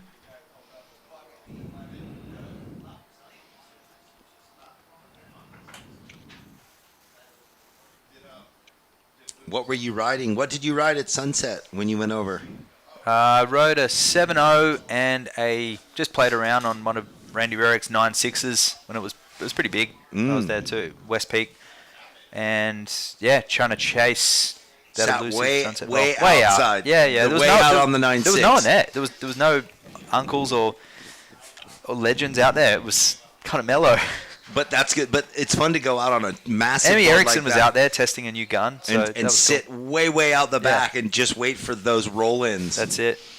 It's actually easier than sitting inside scrapping and trying to get the up and unders. You sit out the back, way out there. You get the bomby roll-ins, and you're like, cool. Well, you think everyone's getting barreled on the inside, and then you watch the replay videos, and you go, oh, no, they weren't. It's like 1 out of 100 get a barrel. Literally.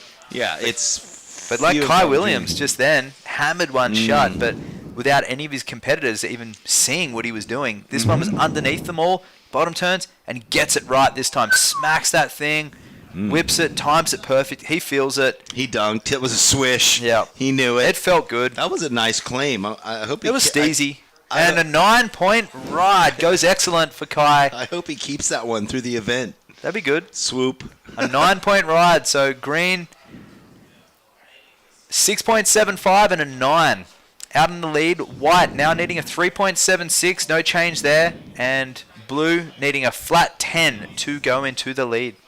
5 minutes and 45 remaining. Yeah, so Grayson's probably just thinking, better the 3.75. Get through this heat. Advance. White. Bryce, he needs a 3.75, and he rode out of that. So, wow. We could see that he'll get rid of the 1.25. Pressure is definitely going to sit on Grayson with 5 minutes and a half left. Here we go. Grayson Grant.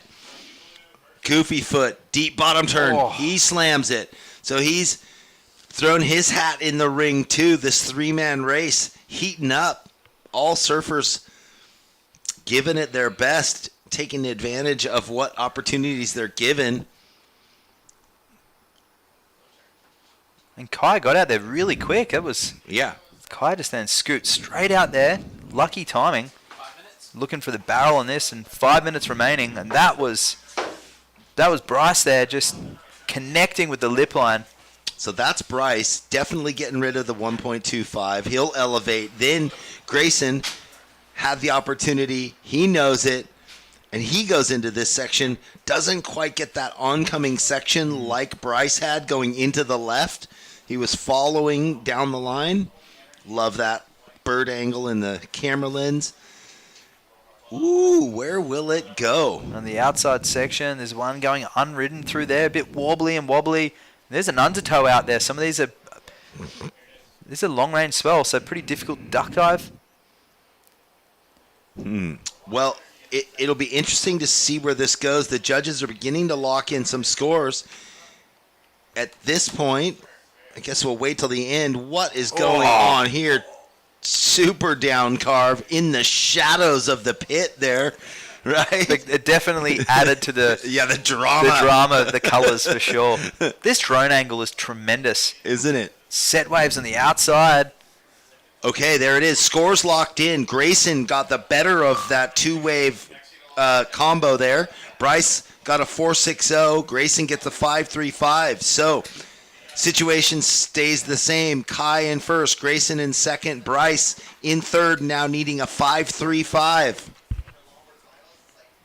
I guess in reflection, why they went with Grayson, because Grayson went down off the bottom completely.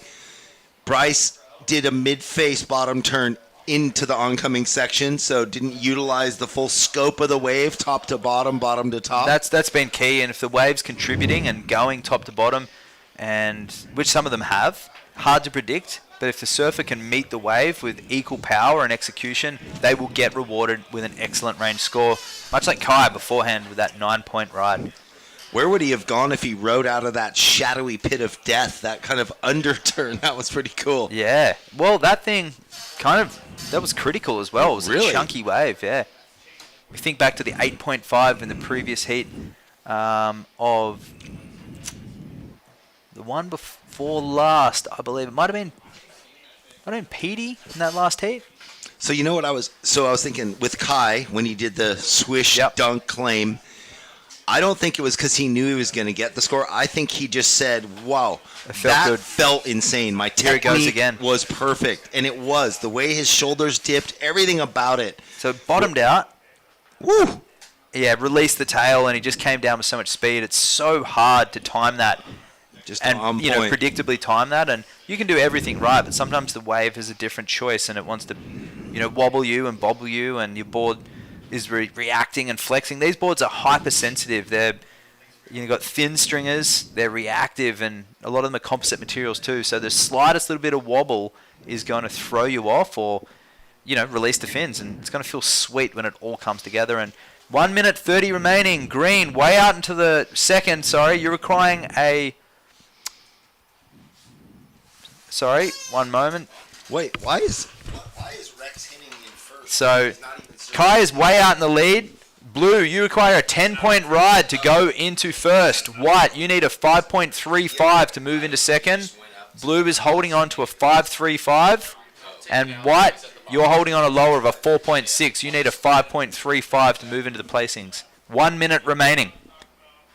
Green out into the lead.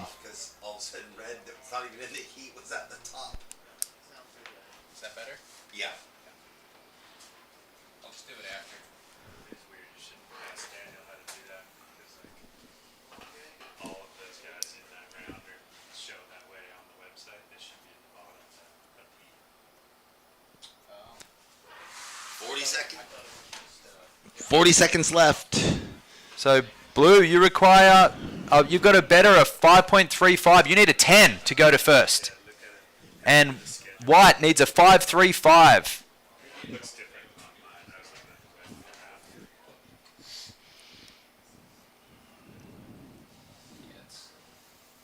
Yeah, it must be hard to hear. I mean, so many events under the belt, and rarely do you have so many guys.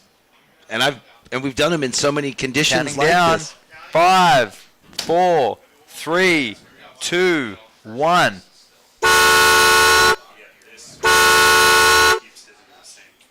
Well, that is how the cookie crumbles. It looks like things will remain as they are. Kai Williams and Grayson Grant moving on into the round of 64 from this Heat 16. Ladies and gentlemen, thanks for joining myself and Waxhead all day long here on the webcast. That is a view of what we are living up here, the beautiful vistas of Morro Bay.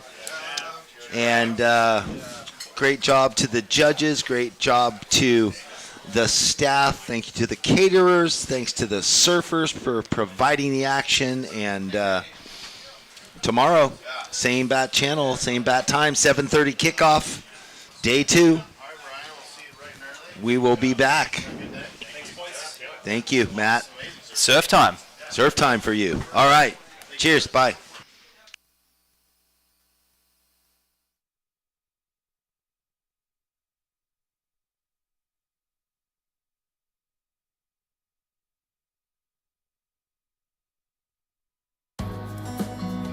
In the land of SLO CAL, you can go from kicking it poolside to snuggling up seaside.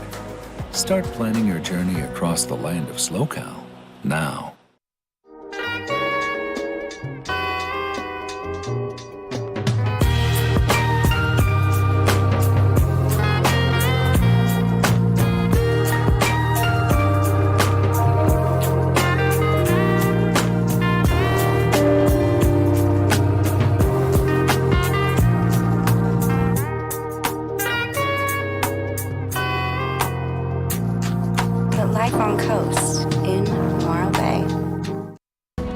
Welcome to the land of sunken gardens and elevated afternoons. Welcome to SLO CAL, where life is too beautiful to rush.